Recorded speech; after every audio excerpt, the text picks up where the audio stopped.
The atmosphere during the class break was incredibly lively when suddenly, a sigh escaped, "This damn game." A classmate immediately responded, "Ha Do-won, grinding games again?"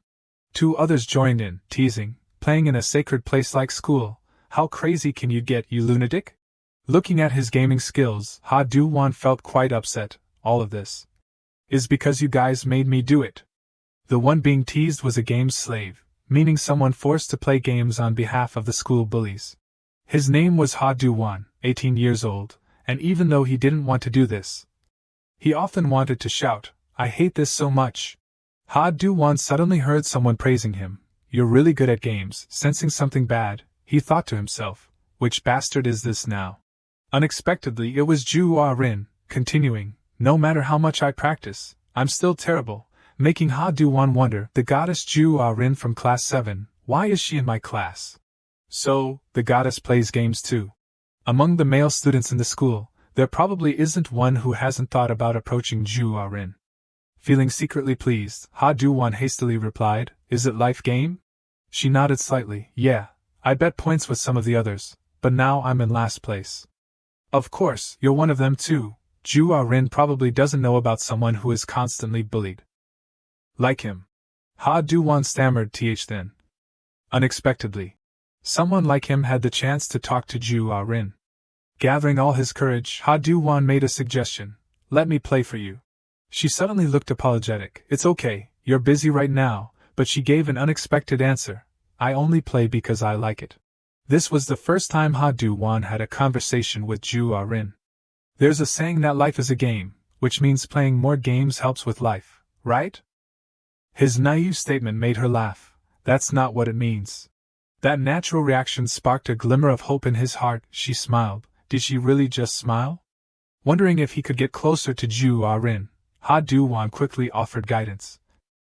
"The secret to this game is..." Suddenly, a voice interrupted. "Ju Ah-rin, what are you doing here with him? Is this your friend?" Faced with the female classmate's question, she quickly denied, "No, I was waiting for you." Making her friend flustered. "Sorry, everyone else already went to eat. Let's go quickly." Ju Ah-rin's casual remark left Ha Do-won feeling a little disappointed. "Right, I'm nothing to her." But then, a friendly gesture from her, "Then, can I ask you to do it?" filled him with hope again, and he resolved, "I have to dream as big as I can." "But Ju Ah-rin doesn't even know my name." Her eyes were warm. "Oh, thank you, Ha Do-won," he exclaimed in surprise. "Oh, she knows my name?" Now, he had no regrets even if he died. Lost in thought about the beautiful girl, Ha Do-won quickly received a notification, "Your character has died." "What's this?" "I only looked away to talk for a second and it died." Seeing the information displayed on the screen, "You have died, penalty applied, you have dropped the celestial sword," Ha Do-won could only cry, "I'm really dead. Why of all things did I have to lose the celestial sword? This sword is Min Chio-woo's favorite weapon. If that psycho finds out, he'll kill me." Very soon after, Ha Do-won faced Min Chio-woo's fury. "Ha Do-won, you bastard! I told you not to take your eyes off the phone." His voice trembled. "I am sorry, Min Chio-woo. I'll give you mine. I'll give you my celestial sword, so please calm down." The offer calmed him down. "Oh, really? Why didn't you say so earlier?" "But, do you think that makes you innocent?" Here we go again. I always have one thought when this happens. The saying life is a game seems to only apply to guys like this. These guys always trample on the weak to feel pleasure. He wants to raise his rank in school, to show off his power, and in their eyes I'm just a mixed bag they need to hunt to level up. After giving him a beating, Min Chio-woo changed his tone to encouragement. "Do a good job, Ha Do-won. If you don't know anything but playing games, you have to play hard." "Oh, right. I'm starting to grind Lost Ark again, but the items are all crap, so I can't hunt. So, for 1 week, collect the Great Flame Lord Sword for me." Ha Do-won asked timidly, "Are you kidding me, Min Chio-woo? How can I get a legendary item like that in 1 week?" His next words shocked him. "You were chatting with Ju Ah-rin earlier, so you weren't looking at your phone, were you? Acting all manly, it's disgusting. I guess I have to give you some motivation. If you don't get it within 1 week during spring break, I'll strip you down to your underwear and beat you to a pulp in front of that bitch Ju Ah-rin." Followed by a loud laugh, which sent a chill down Ha Du-won's spine. The crew will often live comfortably. While forcing him to grind games, he's accepting invitations to hang out during the holidays. Min Chiol-woo, spring break starts tomorrow. Let's have a few drinks with the female students at night. Are they pretty guys? Ha Du-won sat silently and continued to grind games. His anger had reached its peak. Along with dissatisfaction with this cursed game, Ha Du-won wanted to shout, "I hate playing games." That was just what I said when I was being bullied. Actually, I'm a game addict. Spring break is here, so I won't run into the bullies at school anymore. Mom is away on a business trip again. I have to play games to my heart's content. But do you know why I'm so relaxed? It's because I've reached the highest level in Lost Ark. After reaching the highest level, hunting became too easy, so I quit. In reality, I'm a bullied kid who always has to grovel, but it's not like that in the game. If my life could be like in the game, would I be different from now? I shouldn't sit around daydreaming. I have to get the great sword quickly and do a home battle. Because he was too confident in his abilities, Ha Du-won was extremely flustered when he received the notification, "You have died." What? How could that be? In an instant, I had a premonition that some danger was lurking. This kind of premonition never fails. When checking the note list, he suddenly realized the highest level of the character has been increased to level 200, the difficulty of the existing bots has increased significantly. And the drop rate of legendary items and above has decreased significantly. Ha Du-won's eyes were filled with panic. The system continued to notify, "You have logged into the game for more than 18 hours, activating Fractured Rampage." After a long period of intense concentration, he was finally temporarily relieved. "Okay, I can catch it now." I stayed up all night hunting and finally got used to its attack pattern. The system warned again, "You have logged into the game for more than 37 hours. Why do only trash items appear?" Fire Sword has been considered a rare great sword. Item level is 100, specifically for warriors, currently owned, number of auctions available 10. Basic effect, attack plus 12,000, other effect, increased damage plus 8.20%, fire weapon attack plus 1,000. If you increase the difficulty, you should increase the drop rate of items. Why are you decreasing the drop rate? There's a reason for that. Ha Du-won was furious when he noticed the offer, first time recharge promotion, package to increase item drop rate by 5 times. Experience point starter package, gold acquisition package multiplied by 10. This policy made him want to scream, "You money grubbers." A new notification rang out, "You have logged into the game for more than 64 hours. The money in the piggy bank was also emptied. Ha Du-won was completely helpless and could only pray, "Come on out. I've poured all my assets into it, why doesn't it appear?" Helpless sighs. Along with complaints, "I'm tired, I'm going to die." The system didn't forget to remind, "You have logged into the game for more than 44 hours. At this point, Ha Du-won realized that the problem wasn't just the drop rate of items. It takes too long to defeat a bot alone, and because my level is too low, no one lets me play with them. There's only one day left now, if tomorrow comes. Thinking of himself naked and being abused by Min Chiol-woo made him tremble. I was being made a fool of by that bastard Min Chiol-woo from the start. Time is running out, item drop rate increased, remaining time is 0 days, 0 hours, 8 minutes. I'm out of options now. At the moment that thought flashed through my head, a very childish nickname, the Endbringer level 200 appeared, making Ha Du-won extremely shocked. Crazy, killing Manhwa with one hit? And he's going solo? The Endbringer came to ask Mega Team Black Stink, "Are you looking for teammates?" When he saw the status line, "It just so happens that I need a subordinate to take on the role of attracting the monster's attention," he felt puzzled. But why is this guy's tone so strange? This guy's like a lunatic. But he's an extremely strong lunatic. When everyone else wanted to be on the same team, "Your Highness, I, as a loyal subject, and also a close friend of yours, hope to be able to protect you and fight alongside you." Reading this, he made a decision, "I can't let this guy slip away." After applying to join, Ha Du-won waited anxiously, "Please, please." Finally, the Endbringer seemed to have heard his request. "Friends heard. I allow you to accompany me." "Thank you for your grace, Your Highness." He could finally breathe a sigh of relief. "Okay." The sky was already dawn. A notification from the system, You have received the Great Flame Mountain Sword, made Ha Du-won extremely happy. I got it, I got the Great Flame King's Sword. After checking the notifications again, the joy doubled. I received 2?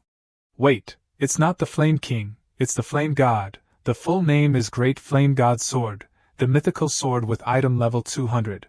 Specifically for warriors, currently owned, number of auctions available 2, basic effect, attack plus 42,000, other effect, increased damage plus 13.20%.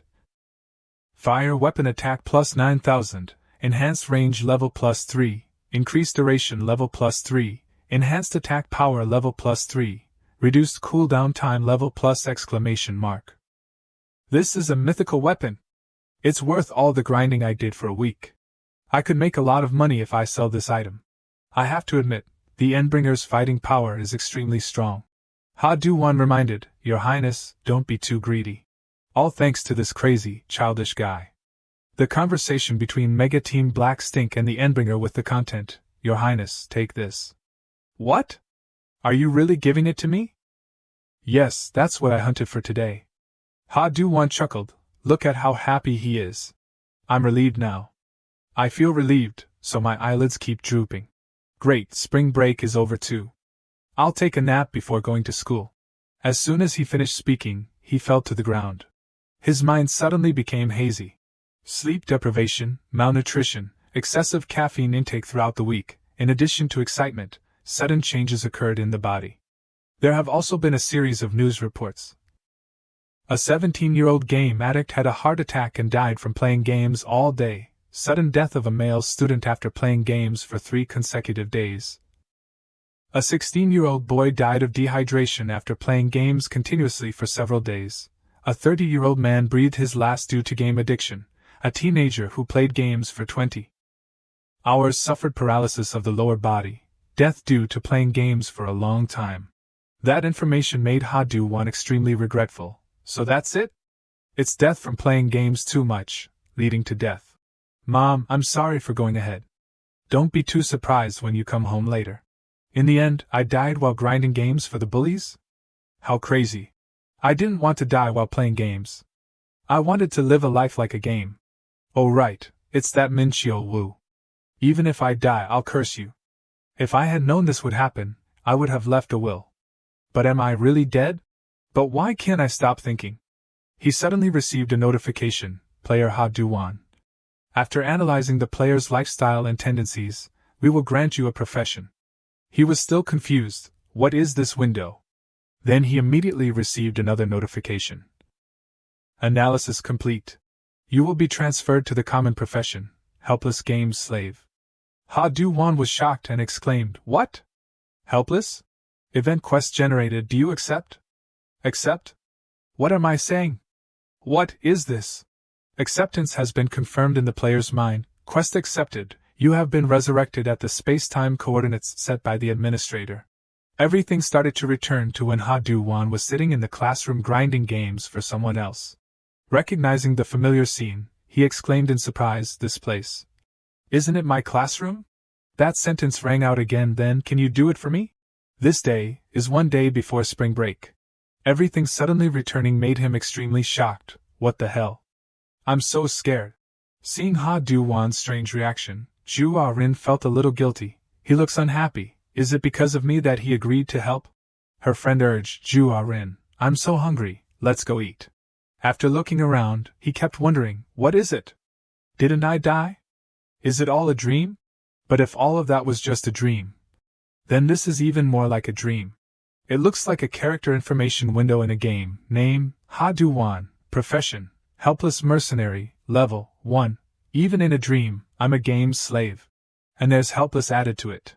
Another notification startled him. The unique effect of the helpless mercenary has been activated. All the experience points gained in all the games you've played will be transferred to the player. If it's all the experience points gained in all the games, then does that mean all the games I've played from the time I started being a game's slave until now? If you add all that up, it's no joke. If this is a dream, it's not too bad. I have to listen to Min Chio-woo's warnings. That's right. Everything started from this moment. What have I gone through because of you? Seeing the look in his eyes that wasn't yielding made Min Chio-woo extremely angry. Hey, Ha Du-won, how dare you glare at me? In that moment, he was stunned to realize. This bastard is really scary even in a dream. But why does he look even angrier than before? Seeing him start grabbing his collar and saying in a harsh voice, "Tell me, what do you mean?" Ha Du-won quickly explained, "Min Chio-woo, it's not like that. Okay, just hit me. Anyway, it's just a dream. It doesn't hurt to get hit by a snake. Why does it hurt so much all of a sudden? Isn't this a dream?" A series of continuous kicks in a short period of time made Ha Du-won lie painfully on the desk. Min Chio-woo sighed wearily, "The more I think about it, the more angry I get. Today, you'll get beaten until I calm down." A feeling of anger invaded his mind. "What do you mean, until when? I'll probably die here before that." At this moment, Ju Ah-rin suddenly opened the door and called out loudly, "Ha Du-won, I came to get my phone back." Her eyes felt a little pity. With a swollen face that was still being abused, he felt ashamed. "Ju Ah-rin, why is she here?"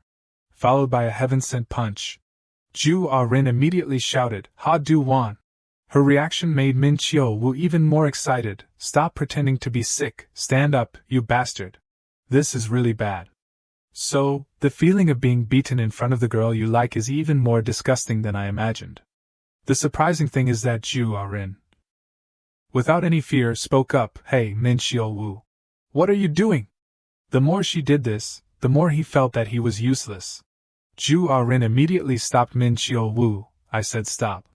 He glanced at her. "Why are you so nosy? All the boys praise you for being pretty, flattering you, so you don't think anyone is anything, right?" She still fought strongly. "Let go now, I'll call the teacher." Making Ha Du-won even more ashamed. "Because of me, Ju Ah-rin." Thoughts immediately flashed through his mind. "I have to act, I have to help her." "How?" "Hurry up." "I can't. Please. It's because of me." "Can I help her?" "Hurry up and save her." "I can't. I'm so scared." "Hurry up and act." "I can't do this." Min Chio-woo was also rushing closer to Ju Ah-rin, raising his hand and shouting, "Don't be rude. I really can't do this." Min Chio-woo was now shouting in a panic, "Get your hands off her, you bastard." "But I have to act now." "But the result is, even if I act, I can't help." A series of notifications were displayed. "Experience points have been calculated. Your experience points are full. You have been transferred to the rare profession Promising Games Slave. Your experience points are full. You have been transferred to the heroic profession Honorable Games Slave. Your experience points are full. You have been transferred to the heroic profession Transcendent Games Slave, releasing profession-specific skills. Fractured Rampage. Current experience points have reached 11 digits. Finally, Ha Du-won retaliated with a powerful blow, causing heavy damage to Min Chio-woo. This also made Ju Ah-rin extremely shocked. Even Ha Du-won couldn't believe his eyes. What was that? It reminded him of a very familiar image. Isn't that a skill from the game? Ha Du-won sat slumped on the ground, his eyes full of confusion. What is this? He suddenly received a new notification. Message from the administrator. Don't be surprised, my friend, because this is a gift that I have given to your kindness. Making Ha Du-won realize this tone, that crazy, childish guy. That person is none other than the Endbringer level 200. Kindness? Is he talking about the time I gave him the Great Flame God Sword? The next notification rang out. You have defeated the bot Min Chio-woo. You have received 2,000 experience points. Your current experience points are close. Your current experience points are full. You have been transferred to the final profession Sealed Games Slave. A person who wants to live a life like a game like me. Since that day, what are all these things? You have reached the highest level, HP, attack, sanity, defense, agility, MP as well. All active and passive skills have been unlocked, quest completed. I can use all the skills in the games I've ever played. Ju Ah-rin was still in shock. What just happened? Ha Du-won, are you hurt anywhere? Ha Du-won, your face is bruised. Wait a minute, I'll go call the school nurse right away. At this time, Ha Du-won was still wondering, have I lost my mind? I died. Then went back to the past. From seeing the system status window right in front of me, to being able to use skills in the game. Because I've been a game addict since I was a child, And the only kind of book I read on my own is fantasy novels, so my instincts are telling me that. This is similar to the plot of that genre. I'm a main character with overwhelming power who can kill all enemies. My character information has changed a lot when the level has reached 100, and the profession has also reached sealed. Without exception, I must have been buff like every other character. Looking at the current stats made him feel proud. Along with the notification that the abilities of the sealed game's slave will be applied, there's more? All power has been unlocked. Ha Du-won hadn't smiled for long when he saw all stats return, HP and MP decrease, all defense and attack skills have been locked, all stats have been sealed. He shouted in panic, "What's going on? You said this was the final profession, but why am I weaker? Don't make me start over with such bad stats.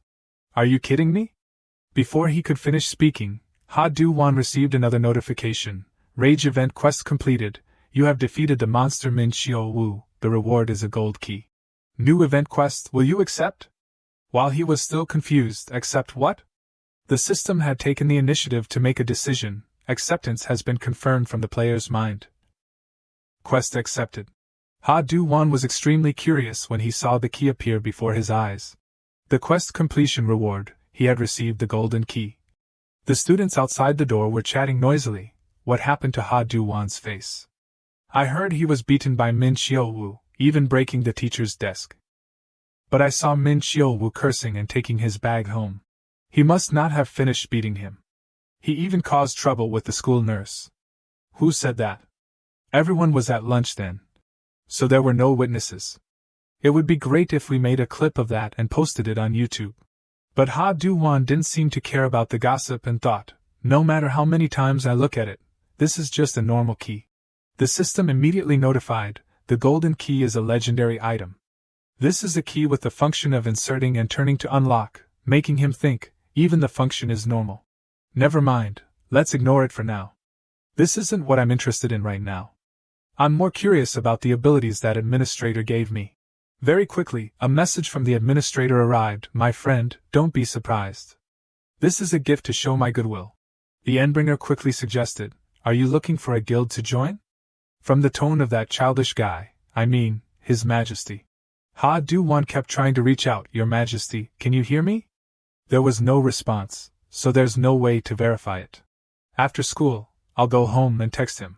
The system issued the mission dangerous invitation. Tonight you will receive an invitation to accept the mission and become a star.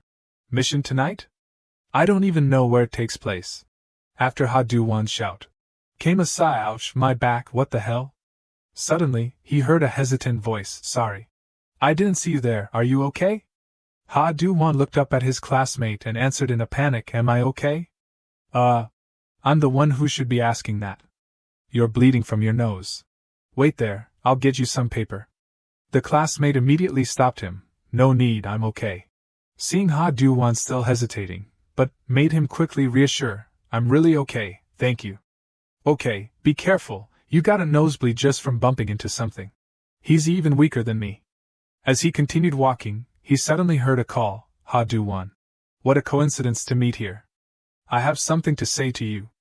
That person was Shin Jae-min, 18 years old. This made him curious. What is it, Jae-min? Did you start playing games too? He shook his head, no games. Then why? Jae-min quickly interrupted, because I witnessed everything. Witnessed what? Witnessed you beating up Min Xiao-Wu, what else? What's the time? Even when I was getting beaten up in my past life. He was standing there, right in front of my classroom. Is he planning to take revenge for Min Xiao-Wu or something? I just got beaten up and I don't want to get beaten up again. Still confused, Jae-min immediately spoke softly. It's interesting how a game's slave is hiding his strength. You're really interesting. There's a drinking party with the girls tonight, do you want to join? Ha Du-won's eyes suddenly went blank. What is he talking about? Did he just say tonight? Tonight is the time that the mission requires. Is he talking about this invitation? But he usually hangs out with Min Xiao-Wu, why is he suddenly inviting me? Too curious, Ha Du-won decided to ask back, are you talking to me? Jae-min snapped, who else would I be talking to? But whatever the reason. Usually in games, there's always a reward that comes with each quest. And those rewards will definitely help the character get stronger. This might be an opportunity to escape the life of a game's slave by becoming as strong as a character in a game. The system immediately displayed, "Will you accept?" Seeing Jaemin's earnest eyes. But something felt off. If I go to their party, it's no different from committing suicide. I have to overcome the life of a game's slave myself. Thinking this, his voice became hesitant. Actually, I have to visit my grandfather's grave today, so I probably have to decline. And the danger in the quest log is suspiciously vague. Jaemin cheerfully said goodbye. Oh, well, if you can't go, that's fine. Don't refuse next time. Ha Du-won smiled and replied, very willing. After the door was closed, he could finally breathe a sigh of relief. That was close. It's best not to get involved with bullies. The system then sent a notification, "You have rejected the quest. A penalty will be applied," making Ha Du-won extremely shocked. Penalty? The suffering has begun. Suffering where? Before he could finish speaking, he felt himself being attacked by a current of electricity. Then he found himself standing in an endless green field. Not believing his eyes, Ha Du-won boldly spoke, only to realize that he had turned into a cow. He was sobbing. He suddenly saw a herd of ferocious cows charging towards him. A tragic scream rang out. Someone entered the bathroom where Ha Du-won was standing, and happily laughed and said, "That's so funny, man. There's nothing to laugh about." But at this moment, he was suffering the penalty. And they noticed him. Is he pissing while lying down? That bastard Min Chio-woo even attacks in the bathroom like this. Ha Du-won was looking up at them timidly. Suffering, time remaining, 59 minutes. Made him tremble. 59, are you kidding me? The system made another suggestion. Will you accept the quest again? The screaming in the bathroom made everyone who passed by look up. At this time, it was already late at night, under the flickering lights of the street. Jaemin was still walking to the meeting place, suddenly stopping. Happy to see Ha Du-won standing in front of him. You came early? I finally accepted that quest. Who could endure that for 60 minutes? I can't even last 60 seconds. Ha Du-won answered shyly, Jaemin, you're here. Didn't you say you had to visit your grandfather's grave? Is it okay to come here? Faced with Jaemin's question, he said softly, It's okay, my grandfather said he's busy. So he can't come today. Oh, did your grandfather tell you to visit yourself? I'm here, but I'm so worried, I'm afraid I'll go crazy. Everything will be okay, right? Jaemin gave an evil smile. Ha Du-won, get ready to have fun tonight. Making him very confused. What's wrong with his face? He looks like he's plotting something. It's best to plan an escape before he deals with me. Ha Du-won immediately raised his phone. I have a call. Hello, Grandpa? You're coming? Then I have to go. Wait for me. Before he could finish speaking, Jaemin shouted, The girls are here. The three of them were chatting excitedly. I told you he was handsome. He really is. Who is he? Who is he? My tutor. Anyone want to get to know him? I'll pass. Ha Du-won was suddenly frozen for 3 seconds by the short-haired girl. 3 seconds later, he found himself at the bar. And he tried to cover it up. I didn't come because of this pretty girl. I was invited, and suddenly leaving halfway would be too rude. They're partying with a lot of alcohol. Are high school students allowed to drink? Jaemin explained, My friend's brother works here, so I often come here to drink with my friends. He's too late. How's your alcohol tolerance, Ha Du-won? I've never drunk before, so I don't know. Well, you'll know soon enough. I've never drunk before, but why is he suddenly so kind? He's paying for everything? Still confused, Jaemin enthusiastically poured wine. Don't worry about the money, just order as much as you want. I'm paying for everything today. Not bad, maybe he's not a bad guy. Ha Du-won hadn't finished that thought when he was suddenly surprised by his words. My wallet should be here soon, right? What? My wallet? Du-won was very confused when he saw someone enter. Jaemin happily shouted, You came at the right time, Ji-han. Did you take care of the bill? Yu Ji-han was someone being exploited for money. In a groveling state, I booked 2 more hours. In his heart, Ha Du-won wondered, Is that the person I bumped into this morning? He's Jaemin's wallet. Is he the wallet he was just talking about? Jaemin didn't seem satisfied and laughed loudly. Did you think we were only playing here for 2 hours? You idiot. Seeing his angry appearance, Ji-han panicked. I'm sorry, Jaemin. But only received teasing, he's really careless. The atmosphere suddenly changed. What's wrong with him? Jae-min suddenly became curious. Do you two know each other? We go to the same school. Ha Do-won shook his head slightly. Not really. Oh, well, this is Jihan, and this is Ha Do-won. You drink a glass too, Jihan. I'll spare you because Ha Do-won is here today. He deliberately spilled the wine all over him and pretended to panic. I'm sorry, it's my fault. Why are you wearing light-colored pants? They're all dirty now.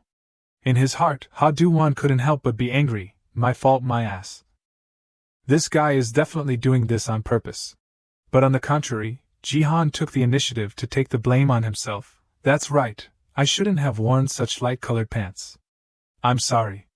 Anyone could tell that this was a common bullying scene. Now that I think about it, it was really strange at that time, a face beaten and bruised with a bloody nose. And the bathroom where he just came out. Plus, Shin Jae-min was there too. How did I get caught up in another bullying incident? Seeing his strange reaction, the girl sitting in front of him chuckled. What's wrong with this loser? One of the girls in the group suggested, Hey, Jae-min, sing a song. He immediately refused. What's with singing? I'll drink some more. Forget it, I'll sing some ballads then. Why ballads? Sing something lively. Oh, well, to make it more fun. Will Jihan dance along? Are you kidding? Dancing to ballads? He's deliberately trying to embarrass him. Although everyone showed concern, forget it, don't make him do that. He was still adamant. No, he likes to dance. Right, Jihan? His face suddenly looked timid and speechless. Jae-min still didn't stop. Jihan. How dare you stare at me like that? Are you trying to embarrass me in front of the girls? Ha Do-won was still holding back his anger. Jihan slowly stood up. Okay, I'll dance. Amid his mockery, that's right, Jihan is really cool. This guy is really fun. Ha Do-won felt extremely sad. He's really dancing? Does he have any self-respect left? But if I were threatened like that, I would dance too.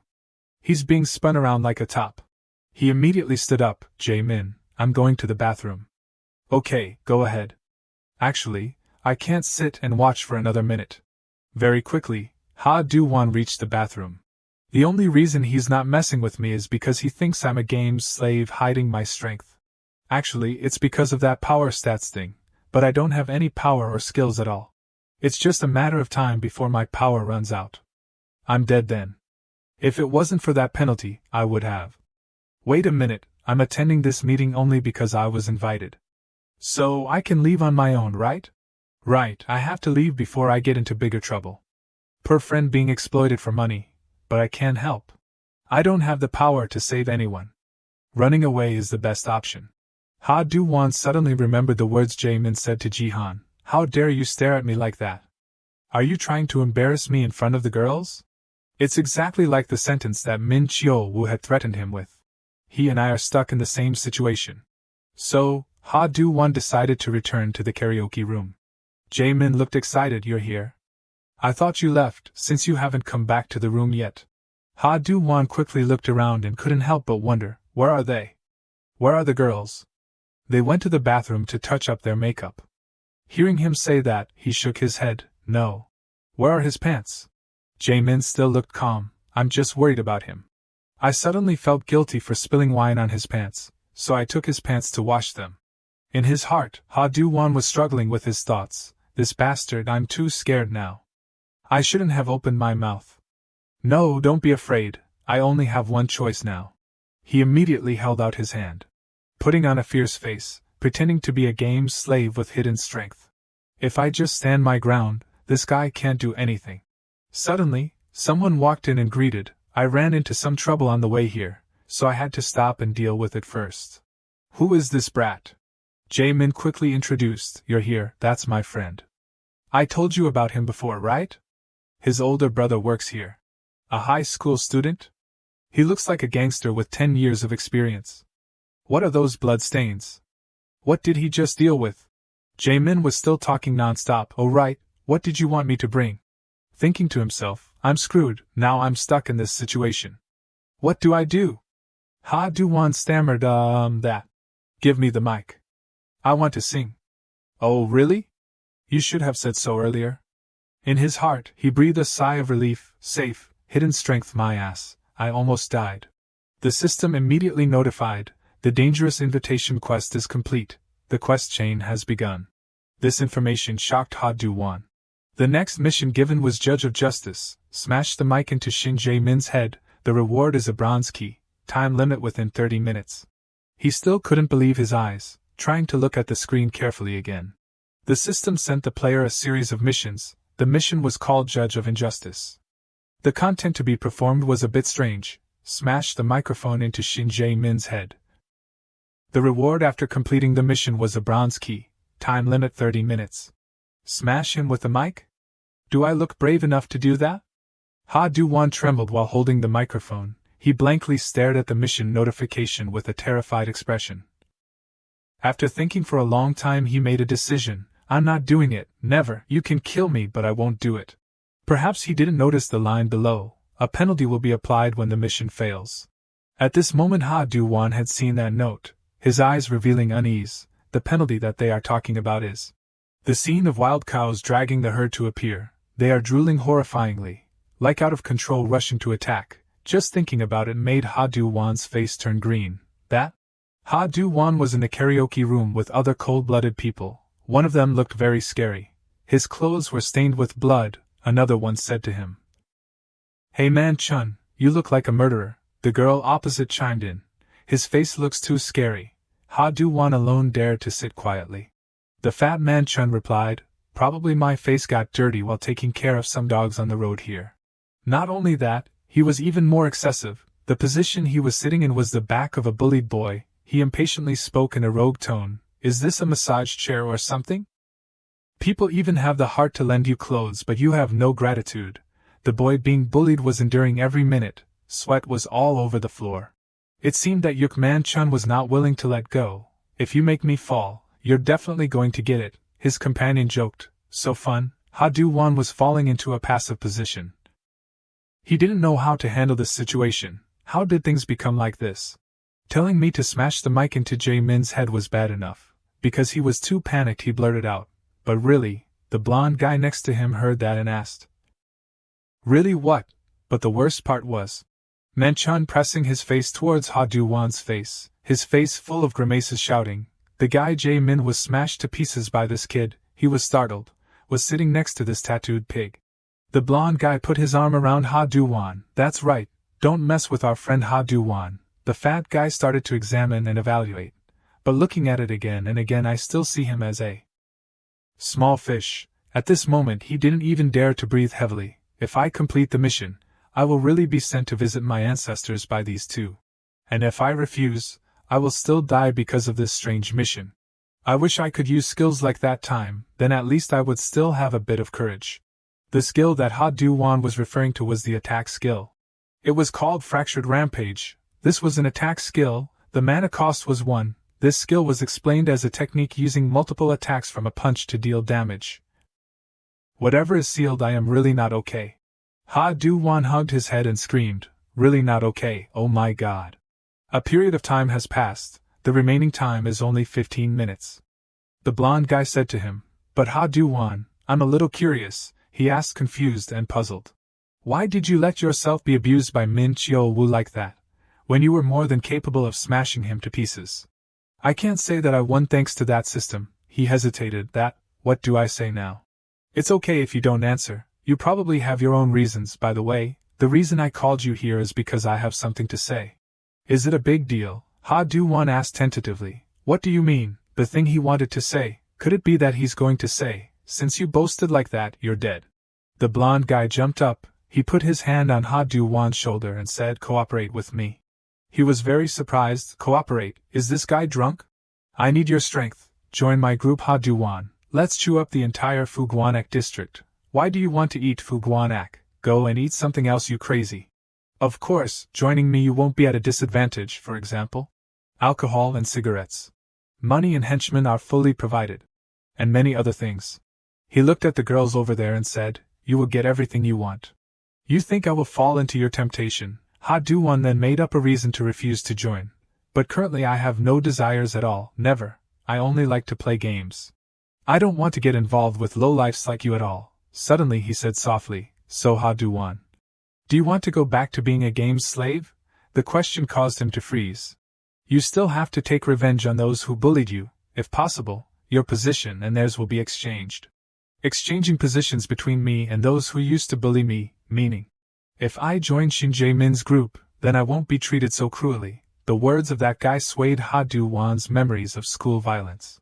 He let Ha Do-won think, no need to answer right away, just think carefully, I'm going to the toilet for a bit. That's right, the reason behind this strength that I have, is divine will. He is giving me the opportunity to escape this life of failure. Now I can live a second life and play with the rich and powerful. At the same time the friend being bullied by the fat guy turned to call Ha Do-won. His hand was holding a golden key. He asked Ha Do-won, is this yours? That was the reward from the mission. Ah no, but why is my key with you? I picked it up after bumping into you in the hallway this morning. So that's when it was, because I was thinking too much about the mission, I didn't notice it had fallen. Thank you. I know this may sound a bit arrogant, but you shouldn't get involved with Shin Jae-min. Why did he suddenly say that? Does he mean that I should continue to live a life of slavery? Ha Do-won asked him for the reason. Why are you suddenly saying that? You think I will easily give up this God-given opportunity like that? I don't want to live like you. The friend stammered, it's just, I think you're not a bad person. Sorry if that offended you. At this moment the notification board had warned that there was only 3 minutes left. What the hell, why is time passing so fast? Am I going to die in 3 minutes? He started to panic again. No, this is the turning point of my life. As long as I endure 1 hour, I will go to school with my head held high. Ha Do-won jumped up with a confident expression. But I can't lose face in front of those female friends. He made an excuse to leave the room. I'm going out to make a call, so I'll go outside until the time runs out. A grassland appeared. On top of it were countless elephants strolling. There is a story that tells, an elephant predicts its death. It will automatically separate from its herd, and face its fate alone. Like, the door of a storage room appeared. On top of it was a sign that said, only for authorized personnel. Ha Do-won right now, he was doing incomprehensible actions, teeth clenched tightly on the cloth, hands clasped tightly together, afraid of pissing his pants. The remaining time was only 30 seconds. He was tensing up and kneeling. But if I want to join Jae-min's gang, then it's best to give up the mission. The remaining time was 20 seconds. If I want to escape this disaster of failure. 20 seconds countdown, then this is the only way, come on. A blue current ran through Ha Do-won's body. Over here, Man-chun spoke up, I'm feeling a bit tipsy, I'll sing a song then. Play song number 01817, Museum and Plague Translation. What kind of old-fashioned song is that? Yuk Man-chun, you're too old-fashioned. Don't you guys know about the Museum of Stories and their translation style that's like a punch in the face? Give me the mic. The girl next to him looked for the mic to give to him, but she couldn't find it. That's weird, where did the mic go? At the men's restroom. Jae-min just finished his business, he complained after relieving himself, did I eat something bad for lunch? My stomach hurts like hell. From behind, Ha Do-won swung the mic in his hand straight down at his head. He was full of determination. I'm not joining your gang anytime soon, you disgusting bastard. With just one blow, Ha Do-won almost knocked Jae-min unconscious, tears and snot pouring out like an addict. He was lying neatly on the floor. Behind him was Ha Do-won panting. A notification appeared. The chain quest Judge of Injustice has been completed. The mic was dented on one side due to hitting that guy's head. Ha Do-won said breathlessly. No matter how I think about it, I'd rather live a life of failure than become deadbeat bullies like you. It's not because I'm afraid of the penalty that I did this. Knocking him out makes me feel so relieved. I have to take him to a more secluded place before I get caught, he thought as he dragged him away. He suddenly remembered the boy. But what about Ji-han? That tattooed pig is still next to him. Ha Do-won looked up ahead. Jae-min's phone suddenly lit up. That's. In that room, Man-chun was still singing passionately with a voice like fighting with music. He criticized. The museum's translation of stories is really trash. Their translation, a notification interrupted that strange singing voice. The message was from Shin Jae-min, full of sarcasm. That pig sings like crap. Reading that message, his mood changed. He started to glare, calling out Shin Jae-min's name in an acrimonious voice. At the stairwell, Ha Do-won was sitting on Jae-min's motionless body. Since I'm already doing everything, I'll just take a chance one more time. Sarcastic messages from Man Chun were continuously being sent to him through Jae Min's phone. Be honest, you also read stories from the museum, right? That's why you talk like you're mentally challenged. What? Want to fight? Tell them all to go home and wait for me there. Hopefully Jihan will be able to escape thanks to this, right? Then I should start to run. At this moment, behind Ha Du-won was the figure of someone who looked very burly. There was no doubt, that person was Yuk Man Chun. His fat body and the tattoos on his body were standing tall behind him. He looked up in fear, his face had lost its smile. Why is he here? Before Man Chun's face that looked like he wanted to tear him apart immediately, an emergency notification appeared. It was a new emergency quest. Yuk Man Chun is angry because of the player's mockery. You're going to get screwed. With just one kick, he was kicked away from Jae Min by that fatso. The difference in strength was too great, causing him to fly several meters away. Man Chun sat in front of him, his voice harsh. Hey you brat, do you know something? Once Jae Min is drunk, he never texts anything, understand? As he spoke, he grabbed his shirt and dragged him up. A painful punch landed straight on Ha Du-won's face. Jae Min was well-intentioned towards you. Not intending to stop, his hand completely covered his face. He slapped him again, really painfully, and this is how you repay someone who wanted to help you. Another painful blow, blood sprayed out like rain, but you're just a small fry, nothing more, nothing less. Why would he want you to join him? And why did he faint like that? The fatso began to interrogate. Man Chun began to look around. After searching for a while he seemed to know the reason. I know it now. You ambushed him with something, right? How cowardly. His attention fell on the dented mic hanging on his pants pocket. Ha Du-won stood up, his hand clenched his hand. He muttered, the real coward. The real cowards are you guys. Both of you bully others and extort their money. You think I'll side with you guys? He shouted with all his strength. Hearing those insults, Man Chun threw him aside. Shut up. Ha Du-won's body was in tatters. He was thrown straight into cardboard boxes filled with white powder crystals. It's not my fault that he's so weak, just wait, your fate will be similar to his. Finishing speaking, he smiled sinisterly. The golden key fell out of Ha Du-won's pants pocket due to the force of the throw just now.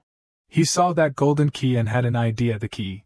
The information board appeared again. Golden key, legendary item. This is a golden key. The function is to insert and turn to unlock. Ha Du-won held the key in his hand and wondered, but where do I plug it in now? An idea flashed in his mind.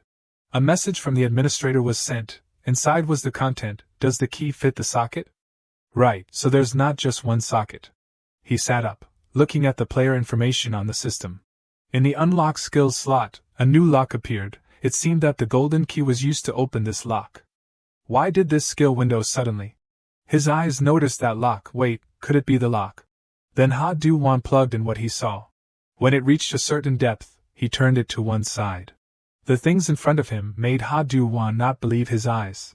On Man Chun's side, he had helped Jae Min to the corner of the wall and probed, Hey, are you okay? Are you still alive? To be taken down by that small fry, what a disgrace. Just as he finished speaking, a voice from Ha Du-won's direction rang out. That punch really hurt. You really punch hard, but if I don't stand up and fight back now, then I wouldn't be worthy of being a man. He cracked his knuckles and walked towards him. You're too confident, aren't you? Of course, this is the pride of a man. But he didn't know that if Ha Du-won didn't accept the fight, it would lead to a penalty. He rushed over. I like that a lot. Let's play to the end, you small fry. I've always been wondering about one thing. Why did the game system give me this power? And why did it push me into such dangerous fights? A source of power was surging through Ha Du-won's body. He rushed towards the fatso step by step. Now I understand, they want to witness it. You're done for, you damn pig! At a game arcade in the area, there was a boy named Master of the Arena. This legendary boy was very famous in that game arcade. He was known for his unique gaming style. Everyone surrounded him. Master of the Arena won 38 consecutive wins. He never fell from the throne. Some people were envious, so jealous. The boy's main weapon was none other than the game's slave. That's so exciting and fun, great. And Ha Du-won was that person. And the main weapon of the game's slave was, he excitedly said, good, at this rate, he can probably reach 40 consecutive wins. Everyone was curious and discussed. Why does he make that game's slave do it? I don't know either. The key skill to defeat all opponents was the Eagle Landing Strike. Eagle Landing Strike is an active skill, mana requirement 120. This is a technique of jumping into the air and then attacking the opponent with the feet. Succeed. No matter how different the weight class between the two sides is, no matter how strong his fists are, challenge me, you small fry. Then with this skill, I'll charge in, you're dead, you damn pig. I can win. Suddenly a notification appeared, not enough mana. He stood blankly on the spot. Then took a direct hit from the opponent's punch. Then was thrown backwards. What's wrong with that kid? This bastard is like haha. He tried to stand up, gnashing his teeth and cursing. This damn system. My mana is only 100. Then why give me the skill that costs 120 mana? That stupid golden key was the reward from defeating Min Chio Wu. Wait, the reward? Now that I think about it. Wasn't there a reward for that quest too? The reward, a bronze key, time limit 30 minutes, so where is the key? It doesn't seem to be here. Last time when fighting Min Chio Wu, the golden key was right under the system board, right? And where I completed the quest this time was in front of the bathroom. I'm cornered, I have to get it. He was suddenly pulled back by Yuk Man Chun. Where are you going? It seems you're not a small fry. Ha Du Wan was thrown to the ground mercilessly. Man Chun continued, but a rat, huh? He stood up trembling. My body has reached its limit, before this situation gets worse. Then I have to find a way to sneak out of here and find the key. Seeing him charge over, he laughed. Haha, look at you. He racked his brains to think, what should I do now? In the next second, he was thrown into the wall. Blood splattered everywhere. Man Chun scorned, just lie down and pretend to lose. Why do you keep getting up to get beaten, you idiot? He heard the other person's laughter. Are you laughing? Did getting hit in the head make you go crazy? Ha Du-wan painfully said, hey, don't you see something is wrong? How dare I do this myself without any precautions? He felt ridiculous. This kid is really cute. Look at how he's lying to survive. He hesitated. Think what you want, but I just trying to buy time. At this time, the elevator door opened. Right now, everyone go out and attack this pig. He was confused. What the hell? Inside the elevator there was no one at all. His complexion darkened. This guy. I'll kill.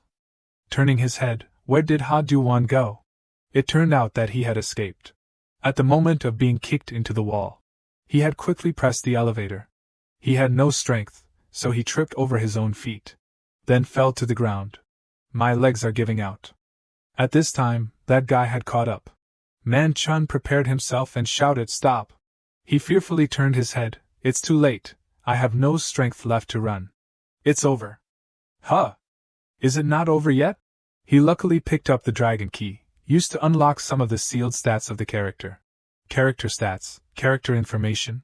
Name, Ha Du-wan, current strength stats are sealed. There's a lock here. At this time, Man Chun also rushed over. He quickly pinned the key in. The system screen appeared.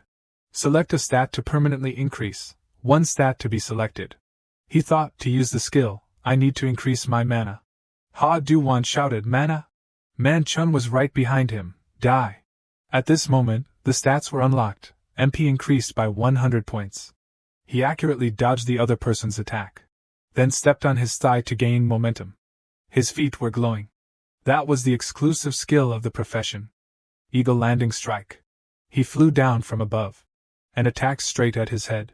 His nose sprayed blood, his eyes rolled back. A notification appeared. Monster Yuk Man Chun has been defeated. Ha Du-wan couldn't believe that he had done it. The other person had no strength left and fell down. Emergency mission completed. Mission reward, you have received a silver key. Ha Du-wan was panting. He tried to stand up. His head was spinning like a top. I won, it's finally over. I can go home now. Shin Jae-min appeared from somewhere. It hurts so much. Hey Ha Du-wan, what's going on? He muttered something. He was confused. What's going on? Yuk Man Ok spoke up. Why is my brother lying on the floor? Did you do it, you brat? He remembered Jae-min saying, my friend's brother works here. Everyone peeked out to see what was going on. I just heard a rumbling sound somewhere. Is that an earthquake? Who are those people? Isn't that Man Chun? You're right, it's Man Chun. Ha Du-wan thought carefully. The problem lies in his next sentence. The guys around here often come here to drink. I'm very weak now and I don't have the strength to run. I don't have enough mana, so I can't use the skill. He sighed. This is really, he started to sweat. The hallway is full of people, I'm screwed. The scene at this moment was at a bustling street. Then at that moment, a young man with a face full of injuries, he was just wondering, is it okay to leave alone like this? What happened earlier? Going back to what happened earlier, there was a message sent to Man Chun while in the karaoke bar at the pub. Then only for a tattooed guy to slam the phone on the table and yell, "Which dog?" He remembered that incident and thought, there is no way Shin Jae-min would send those messages in a place full of bullies who are close to Man Chun. The person seemed angry and said, "Everyone go back, I have to find this bastard and give him a beating he won't forget." Looking at the provocative messages that the person had sent, some people there told each other, "What's wrong? Why is he suddenly going crazy? What's the matter? It's so boring, should we just go home?" After that, a girl told him that, "You should go back first, I'm going to the bathroom for a bit." Then he immediately agreed. He thought that it could only be Ha Du-won, a person who had just set foot here for the first time, and that last message was for me. At that moment below the street he worriedly looked up at the building and said, "He'll be alright, right?" He must have planned it carefully before daring to act like that. Going back to Ha Du-won, he had a face full of injuries and seemed very worried, saying, "I don't have any plan at all." He was surrounded by a very dangerous group of people and Jae-min asked, "Why did you do that to me, Ha Du-won? I never considered you an enemy before this situation." He thought, even if I use all my brain cells, I can't think of a way to escape this situation. Then suddenly he came close to him with a murderous face and said, "Now you do, you bastard with this situation," he helplessly said, "Am I going to die right now and in this place?" But suddenly there was a person running anxiously towards them. It turned out to be an employee uncle cutting in, yelling, "There's police! Someone has reported the police and they're raiding the first floor. Hurry up and leave this place through the emergency exit, I'll stall for time." Hearing that, they left in frustration and told each other, "What great timing, we just wanted something to beat to relieve the itch in our hands and feet, what a pity." The big guy then told him, "You got lucky?" But after that Jae-min turned back and threatened, "Everyone remembers your face, don't expect this to end so easily." After saying that, he left with his underlings. Ha Du-won at this time was very panicked but also felt lucky to have escaped this phase. But before he could run away, something happened to his body. He suddenly realized that his body was exhausted after enduring many blows from Min Chio-woo and Yuk Man Chun, plus the need to recover from using skills that far exceeded his physical abilities. And finally the state of tension for many hours. So he fainted from exhaustion. The big guy then told him, "You got lucky? Where is this?" Then that girl told him, "You're awake. You were unconscious for a long time." He looked at her and remembered that she was one of the 3 girls back then. "Why is she here with me?" After waking up he asked her, "Why are you here with me?" But before he could finish his sentence, he was gagged by her. She then said, "Keep your voice down. This is the women's bathroom." Not understanding he asked softly, "Why am I here?" Then she told him that, "The police are still out there, they won't check in here." Remembering something he said, "Oh, it seems someone reported the police." Right then handed the phone to him and said, "I reported them about minors coming here to drink alcohol." He blankly asked, "Huh? You reported them even though you participated? Don't tell me you did that to save me?" Then she told him, "I happened to see the scene where you took down Man Chun. I originally thought you were just a mediocre loser, but it turns out you're different from what I know. You acted without caring about what would happen afterwards." Hearing the reason his eyes lit up and said, "Thank you for helping me, but how should I repay you?" She then replied, "Don't worry about that. I saved you once, so you just need to fulfill my wish once." She came close to him and said, "Understand?" Making him very confused about this situation. Hearing that, he immediately agreed without any opinion. A few days later at an apartment, there was a phone call coming in. It turned out to be Ha Du-won's house. He immediately answered his phone. A very loud voice came from the phone. It was his mother saying, "Why don't you answer your phone?" He then realized it was his mother. He then told his mother, "It's only been 1 day since I didn't call. As soon as I got home I fell asleep right away." His mother then said confused, "Heavens, what do you mean it's only been 1 day? It's been 3 days since the last time I called you. Anyway, it's good that you're still alive. I have to go back to work, talk to you later." Hearing his mother's words, he thought, "I've been sleeping soundly for 3 days. That day when I came back from the karaoke bar. After 3 days of only sleeping, he was very hungry now. He immediately took out his phone to order food to eat at home. Remembering that day, he thought, this is the first time I've fought since I was born, and I even had to face 3 bullies in one day, although the one in the middle was a little different. After that he went to take a shower. He then smiled and said to himself, maybe I'm very strong?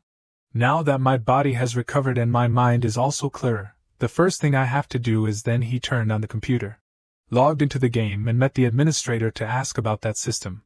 But he only received one line of information that the creator of the ending ID does not exist. Not understanding why that ID could not be found, he said, why did he take the Great Flame Lord sword if he was going to disappear like this? Creator of the ending, Your Majesty, can you hear what I'm saying? Remembering that he had received a message from the administrator that does the key fit the socket? He thought, he only sent one-way messages through the system window. If he has disappeared like that, then I have to learn about that system myself.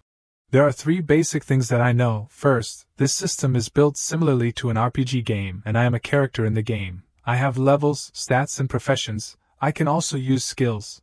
Second, this system considers bullies as monsters.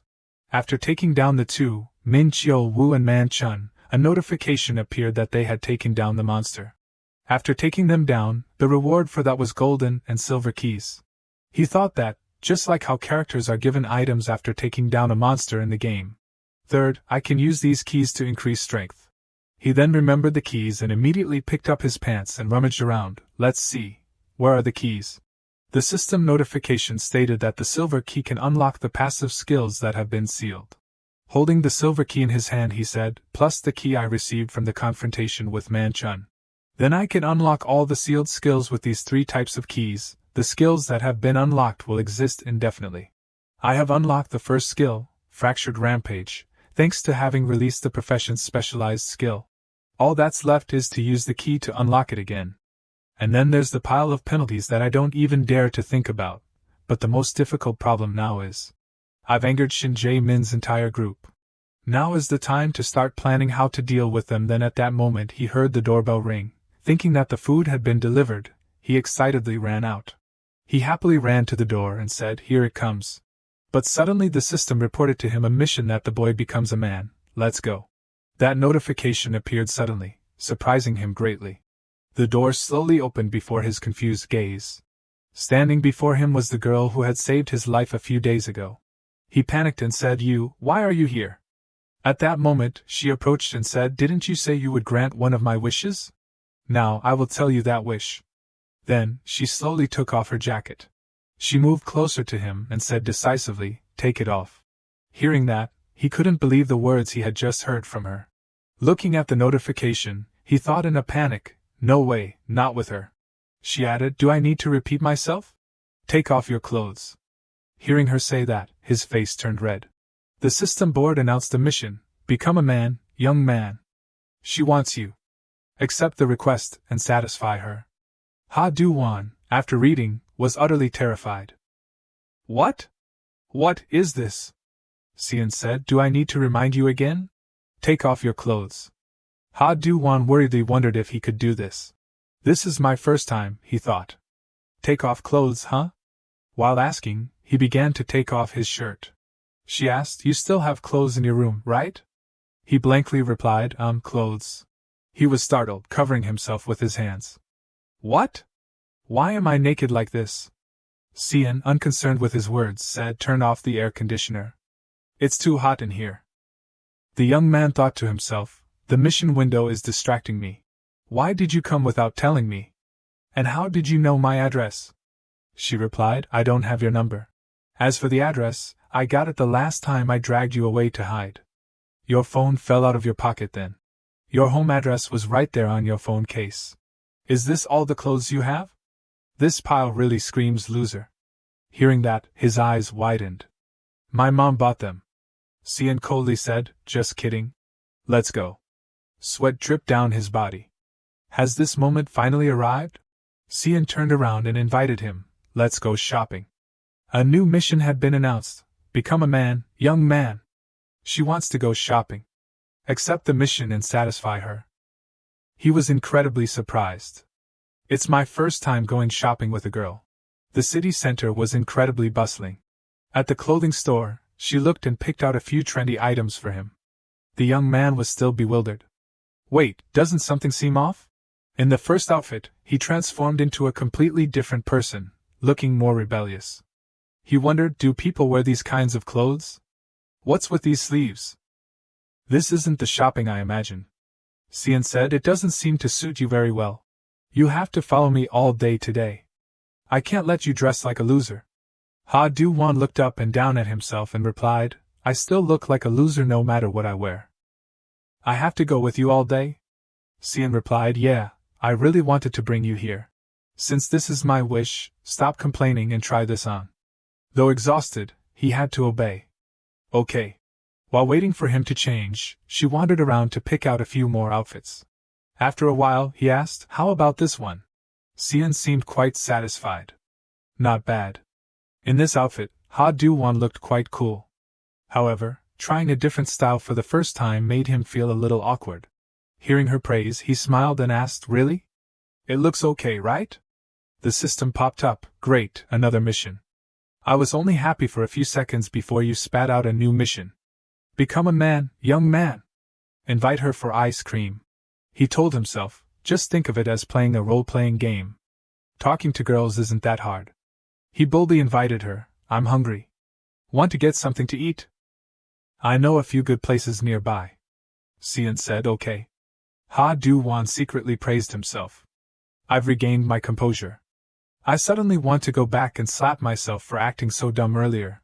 Upon arriving at the restaurant, he stared intently at her. They had been silent for 30 minutes. He ate while thinking, is the food not to her liking? I found this restaurant on a YouTube channel. I can't let the atmosphere be like this. So he took the initiative to start a conversation. Oh right, I still don't know your name. She said, Cian? He said in surprise. Cian, what a beautiful name. That was how the conversation ended quickly. He despaired. I miss Mom so much, Mom. Suddenly, Cian asked, anything else? Startling him. She repeated the question, is there anything else you want to know? Ha Du-won honestly said, I don't know what to ask or where to start. She stood up and said, we'll be seeing each other more often from now on, so we can get to know each other slowly. Let's go. We still have some time. Ha Du-won was indeed a slow learner. He had to ask again, from now on? What does she mean? The system delivered a new mission, become a man, young man. Go watch a movie with her. The two of them sat together watching a movie, just like a couple in love. He thought to himself, it's like I'm dreaming. Yet another new mission, become a man, young man. Go get coffee together. He couldn't have imagined it. He was even happier than when he ranked up in LOL. Mission 5 of the Become a Man questline, sing her a soft song. They went to a karaoke bar, and he tried his best to sing her a song. Why do these missions keep popping up endlessly? Shouldn't this system only require me to fight bullies? Mission 6, become a man, young man. Impress her at the arcade. He took her to the arcade in the shopping mall. He'd already gone through several missions, but he was still as nervous as the first time. Clearly, this was just a normal date. He frantically smashed the drums, startling everyone there. Damn it, those hits are unbelievable. Another game master. He only played one game, but it was as if he had just finished wrestling. Ha Du-won panted, the rhythm was completed with the breath of a true man. This is my chance to impress her. Everything is perfect. The people from before surrounded him with admiring looks. Why don't you join our group? Not bad. But he didn't pay attention to those words. What he cared about now was seeing Cian standing silently, looking at the stuffed fish in the claw machine. He stood still, staring at it too. Then, he shouted at her, Cian, I'm going to the bathroom. 10 minutes later, a whole school of blue fish plushies appeared. Where did he get all these fish? He wondered. Will this be enough to surprise her? Where did Cian go? What if she's too impressed and falls head over heels for me? Ah, there she is. He joyfully called out her name, Cian, today is the best day of my life. Suddenly, a tall guy grabbed his hair, pulling it back and asking, what was that? Who are you to call Cian so intimately? Ha Du-won screamed in pain. My hair is coming out. What the hell is going on? Who is he? Two strange girls suddenly appeared and asked him, Appa, where did you get all these fish plushies? Appa? Who is this fish thing? Ha Do-won wondered, are they Sion's acquaintances? His face looks familiar, the guy said blankly, this is a fish? Sion finally spoke up, let go, Kang Si-hoon. The two girls standing on either side giggled mockingly. Why are you so tense? Right. Si-hoon listened and threw Ha Do-won to the ground, saying, oh sorry. You guys know each other? It's because you didn't answer fast enough. Ha Do-won fearfully stared at him, not looking away. As expected, just when things were going well, that damn system window popped up. To give a mission to fight the bullies. He glared at him and asked, hey, who are you? Sion, standing on the other side, replied, he's my boyfriend. Both Si-hoon and Ha Do-won were stunned. Really? She said, if you understand, then leave. Don't disturb our date anymore. Let's go, Ha Do-won. Ignore him. He's just my neighbor, not a friend. As she said that, she grabbed his hand and helped him up. As he was leaving, he didn't forget his fish. Wait, my fish! Si-hoon was enraged. Sion's boyfriend? The two young women clinging to him whined, who is that girl? She's scary. The sky had begun to darken. Ha Do-won staggered home, constantly muttering, boyfriend. Sion said, we're here? He was startled and asked, boyfriend, I mean, where are we? This place isn't what I think it is it? She clicked her tongue and said, whatever you're thinking, just follow me. You promised to spend the whole day with me, remember? The tall building in front of him was a motel. Mission 7 had been sent. The final wish in the Become a Man series, go inside with her.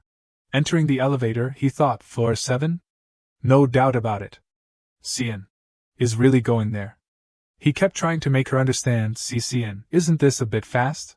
Isn't this a bit too fast? We still need to focus on preparing for college entrance exams. Plus, I'm not mentally prepared. She calmly said, don't worry. You don't have to do anything. Just leave everything to me. He blankly turned and asked, then what happens after? He tried to keep a clear head. Don't let myself get dragged along. Since things have gone this far, I can only try to convince her. 1 step forward, 2 steps back. He hesitated, Sion. They're closed. Why did you bring me here? The elevator doors opened, and he stood frozen for 5 seconds. Huh? What is this? The Gwanek District Bullying Council's annual meeting of 2024. What is going on? The room was arranged like a courtroom, and all the attendees were prominent bullies. The chairman began the trial.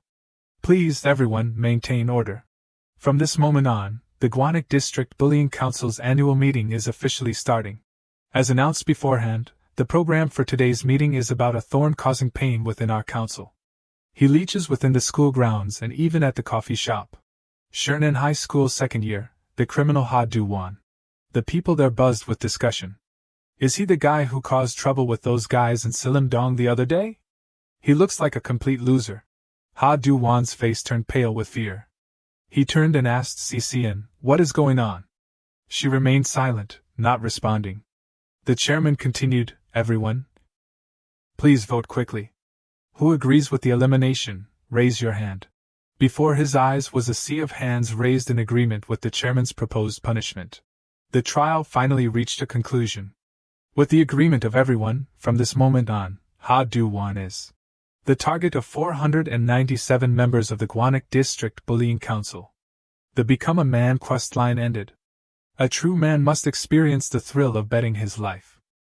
Find a way to escape this precarious situation. Bullying is common in schools, originating from groups that use violence to steal money or commit other types of crimes. They are a type of herd instinct. Always showing off. Living undisciplined lives. The reason they can freely live such depraved lives is because we follow the herd. There are many ways to control and dominate a group, and in Gwanek, the bullies use violent methods to control their group. Ha Do-won was really confused. What the hell is wrong with these bastards? This is not good. Be becoming a man. That is the next questline the system announced. Become a man, young man. A true man must experience the thrill of betting his life. Find a way to escape this precarious situation. When encountering consecutive missions, rewards will be given after completing the final mission. The most important thing now is not the reward. He suddenly realized who was standing next to him. Sian, are you doing all these shady things to trick me into this? The person presiding over the meeting was still speaking passionately. Therefore, I announced that the proposal has been approved. Ha Du-won couldn't help but think. What is that guy with glasses doing, banging the gavel? Suddenly, there was a loud voice. Wait! Startling him. What's the matter? Senior Sian, you also made a proposal. Please continue with the next part of the program first, right? The people below also buzzed with discussion. Who is that guy standing next to her? Why suddenly, oh my gosh, Sian is the best. Holding in his hand the declaration of low status. Ha Du-won couldn't help but feel confused. One thing is for sure, everyone is focusing on me right now. Am I going to get beaten to a pulp here? The gavel-wielding guy continued the announcement. The currently vacant position in the Bullying Council's Executive Committee. What she means is the election of a representative for Bormei-dong. Election of a representative? Are these guys politicians or something? These guys are crazy. Sian immediately spoke up. Yes, I've found someone suitable for that position. While he was still secretly thinking, if I quietly slip out of here while they're talking, maybe I can escape. While the MC was still shouting on the stage, I'm speaking as a new representative member of Bormei-dong. Ha Du-won was immediately pulled back. She yelled out, Ha Du-won! At this time, he quickly realized that he had actually become a candidate for the representative position of Bormei-dong. The rumors continued. Isn't that the guy on the screen? Is he worthy? Crazy. The MC also showed his happiness. If he's not someone who damages our faction, then there's no problem with him. Not the perfect candidate indeed. After that passionate declaration, Sian continued to add. Defeating 3 thugs in just one day, that's enough to prove he can become a representative already. Yunsang, why are you so silent? She said, that guy is beating people to prove his leadership skills. Not only was he not angry, but he also expressed agreement. Well, what he says isn't wrong either. Before Ha Du-won's reproach, what the hell are you talking about, Sian? No way I'm joining a bullying council. What's the point of being a representative? She still calmly advised. Think carefully about what kind of situation you are trapped in.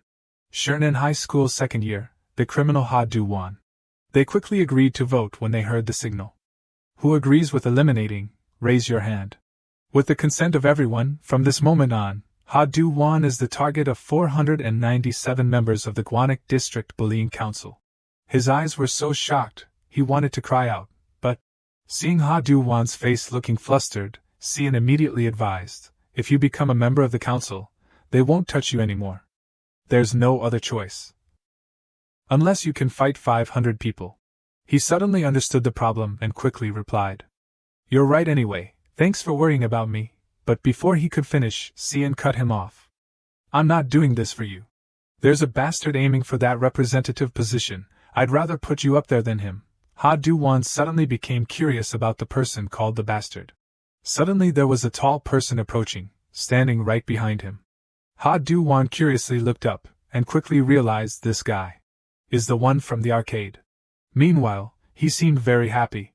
Sian, why didn't you remind me that today was the annual meeting? Seeing her nervously reply, Kang Si-hoon, why are you? He continued to tease. I knew that boyfriend thing was fishy. And this is what you're hiding.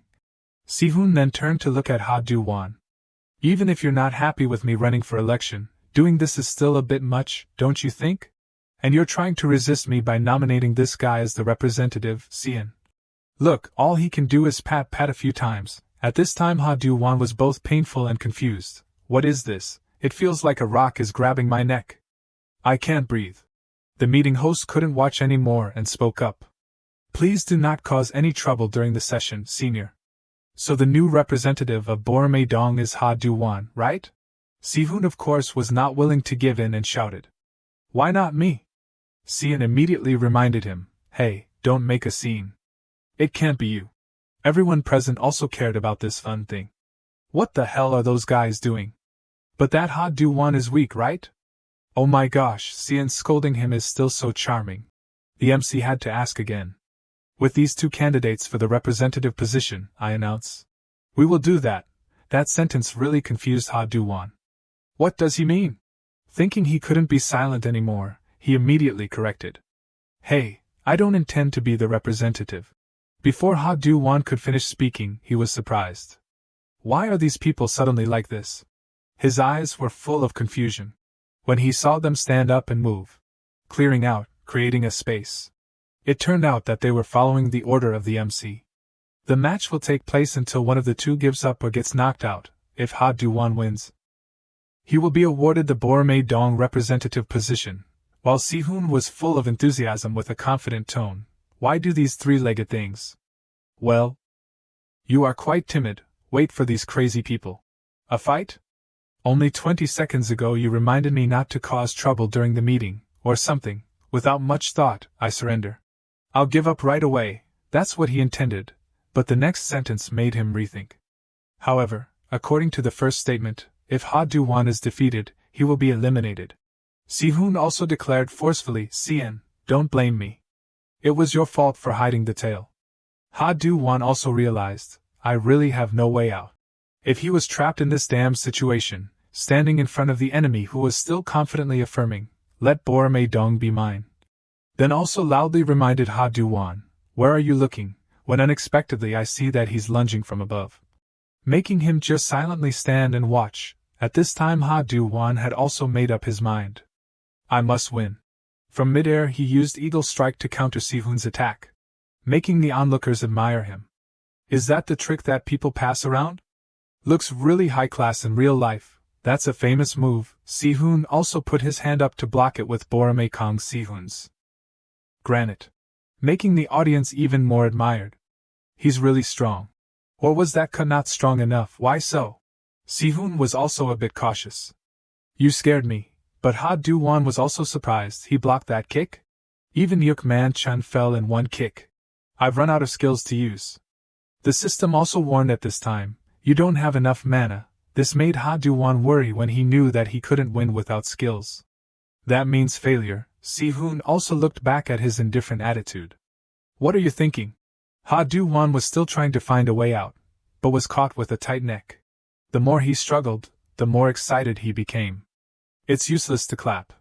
I will clamp until you faint. At that moment Ha Du-won suddenly remembered. He looks very familiar, that's why I find him so familiar. He changed so much that I didn't recognize him. That summer, the weather was particularly hot. I can't breathe again. When I was being neck-clamped by a fat guy who said, it's useless to clap. When will I get you the golden squirrel, then I'll let you go. At that time, I often had to pretend to faint at school. Before the bewildered eyes of my classmates, what's wrong with this guy? He fainted again. Even when eating, Ha Du-won had to endure his torture. I'll let you go if you eat all of this. Even while going to the bathroom. Still had to endure the threats. I won't let go until you finish. Because of him, I had fainted countless times just because of his joke. But the thing I feared most was not fainting. But when I saw the students were surrounding. The situation I had to face every time I woke up. Enduring enough jeers, because of him I had to go through so much humiliation. Since then I have had stress every time I stand in front of girls, and completely become a failure. Ha Du-won lay sprawled on the ground, his face full of resentment, suffering the curses of those present. A person like you doesn't deserve to get old, you should die. Si-hoon, in the winner's stance, triumphantly said. It's fun to die, the result is too clear, but he lost weight and changed his appearance. To be surrounded by girls. The more I thought about it, the more uncomfortable I became. I don't want to lose to a bastard like him. But how can I win against him? The big mouths kept talking. This isn't even a fight, of course. Why would an unknown like him have a chance to fight Kong Si-hoon? That's right. No chance, you idiot. That sentence awakened Ha Du-won. Do I have a chance to win this match? I used my last skill already, and it was blocked right from the first kick. To return his clamp, I can't do anything other than clap like an idiot. I'm hopeless. Si-hoon declared triumphantly, from now on I will be the representative of Bormae-dong. No one has any objections, right? Ha Du-won also accepted, this is my end. I almost thought so. Seeing him slowly stand up, he smirked. Why do you want to eat more beatings? You're pretty tough. Ha Du-won also didn't hesitate to immediately respond, worry about yourself first. From now on I will let you know what hell is like. The atmosphere in the room suddenly went silent. Ha Du-won's jacket lay sprawled on the ground. Everyone was shocked. Really, I can't believe my eyes. I've never seen anyone be able to throw that many punches. Most surprising is, he punches like a sick cat. Ha Du-won still kept encouraging himself. It's almost over, just a little more. 7 hours ago, he was eagerly rummaging through his belongings. Let's see, where did I put it? The reward I received from defeating Yukman Chun. The system issued a notification, Quest Series Reward, you have obtained the Silver Key. The Silver Key is a hero item that unlocks the character's sealed passive skills. He quickly held the key in his hand and experimented with it. In that list, the defense skill was something that greatly interested Ha Du-won. So, it can unlock defense skills, huh? He quickly chose to open it. With a feeling of excitement and anticipation. The system confirmed once more, exclusive to the job, defense skill unlocked. Critical strike defense skill, mana consumption, you only have a 1% chance to activate a critical strike when launching continuous attacks. Ha Du-won observed and pondered, a critical strike when launching continuous attacks? A defense skill that doesn't consume any mana? It's exactly what I need right now. A 1% chance, but isn't this too stingy? That means it only appears after landing 100 punches. Last time, I got a skill that needed more mana than I had available, and now I get this damn skill. Because it seemed so useless, I ignored it completely, but now I have no choice but to use it. There's no other way, I'll use the ultimate continuous scratch. Cian couldn't help but feel embarrassed by the playful words. That guy is really funny. But Ha Du-won didn't care. If I keep punching him, I'll activate it. I have to take advantage of the moment he's still surprised. He spoke up to distract his attention. Fast, right? Too fast, huh? Can you block it? Si-hoon's eyes were full of confusion. What the hell is this? Are you kidding me? Even Ha Du-won had to criticize the skill. Unbearably cruel. They're really forcing me to hit 100 punches. The final blow aimed straight at Si-hoon. But it didn't seem to have any effect, as he still calmly wondered. What are you doing? In games, random algorithms are one of the irreplaceable elements. Random algorithms give everyone fairness, increasing the chance of success and upgrading equipment. The players often disappointedly exclaim, missed again. Something that is not easily obtained in real life. To satisfy all players, Ha Du-won was really determined to conquer it. When his teammate reminded, hey you old fart. Do you know you are using tuition for English tutoring to upgrade equipment? He calmly replied, why should I care, I'm using the money for math tutoring now. His friend joked, or that random algorithm is rigged. Ha Du-won immediately brushed it off, nonsense, I'll get it this time because I've failed so many times. I'll have it this time. Challenging that ability every day. Even so, be careful, his friend confidently said. One more time and it will snatch everything, are you sure? I said I'll get it this time. The reason he was so confident was because the random algorithm also provided. After so much effort, the system still announced the upgrade failed, causing Ha Du-won to angrily exclaim, this damn game, equal despair. So after that punch that he dedicated to Si-hoon, La-on's eyes were full of confusion. Why didn't it activate? I put all my remaining strength into those 100 punches. Theoretically one of them should have. Si-hoon still calmly teased.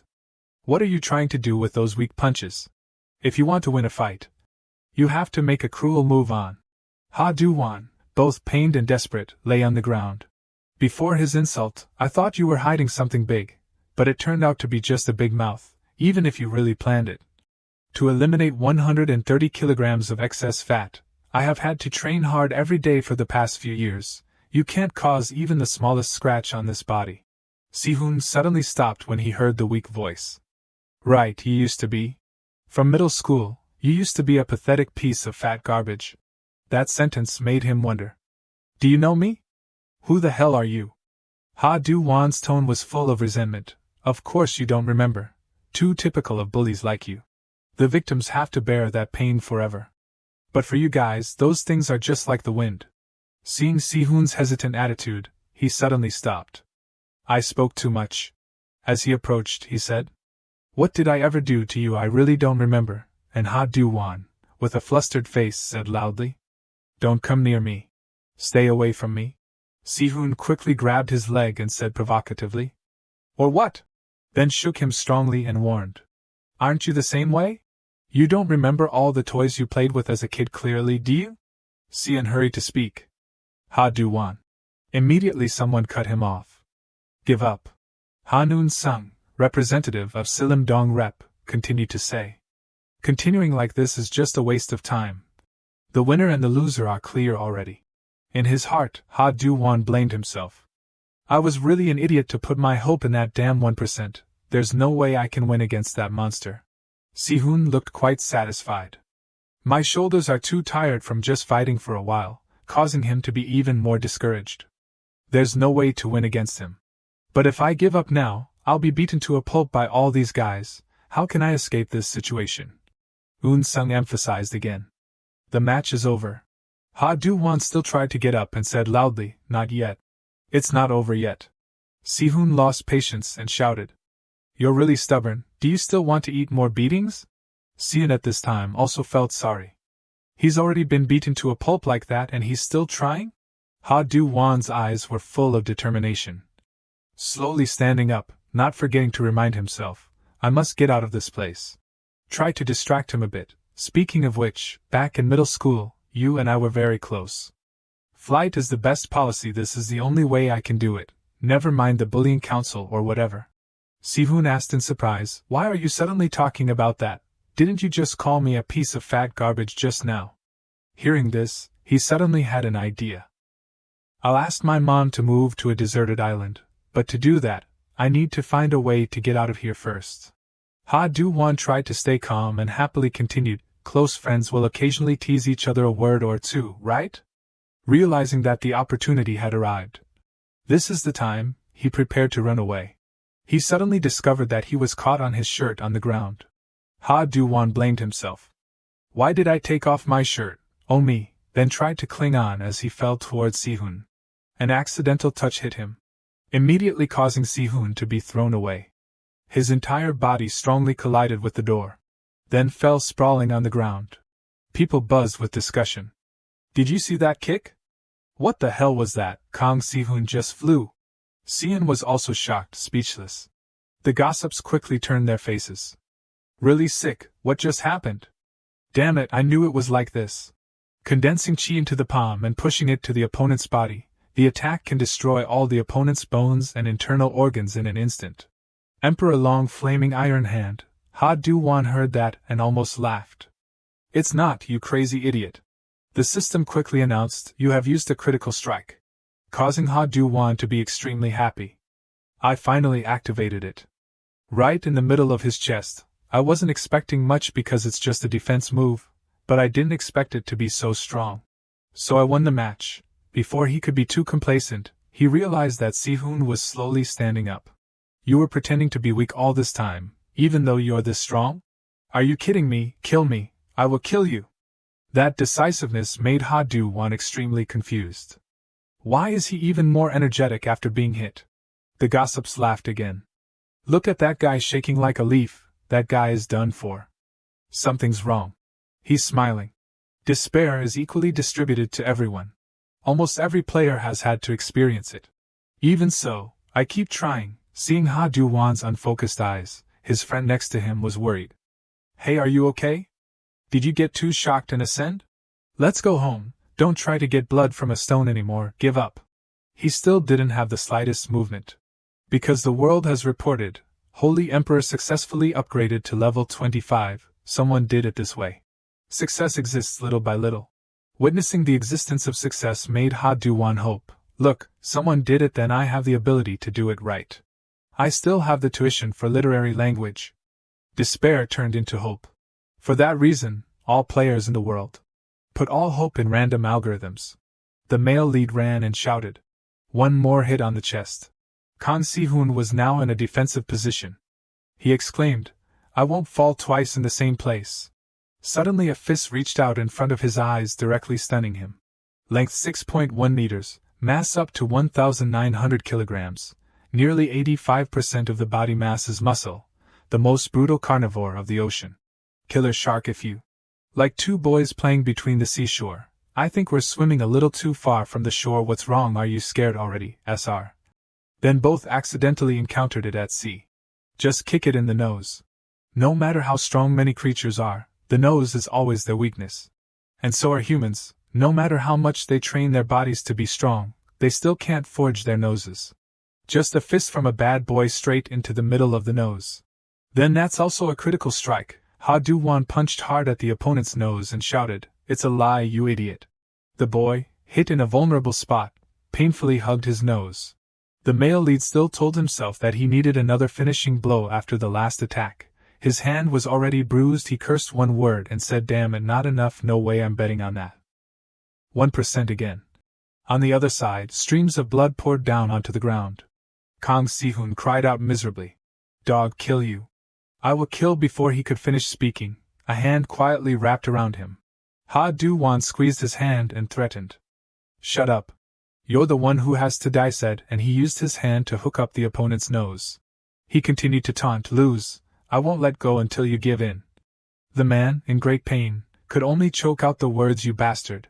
The people around who witnessed this scene couldn't help but exclaim, "Wow, I'm getting goosebumps, wow, that kid is really wild." Sian was stunned when she saw this.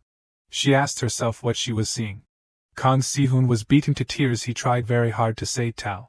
Giving in, the male lead let go and he fell sprawling on the ground.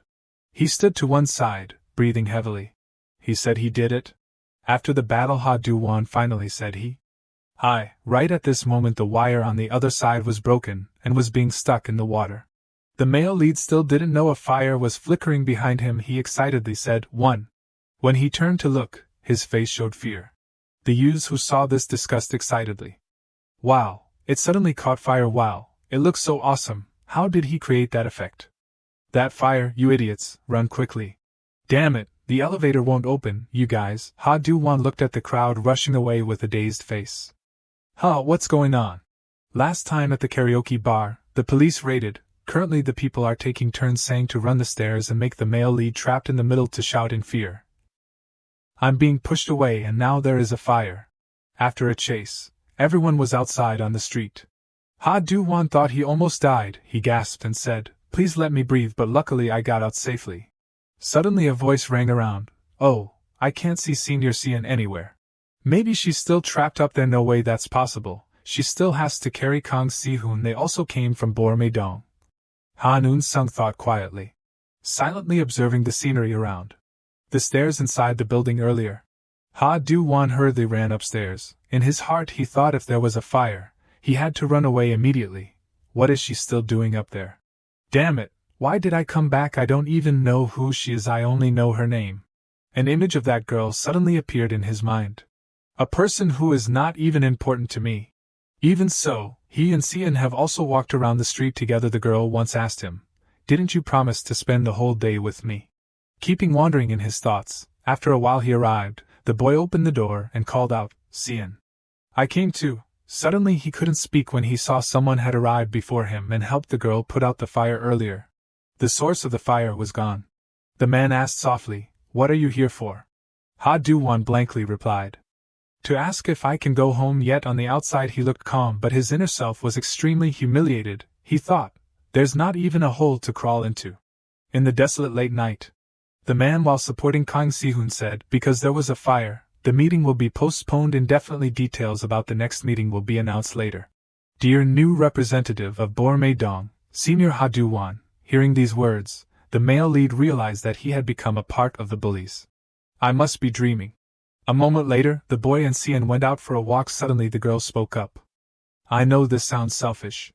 But it's not like I put you in that position on a whim. I have planned everything, so don't worry, and now you should thank me for helping you escape from being eliminated." Ha Du-won listened to the side and thought quietly. She's right. If I didn't become a representative, then I would have to face even worse things. It's lucky that things didn't go too far. Keeping wandering in his thoughts, Sian said in a voice. "We're at my house." The man hesitated and replied, "Okay, goodbye." "Oh right." He put the plush fish out in front and said, "When I was in the arcade, I saw you seemed to want it, so I picked it up for you. Now I only have this one left." The girl looked at the plush animal in front of her and asked blankly, "Ha Du-won, you? What is this?" the male lead asked in surprise. Didn't you keep staring at the plush fish machine?" Sian then realized. "Oh, at that time, I was not looking at the plush fish. I was reading the wanted poster posted on that machine." Ha Du-won heard these words and could only sigh one sentence. Then the woman said, "But thank you for that." What's the matter?" the boy asked. Sian, while hugging the plush fish, replied, "You came back to save me. Okay, goodbye." Just with simple words like that also made Ha Du-won's face turn red. He shyly said, "Oh, goodbye, Sian." Right at this moment the system sent a notification. The quest become a man completed. Ha Du-won read and whispered, "Finally finished it. Man, what is this thing become a bully instead, these bastards." Suddenly the system showed a message. "You have completed a total of 8 quests," calculating the rewards. In his heart Ha Du-won was thinking that he had completed 8 quests. Those dating quests weren't bad. What kind of key will I get this time? Finally the system confirmed. "You have received the quest reward." After the system displayed the message, the male lead unexpectedly shouted, "This is..." Scene changed to an early morning, when the janitors were still working hard. Ha Du-won prepared his outfit because today was the first day of year 12. "I must get to school earlier than anyone else to carry out this important mission. And that is," the boy thought quietly, "set up the equipment." Because he was studying in a new room, he had to arrive early to install them. He arrived at the place, looked at the class schedule and said, "Let's see, my place is..." When he stepped into the classroom, he was startled and exclaimed, "Someone came even earlier than me." He moved to his desk and thought, "I need to put all this equipment down here. Oops, I accidentally made a noise, sorry." He glanced at the student ID of the man on which it was written Ha Noon-sung, Shernan High School. He murmured, "This name Ha Noon-sung sounds familiar." At this time he suddenly remembered that Sian had reminded him earlier. "Remember this well from now on. Representative of Sillim-dong Rep Ha Noon-sung is the most dangerous bully in the Gwandae District Bullying Council." At this time Ha Du-won looked at the dangerous boy in the legend who was appearing in front of him.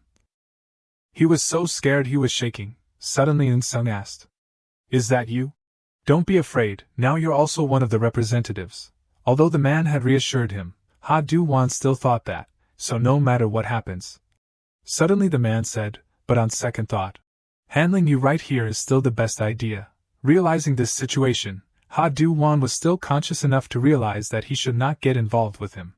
Then he tried to explain, "I'm also a member of the council now, we're on the same side, right? Shouldn't we fight?" Ha Noon-sung, hearing this, replied indifferently, "Same side. You still think you won't be dealt with by the council, but I'm the representative of Bormae-dong now," the male lead said.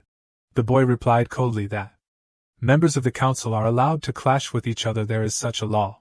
In this world, ranking by power is very important, so I can completely beat you, said, and he slightly lifted the male lead up high, causing him to exclaim painfully, "Avenge the one who ate the guts of the bear, dare to touch Sillim-dong Rep."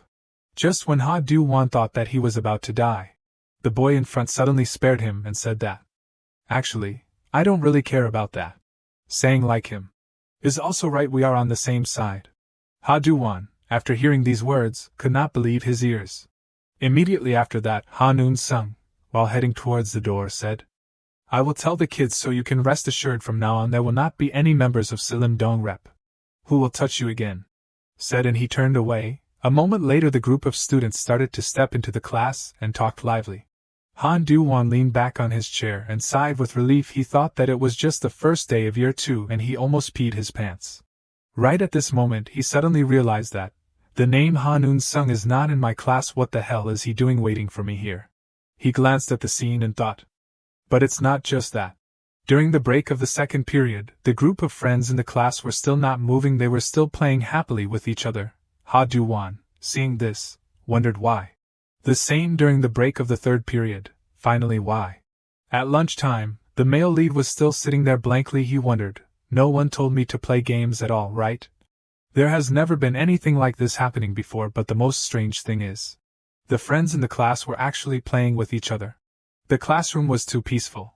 He started walking around the school and immersed himself in the stream of thoughts. Usually when the new school year starts, there will be clashes between the students, such as the case below. The bastards called out Dai-la.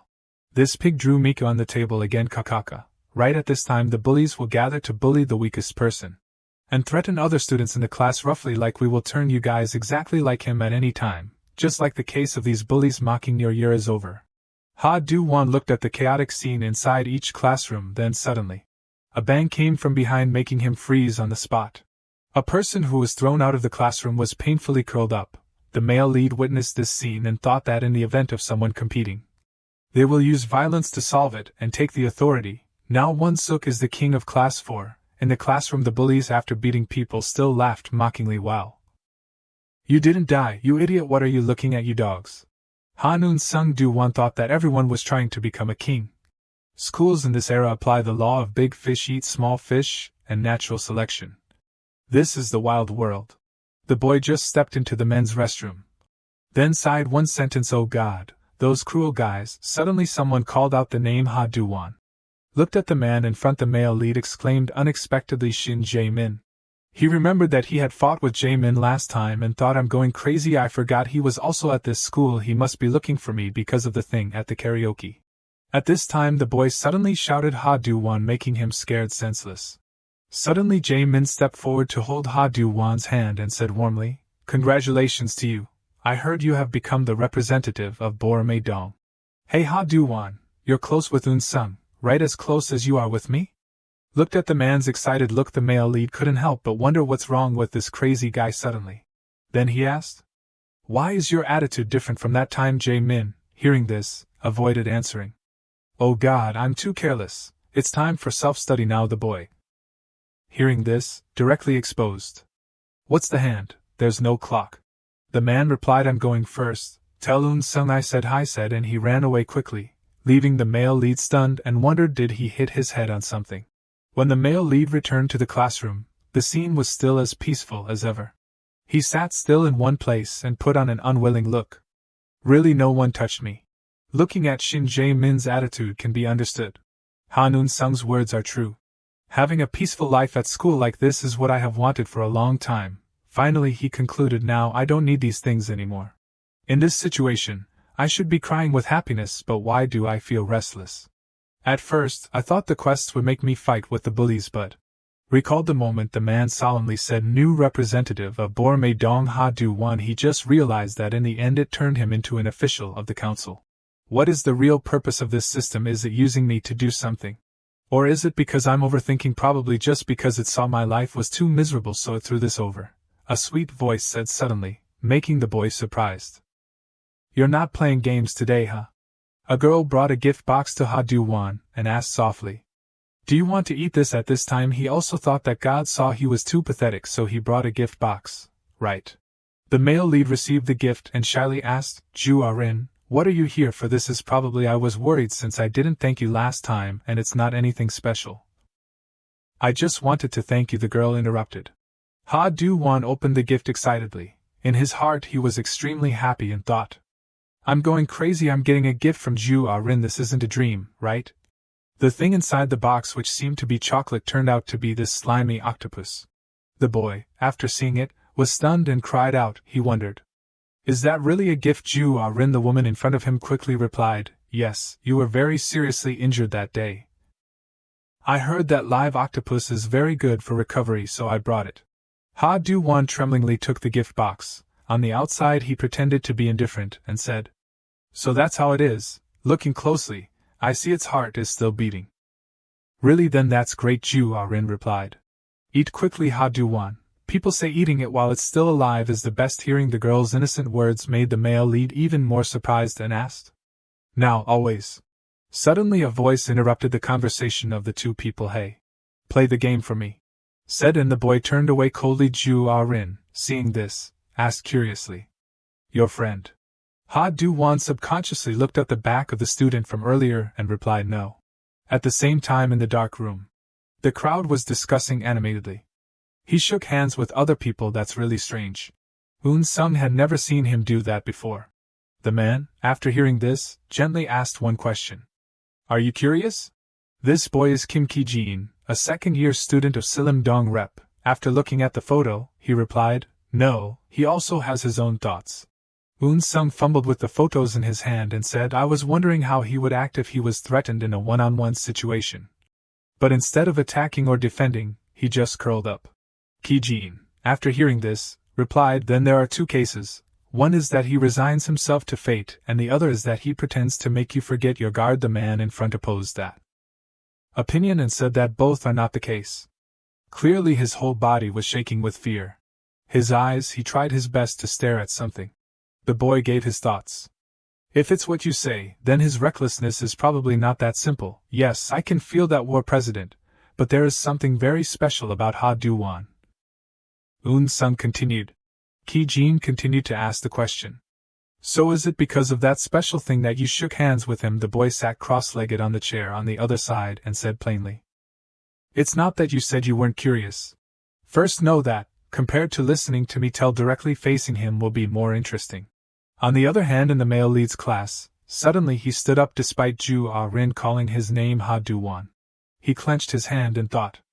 That bastard is done for. Then he went in front of the red-haired boy from earlier and said seriously, Hey, stand up. In his heart he was very resentful of the boy in front of him. He thought to himself. How dare you ruin my sweet moment?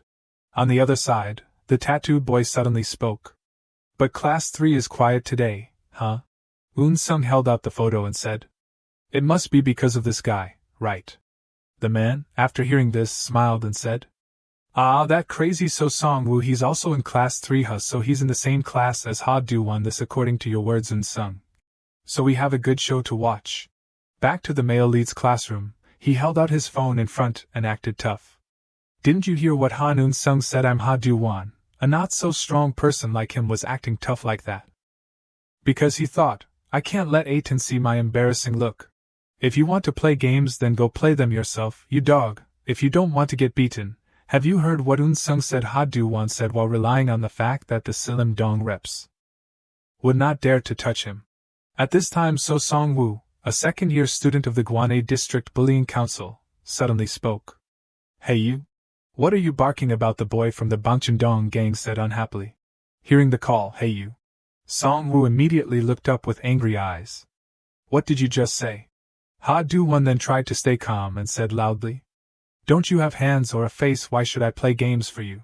You brat, I'll tell Eun-sung. His killer eyes made him feel very scared.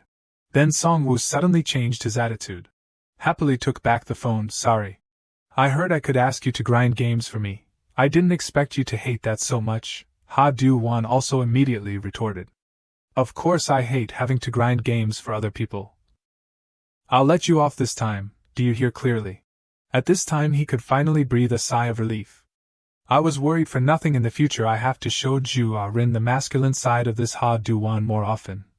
Before he could continue talking to the beauty, one of her friends came to urge.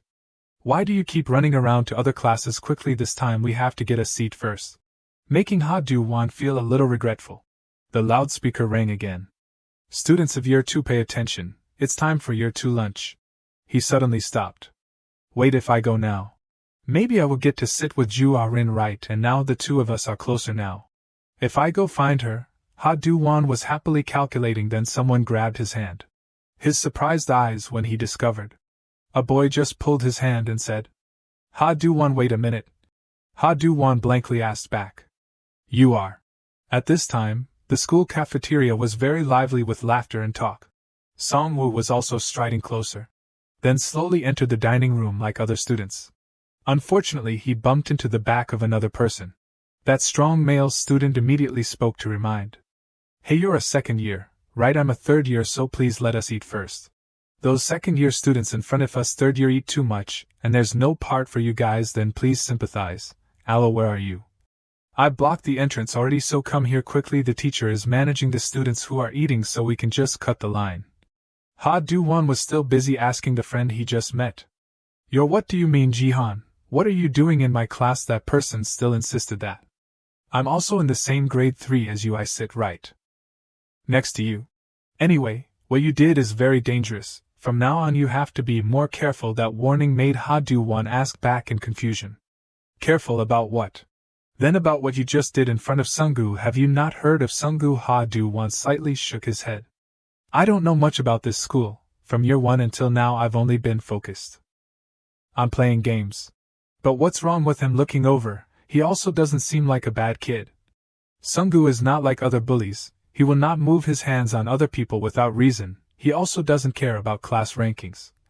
Moreover, with a fairly calm personality, he is usually not bothered by trivial matters. Hearing this, Ha Du-won was not surprised. Then what problem is there with him? Jihan again continued to explain, but there is one thing that will make him change 180 degrees. That is when someone dares to block his path. When that third-year male student was threatening. What's with that eye? You don't want the seniors to eat before you, huh? Jihan then growled. You little brat. Are you faster than me? He immediately raised his hand. Hey, EY with the seniors, of course my hand will be faster. Jihan quickly attacked him, making him very painful. Angrily shouted. This guy you're done for. While both were fighting, the third-year male student had a hard time attacking, but it was not effective. He really felt confused. What the hell is going on? Why is that bastard so fast? I can't even get a finger on him. I'm asking you. Are you faster than me? Jihan's loud shout also made the other male students' faces flustered. You can't even touch a finger on me. And you dare to block my way. Huh, you bastard. The shout also startled Ha Du-won. At this time it was already late afternoon. As Ha Du-won stepped out to go home, he thought. I understand that he's very confident in his speed, but just because he was blocked, he beat people to this extent, is it worth it? I don't know anything else, but there are rumors that something bad happened when he was still in the track and field club in middle school. Ha Du-won, you should also be careful. He is usually very calm, but he immediately changes 180 degrees when someone dares to block his path. Thinking for a moment, his eyes suddenly flashed. Isn't that even better? As long as I don't block his way, right? This school year will be peaceful then. Before he could finish speaking, the system spoke up. Sprint quest, run really fast and overtake Sunggu right now, limit 10 minutes. The quest came in quick succession, causing Ha Du-won to lose his temper. Damn it, why do you keep haunting me like this? It was very peaceful today. I have to surpass So Song-woo again. This is clearly a quest that makes me fight with him, but that is not important if I don't want to be punished by this system. Then I have to find Song-woo as quickly as possible. Suddenly from a distance there was a weak voice calling. Is there anyone here? Save me. I'm sorry, I was only running because I was afraid I would be late for my tutoring. I didn't know you were standing right in front of that. I wouldn't dare to run into you like that, Song-woo also growled. I'm asking. Are you faster than me? The unfortunate male student's satchel was lying neatly on the ground. Immediately caught the eye of Song-woo. He then came forward to take it. Then turned and left. The male student was huddled in fear. His face was swollen and bruised from being beaten. The sobs called out from time to time. Suddenly someone came to comfort. You're a man, don't lie down and eat like that, wipe it away. The voice trembled and replied. Thank you. Ha Du-won immediately suggested. Hey, do you want revenge? The male student's voice suddenly hesitated. I want revenge, but I'm not strong enough to do that. Realizing that there were only 2 minutes left, he then lowered his voice. Again, this feeling, it reminds me of the days when I was still a failure like you, the feeling like something is jumping wildly in my chest. Listen here, you failure, now I feel like I can.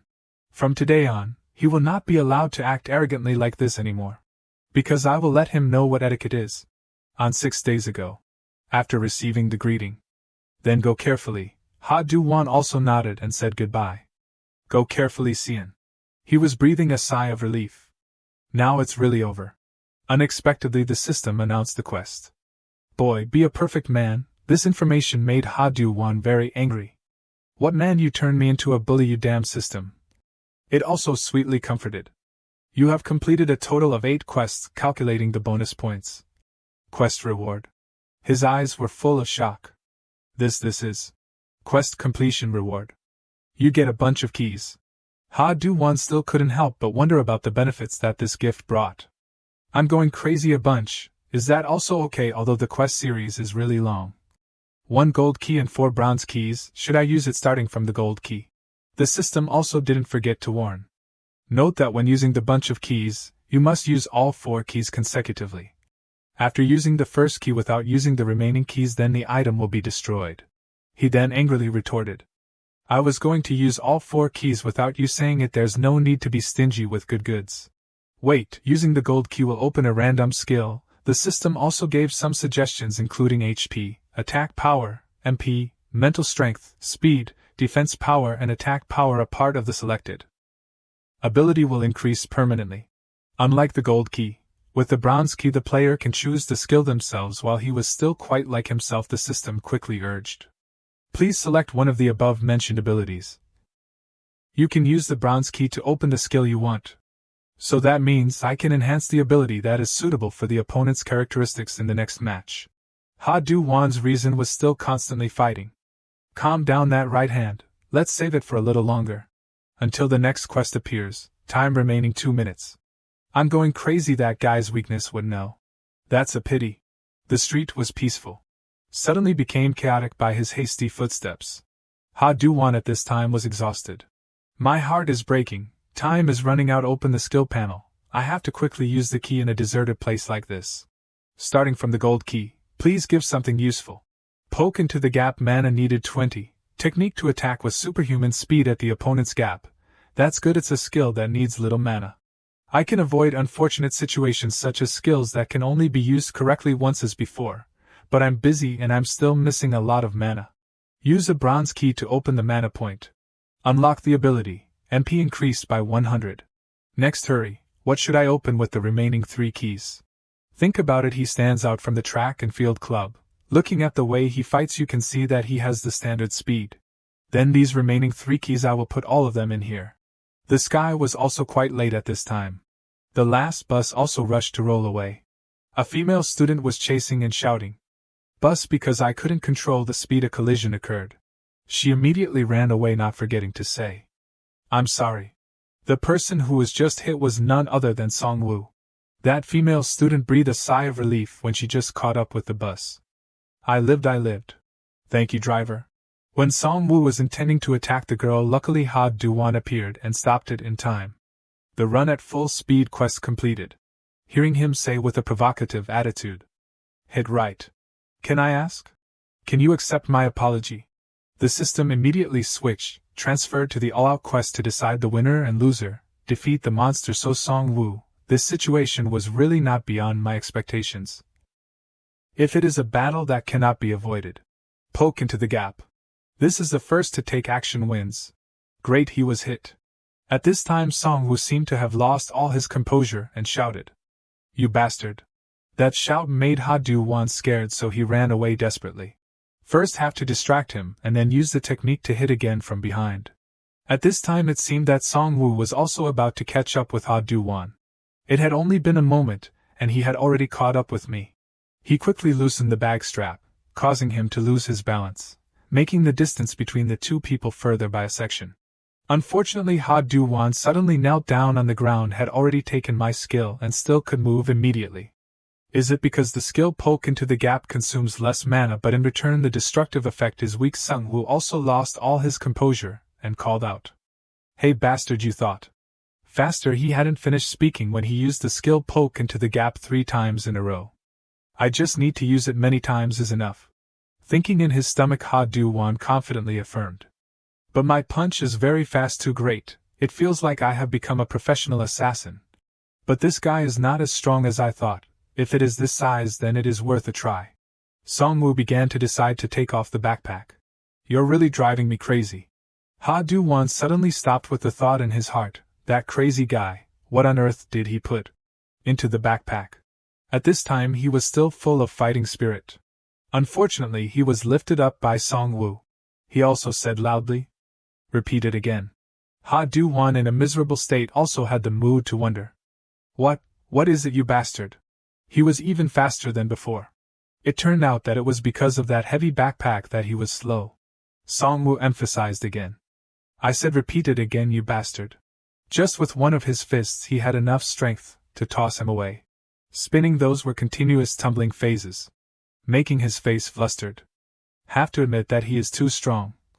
"I have used the skill how many times?" Song-woo slowly said. "I didn't recognize you when we met at school earlier. It turned out you were that damn dog." In Ha-Du-Wan's heart he really wanted to snap back at him, but didn't have enough courage before the mana decreases further. Should I use the eagle or not? No, if it's this guy then the chance that he will avoid it is very high. If I waste it like that then it's game over really. What way should I use to fight against someone as fast as this? I don't have any fighting experience. Song-woo immediately made fun of him. "A vegetable and hemiplegia, which one do you like?" Ha-Du-Wan was a little flustered.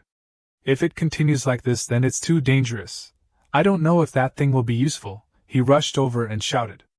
I hate both of you damn stoneheads. In his heart he also assessed that currently he had no other way. The skill poke into the gap 3 times in a row was activated again, causing Song-woo to smirk. What kind of trick is that? I don't know what you're planning to do. But that move for me doesn't work at all, you idiot. Ha Du-won suddenly struggled up strongly. Also confidently retorted. Why did you say it doesn't work? The move just now was not a poke with fast speed. But it's the slow waving arm, okay. In the fighting game genre, the most basic of the basic to win. That is drawing. That is the fighting method, I know, but it only... At this time when opening the ability, I thought with a speed battle I definitely wouldn't have a chance to win. So instead of choosing speed, I chose to increase attack power. Currently my punch is 31, it's a bit heavier. That's right, there's nothing difficult. From now on I will treat this battle as a game. I have played the game. Assuming this battle is a game, then the first thing I have to do is to grasp the opponent's trick. His stance until now, hit the blind spot.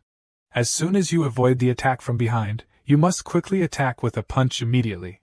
First you have to be careful not to get hit in the face. The opportunity to counterattack. Even if you get kicked by the enemy. Fall sprawling on the ground. Song-woo's footsteps were getting closer every moment. Confidently affirmed. You can't beat me.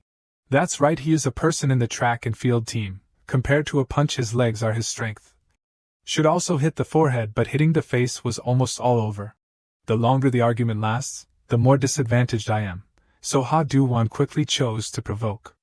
My head is made of stone. Do you know that, you bastard? Decisive battle, decisive victory, let's go. Have to pretend to poke. Those gaps. Absolutely must not take back. While Song-woo was concentrating highly. Vua tang cho ka emotiku de thou troi voi chui rua, my lam sai kgive, he was just about to say that, while giving him a kick to the sky and cursing, what the hell are you doing? After seeing Ha Du-won's ignorant eyes that were looking straight up at the sky, he then spoke up to mock. Those moves are clearly visible like that. And you think it's effective? You don't have anything worth showing off, little rat. In the moment, lying sprawled on the ground full of despair and pain, along with the non-stop coughs. His mood at this time was quite confused. I was hit on the chin too hard. What, my body is not listening at all.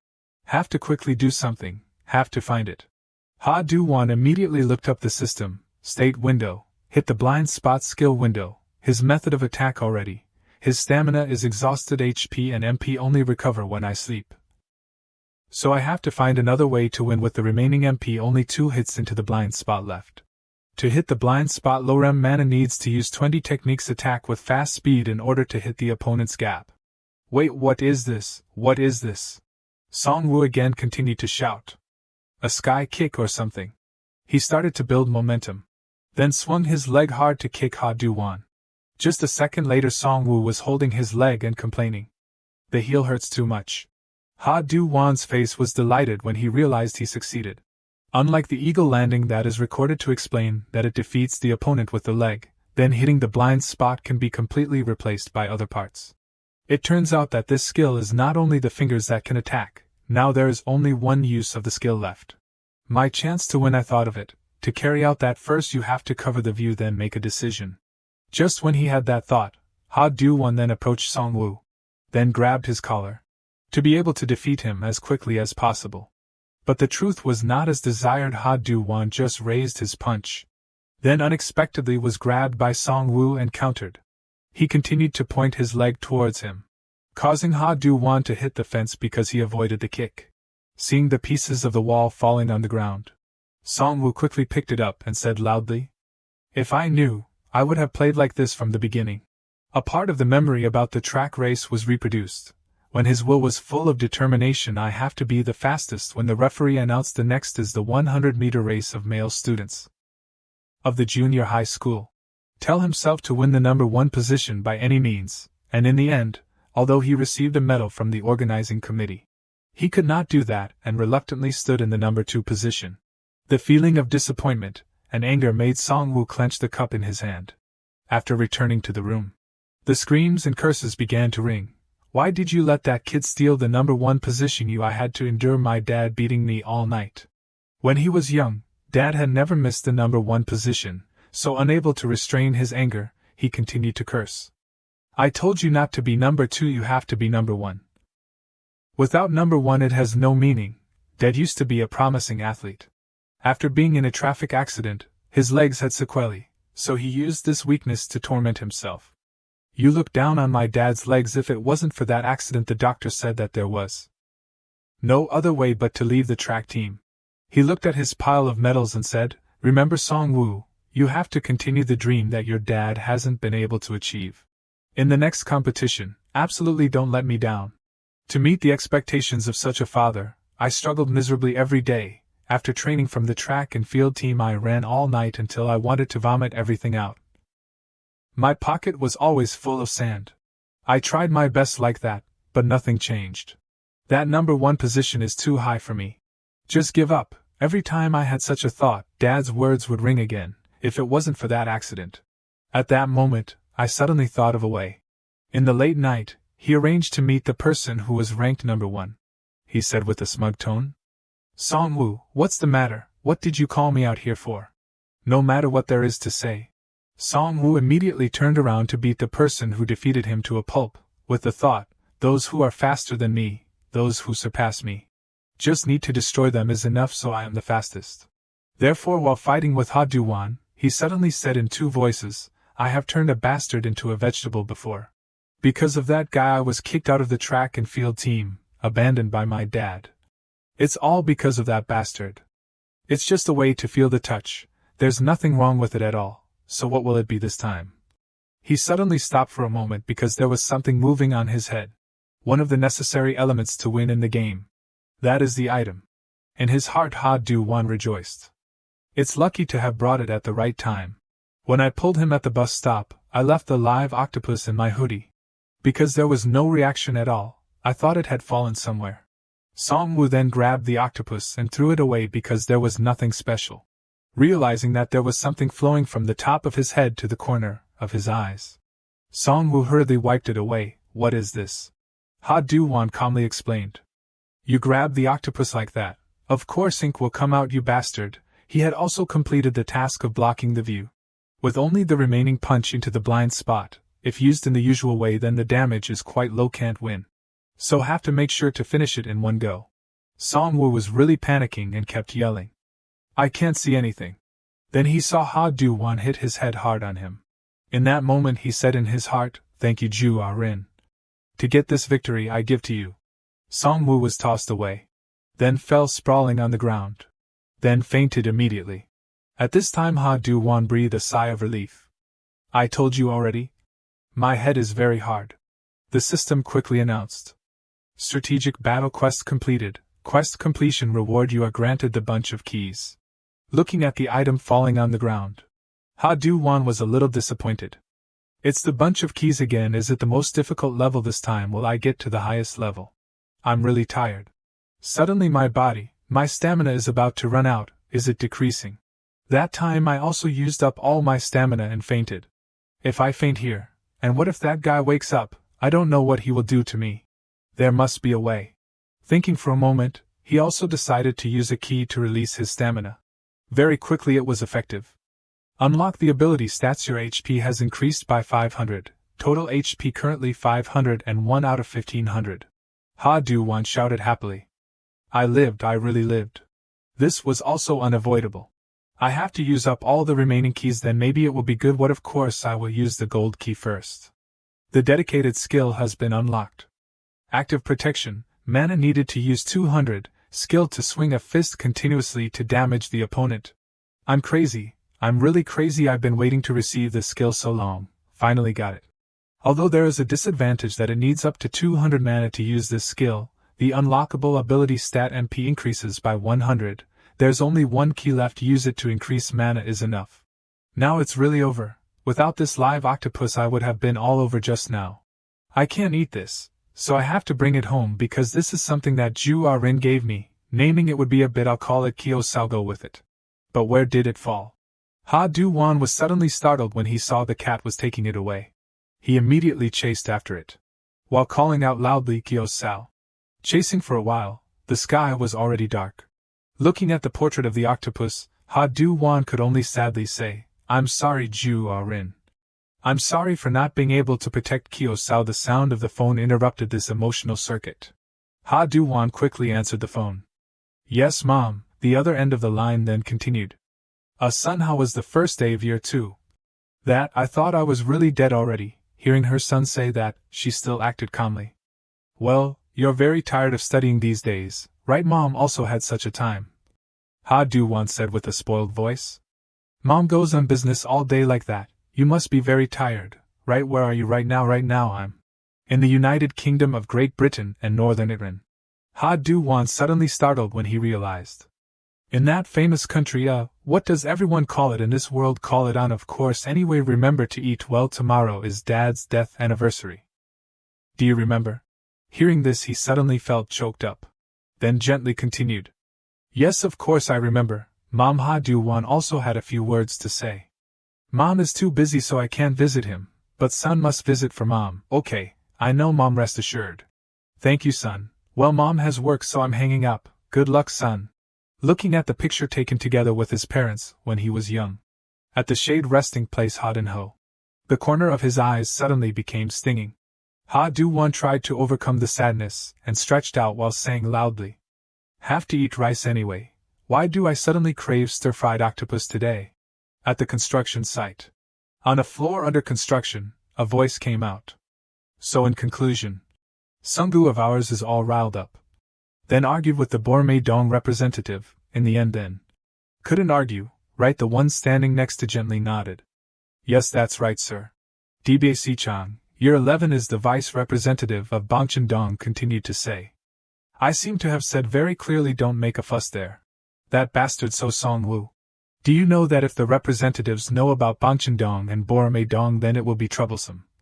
I hate those who like to show off the most. That kind who was abandoned by his dad. I saw that you were guilty so I accepted you, but you repay me in that way.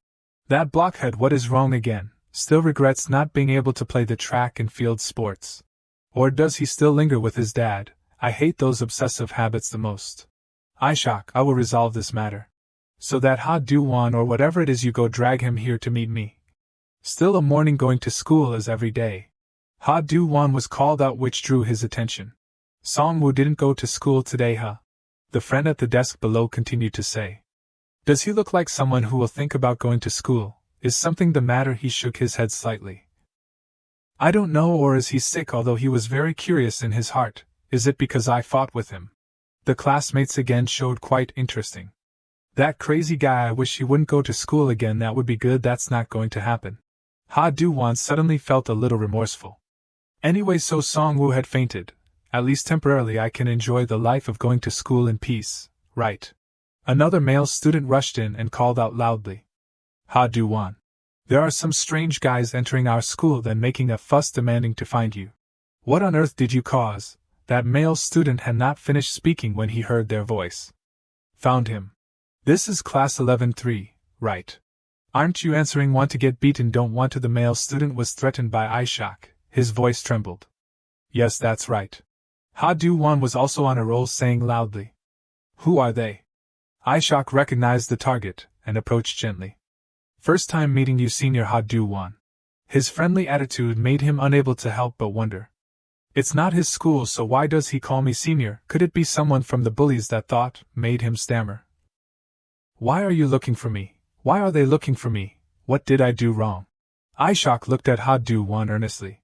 Senior, please come to Bangcheon-dong with us, thinking in his stomach, at this time if I follow them, I will surely die. He immediately refused. Why would I don't want to go? His 18 years of tenured failure instinct was shouting like that. Aishak declared powerfully. Then I will have to drag Senior there, but if Senior resists then I will ask one question. There are 10 people here, can Senior fight them alone? He then stared blankly thinking, I'm going crazy, not one but fighting with up to 10 guys, then of course it's not possible. Is there no other way to escape? Suddenly another person's voice appeared and interrupted the conversation between the two people. Who are you? You Bangcheon-dong guys. What the hell are you doing here? Aishak was shocked to realize that it was Han Eun-sung. Their companions also spoke to show off. What else is there to do, you bastard, can't you see? Eun-sung quickly took action to punish the one who dared to cut him off. This, pulling the string coming here. Seeing them being taken down right in front of him also made Ha Du-won unable to help but be shocked. That bastard who acted so fierce was beaten to the floor screaming miserably. My leg, my leg. Aishak was also warned. You can't drag Ha Du-won away, but if you are still stubborn then I will ask you one question. Just 10 people and you want to beat me? Seeing the troublemaker being beaten so badly made Ha Du-won unable to help but be shocked. What's going on? Just kicking once, and he has become like that. Another one in the group also acted like a hero and rushed up. You bastard. He was also immediately taught a lesson with a punch. His mouth was swollen like a bun. While Eun-sung did not have any scratches at all, still leisurely calm. Another fat guy was holding the chair high. While hitting hard towards Eun-sung, he said loudly, "Go die." But he was very quick to dodge. Just using a light force he was tossed away. The fat guy's body hit the wall hard. His shaking appearance when he was glanced at by Eun-sung. Trying to stand up and take each step back. Don't come here. I told you not to come here. In this stupid narrow passageway. You didn't pay attention to the back. Stupid bastard. Eun-sung quickly avoided their encirclement. From the table very quickly, he flew his leg and kicked them a kick like heaven. Also didn't forget to say mockingly. These guys are too annoying. Aishak stood from afar and observed the event. His eyes showed extremely angry. Eun-sung continued to make a request. Like this, let's go from now on. All of you come on up. They quickly rushed up. Unexpectedly in just a second they were all tossed away. This made Ha Du-won even more astonished. I'm going crazy, hitting 9 people at the same time. Han Eun-sung, representative of Silim-dong Rep, has said. This is the most dangerous exercise and the training exercise of the Aichin Council. Realizing that Aishak was preparing to film, Eun-sung smirked. If that's the case then from now on. Only you're left. You said that's right? Eun-sung suddenly turned to look at Ha Du-won and said loudly. You deal with those things. Remember to clean it up neatly. Aishak was determined not to yield. Put those nonsense away. Do you think we will let this matter pass in silence? I will stay in Bangcheon-dong for a long time. Hearing that, Eun-sung still acted nonchalantly. Ha Du-won. Let's go to the cafeteria. Very quickly both were there. Ha Du-won then hesitated and said, You just helped me, I thank you, Han Eun-sung. Eun-sung also happily replied. Don't bother, I just helped, and his heart Ha Du-won could not help but rejoice. Luckily, thankfully he is on my side, that's right. He had just finished speaking, he continued to say, moreover.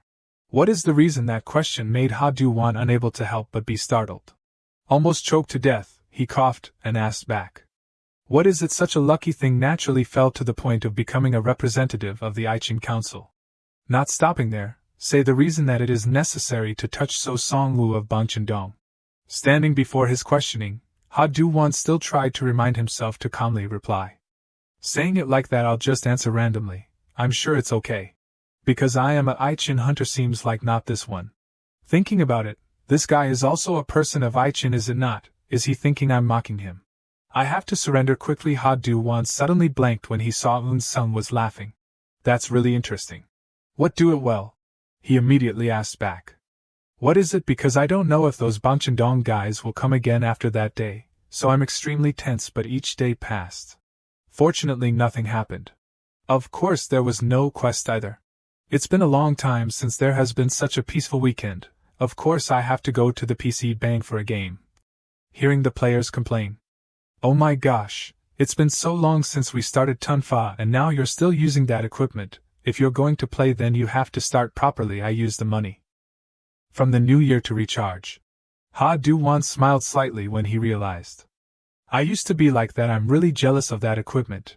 If I recharged money to get that, then it would be more fun than farming myself. Recharging money is faster than farming myself. Ha Du-won suddenly confused. Why are my tears naturally? Trying to rub his eyes, he heard the voice.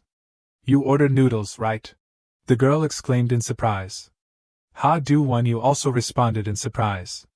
Ju Arin. You're working part-time there, she replied calmly. I'm not doing it because my dad is the director here, so I occasionally come to help. Ha Du-won's eyes suddenly flashed. Her dad is the director of this internet cafe. That's great, I really like it. I just want to be the future son-in-law of the boss of this internet cafe. Ju Rin's eyes suddenly panicked. Could it be? Did you order something else? Wait a minute, she had just finished speaking and quickly ran away, making Ha Du-won unable to stop her. It's not like that. The conversation of the young people next to him made Ha Du-won pay attention to. Damn it, I didn't expect there to be so many options in this topic. Go teach that arrogant guy a lesson. Hurry up, let's go. Here comes Dida. Ha Du-won suddenly realized that place was clearly. Everyone was looking at the two boys playing the game from earlier. Hey, let me try that equipment once, let me see. Ju Rin also enthusiastically said goodbye to the customer. Thank you, please come again next time, when the strange youths quickly left. The boy suddenly panicked when he realized that someone had touched his computer. All items are gone. Ju Rin immediately showed concern. What's the matter, kid? Then received the answer. We just went out for a bit, but it seems like someone has stolen all of my friend's items. Seeing her panicking, oh my gosh, who would do that? Ha Du-won quickly came to investigate. What did those guys just do? Could it be that they stole the items? Ha Du-won, did you see anyone do this? Of course I didn't see anything. The boy's voice was extremely urgent. Help me. Bro, help me. Ha Du-won suddenly realized that, could it be? I knew it, a quest appeared. Quest this time is to eliminate the thieves after stealing all the items. The thieves have fled. Eliminate all the thieves. To eliminate the disaster is not more than 4. The reward will be a light silver key. This time it's not one person but 4 people. I'm not Hanun-sung. How can I defeat 4 people? This is impossible. The system also stated that there is a hidden reward in this quest. They quickly arrived at a neighborhood. The group calculated together. Have to post it on item bay right away. That's good, bro. If we sell all of this, then not only will we get alcohol. He hadn't finished speaking when he took a hit like heaven. While they were panicking, what is it? They heard the lesson. Trampling on the dreams of the newcomer like that, for a gamer, that is something that can't be forgiven. Seeing that the reward was a date with Ju Rin, made Ha Du-won's spirit even more excited. You thieving robbers, come here quickly. In an internet cafe, a person's voice suddenly cried for help. Help me, bro. Ju Rin led a boy about 7 years old. She called Ha Du-won's name. The boy also earnestly called bro.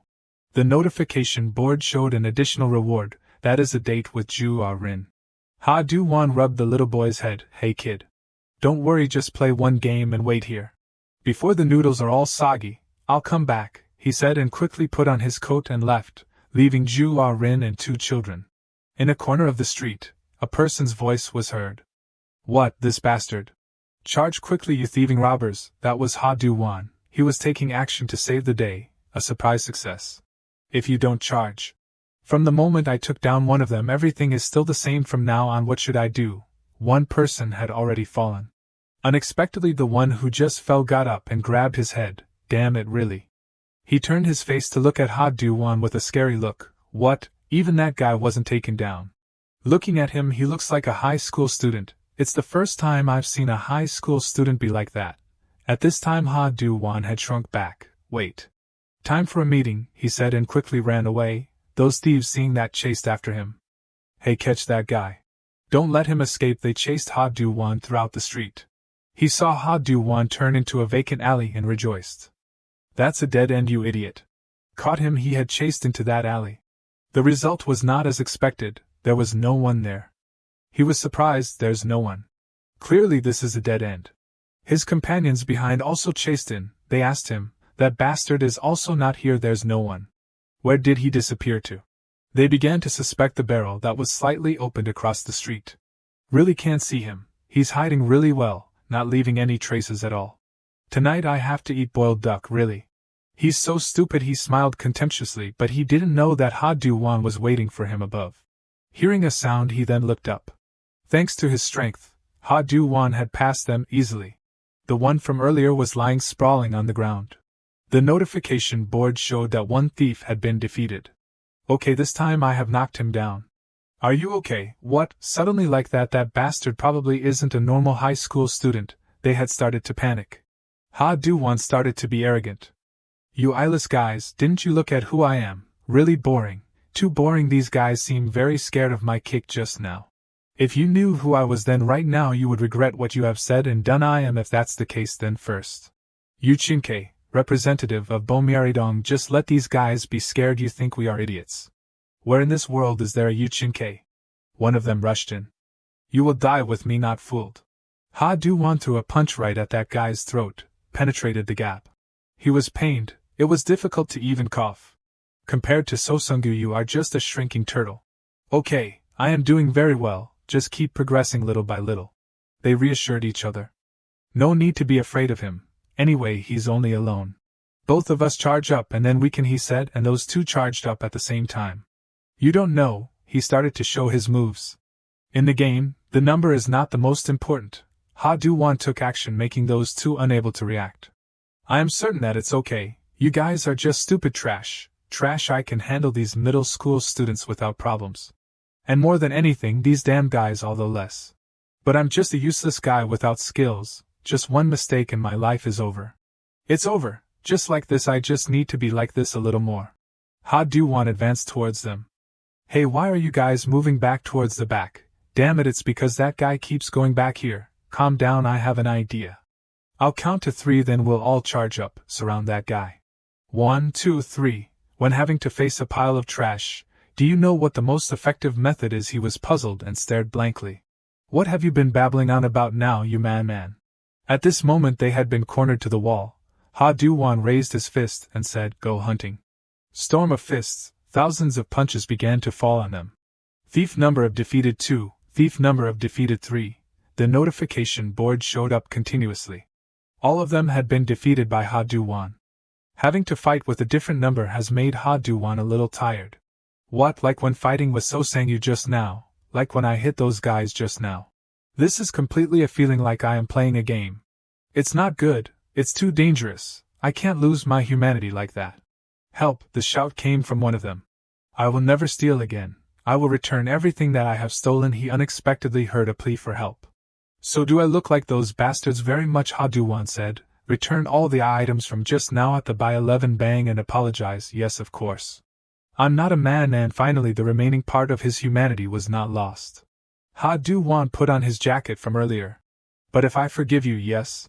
Ha Du-won looked at the notification board. The number of thieves defeated so far is 3 out of 4. A kick tearing through the wind. He kicked straight at the last one out of the 4 guys. I will not be able to receive the additional reward of the quest. The 4 guys had been made miserable by Ha Du-won, their bodies full of wounds. Thief number of defeated 4. The quest to eliminate thieves has been completed. The key appeared. Ha Du-won raised it high with pride. Sure enough, it's the highest reward, completion reward. Received the silver light key. He turned his head towards Ju-ah-rin. Now only remains. At that by 11 store, the additional reward is waiting for him. Those thieves bowed their heads one by one and apologized. One more time, we will never steal again.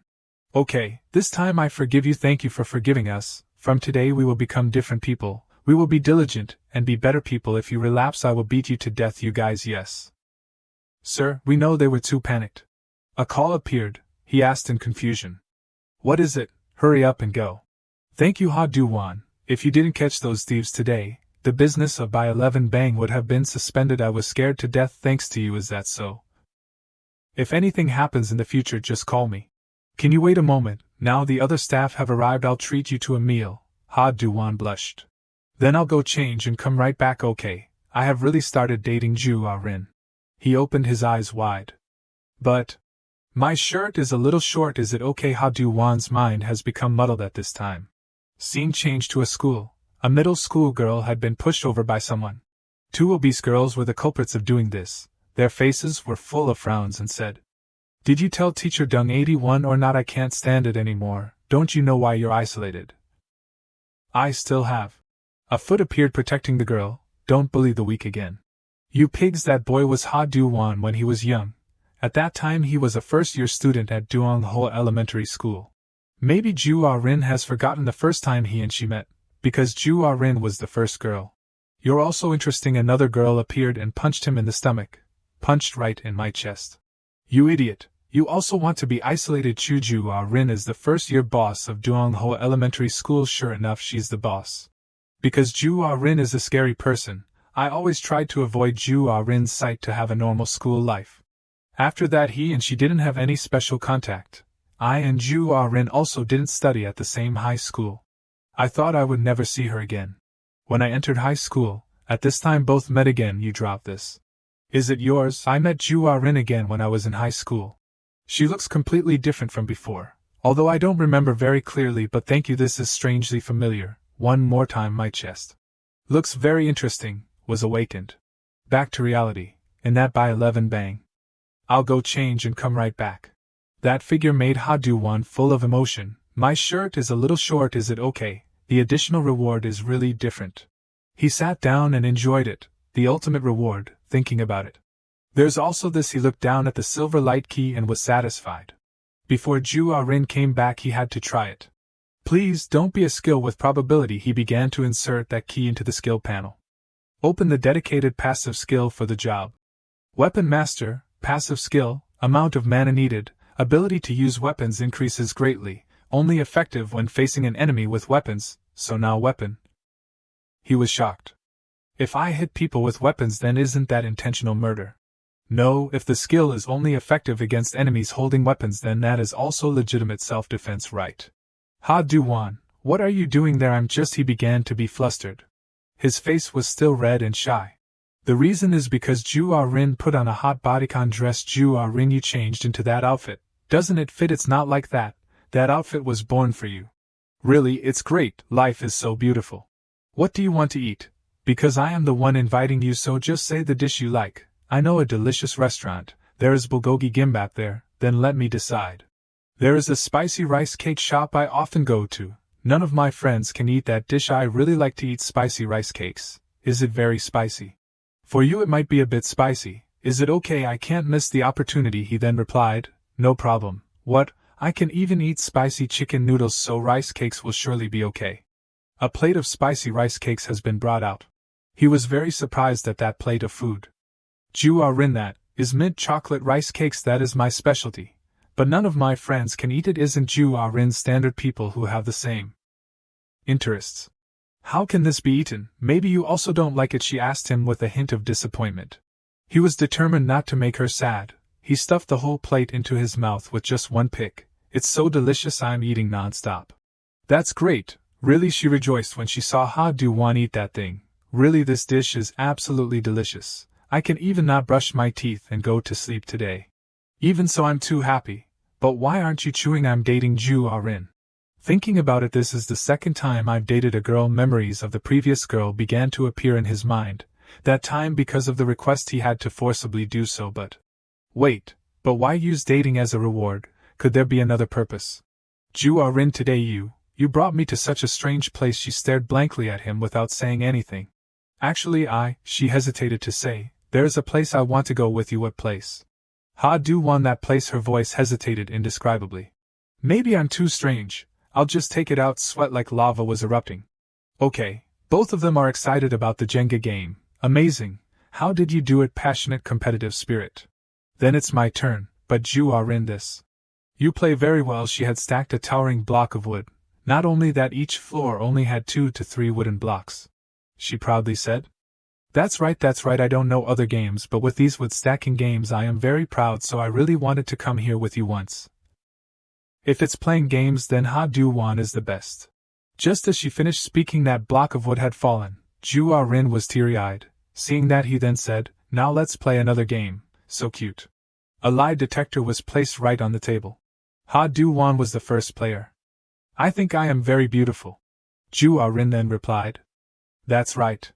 Her hand had been placed on that machine, and all the straps had been locked. I think I am very handsome. The machine began to test. After a while it gave a signal. The question this time is, Ha-Du-Wan, what are you doing? Such a great opportunity will probably never come again. Now, currently I have a boyfriend. He offered the topic and was very worried. It's time to ask the most important thing.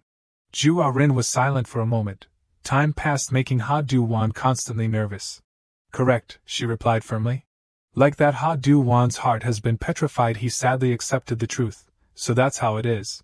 That's right, a person like Ju Rin can't not have a boyfriend. Damn, additional reward. What? This is fake. Don't just keep telling the truth like that. Try to lie once. It's like that. Thank goodness, he rejoiced when he heard that the statement just now was only a lie. Ju Rin smiled gently and said, sure enough, you had already set your eyes on this fake machine. That was great. Thank you, additional reward. This time let's try my game, okay? The sun set on the street. There were already a lot of people passing by. That damn bastard, I don't know where he disappeared to. Are you sure he went this way? Yes, sir. I saw him though with that part-time girl there. I only took my eyes off him for a moment. The thief from earlier had returned to report to his boss.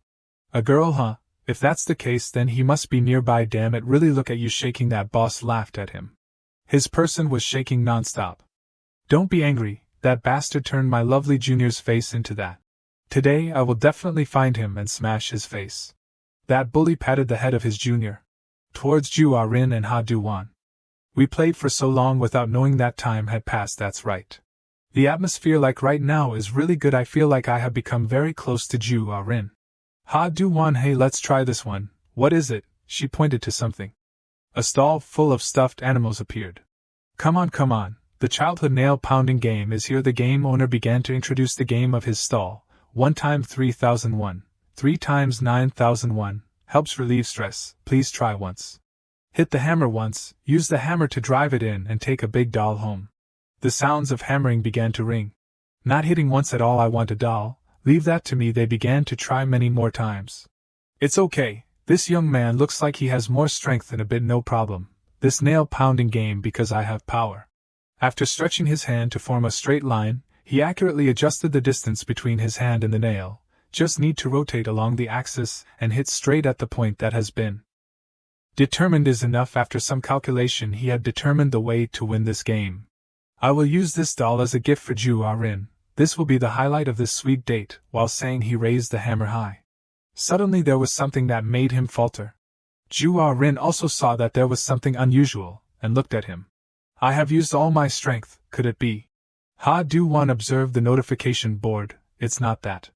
Another request appeared. The hammer has arrived. Use all your strength to hit the top of Ju Ah-rin's head. The reward is the Dungeon map. Time limit is 5 minutes.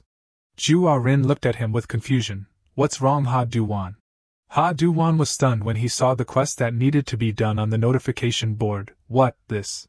A new request appeared. It was named The Hammer Has Arrived. The content is to use all your strength to hit the top of Ju Ah-rin's head. The reward is the Dungeon map. Time limit is 5 minutes. These quests don't usually only appear when catching those bastards. Ju Ah-rin was looking at him, and he had to do this. He pointed the hammer towards her. His face was full of panic. What's wrong, Ha Do-won? She asked sincerely. Doing like that with Ju Ah-rin. If he can't complete this request, I will. He hesitated. The hand holding the hammer had shaken so much that it couldn't hold steady. He had to hit the nail on the table hard. I can't do that. Whatever punishment is okay, just let it happen. There are still 2 more chances. Okay, this request. From before he could finish speaking, someone shouted, Greetings to everyone. We are planning to build a high-end building. The building is built according to the latest model, with a more high-end royal design. We are organizing an event to celebrate this event. This event is the plastic hammer game. Quickly participate to receive attractive gifts. A plastic hammer. Ha Do-won hearing this quickly turned his head. Here it is, Ju Ah-rin. Hey, let's try this game. Hey, you two still have 2 more tries. Who wants to participate in this game? Ha Do-won ran to the crowd. My friend, and I want to participate as a student full of energy. Let's rock, paper, scissors to decide. The winner will use the plastic hammer to attack. The loser will use the pot to block. Do you understand the rules? 2 people stood facing each other. Ha Do-won, hey, you really just can't resist when you see a game. What, nothing? That's right, he said and smiled to let it go. I have to hurry. Time remaining is only 3 minutes 17 seconds, because this is a time-limited request. Both began to rock, paper, scissors. Rock, paper, hammer. Ha Do-won had won against her. He seized the opportunity to hold the plastic hammer. Okay. I'm sorry, Ju Ah-rin. He threw a powerful critical strike. However, everything was not as he thought. She had quickly taken the pot to cover it. It's thrilling, no way. The second round of rock, paper, scissors began. This time the winner was still him. Just like last time, Ju Ah-rin had quickly covered her head with the pot. What? Both had sunk deep into this game. Why is he so good at this game? Both are really good at this game, Ju Ah-rin said. Ha Do-won, hey, it seems like I have found another game that I am good at. That's really good. Why is it now? Time remaining is only 11 seconds. Only the last 10 seconds. The countdown is only 9 seconds. This request is about to fail. Rock, paper, they started a new round. Suddenly Ha Du-won grabbed the hammer, his hand pointed towards Ju Ah-rin. Hammer, he shouted and hit straight at the top of her head, this time it will break your skull for sure. The action just now made everyone freeze, everyone's mouth was agape. Even the owner of the hammer-pounding game was like that. That plastic hammer had been deformed under his force, this matter seems like. Also has another meaning, the atmosphere was full of suffocation, no one said a word to anyone. That request had been completed. Congratulations to you, student, here is the gift, the additional reward, receive it now. He raised that plastic hammer up. This hammer is broken, just take that hammer away. The sky had darkened, that road had also become more sparse, he and she strolled. In Ha Du-won's heart it was very uneasy about what had happened just now. His eyes were full of guilt, and only dared to glance at her lightly. Ju Ah-rin at this time lowered her head. If I knew, I would have slowly given up the request and accepted the punishment. Ha Du-won asked about the situation. Ju Ah-rin, hey, are you very angry? Before he finished speaking she sighed. Then Ju Ah-rin laughed loudly. Why did she suddenly become like that? What could it be that she is not normal? He then cared about her situation. Ju Ah-rin, hey, she said while laughing, I just need to think about it, and I can't help but laugh. Since I was born this is the first time I have laughed out loud like this. I'm sorry, even if I hit you, you shouldn't be so comfortable. No, it doesn't hurt at all. The sound of the phone cut off their conversation. My dad is calling, I have to go back to buy 11 bang. She had to go back to her workplace, therefore she bid him farewell. Thanks to you I had a really interesting day, Ha Du-won, I too, Ju Ah-rin. She leaned into his ear. Next time let's go play together again. This request made him unable to help but be shy. See you at school. Both said goodbye here. His face clearly showed happiness. From behind the Scarface put his arm around his shoulder. His voice asked slyly, what games did you two play? Ha Du-won was startled and threw his hand off. What is it? That's right, I found that stupid guy wearing the white padded jacket. Everything will end quickly. Ha Du-won stared blankly, not understanding what was happening. Find me? Why? What's wrong with me? Why are you looking for me? I heard that you beat my juniors today. Therefore I'm looking for you to talk a bit. Juniors, huh? Could it be that he is talking about those thieves? If it's revenge, then isn't he coming to fight with me? Earlier when fighting with those guys I used the skills indiscriminately. Currently the MOB score is 0 out of 400, so now I probably don't have any mana left. If I fight now I will definitely lose, but I don't intend to take revenge anymore. He puffed up his chest and said, What is it? I have something even more urgent to do. You are indeed lucky. Yes, you go, sir. He left before his incomprehension. I lived. The person from just now who went with you has come to buy 11 bang, right? Yes, how did you know? What is it? He said in a terrifying voice. I also want to play a game, a hot game. The Scarface walked while saying in a mocking voice. If I see you bastard again, I won't easily let you go. You look really disgusting. From behind, Ha Du-won grabbed his shirt. His face changed color. Shut your mouth and follow me, you damn. At this moment the Scarface exclaimed. Great. This guy doesn't know fear, huh? A new request appeared. Because the player provoked Sun Mindu is very angry, immediately start the battle. The sky had gradually become late, the lights were also only in a few places. Ha Du-won charged in first and attacked him. What he responded with a punch to his chest. I heard that you defeated 4 people at the same time. I thought you were very fierce. Aren't you just a snot-nosed brat? He smiled mockingly. This time I have to throw a critical strike to defeat him. The Scarface approached Ha Du-won. Because I have no mana, this is the only way right now. I will keep trying until I do. Ha Du-won began to provoke. You absolutely can't go. Can't let you bastard come to Ju Ah-rin's by 11 bang. Can't touch your girlfriend, huh? What kind of look is that? I can't stand you anymore, he said and put on his bare iron gloves. When he saw that, Ha Du-won was confused. Bare fists? What is that? Not a very dangerous weapon. Right now, he rubbed his 2 bare fists together. The sound of metal scratching was very unpleasant. Then he lunged over. I will punch all of your teeth out. When he just approached Ha Du-won, he didn't know where he pulled a stick from and hit upwards from below towards the Scarface's chin, followed by a series of other punches all over his body. For the last hit he had blown him away, blood also splashed everywhere. The blows just now had made him kneel on the ground to pant. He started to go crazy. This damn bastard, where did he pull that steel from? What that is?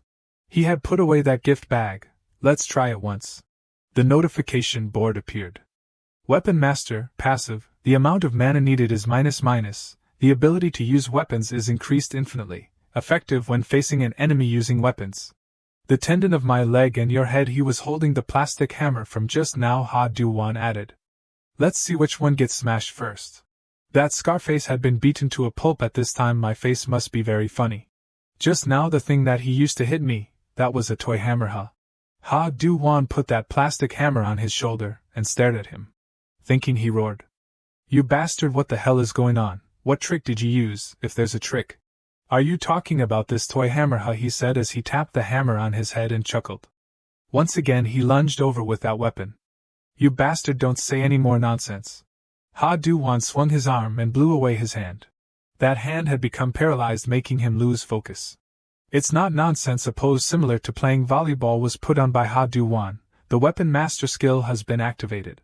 Think about it. While getting hit, Ha Du-won swung the hammer and blew him away one more time. However, at this time he had seized the opportunity and rammed him, which hurt a lot. The advantage was tilting towards him. He started to get excited. This bastard, if it's this close, then you can't swing the hammer. At the moment when the situation was critical, Ha Du-won adjusted that hammer. He pinned the handle of the hammer right into him, making him spit out bile. It was too painful, making his strength run out. The Scarface had gradually let go of Ha Du-won's body. Right at this moment, Ha Du-won raised the hammer high and said, "Receive the judgment of justice. You perverted son of a bitch." Unfortunately, the head of the hammer had been broken and flew to the side. He stared blankly at the handle that was left. This hammer is hollow plastic, so the durability has also decreased, or so I'll just use this. I'm sure it's enough. The notification board appeared. The weapon has been damaged. Can't display the effect of the Weapon Master, damn it. I'm dead. He looked up at that guy. If I don't have a weapon, then I have no way to win against him. I can't. There's also nothing to pick up as a weapon. This place is so bad there is not a pile of trash. The Scarface had stood up. His face looked really bad, huh? A powerful punch was swung at Ha Du-won's face. Blood had spread all over the ground. Could it be that if I don't have that toy I can't do anything? A smile full of violence appeared on his face. Ha Du-won fell to his knees in pain. What is this strength? Completely different compared to being barehanded. Another punch flew from the left. He had hit him one more time. Successive punches were swung out. The climax was a knockout to the stomach.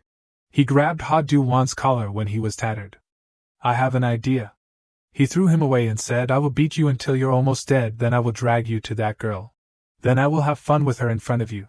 While helping my juniors take revenge while being able to satisfy myself. A hit kills two birds, he said while smiling smugly. Third-rate thugs like you also have to go to some school to study, right? He had stood up. Why do you damn bastards like to call yourselves thugs? Why do you keep doing bad things? Ha Du-won asked. The blood on his face had flowed down a lot. What, at this time you're still wondering about that, huh? It's simple. Because living like that has more benefits. He approached Ha Du-won, intending to finish him. Something hit the Scarface's head. The speed was too fast, making him unable to recognize what that thing was. The wound left behind was also not small. Damn it, what is it? He stared at the object that had done this. That is the head of the belt. The belt. What? On the opposite side was Ha Du-won holding the belt in his hand, using Weapon Master. Seeing that guy lunged over, intending to add a few more hits to him. Receive this. Ha Du-won took action with the speed of light. He whipped the belt at him. More benefits, huh? What is all that's in your head? So of course you can only say words like that. That bare hand had been hit and flew away. He then started to laugh in a confusing way. You're right, vice versa. If you live kindly, then you have to suffer. You also know that. Pretending not to be like that. Where do such hypocrites come from? He lunged over at him quickly. Ha Du-won gnashed his teeth when he heard those unpleasant words. That belt had tied the remaining bare hand of the Scarface tightly. A magnificent spin had sent him flying into the air. With his strength, Ha Du-won had made him lie on the ground. That strength had made him win against that guy. The Scarface at this time no longer had any will. The unexpected last request had finally been completed. Heavy breaths gradually appeared on Ha Du-won's body. He stood motionless before his corpse. The night scene at that street had become quiet. Ju Ah-rin's dad said to her, My daughter has studied hard and also helped Dad with work. I feel so guilty, she replied. It's nothing. Instead, Dad will buy you something delicious. What do you say? Of course, what do you want to eat? Fried chicken and mint chocolate. Okay, they didn't know that the person behind them had fought a battle of life and death to protect Ju Rin. Her dad is a good person, it's lucky that nothing happened. On the road home for him, he had returned to his room. Ha Du-won dragged that body full of wounds and sat down. Today I thought I was going to meet my ancestors. He sat pondering about something. Ha Du-won recalled the Scarface's words from earlier. Because living like that has more benefits. If you live kindly, then you have to suffer. I completely don't know how to answer that question. If it was my dad who lived like that his whole life, how would he answer? Ha Du-won sat quietly looking at the picture. I also don't know. First let's see the rewards. A bunch of keys, quest completion reward, 5 bronze keys today. I have realized. I can't know when, where the fighting will suddenly arise. Saving the keys is a risky thought. Because before I had focused on increasing attack power, this time I will invest in other things. Unlock the ability stat, speed increases by 10. Increase agility ability, increase by 10. Increase defense ability, increase by 10. Finally the stats have been improved, attack 31, defense 21, agility 31, spirit 1. I also don't know what the effect of this spirit is. Also, I have received one more reward when playing the plastic hammer game. That is the Dungeon map.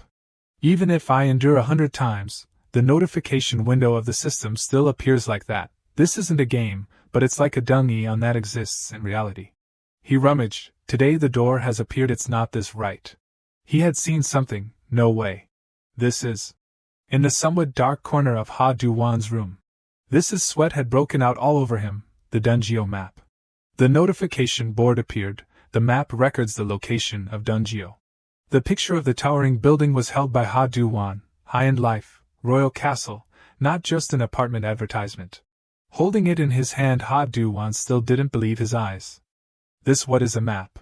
He looked at it, the path to go, so it's an apartment map. There is also the expected completion date. This apartment is still in the construction phase. The construction site is Dungeon. Open the D5 Dungeon. For this Dungeon it is recommended to create a team of 2 people or more. 5 days later it will open. Like Dungeon in the game, you have to create a team first and then enter. If so, this Dungeon has a fairly high difficulty. After reading, he threw the map aside. Then let's give up, I'm too scared. That system showed a notification. In the event that you cancel the quest about Dungeon, you will be punished. There is nothing surprising anymore. Ha Du-won stared blankly at that notification. It's okay, right? If there's a team member, I have one person already. At the school, a young man with gray-black hair refused. Not okay. What, we're also on the same side, right? Ha Du-won asked with an earnest attitude. I have an appointment that day. And don't misunderstand, I'm not a pawn that you can control at will. Understand? Han Un-sung had refused bluntly. It's a failure. During lunchtime, Ha Du-won only knew to sigh. Who should I ask to go with me? What's the matter? Ha Du-won, the person across from, asked him. That's right, there's also Jihan. What, Jihan? I probably. The not-so-good memories of Jihan appeared in Ha Du-won's eyes. No way, no matter what, that's nothing. The food is really delicious today. He looked at Ha Du-won with confusion. I can't lead Jihan to such a dangerous random place. It was time to leave school. Many students left together, including Ha Du-won. There was no one to go together to that place. Where are you planning to go? The voice came from a short-haired girl. She was Sian. Ha Du-won was very surprised when he saw her. What is it, Sian? Why are you here suddenly? What is your hobby? Appearing without making a sound, she replied. Until now I still don't have your phone number, therefore I came here. What is it this time? There's nothing special. You have become a representative for a while now. But until now you haven't officially said hello. Say hello with who else? The people at Bomiaridong. A crowded street. He and she were going to a place that was supposedly Bomiaridong. Sian, hey, can I not go? Why, I'm only a representative.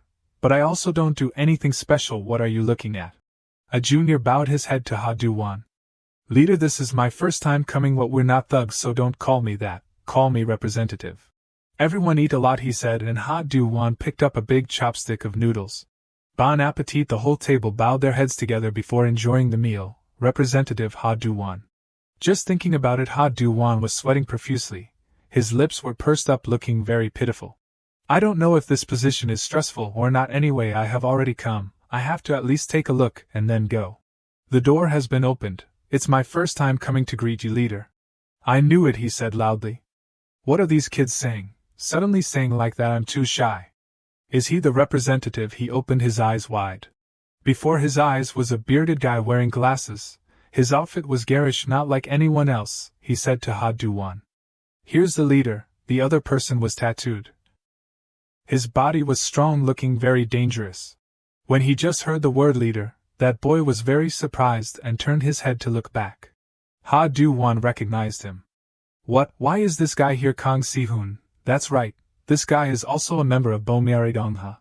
Is there a problem? Representative Bomyaridong Si-hoon stood up and pointed at Ha Du-won. That guy isn't just a puppet, why the hell is he here? They began to argue.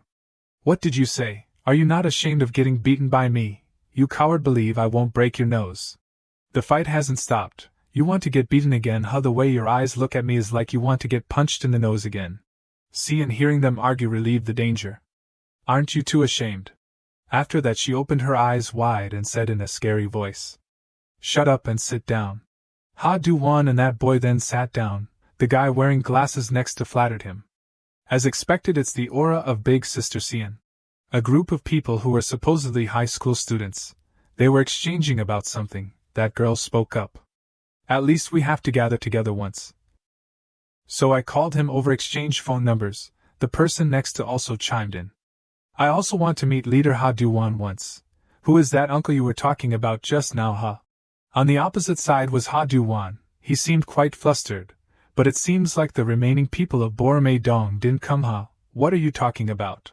On that round table there were Ha Du-won and 3 other people. They all look like prominent figures. Is this all of the Borome-dong members?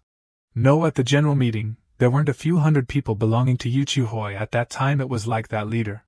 But currently there have been some things happening.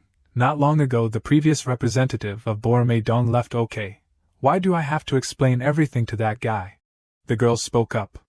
That's right, today is to say hello, let's make everything simple. She began to introduce the members to Ha Du-won. This is Sin Se-hai. I can't believe both the name and age of this person. Of course you know this is Kang Si-hoon, vice representative of Borome-dong. That boy raised his voice. It's not just me, I'm also a representative, you piece of trash. Finally is Ha Du-won. He was introduced that Ha Du-won, although he is a representative of Borome-dong. But in the future you just need to keep the position as it is right now is enough. Sin Se-hai began to speak up. As I have said, there have been no cases during this time, right? Ha Du-won asked back with confusion. What is the case? Ignoring my warnings and having a relationship with Han Un-sung. Causing trouble with the Yuchu gang. Because of those things a big incident almost happened. A series of events were brought up by them. At this time Sian spoke up. Those kinds of things, of course nothing happened, I'm just kidding, I already know everything, but why are you still asking? Then what about the wounds on your face? This is just from falling. Ha Du-won laughed to let it go to avoid answering that question. I was very worried for a guy like that. Look at him shaking like a little dog. Si-hoon turned towards Ha Du-won and said with a mocking tone. What did you say? He angrily replied.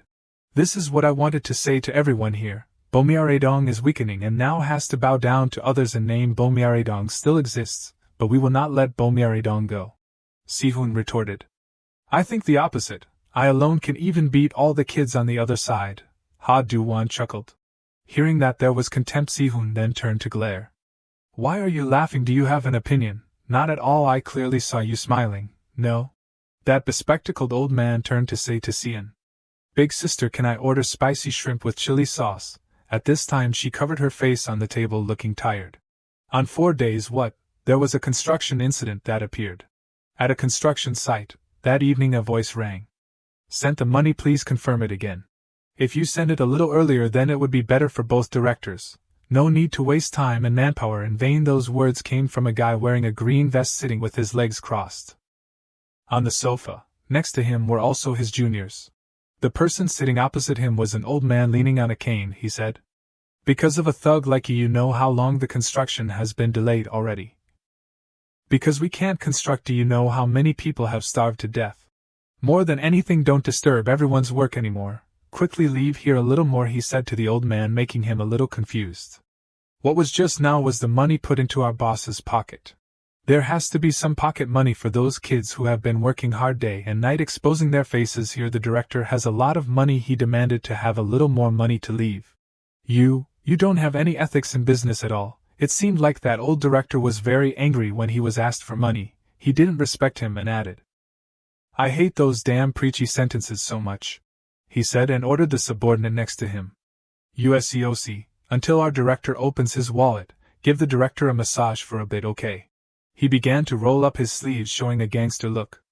"Yes sir, I know." In the quiet space of the construction site, the hand of that subordinate was covered in blood stains. He used a towel to wipe away those disgusting things. "Anyway, you have to give money or else I'll be long-winded," that green-vested guy said with a smug voice. "Have the kids prepared or not waiting on the first floor." Ha-do-wan, Ha-noon sung those dogs who call themselves representatives. Although my juniors look like trash, but thanks to them I have a good reason to take revenge.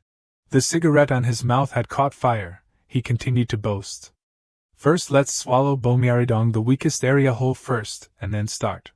A person received an order over the phone. "Yes, leaving right now. Everyone get ready, go to Bomyaridong." Those subordinates in everyone's hands were holding heavy weapons ready to wait for the order. "If I help with this matter I can sit in the representative position, right?" "Okay, I know." The two subordinates mumbled to each other about the successor position. One of them saw something. "What is it?" "If you don't keep your words then be careful." Behind you in front was a crowd of people. "I know, you idiot. How many more times do you want me to say it?" Those two had seen and wondered. What are those bastards doing here? No wonder the address in Bangchendong was so suspicious. A familiar voice rang. "Are you guys the guys who entered the school that time, right?" This time the war at the construction site was about to erupt. "You bastards, come on all together." Ha-do-wan along with Si-hoon stepped forward full of combativeness. The notification board appeared. "Dungyo has entered the royal castle." Kang Si-hoon was surprised. "What? You this guy, you're really crazy. Why do I have to help you?" He silently listened to the other end of the line. Then spoke up. "Are you serious? Give me the address, dude, I'll be right there." "You have to give up the representative seat to me." Ha-do-wan interrupted. "I said I know, can you please shut your mouth and help me?" Si-hoon was excited. "Don't cling to my pants." Unexpectedly someone attacked him from behind. "Worry about yourself first, you idiot." The piece of wood broke in half as it hit his back. "What the hell? You think you can eat me with that?" He laughed loudly. Then he grabbed the other guy's neck. "I'm Kang Si-hoon, the Granite of Boromei-dong." Another guy rushed in. "Get your hands off him, you bastard." He threw the guy towards the other one. "Come at me, all you losers from Bangcheon-dong." Ha-do-wan looked at him in surprise. "I've always looked down on him because I beat him once. But was Kang Si-hoon always this strong?" "That's right, he even blocked the falcon punch. If he hadn't underestimated my defense and taken that fatal blow, I probably would have lost. Bringing him along was definitely the right choice." "Fight them, kill them all, I'll be here cheering you on." The system suddenly sent a notification. "Newbie mission in Dungyo. Eliminate 5 low-level monsters in Dungyo. Reward, golden key. They're starting to attack, let's go too." "Yeah." Ha-do-wan suddenly appeared behind him. "Even though I hate fighting, how can I resist a golden key?" The system announced low-level monster 1 eliminated. The remaining guy died on the spot. Then rushed towards him. Ha-do-wan blocked them with his leg, those carrying iron pipes. Have to play by jungle rules. Blood covered his face. Ha-do-wan poured all his strength into the red sword. Then stabbed it straight into the guy. Notification, low-level monster 2 eliminated. My skills are pretty good, aren't they? This is so thrilling. Si-hoon looked over. What the hell? This kid is pretty good. Are you really the guy I know? 2 other guys prepared to attack him. He quickly dodged the attack. Then retaliated with a punch to the face. But he wasn't careful and got sucker punched in the shoulder by the other guy. He immediately turned around and gave him a blow. Seeing one guy standing there, not daring to move. "Hey you, let me ask you something. Is that guy here too? That Dbae-si-chong guy, the representative of your Bangcheon-dong?" At this moment, Bak-chong spoke up. "What? Haven't those guys left yet?" His subordinate replied, "They're not answering their phones." He became displeased. "I hate guys who don't answer their phones the most." He stood up. "I'll go check it out." Outside, someone shouted, "Done!" Low-level Monster 3 has been eliminated. Following that was the announcement, Low-level Monster 4 has been eliminated. Ha Du-won stood there panting, just one more to go. Is that the last guy over there? He called out, Hey Kang Si-hoon, stop. Hand that guy over to me. He laughed and said, What? I don't feel like it. I'll eliminate one more than you. Suddenly, the guy pulled out a knife. Ha Du-won shouted, He's mine. He immediately took out his weapon, then threw it straight at the guy. He was knocked out of Si-hoon's grasp. The knife also fell to the ground. The system immediately announced, Dungeon Newbie Event Mission completed. You have received a golden key. Ha Du-won's face lit up, alright. While Si-hoon stood looking at the knife that almost took his life. Damn it, I never asked you to help me. He didn't hear clearly, what was that? He left without saying another word. Then turned his head and asked, What are you doing, not following me? Are you scared? Ha Du-won immediately chased after him, Dream on. They had to go through a lot of stairs. He complained, Oh man, I'm so tired. Si-hoon wondered, Are you serious?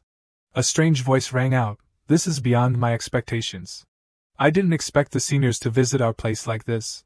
Ha Du-won remembered, that guy is like the ones we fought on the first floor earlier. Isn't he one of the guys from Bungcheon-dong who came to our school? Si-hoon happily replied, Seeing you here, I guess DBAC-chan is here too, right? I'm going up first. He blocked him. Where are you going? Without saying much, he gave him a stab in the gap. Your opponent is me. Come on, take your weapon, let's have a real fight.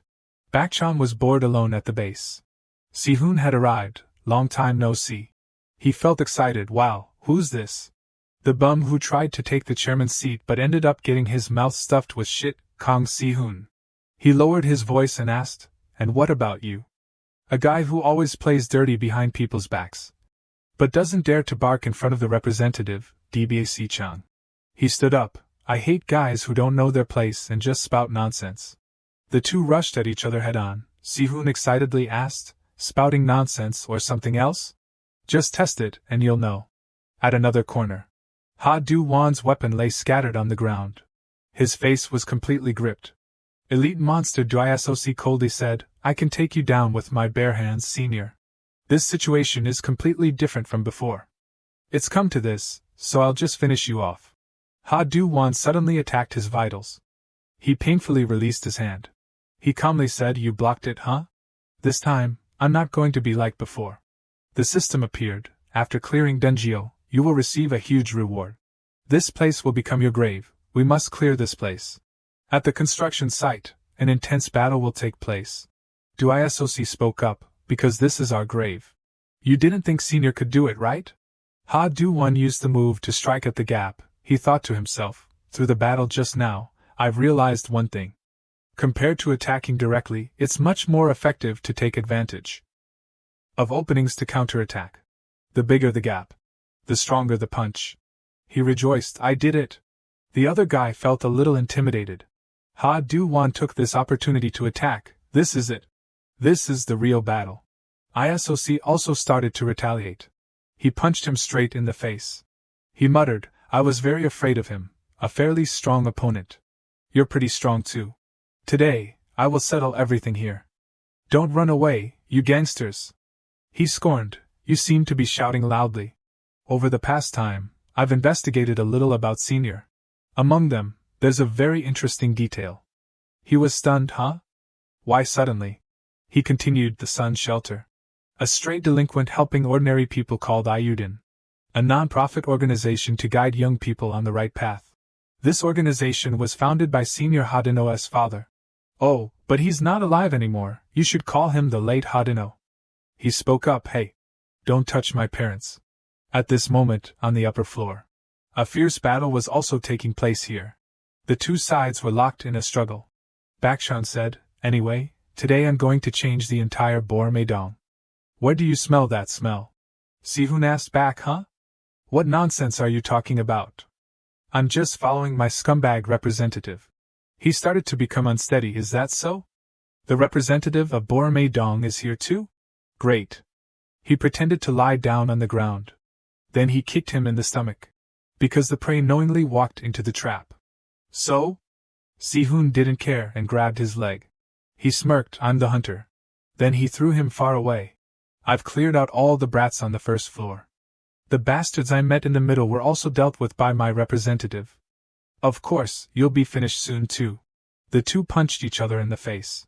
He spoke up, just this much? Before he could finish speaking, the other guy continued to attack.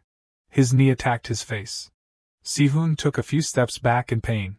Damn it, using sneaky techniques, almost hit my nose. Is this high-level technique? Bakchang changed the subject, but you seem to be misunderstanding something. The game was over the moment you abandoned your representative. What are you talking about? No matter how bad my representative is, he wouldn't be beaten by a rogue like that. If you knew about ISOC, you wouldn't say that. He continued, that guy. No matter how much he's beaten. At this moment, Ha Du-won was constantly attacking him. No matter how hard he's hit. No matter how long he fights. His stamina is like unlimited. He keeps getting up like a zombie. Do you understand what I'm saying? I still don't. I've never seen him fall down. Ha Du-won panted, what the hell? I poured all my strength into that punch. But why doesn't it work? Now I only have enough mana left to use one fatal blow.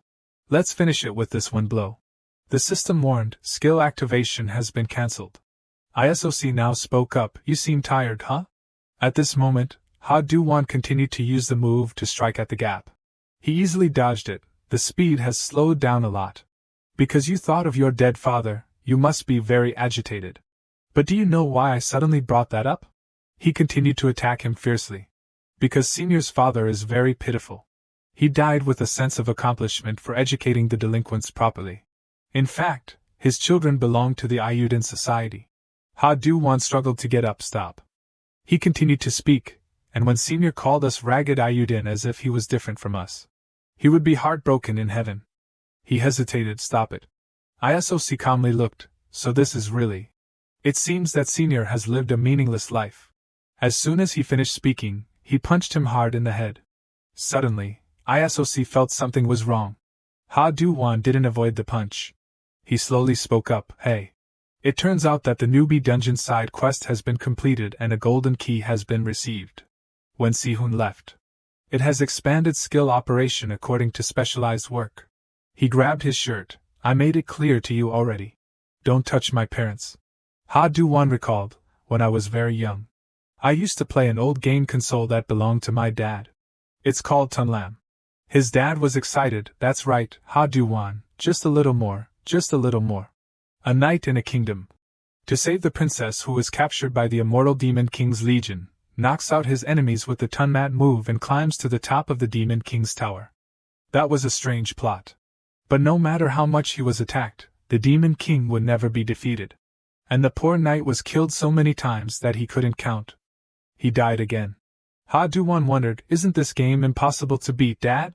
His dad just smiled at his question. Tunmat requires 90 mana. This is a technique to powerfully defeat the opponent. Ha Du-won grabbed his shirt. I told you just now. Don't drag my parents into this. He used a specialized skill to knock him down. Dust and smoke filled the air. He panted, you should know your limits, you bastard. Suddenly his leg was grabbed. Before he could react, he was attacked. He was thrown to the ground. Ha Du-won was surprised. What? This guy is still moving? What is his body made of, anyway? ISOC asked, have you finished talking? Bakchang laughed gleefully, what to do? Your representative is probably crushed to bits by now. Sihun calmly said, yeah, what to do? Then punched him in the face. Now is not the time to worry about others. Besides, I don't care if that guy gets his ass kicked or not. Bakchang screamed a few times and jumped up. I hate ungrateful bastards the most. Even if he's your representative, you should at least pretend to care. Sihun gritted his teeth. Have you ever worried about your representative? He casually asked back, why the hell should I do that? My representative is different from yours. My representative is extremely, extremely, extremely strong. Not even Han-un, son of Silim Dong Rep, can compare. The sounds of fighting continued non-stop. ISOC reminded him, stop with the pointless games. It seemed like he was exhausted. Ha Du-won stubbornly said, you think you're the only one who can keep getting up? I can get up as many times as it takes. He rushed straight towards him. Then threw a punch that was almost like dusting. He commented, Senior is a lot like his father. Neither of you know what you're doing. How futile it is. He retaliated with punches. Ha Du-won started to become unsteady. Blood covered his face, he panted. He remembered the past. I can't defeat the Demon King. The final door is really difficult, it's really futile effort. Dad was silent for a moment, and then spoke up. That's not true, there must be a way to defeat the Demon King. Are you still going to give up here? Ha Du-won picked up the game console again. Alright, I'll keep trying until I can't anymore. His dad rejoiced, my son is so cool. Returning to reality, ISOC advised him, it's futile. No matter how much you punch. Ha Du-won used a fatal blow that sent him flying far away. The system appeared, a critical hit has been landed. ISOC tried to hold on. He slowly walked over, even if you don't fall, you're still human. There must be a way to defeat you. He was confused, he saved that last move? But that move is useless too. Although this is just a hunch. Senior can't defeat me. Ha Du-won replied, but in that game. ISOC didn't understand what he was saying. There is no such thing as an invincible Demon King. He rushed in and attacked with all his might. Like in my memory, this skill has a secret. Ha Du-won as a child was amazed, yes. The game has been conquered. He shouted with joy, alright. I did it, I won. Dad was surprised, I only went to the bathroom for a little bit, how did you do it?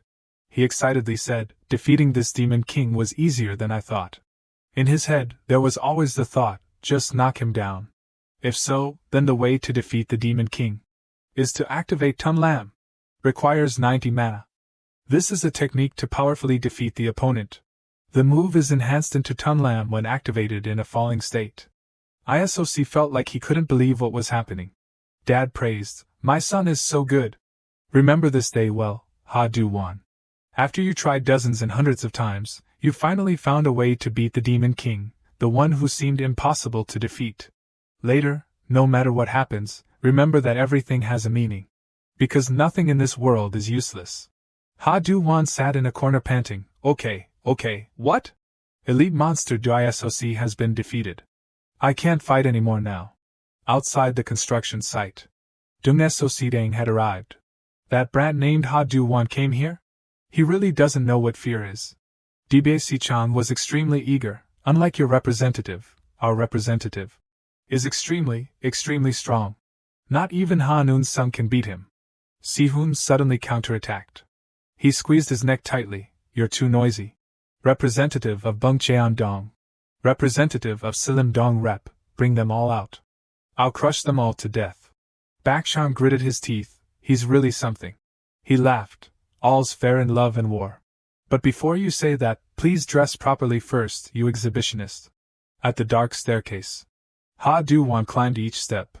He walked while panting. When he arrived at Si-hoon's place, he saw him sitting collapsed in a corner. Bakshan walked closer. I like guys who let their guard down the most.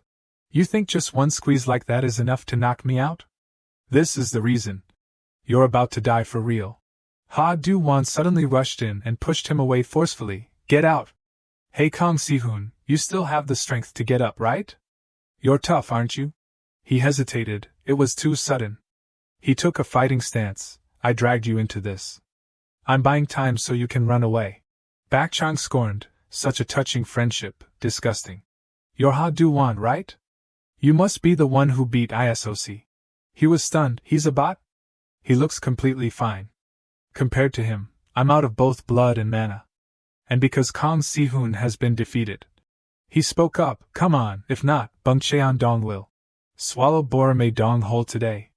He thought to himself, don't even mention fighting, I can't even run. Dung Sodang appeared at the right time. Swallow what? I've never heard of anything like that. He turned around to look at Sodang, brother? Why didn't you tell me in advance? What's wrong? If you had called me, I would have rushed right over. Ha Du-won was puzzled.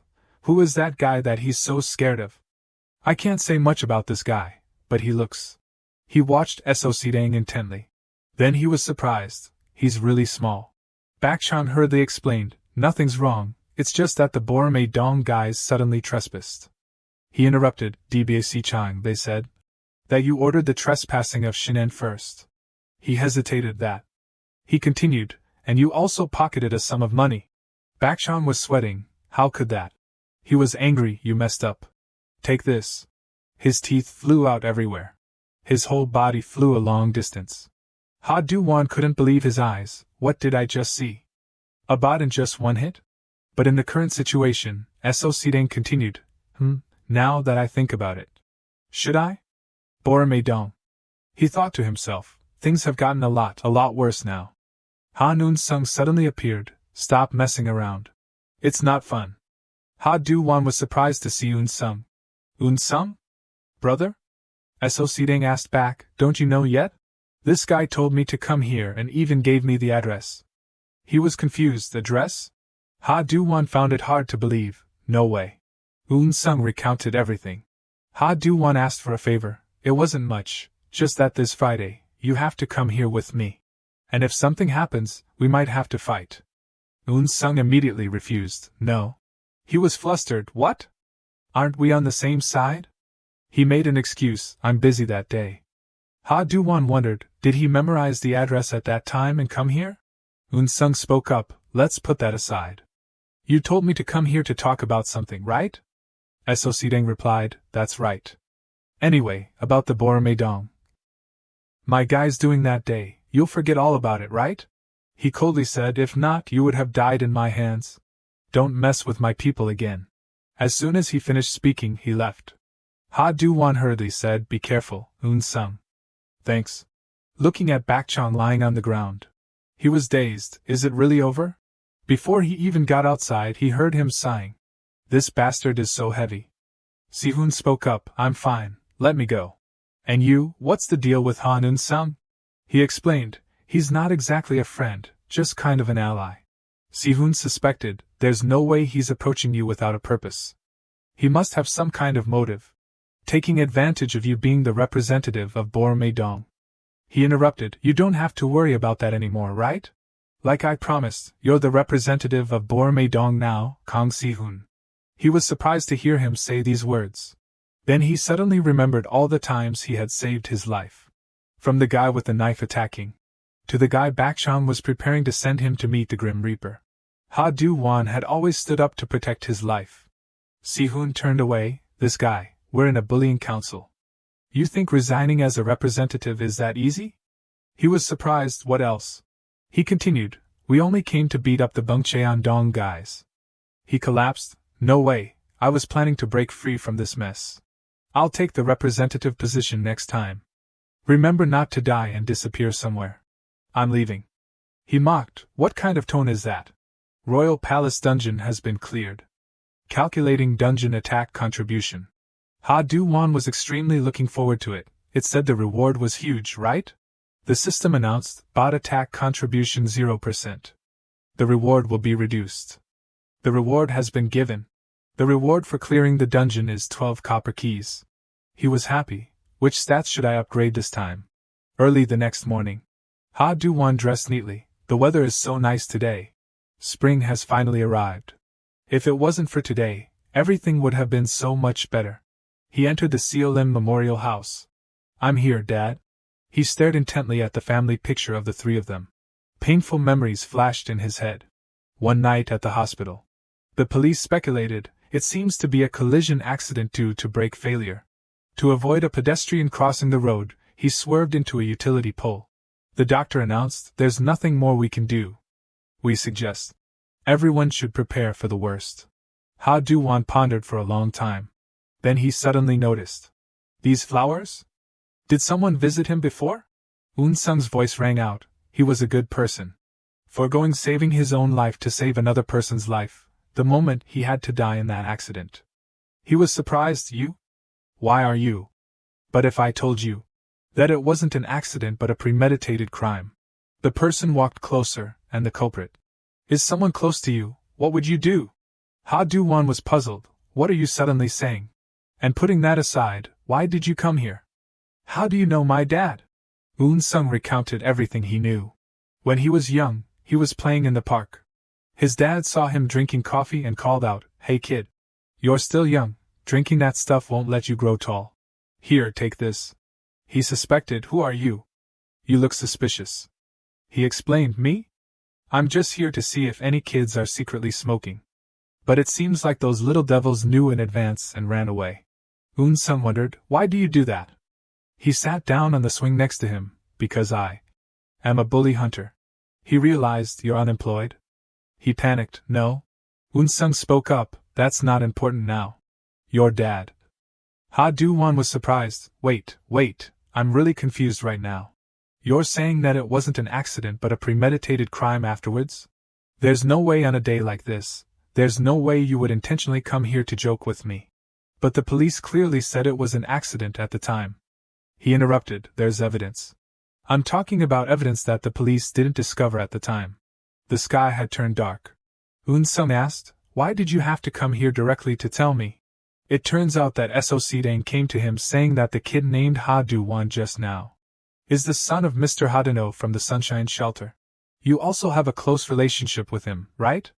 Eun-sung, I wondered why you were playing with that guy, but I didn't expect such a story behind it. But whatever, I have something very interesting in my hands. At that wonderful moment, looking at the phone, Eun-sung was surprised. This is on the day you came to Bungcheon-dong, in the video Dung So-si-dang showed me. It recorded the crime scene on that day 3 years ago. Believe it or not, you better consider it yourself. Ha Do-won was trying to rethink everything. He looked at the family picture of the three of them. His dad was smiling very brightly. And he had made a decision. When he returned home, he immediately took a shower. He unintentionally glanced outside. It was raining since when? He wondered, is it spring rain? Then suddenly, he remembered Eun-sung's words, there's evidence. I'm talking about evidence that the police didn't discover at the time. On the day you came to Bungcheon-dong, in the video Dung So-si-dang showed me. It recorded the crime scene on that day 3 years ago. He froze on the spot. No way, there's no way that could be. There's no way. The rain grew heavier. Eun-sung stood by the door. He silently watched the rain. Suddenly, a notification appeared on his phone. 2 messages were sent from Ha Do-won. He was very surprised. So-si-dang was walking on the road, it cleared up just now. The bodyguard replied, probably. He unintentionally discovered on that side.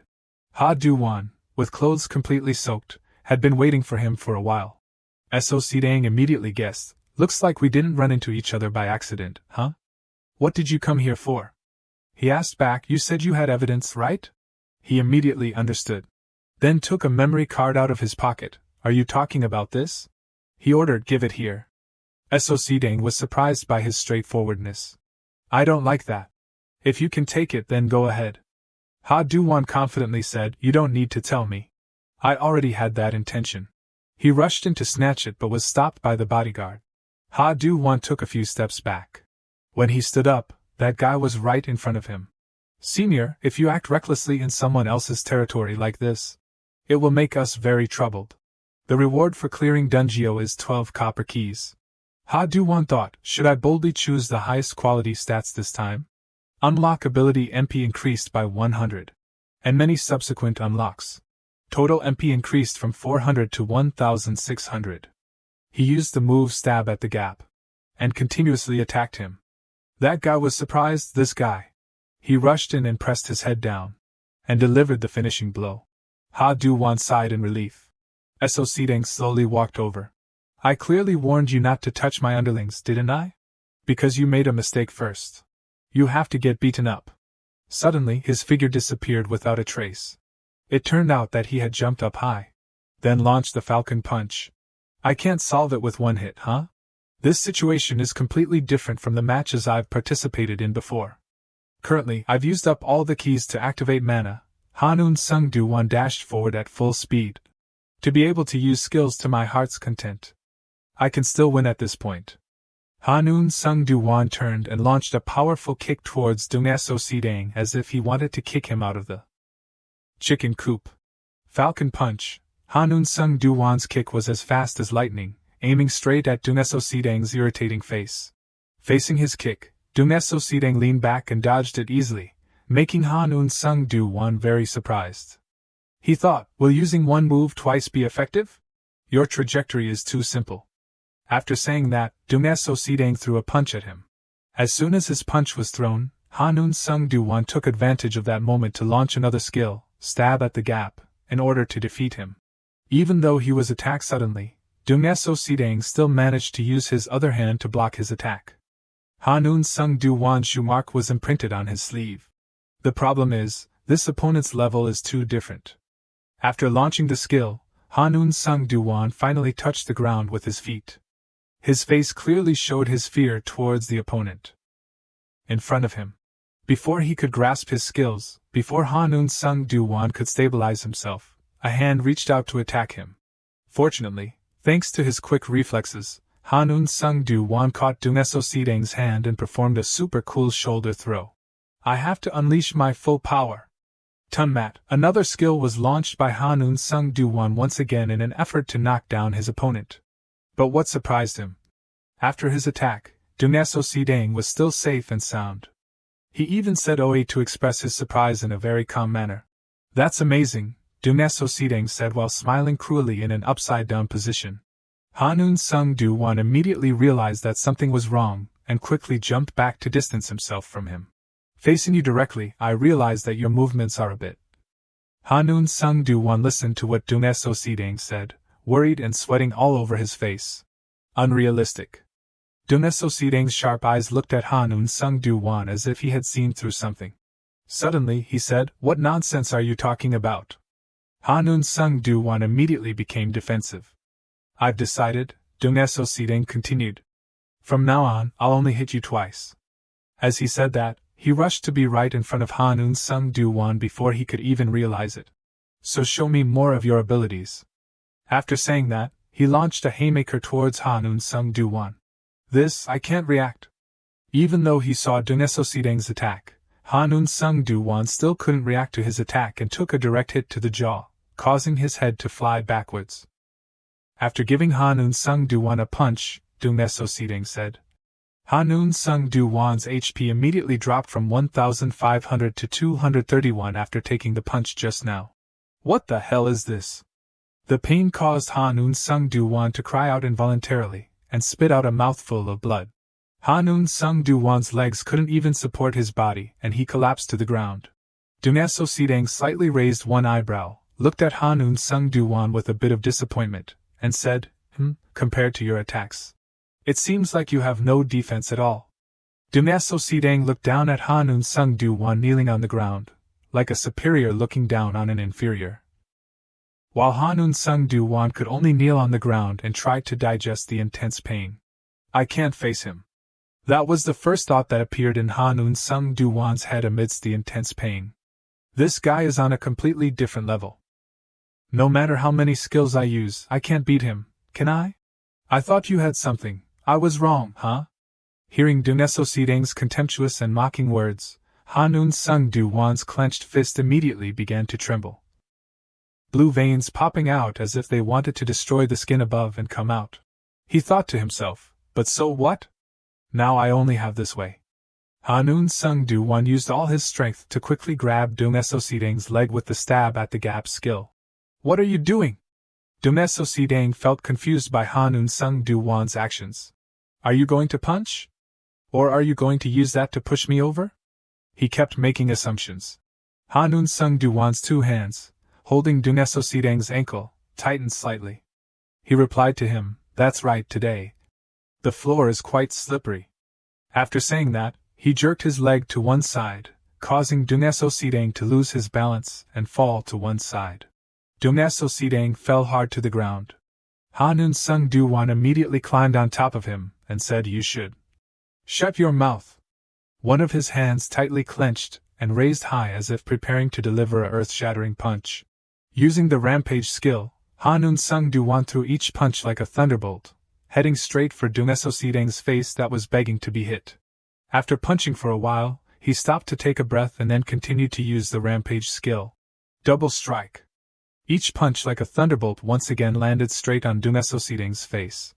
After resting for a bit, Hanun Sung Du Wan continued to use the rampage skill. Triple strike.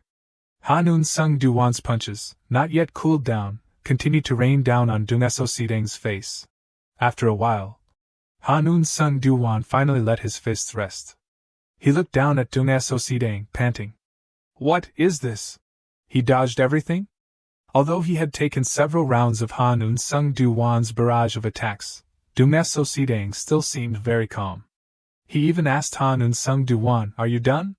Once again, just as Han Un Sung Du Wan was about to raise his hand to continue using the skill, Dumnaso Sidang continued, "I guess you don't know, so I'll tell you." His words made him pause a little in doubt. Your punches missed everything. The joints of Han Un Sung Du Wan's fingers were now full of scratches, making his fists covered in his own blood, and it was only now that he realized that.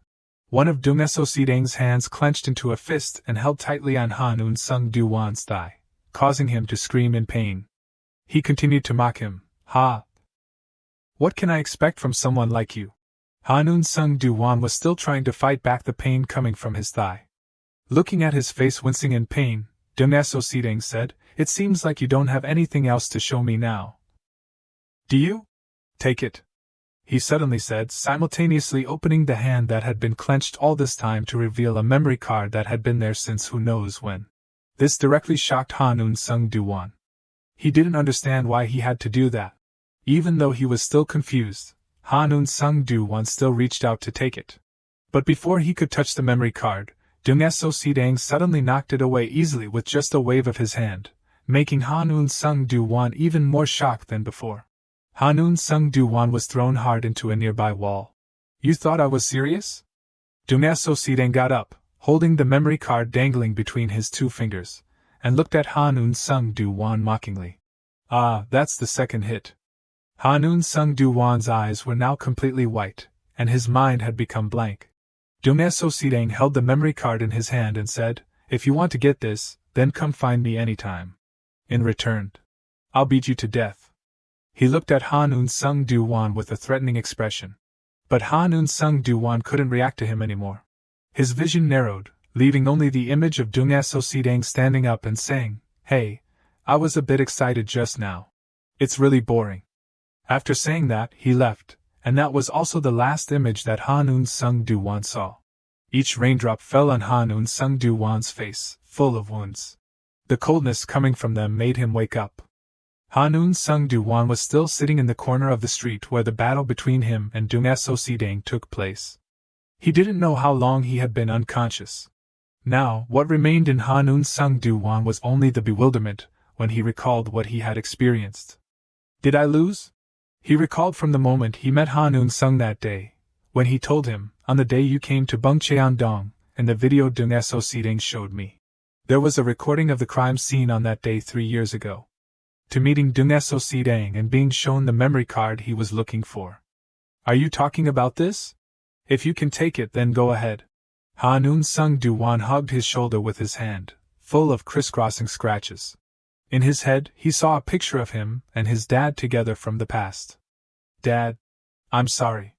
I'm so scared." In the quiet corner of the street in the dark night, the image of the lonely teenager sitting curled up in the heavy rain made people feel heartbroken. "I don't think I can win if I fight him again." He spread out his hands and looked at them. "What should I? How to do it?" Han Un Sung Du Wan just sat there in silence. His tears mixed with the raindrops falling from the sky that day. The night the spring rain poured down heavily. Suddenly an electronic screen appeared from midair with the words "Mission. Since the day I realized my weakness." The words "rewards after completing the corresponding mission" appeared on the electronic screen along with many accompanying items. "Do you accept the mission?" A question appeared on the screen.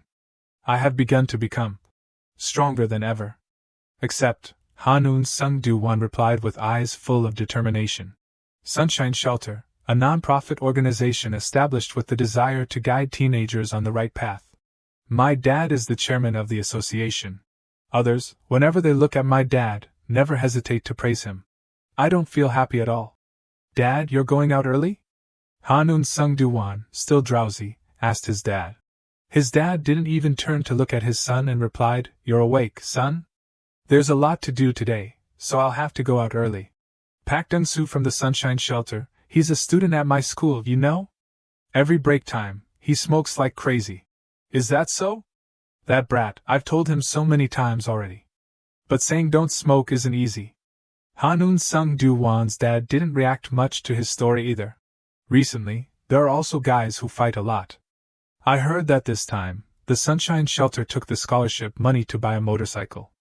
In response to Han Un-sung Do-won's complaints, his dad only gave perfunctory replies. Because Dad still has many shortcomings, he unexpectedly put all the blame for that problem on himself. That made Han Un-sung Do-won angry and shout, "Dad! You probably don't believe that you can change them, so that's why you're acting like that, right? You're just going to use that money to earn your own money. Right?" Han Un-sung Do-won spoke out unfairly but was interrupted by his dad. "Ha Do-won!" His dad turned around and gave him a bright smile. "I'm leaving. I got angry with my kind dad for helping those layabouts. This weekend we'll have a fun camping trip together, so don't be jealous, okay?" On that day, I didn't know that would be the last time I talked to Dad. Han Un-sung Do-won woke up with a shout. His face was covered in sweat. He was currently on his bed, constantly adjusting his breathing. Suspecting that he might have gotten sick from being in the rain the day before, Han Un-sung Do-won took out a thermometer to check. While holding the thermometer, he muttered to himself, "Whenever it comes, that brat is good at pretending to be strong. But he's strong, I admit." His body involuntarily trembled as he thought back to that day, but Han Un-sung Do-won still stubbornly said, Is it because I got rained on that my body keeps shaking?" Suddenly, he paused for a moment to string together the jumbled thoughts in his head. 3 years ago, the car accident that my dad had was a crime planned by someone in advance. That day, Han Un-sung also hinted to him about the culprit. If he's close to me, what is he planning to do? The memory card contains evidence? Why is that guy carrying that thing with him? That appearance, he won't easily let it go. Could it be that he's involved? No, it's more like I'm meeting this type of person for the first time in my life, not close as he said. He already said that if I win, he'll give me the memory card. If he's a person involved, he should have hidden the evidence from the start. Why do I feel like my head is hurting so much? Han Un-sung Do-won held his head and frowned. He suddenly turned to look at the mission screen hovering nearby. The screen showed the content of a new mission, requiring Han Un-sung Do-won to train his body for an important mission later, making him wonder, what mission is it now, seriously? After giving the content of the mission, the screen continued to display a list of rewards after completing the mission, which were that his stats would be significantly increased. What I need to do now is to quickly become stronger. Wait, I'll have to find evidence of that. Complete the mission. Han Un-sung Do-won shouted excitedly. The first mission given was to go to school in the dragon position. The screen displayed the remaining distance as 49,869 meters. At the same time, everyone around on the road had their eyes wide open and mouths agape when they witnessed Han Un-sung Do-won moving in a strange posture, while he was still using all his strength. To get to class, 2 girls passed by and saw Han Un-sung Do-won, then turned to tease each other. "Hey, your boyfriend is crawling KKK." The other girl heard that and immediately said, "Oh, he's really crazy. Let's go quickly." Han Un-sung Do-won heard what the 2 girls said and only wanted to immediately bury his head in the ground to hide his face. He was so embarrassed that he wanted to die. Is this really it? The so-called body training? Aren't they usually doing things like sit-ups, push-ups, or squats or something? One of the 2 girls just now, before leaving, didn't forget to take out her phone to take a picture of this scene, while the other continued to urge her friend to leave quickly. KKK.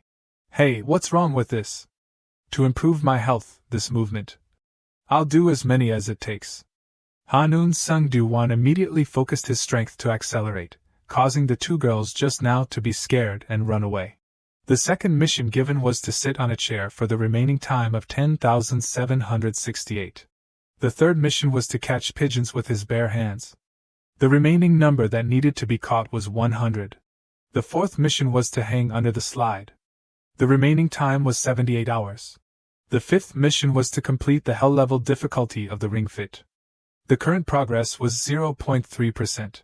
The mission screen was still hovering in the air nearby, along with a list of missions being given. Besides that, there was also the moaning of Han Un-sung Do-won. Stop.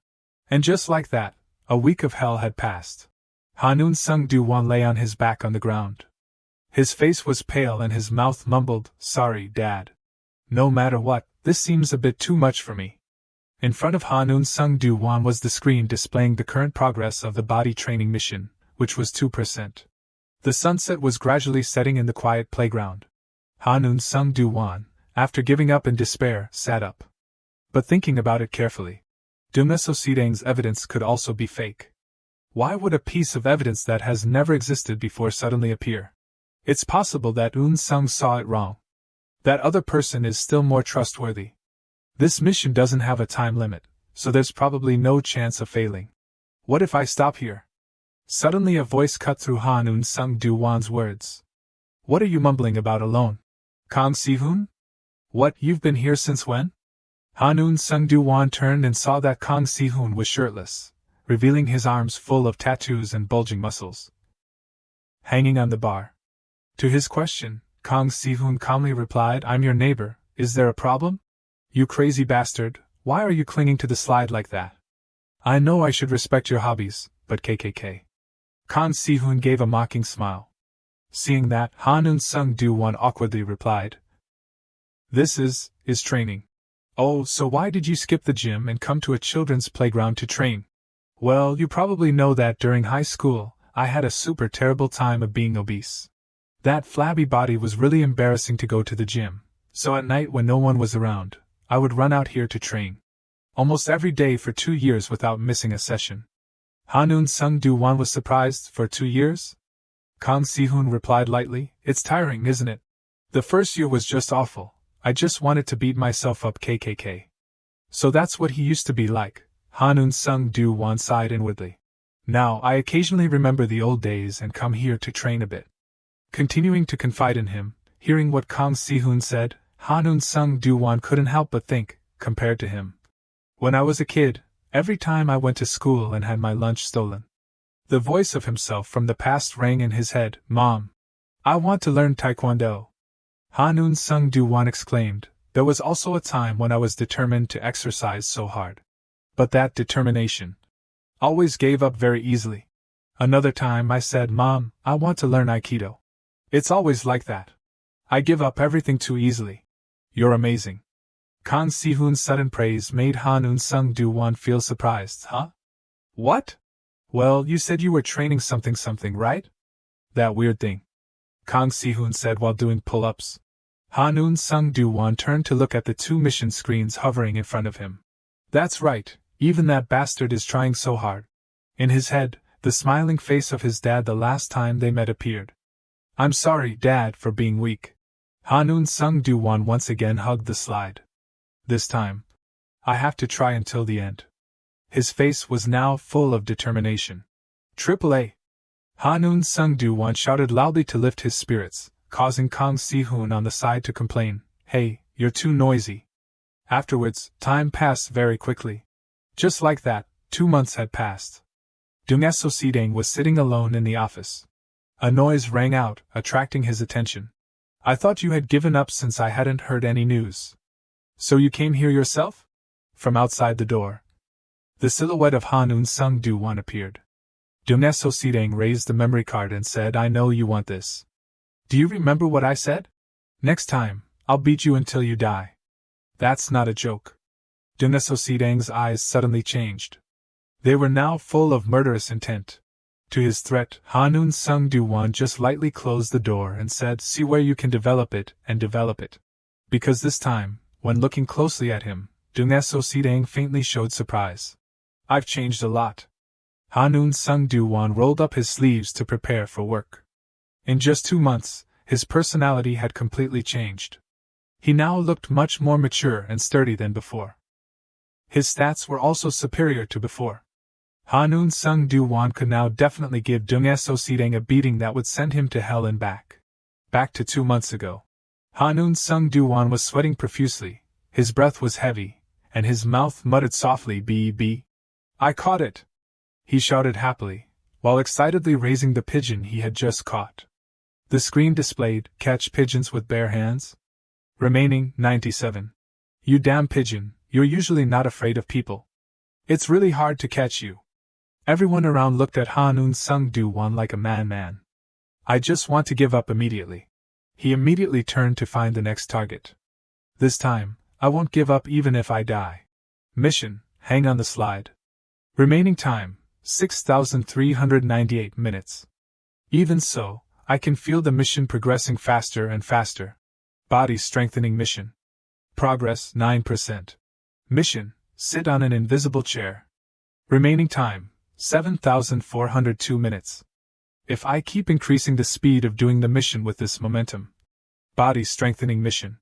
Progress 21%. Mission, complete the hell level difficulty of the Ring Fit. Completion progress, 47%. Then I can finish faster than I thought. Body strengthening mission. Progress 58%. Huff huff. Finally. I did it. After so many days of trying, the mission screen in front of Hanun Sung Do-won finally displayed the progress of the body strengthening mission, reaching the milestone of 100%. All items of the mission have been marked as completed. The screen continued to display the progress of completing the mission. Objective, body strengthening completed. Additional reward for completing the mission series, ability increase. Hanun Sung Do-won's body was suddenly covered in a blue light. Several screens appeared in midair, displaying his stats had increased dramatically. Hanun Sung Do-won just silently stared blankly. What? Why isn't there any change? I can't feel anything at all. He opened the information screen to look, then exclaimed in surprise, What? The stats increased to this extent? Wait. On the day Dad died, I think Dad said something. I have to check it directly. I definitely have to clarify it. Returning to the present, Dongnaso Sidang noticed the significant change in Hanun Sung Do-won and said during this time, I don't know where you've been or what you've been doing. Could it be that you think you can beat me in just 2 months? He raised an eyebrow and said mockingly. To his mockery, Hanun Sung Do-won remained very calm. This is related to my dad's death, so of course I have to take a risk. Dongnaso Sidang said as he stood up. In just a flash, he quickly jumped towards Hanun Sung Do-won. If you want to die that much, then I'll send you to your dad right now. He swung his leg and kicked at Hanun Sung Do-won. Before we start, I have a question. Hanun Sung Do-won finally spoke, surprising Dongnaso Sidang. He was able to block his kick lightly. Where did you get the evidence that you have, Han Sok-won? He looked directly at him and asked the question. Blocked? Dongnaso Sidang immediately moved away from Hanun Sung Do-won. Looks like it's a bit off, let's see. Why should I tell you? As he said that, he rushed in to punch him. A powerful punch was thrown by Dongnaso Sidang, aiming straight at Hanun Sung Do-won's face. Unexpectedly, his attack was once again easily blocked by him. Now you can't help but answer my question. Anyway, I'll know the answer through the evidence. Because you'll have to vomit it all out. Now the tables had turned. Hanun Sung Do-won was now the one threatening his opponent. Dongnaso Sidang's eyes clearly showed his surprise at the current situation. Dongnaso Sidang remembered the time he met Hanun Sung that day. How do you see this, Sun-sung? The culprit recorded this video. Is that true? Hanun Sung only stared at the phone. Yes, he replied. As expected. I should have shown you this earlier. This can be used later. You're not going to give this to Hanun Sung Do-won, are you? Hanun Sung asked him. So Sidang drank alcohol and replied very confidently, Why would I have this precious evidence? What does that guy's death have to do with me? If you're interested, let me know the identity of the culprit. Hanun Sung looked at the recording and said with hesitation, If I don't see it directly, I probably can't convince him. He put the phone on the table and said, Just say who the culprit is, and someone will immediately come here to search for this recording. So Sidang shrugged and turned his attention to a small memory card placed on the table nearby. Anyway, I don't think you should keep it. It doesn't matter even if that guy comes directly to find us. Anyway, you'll never get it. But reality didn't seem to be as he had predicted from before. Ha Do-won being able to resist one of his punches with one hand surprised So Sidang. What? This is... Ha Do-won at this time seemed to have returned and was even more formidable than before. This terrifying appearance made the opponent look at him with different eyes. He's really... At that time, he was just a weak little kid, but in just 2 months, he had become this strong? No way, So Sidang thought to himself and continued to try again with the next attacks but was once again blocked by Ha Do-won with just one hand. It seems like you've only improved your ability to withstand attacks during this time. You think you can withstand it for how long with this method? After saying that, he delivered a powerful finishing move to Ha Du-won. But what he didn't expect was, Ha Du-won had very quickly avoided that attack. What? Just now, I almost knew how much his defense had increased. After that, he continued to dodge a spinning kick that wanted to scrape his face parallel to the wall from the position of SOC Dang. He raised his knee again, kicking straight at Ha Du-won but still missed. He seemed to have realized something, so he said to Ha Du-won, "This kid, now, is intentionally not attacking." Ha Du-won still dared to look at the enemy with half an eye because after the days of training to catch birds, training his body, his level was at a new height. SOC Dang, on the other hand, seemed very interested. "So you're that agile?" SOC Dang remembered the time before that when talking to Eun-sung, he had told him that he absolutely mustn't let Ha Du-won take the memory card. But at that time, SOC Dang was still very complacent, so he said very calmly, "I know that recently he's been frequently going around everywhere. No matter what, he's just a kid. Then do you think you can keep the secret about that person from him?" Han Eun-sung then said that he shouldn't even face him. SOC Dang seemed impatient and said of course. However, Eun-sung interrupted him and reminded, "Not yet." SOC Dang seemed surprised and asked, "What do you mean by that, Eun-sung?" Han Eun-sung stood up and said, "Let's see. I don't know either. I can't say anything in advance. Because he's a very special person." Eun-sung's words before leaving that day made SOC Dang feel like he had absorbed an interesting knowledge. "So you mean this?" The feeling that day wasn't wrong, meaning that Ha Du-won's movements during the battle were a bit abnormal. But for some reason, SOC Dang suddenly became strangely excited after that incident. "What nonsense are you talking about? If according to common sense, it's impossible. Could this be due to the power of his family?" SOC Dang's demeanor made Ha Du-won a bit nervous as he had also revealed this perverted look before. The atmosphere suddenly changed. "Hey, if that's the case, then you have to thank your dead dad." After saying that, SOC Dang continued to give Ha Du-won some loving touches on the cheek. But before that, Ha Du-won had managed to make a move, causing SOC Dang's face to be facing parallel to the ceiling. He was in a daze, thinking he was seeing himself on the ancestral altar naked. Before he could regain his balance, Ha Du-won continued to beat him into a pulp. This time, he gave SOC Dang a floor measurement, crushing all his valuables. "Hey, you're having enough fun by yourself now. From now on, it won't be fun anymore." Ha Du-won used a contemptuous gaze to scan the ground, true to the previous criteria. Fists are equal to all living beings. After giving his opponent a face that spun like a record, Ha Du-won asked permission to look at the world with half an eye and said, "You seem to be having too much fun, huh? But from now on, it won't be fun anymore. But anyway, the winner takes all and the loser lies in the dirt," so whatever Ha Du-won said was the truth. Dung SOC Dang was beaten to a pulp, but it seemed that he had some blood magic, so he still smiled very excitedly, acknowledging, "This is really beyond my expectations. It's been a really long time." This lewd appearance of his made Ha Du-won question mark. Unexpectedly, this guy was even crazier than he thought, smiling like he had just taken a hit from a bong and saying, "It's been a long time since I had a worthy opponent like you." At the same time, on a building frame that seemed to have been abandoned for a long time, there was a man in a vest standing with a very boss-like posture. Suddenly, someone called his name, causing Di Bakshang to turn his head and look back. That person came to report that the security system of the Bangche-dong manpower office kept sending notifications. Di Bakshang looked at him with a puzzled expression. "Isn't SOC Dang currently at the office?" The fat employee then replied to his boss that it was true. "So at first I thought there probably wasn't anything special. But what should I do if the notifications keep going off?" When Di Bakshang asked what those notifications were like, the fat guy revealed a slightly flustered expression that, since a few minutes ago, it's been constantly getting louder and louder. However, the notifications ringing like a possessed person couldn't compare to the tense situation of Ha Du-won currently. Dung SOC Dang delivered a cross kick, wanting to make his opponent plow his face on the floor, but it wasn't successful. He also had to admit that in just 2 months, he had been able to become like this. "You're really admirable." As he said that, he delivered a series of palm strikes straight at Ha Du-won's face.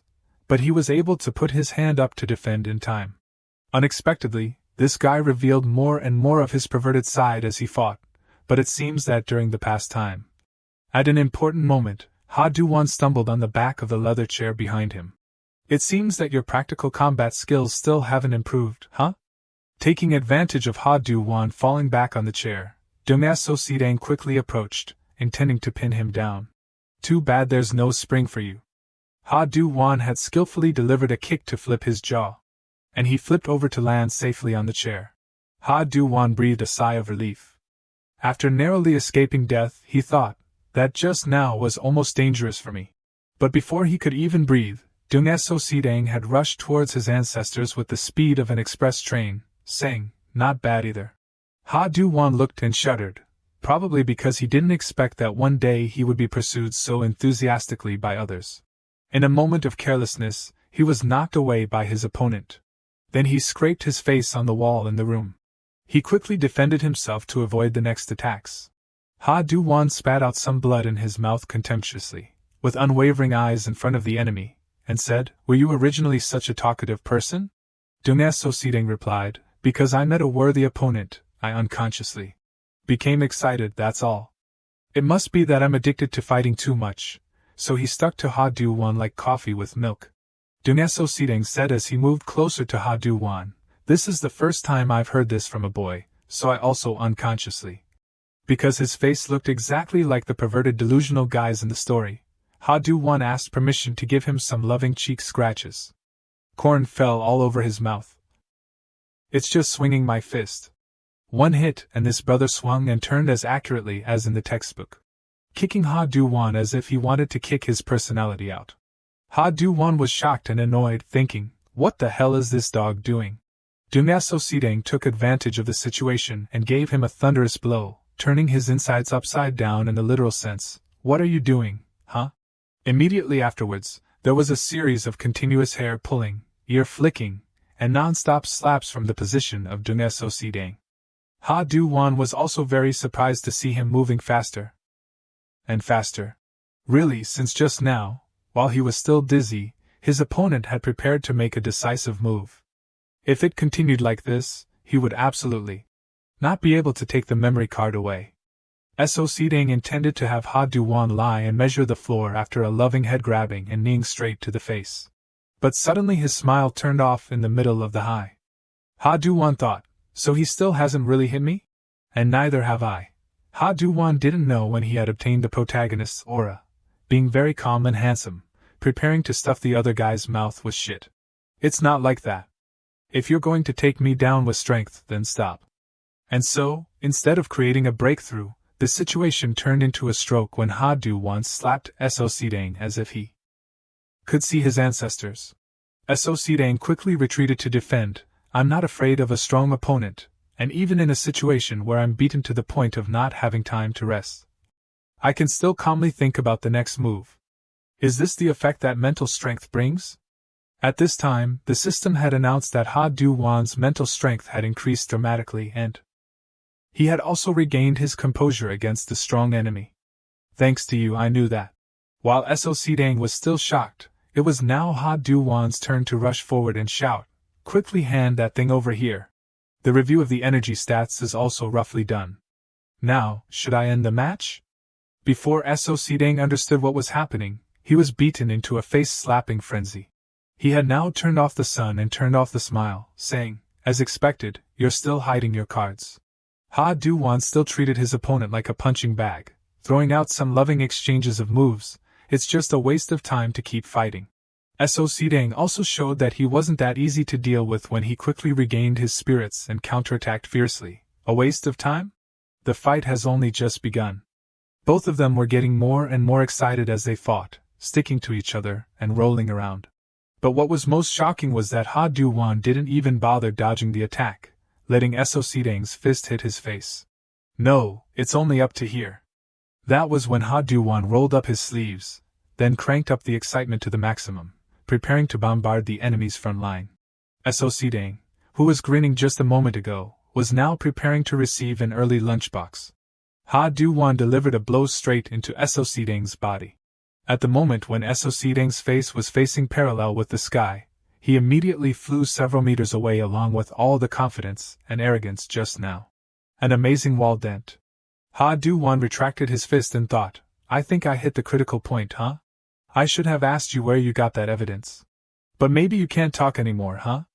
Ha Du-won stood before the scene of the perverted SOC Dang being so miserable that he couldn't finish telling it. But now that doesn't matter anymore. Anyway, I'm going to take this away. After taking what he needed, he dusted himself off and left immediately. Some time after that, seeming to feel that something was wrong, that brother DBAC Chang immediately prepared to go check it out. SOC Dang still hasn't answered the phone? Could something have happened? That brother then dragged the whole crew of subordinates in their alienated uniforms to go look for that subordinate. I keep worrying about that thing, so in the end, the whole gang ended up pulling into the office. I hate that uneasy feeling the most. Before arriving at the office, he sent one of his subordinates up first to monitor the situation. Hurry up and go up there to see what's going on, you devils. When that subordinate ran up, he suddenly saw a scene on the staircase where the white shirts were too white to make out. Seeing a pretty boy suddenly falling down on the staircase like that guy ran to shout, Boss! DBAC Chang stared at the opponent and asked, Ha-Noon-sung, what are you doing here?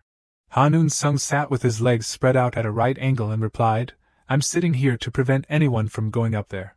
Bak Shi-chang glared and began to show a gangster look, saying, You're too arrogant in other people's territory, huh? I've been wondering why the security system keeps ringing. So it turns out that something happened above? Looking at you leisurely sitting here, it seems like SOC Dang is away, right? Well, I don't care anyway. It's certain that you guys are done for. At this time, Bak Ji-chang still hadn't anticipated that his teammate had already sacrificed himself. So he intended to bring his gang to beat him up. Because I've been preparing for something happening, I've called all the manpower of Bangchandong here. Bak Ji-chang flaunted his muscles in front of his opponent, and even said, I'm asking you for the last time, what did you come here for? Ha-Noon-sung remained calm, not letting those abs make him nervous. I said it already, I'm sitting here to prevent anyone from going up. Hearing that answer, Bak Ji-chang couldn't help but exclaim, Look at this guy, he doesn't know how to assess the situation at all. Alright then, you dogs who broke into here, including you, beat you all up and we'll know the reason, right? Ha-Noon-sung finally stood up and said with a challenging tone, Let them try. I'm fine, but will you guys be okay? Because from now on, you guys will have to stop me. So that's how it is. Ha-Noon-sung remembered standing next to Ha Du-won and telling him the situation. He revealed a sad expression, saying, I didn't expect you to know my dad. Ha-Noon-sung asked, More importantly, what are you planning to do from now on? I will definitely go back to find the memory card containing the evidence. Although I was beaten to a pulp by Deng So-si-dang, this time I found a way to win. Ha Du-won said with confidence that it wouldn't take long. After I'm done preparing, I'll go find him immediately because I want to check that evidence with my own eyes. Again, remembering that night, Ha-Noon-sung received a phone call from Ha Du-won, and he announced that he would be coming there today. Let me know the address of the Bangchandong Manpower Office. That was also the reason why he had come to this place, to keep watch so that no one could disturb him. Standing before the arrogant gangster boss, Ha-Noon-sung calmly said, Today I've charged into this place first, so first I'll give you guys two choices. You can either choose to retreat now or rush up immediately. He didn't forget to add a sentence, oh of course. I'm talking about all of you. I hate wasting time. His arrogant and reckless words made the gangster mouths behind him shut up. Bak Ji-chan looked at the opponent, whose face hadn't changed at all, and also felt nervous. What is this? I know Ha-Noon-sung isn't someone with ordinary backbone. But so what? Anyway, my side has a whole 40 people. So many people, yet for some reason, they kept dawdling with each other, not seeing the boss directing them to rush in and beat him up. But in reality, it was because Bak Ji-chang was still calculating. There's no way I can lose to him alone.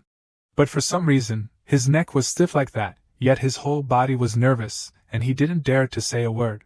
Oh my God, why am I hesitating? What is this oppressive feeling?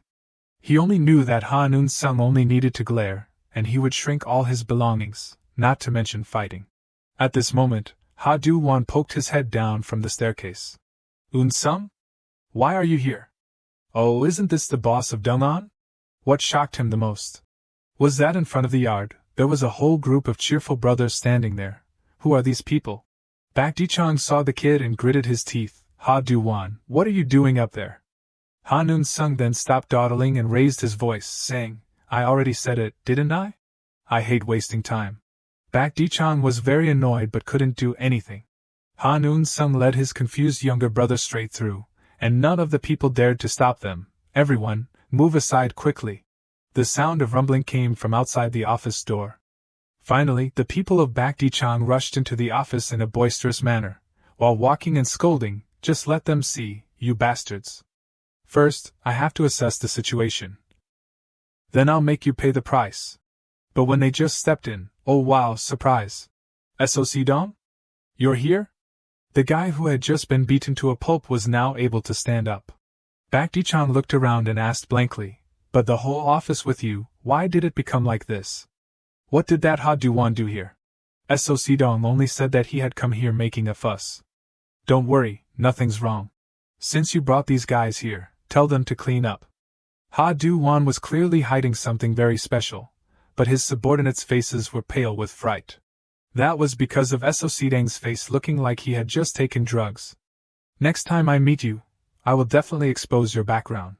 As for Ha Do-won and Ha Noon-sung, the two had led each other to a stone bench in the park to talk. But why are you there? Is it because of me? Ha Noon-sung told him to check the recording first, and then he would explain to him. Ha Do-won agreed, and then he opened the evidence video with a very nervous feeling. He thought, finally I can know what really happened on the day of the accident. The video showed a car that happened to be Ha Do-won's dad's car. The length of this video was very short, but it was enough to make his heart beat wildly. The picture showed that there was someone behind the car, but the face of that person was very blurry. Although he couldn't recognize who it was. But he knew one thing for sure. The suspicious man wearing a mask and hat did something to his dad's car. Ha Do-won said the cause of the accident was said to be due to the car's brakes failing. Could it be that it was done by the man in this video? But with just this video, it's impossible to know who this person is. Suddenly, the words that Ha Noon-sung had said earlier gave him an important hint. If he's living in a place very close to you, what are you planning to do? Thinking about it, it seemed reasonable. Ha Do-won then turned to ask Noon-sung, you said the culprit lives in a place very close to me, right, Ha Noon-sung? Do you know who he is? Ha Noon-sung then told him to look closely at the shirt that the person in the tape was wearing. Ha Do-won did as he said with a worried look, thinking, what's there to see about a shirt? But indeed, after the shirt that the guy was wearing, there was a logo of some sort. Ha Do-won asked in surprise, could it be? It turned out that a long time ago, Ha Do-won's dad had shown him a black shirt with the exact same logo with a very cheerful tone. Ha Do-won, what do you think of this shirt? This is the uniform of the Sunshine Shelter. It's beautiful, isn't it? Only at that time, he didn't seem to care and said, but there's no way those bullies would be willing to wear that shirt, Dad. Why are you doing this useless thing? His dad at that time only said that it was due to a sense of belonging. Most of the children at the Sunshine Shelter are people who feel lost. Both their bodies and hearts have no place to rely on. However, through small things like this shirt, they will have a sense of belonging. And thanks to that, the children at the shelter will rely on each other, creating a positive influence for each other, and changing little by little. It was in that moment that Ha Do-won felt all the efforts and passion that his dad had cherished. What do you think? Looking at its design, it's also normal, but it's still a very great shirt, right? But he couldn't have imagined that all the love that he had saved up in his life was the very thing that led to pain. Ha Do-won said in shock, the culprit is someone from the Sunshine Shelter? Ha Noon-sung said, of course, with just wearing a uniform, we can't conclude for sure that this is someone from the Sunshine Shelter. But it seems that there's a very high probability that it's true. Ha Do-won's hand had tightened to the point that blue veins popped out. What will change anyway? No matter what you do, they definitely won't change. Dad worked so hard, but in the end, the result is like this? All the resentment and frustration rushing in made Ha Do-won collapse. Ha Noon-sung said, but even if we find out that there is a culprit behind this, it's probably useless to report it to the police. Because the incident has ended long ago. With just this recording, we can't clearly identify who the culprit is. Besides, the origin of the evidence is still vague. Duneso Sideng said that he obtained this recording through an anonymous message from someone. Can you guess anything about the culprit? Unfortunately, Ha Du-won replied that he really didn't have any additional clues. After my dad died, the Sunshine Shelter was broken up. The information about the people at the Sunshine Shelter at that time also. Suddenly, at this moment, a stream of ideas flashed in his mind. Ha Du-won turned to say to Han Un-sung that the building used to make the Sunshine Shelter was still there. I wonder if there are any documents left there. Thank you, Un-sung. Thanks to you, I was able to sort everything out so quickly. Han Un-sung thought for a moment and then asked Ha Du-won, after finding out who the culprit is, what are you planning to do? Ha Du-won took a deep breath and believed in his heart that, Dad, please watch over me. I don't know how much time this will take, but I will definitely find out who the culprit is. Then he replied to Han Un-sung with a resolute look, of course, I'll crush him and make him pay the price. But the tone didn't last long before he had to face another calamity right in class when he heard the teacher reiterate the schedule that next week they would prepare for the midterm exam. This time, I'm only going to focus on the difficult questions, so you guys should worry about studying diligently. Ha Du-won's eyes widened in fear because he was too busy doing missions, so he hadn't been able to study or research anything. If it continued like this, his life would be crushed before he could even start. Seeing Ha Du-won frantically sending an SOS signal, the classmates sitting behind him found a way to ask him what was wrong. Ha Du-won cautiously replied that the reason he was like this was actually because the water was up to his neck and he still hadn't jumped. This time, he hadn't learned a single word. Hearing that, his friend breathed a sigh of relief and said, I thought something had happened. I can help you. That suddenly made Ha Du-won pay attention. His friend, Ji-han, continued, if you're okay with it. Would you like to come to my house to study after school? Finally, the school day ended. Ha Du-won looked thoughtful. Until now, there's one thing that I haven't realized at all. Since the first time I met Ji-han, although we had become classmates, and ate together in the same cafeteria, unexpected things kept happening one after another, making me so busy that I didn't realize. Is this friendship? Being able to go home with his friend and help him accidentally gave Ha Du-won a lot of warmth. Ha Du-won turned to ask Ji-han, where is your house? Then suddenly, a new mission board suddenly appeared. This time, the mission was protection. Keep Ji-han safe for the duration of the exam, which made Ha Du-won very surprised, thinking, why is there a mission at this time? I have a feeling this is an unlucky mission. Protecting Ji-han?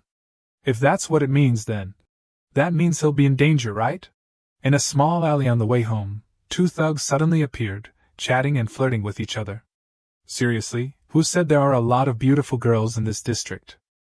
The other guy replied, who else but you? Me? I only have Mindang. Suddenly, one of the two looked outside the road with a focused look. His companion asked what he was looking at, and he replied that he saw a familiar face. I didn't expect to meet him in a place like this. A former friend who used to be very close to me. And the former friend that he was talking about here was Ji-han. A notification board appeared with a new mission. The mission this time was to protect Du-di-han safely during the exam period. The reward was a hidden item. During the time leading up to the midterm exam, Du-kwon was really amazed by what he was seeing. This place is really... Is this your house, Di-han? Both of them were standing in front of a magnificent mansion. Di-han honestly said, that's right. Come inside. When both of them entered the house, a woman's voice echoed, Di-han, you're back? Is that Di-han's friend? Du-kwon said awkwardly, hello, ma'am. I'm Ha Du-kwon, Di-han's friend. She smiled brightly and replied, I'm just a helper here. Please make yourselves at home. I'll bring some fruit. After saying that, she left, leaving admiration for Du-kwon. Thank you, ma'am. He then turned and admired. Awesome, your house helper is already like that. At this time, Di-han could only smile awkwardly. Next, the two of them went upstairs together. Let's go upstairs. Your house looks like it's in a movie. Both of them stopped in front of a room. Di-han introduced, this is my room. So you're a young master. Why are you suddenly saying that? It's magical. I'm just coming over to play, but I already feel closer to Di-han.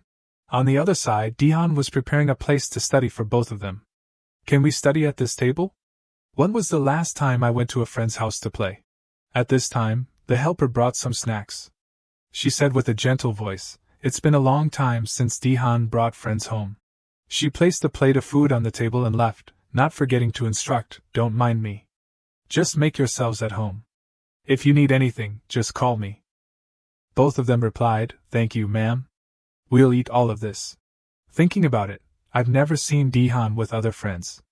The only time I saw him was when Dihan was being bullied by other people in the karaoke room. Both of them sat neatly at the study table. Okay, let's start right away, okay? What? There's no need to ask about these things, right? Finally, it was sunset. Thank you so much today, Dihan. We'll continue like this throughout the exam period, okay? Both of them said goodbye to each other. Okay, see you at school tomorrow. Be careful on your way. The day went by so fast. Because nothing dangerous had happened even after going to Dihan's house. The mission to protect Dihan. He stared intently at the notification board just now. Suddenly, he noticed something that looked very uneasy. What is it? I was too shocked just now, so I didn't pay attention. What is the hidden item? Until now, the rewards have only been keys. Because it's hidden, I hope it's something awesome. This thing is also making me excited. The time at this moment had come to midterm exam day 3. Dihan said to him happily, Duquan, I've solved everything. Duquan?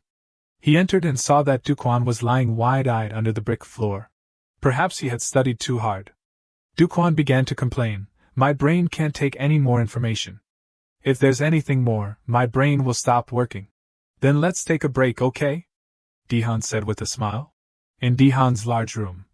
Both of them were standing in front of a door. Duquan's face suddenly became tense. Dihan, this place is just a game room. That's crazy, I'm so jealous.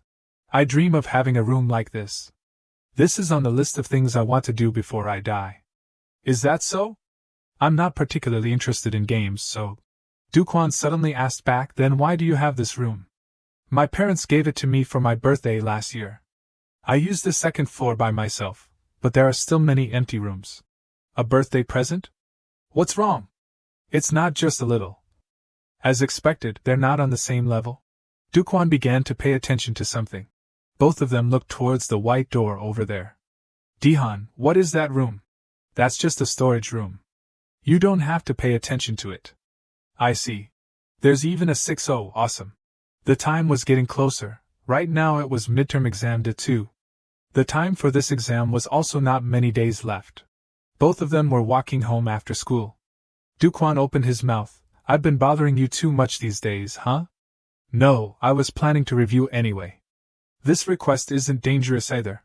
Duquan, I find it interesting to study with you. Studying is also interesting. I don't know if I'm worrying for nothing.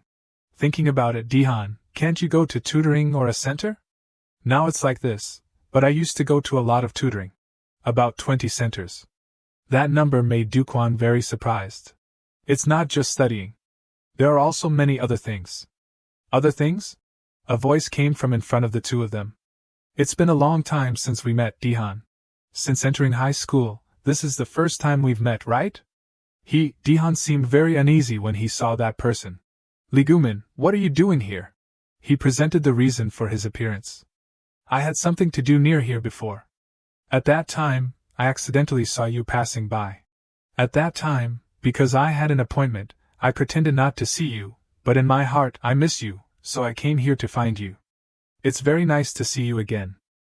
He was a middle school friend of Dihan. I've been wondering where you ran off to, so you came here? At this time, Dihan's body was trembling uncontrollably. He continued to say, beside you is your friend, right? Duquan's eyes noticed Dihan trembling? Who is that person? Duquan stepped forward but was stopped by Dihan. Don't do it, Duquan. Dihan said to him, I don't want to meet you again, so don't appear in front of me again. Let's go, Duquan. Not understanding what had happened to the two of them, Duquan only followed behind Dihan. The guy Gumin looked at the two of them leaving. His eyes were a bit abnormal. After walking for a distance, Duquan turned to ask, Dihan, who was that guy just now? He doesn't look like your friend. Dihan's voice dropped. Duquan, I'm sorry. I probably can't study with you today. Are you okay? I can do it myself even yesterday. I'm leaving first, okay? I'm sorry. With no other choice, Duquan said goodbye to him. Be careful on your way. Why is it suddenly like this? Who the hell was that guy just now? Could it be that this? Duquan opened the notification board with suspicion. Is it related to the mission? Dihan walked with a bad mood. His face was drooping as if he had witnessed something terrible. Do rich people lick the lids of yogurt boxes? Dihan, that's probably. Memories of the bullying from the past rushed back into Dihan's memory. Then lick it. The person bullying him gave Dihan the lid of that yogurt box. That was that guy Gumin. He forced him to lick the moldy yogurt lid. Lick it, huh? He's really licking it. It's covered in mold, that's crazy. The more he thought about the previous incidents, the more Dihan trembled in fear. From behind, Duquan had seen everything, however, he chose to remain silent. Even if it's a request, I can't force him if he doesn't like it. Anyway, he's already home, so there's probably nothing wrong. Dihan had entered the house and politely greeted that helper. I'm back. Not seeing Duquan coming in with him, she wondered, Dihan, your friend? Duquan, ma'am? Today I came back alone. No, I'm not talking about Duquan, those kids, I don't even know their names. Anyway, a long time ago, you went out to pick them up. Those kids are waiting for you in the room. Hearing this bad news, Dihan couldn't help but tremble. In the room? He rushed to his room. Why do you always come? Are they the people you used to hang out with? He hastily opened that door. What awaited Dihan in that room was 4 people, including 2 males and 2 females. They were sitting on the sofa waiting for him. One of the women said, Dihan, I didn't expect you to have a room like this after moving. You seem to be living well these days, huh? The others also started to suspiciously ask, Can I have the Nintendo Switch? The helper has put everything in the bag, right? You guys, why? Dihan's face had turned pale. Hey, why are you so late? I found your house and came here, but why weren't you home? Because you didn't come back, Gomenli brought them here. Footsteps came from behind Dihan. Cold sweat had broken out all over his body. He slowly turned to look. A familiar voice from school rang out, Why did you leave first like that, Dihan? It's been a long time since your friends came to play with you. That eerie voice was approaching him. He said to Dihan with a sinister voice, Let's have fun playing together today, okay? I'll make you remember what happened before. In front of Dihan's mansion. Because he was worried about his safety, Duquan turned back. No matter how I think about it. Duquan pressed the doorbell. If I just go home like this, it doesn't seem right.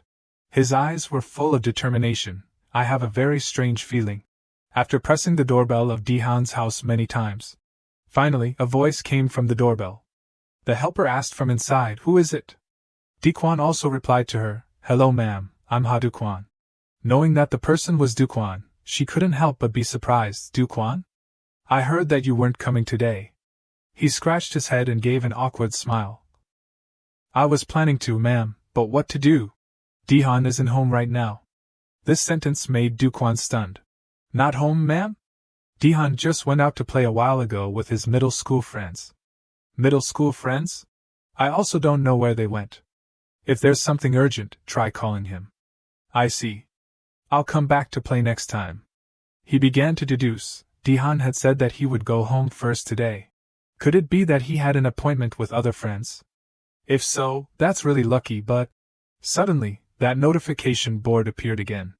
The name of the request this time was Guardian Mission. You have abandoned the target of protection. Because he had not completed that request, this time the difficulty had increased, which confused Duquan. What? Increased the difficulty of the request? This is the first time something like this has happened. Another request arrived. Rescue mission? Rescue Dihan. Reward hidden item. The content of this request had changed from protection to rescue? Perhaps Dihan isn't playing with friends. His intuition this time was very strong. Duquan turned around with a serious expression, but was forced to go along with them. At a pool table, the sound of forceful striking resounded. The voice of a person spoke. No. It was the gang of thugs at Dihan's house just now. They were playing pool together. A guy with bangs praised the girl in front of him. You break the ball well. But it seems that the ball path isn't to her liking. How annoying. Gumin sat on one side looking at them with half an eye.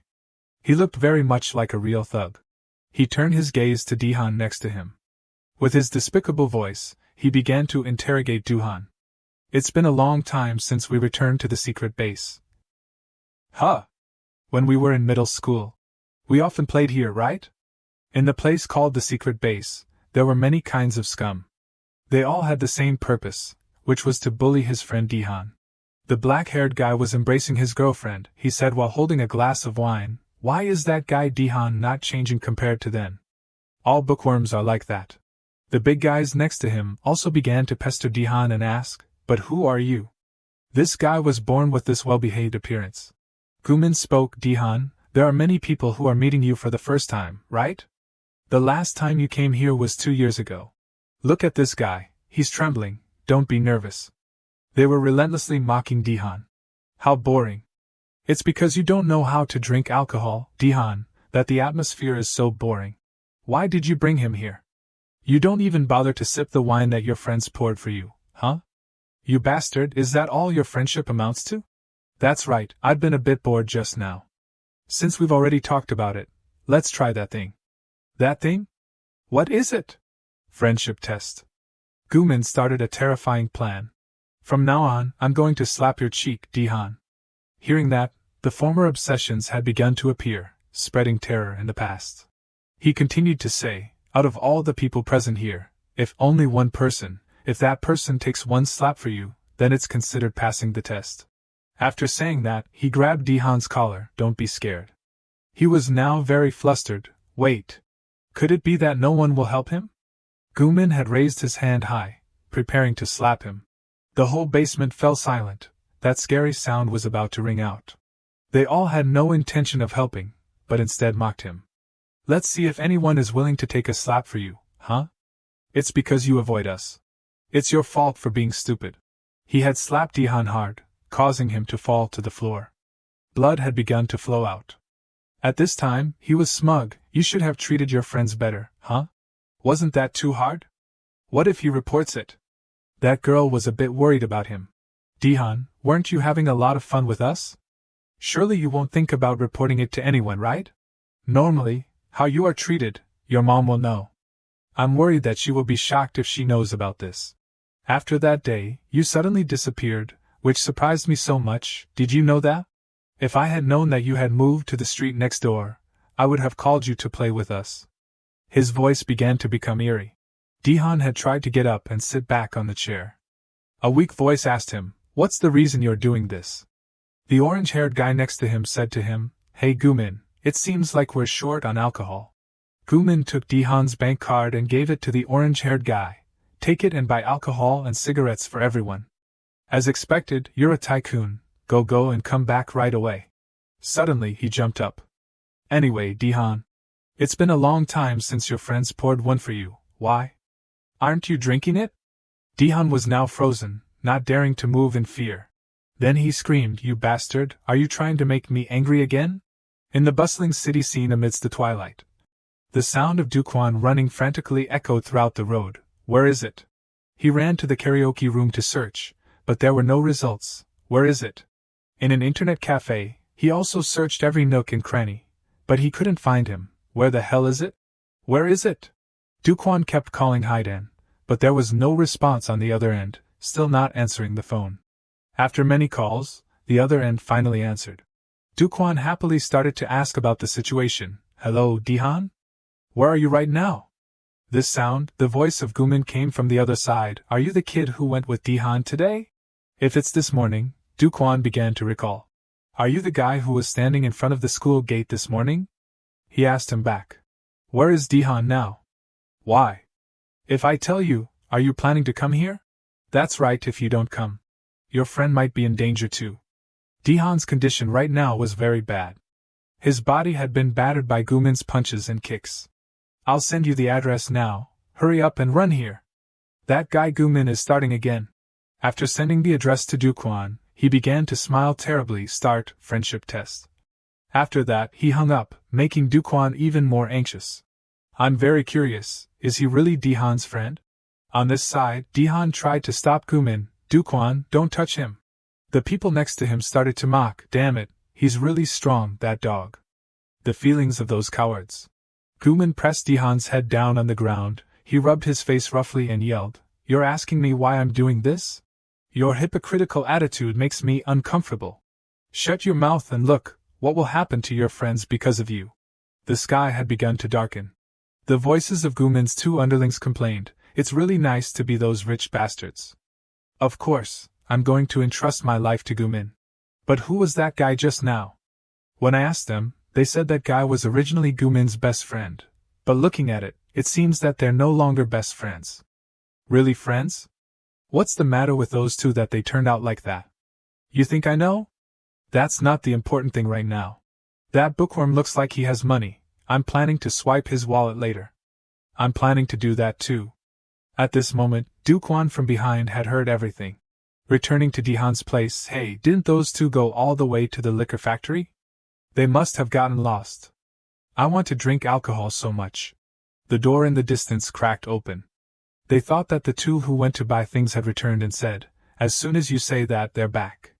Hey, tell me the truth. What were you guys doing just now? Suddenly, one of them was thrown into the room in front of everyone's surprised eyes. Everyone was very panicked by the situation in front of them. What the hell? All eyes turned towards the door over there. Dukwon dragged one remaining and walked straight into their lair. Gumin at this time was a bit surprised by Dukwon's strength. A bit different from what I imagined, huh? Dukwon looked at Dihan and said, Dihan, I'm sorry for being late. He was very surprised after hearing it. Dukwon, why are you?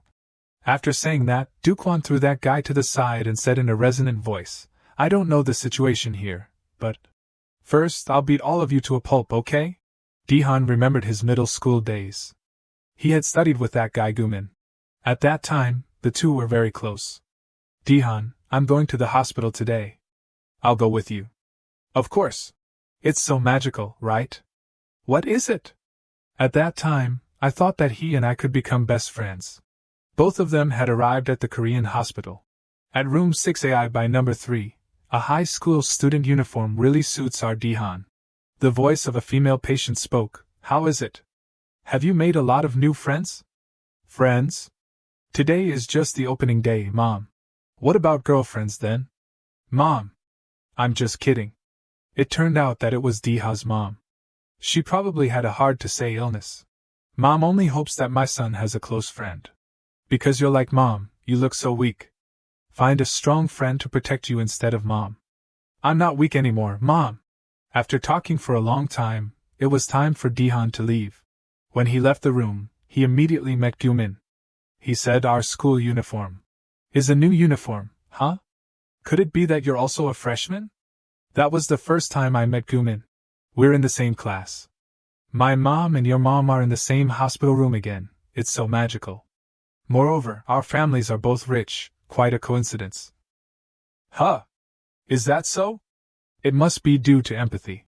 He put his arm around Dihan and said, If you say so, then it is so, kid. Don't. Both of them smiled and talked very happily. My mom is the same, your mom is the same. If they can quickly leave the hospital, it would be better, right? That's right. We had become friends who understood each other more than anyone else. So I also thought that our friendship would last forever. In the days after that, when both of them were talking with the doctor, what's the matter with the doctor just now? Just now, Gumin's mom was just transferred to the special emergency room. But from that moment, we gradually lost our empathy. Anyway, your mom will hardly make it through this month. Those words had awakened Gumin's vicious nature. Our relationship began to break down little by little. Returning to reality, Dukwon prepared himself to rush in. I don't know what the situation is here, but first I'll defeat all of you, is that okay? Those guys were provoked by Dukwon. Who the hell are you? Did you hear that? We're going to get beaten up. On this side, Gumin also had a fit of laughter. Dihan, your friend came to save you, huh? Such a touching friendship that even tears are falling. Dihan, lying below, tried to stop him. Dukwon, run away quickly. A blonde-haired guy rushed at Dukwon without knowing his limitations. Too late, you idiot. You bastard! As soon as he finished speaking, Dukwon's fist was close to his jaw. Dukwon used the skill pierce through the gap, punching straight into that guy's head, causing him to collapse in an instant. Compared to the enemies that I usually fight, there are more of them. After seeing their teammate being defeated, they became suspicious. What was that just now? Knocked out with just one hit? Moreover, now I also don't know what their fighting abilities are. So let's just hit randomly. Duquan clenched his hand. It seems like I'm wasting mana meaninglessly. His eyes became determined to end everything in one time by minimizing the moves.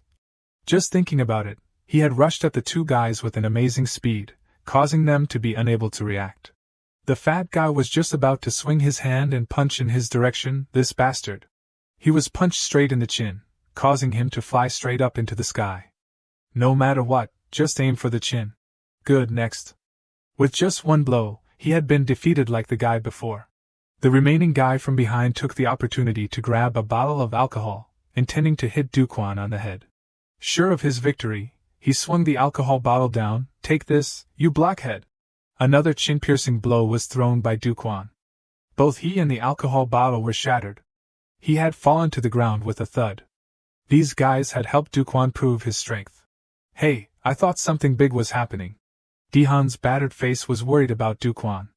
Noticing that each of them was being defeated after fighting with Duquan, they had started to worry. What is he? How can he defeat everyone in the room? Damn it, he's intentionally aiming for the chin. You seem to have skills. The fat guy had also spoken. I also want to try fighting you once, you bastard. That fat guy rushed straight towards Duquan. Duquan decisively threw a punch. You don't need to open your mouth. As he wished. His fist is really fast. The fat guy praised, surprising Duquan. His resistance to attacks is too strong, causing my fist to not cause any damage at all. Anyway, it has no effect on me. After saying that, he grabbed his collar. The situation was gradually becoming more unfavorable for Duquan. With just one throw, he had sent him flying far away. I don't know how to hold back, you know that? Fortunately, he had managed to keep his balance, so there wasn't much damage to himself. The fat guy said to Gumin, I haven't used my strength in a long time, so I'm a bit dizzy, Gumin. Can you call delivery for me? Just order whatever you want, he replied with a smile. Finally, the fat guy approached him. First, I'll beat this bastard, then I'll think about it later. Suddenly, Duquan grabbed his shirt, causing him to be confused. The fat guy began to look down on his strength. Are you planning to copy me? You think that you can throw me away? At this time, Duquan's hand had brightly shone with blue electricity. He used pierce through the gap with 5 continuous strikes, punching a thunderous blow into his chin, at one point. Because he was too careless, his teeth and lips were jumbled, he was the next person to be defeated. Even that fat guy was now lying on the ground. They were now unable to stay calm. Duquan affirmed, I'll give you guys a pork rice meal, you bastards. Legumin was still sitting there observing everything. 2 of them sighed. That's why you shouldn't order that extra dish. We should have taken action sooner, huh? Those 2 were respectively Quan Xian Quan, whose fighting ability in Legumin's gang ranked number 2, and Changmin Yu, whose fighting ability in Legumin's gang ranked number 3. This blockhead is really irritating to look at. From now on, the game will officially begin. The guy Xianquan said with a provocative voice. Duquan had seriously looked at them, moving their lips. In just a moment, those 2 had also joined the group of losers. The only remaining enemy was Gumin sitting over there. Duquan advanced step by step towards Gumin. Those girls began to scream, Don't come here, you man. The look in his eyes looking at him didn't have the slightest bit of kindness. Duquan changed direction towards Dihan, causing him to be confused. He supported Dihan and asked him, Dihan, are you okay? Can you stand up? I'm okay. That look changed direction towards Gumin. He asked him, And you, are you the main culprit who did something like this to Dihan? He still didn't defend himself, and ignored Duquan's question. He spoke, Dihan, your ability is really good, huh? You have a valuable friend like that by your side. How much did you pay to seduce him? Tell me. What? Just recently I also had a valuable friend like that. From behind the bed, a muscular guy with curly hair sat up. Duquan immediately prepared to get into a fighting stance. There's still another guy? It's too noisy. That curly-haired guy threw the blanket towards Duquan. Wait, take this hit. From behind the blanket, he had thrown a series of punches towards Duquan. Break your face, you bastard. A familiar fist came through from the blanket, aiming straight at the curly-haired guy, pierced through the gap. Duquan punched his left arm. However, it didn't have any effect at all. He looked at it and said, counterattacking while being attacked, pretty good. Just taking one hit from him, I also feel pain all over my body. You blocked my punch, huh, you root-haired guy? He said while yawning. I'm still not awake, so I haven't gone all out yet. This root-haired guy was Kim Kang-chae, his fighting ability in middle school ranked number 1 overwhelmingly. He was on a different level compared to those guys just now. If that's the case, then, could it be that I have to beat him to the hospital before he'll give in? With this guy, that blue lightning surrounded his hand again. Both of them stood staring at each other. He said, aren't you going to kneel down and apologize? You're going to die, kid. If I use a stronger skill, then nothing will happen, right? The peaceful scene in front of Di-han's mansion. The helper was busy with her work. This steamer has a good function. But it's too big, so I don't really like it. Let's just temporarily put it in the storage room. After saying that, she advanced towards the white door. As she walked, she looked over at Di-han's room. The lights in the room had been turned off. Di-han must be planning to eat dinner, and then go home. He's in the exam period. Anyway, I'm quite happy because Di-han often goes out to play with friends these days. I'm also very happy. I wonder what they're doing now. Returning to Di-han's place, the battle was still very tense. What's wrong? Are you guys sleep-deprived? I just dozed off for a moment. Why is everyone except me lying on the ground? The root-haired guy said while attacking. You've defeated everyone? Dukwon silently thought, I've caused a lot of damage. Each attack is not an ordinary attack. All of it is power coming from his muscles. He is simply exchanging fists and causing disadvantages for me. He can block my pierce through the gap skill in a simple way. At this time, he was still snoring. There are many people who can't be defeated by ordinary techniques. Finally, Dukwon decided to attack quickly. There's nothing to hesitate about. I have to use a stronger skill. However, he can block the attack easily, something like a critical hit, huh? Well then, if I make it so that you can't attack. That guy Kang-chae grabbed his wrist and locked his arm. A very beautiful spin was thrown by Dukwon. This is the eagle landing move. The kick aiming straight at his head caused him to fall face first to the ground. A perfectly executed spin, down to every last detail, with extreme power. This attack was quite effective, however, it only hit his shoulder. His left shoulder revealed the wound after receiving the kick just now. He began to grit his teeth. I had aimed for his head, but due to the posture that attack was off. The teammates behind him were worried. What's wrong? Could it be that he's also been defeated? The guy Kang-chae was annoyed. Damn it, shut up. He came like a shot. I'm still not awake, so that's why. Unexpectedly, from his left side, Dukwon's hand had been waiting there. In that case, I'll help you wake up a bit. Another technique was thrown, causing him to be hit on the side of the pillar. He had collapsed down below. Dukwon then showed off. Hey, you seem to have something to say, huh? Di-han, after seeing Dukwon's talent, admired. Awesome. On the other hand, Gumin was very angry because Kang-chae was at a disadvantage. He glanced at a place. The arrows on that throwing board had entered his sight. A crazy intention had flashed in his mind. The guy Kang-chae on this side was bleeding. He hugged his wound and said with difficulty, I thought my head was going to break. You think there's no problem? What? Later you'll wish that you had just stayed lying there just now. As soon as he finished speaking, Dukwon had come to the decision to end the match. Let's end it with this. Suddenly, his words made him stop. Over there. Di-han was being threatened by the guy Gumin with an arrow. If you don't want me to poke a hole in his neck and take his life. From now on, don't resist. His face couldn't be more despicable.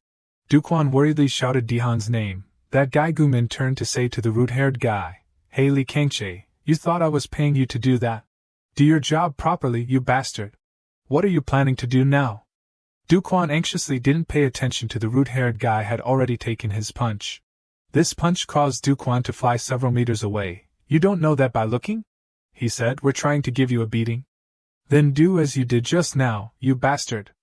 Kang-chae began to throw punches like he was venting all the anger he had had since just now. Conversely, Dukwon couldn't do anything. The moment you fight back.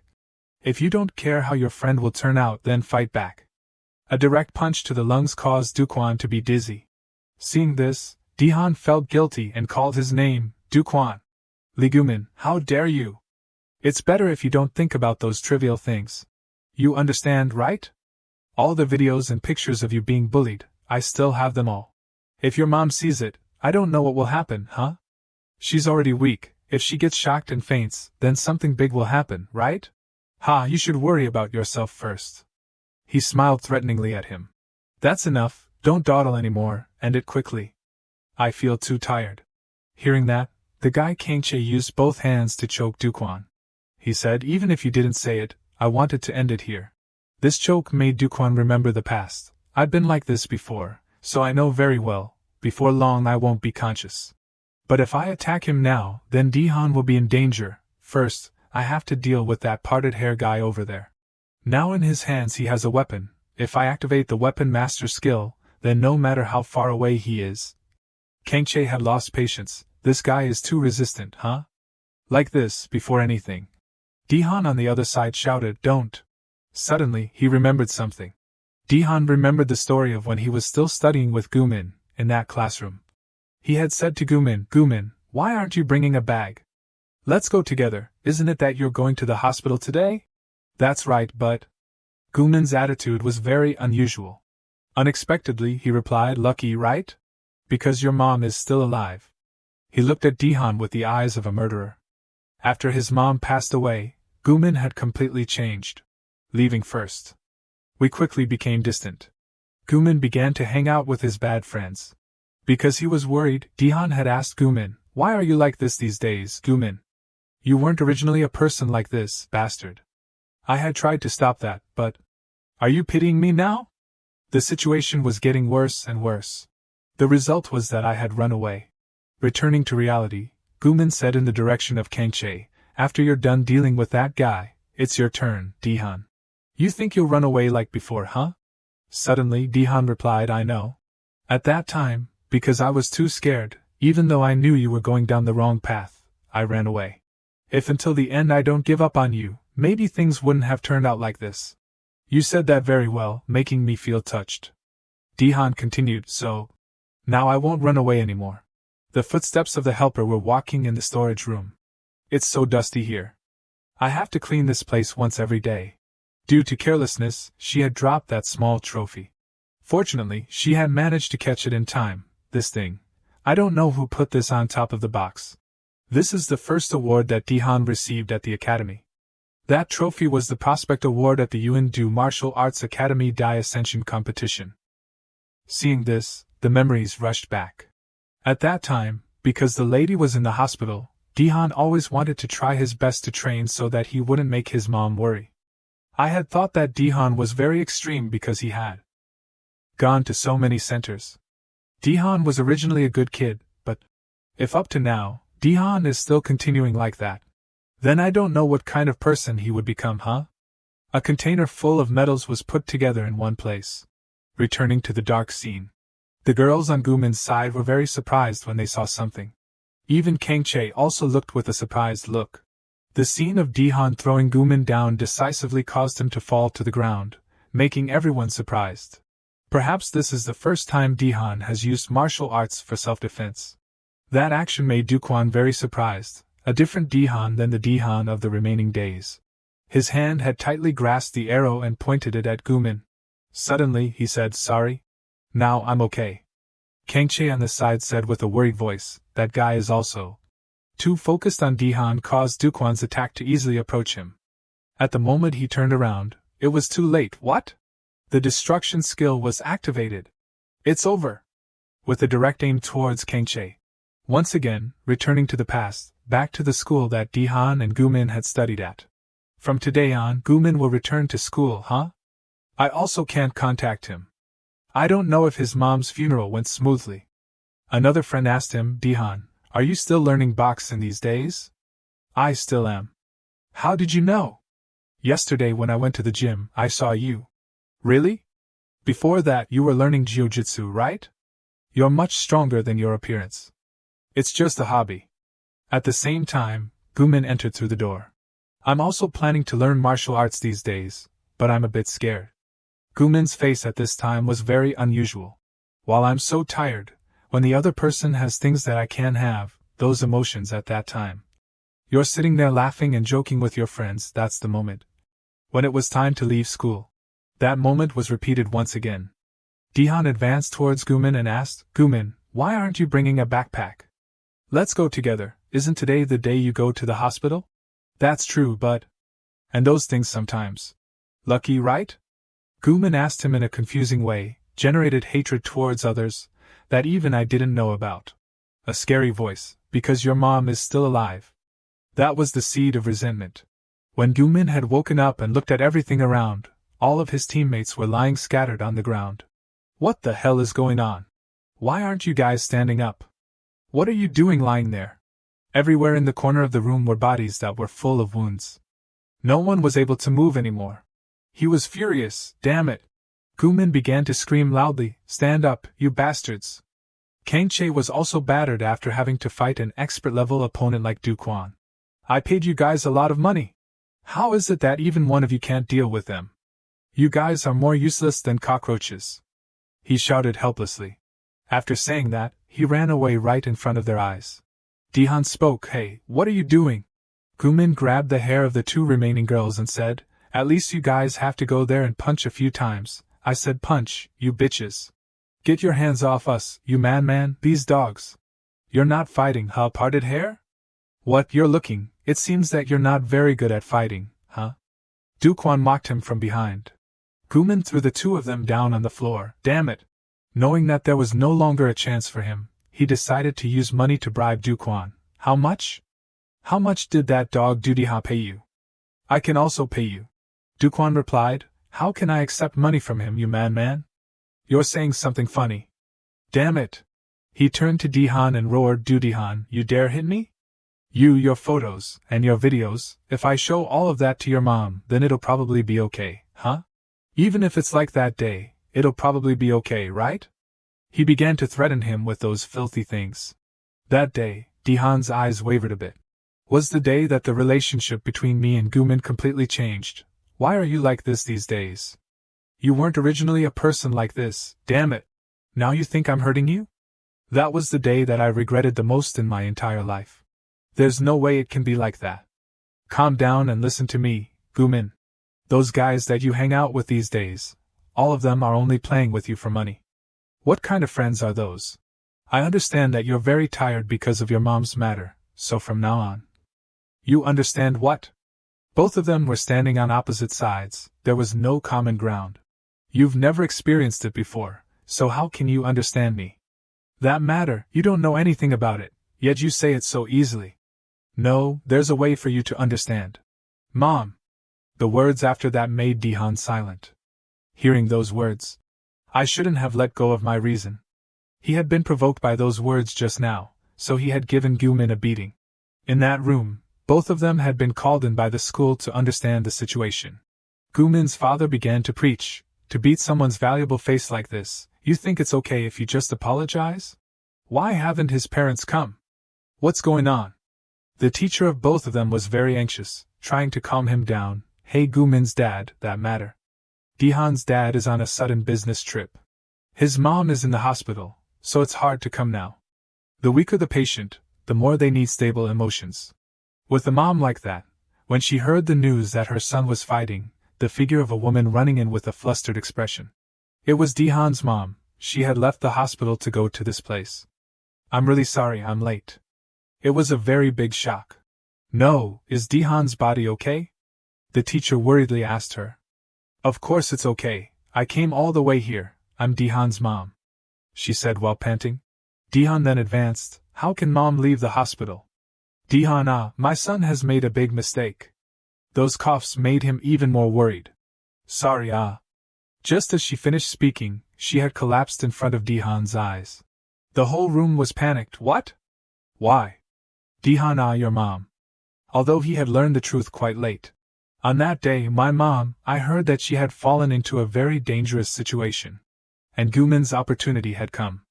He had taken advantage of that. He had taken advantage of Dihan's pain to bully him. What's wrong? You're not licking? This guy is really licking, he's really crazy, eating even moldy things. Dihan's emotions had become unstable after receiving that shocking news. He had been oppressed by them without daring to resist. Oh, I definitely have to take a picture. Who knows if I can use it later, Gumin. Gumin, along with the kids who followed him, began to isolate me in their own way. How is it, Dihan? I heard that you stopped practicing at all the martial arts classes, huh?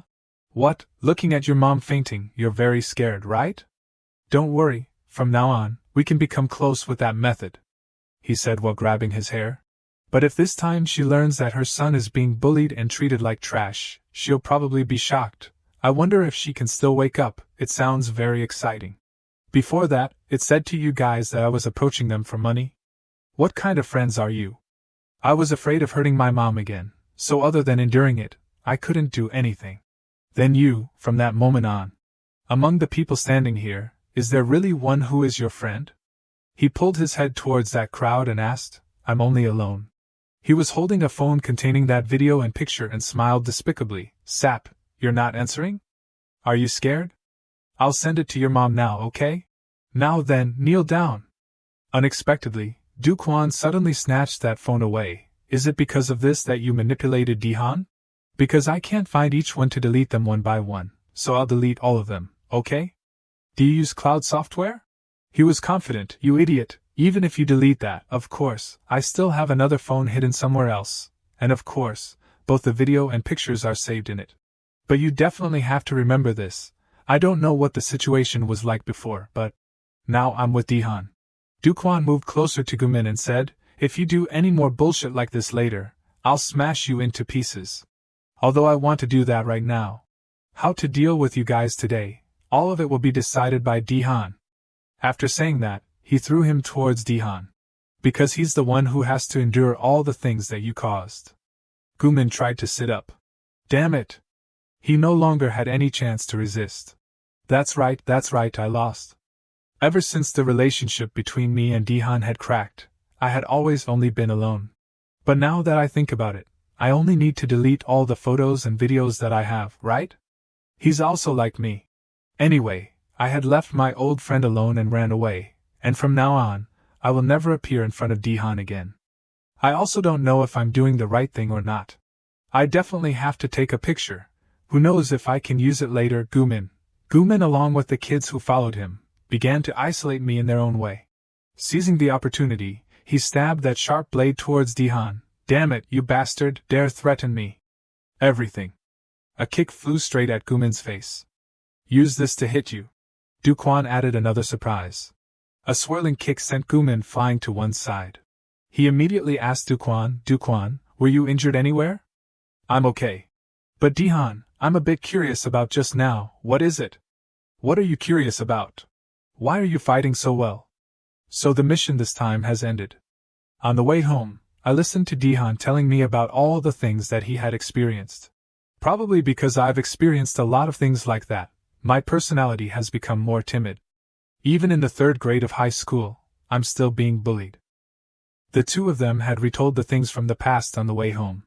Duquan continued to tell, before in the karaoke room, I was also beaten like that.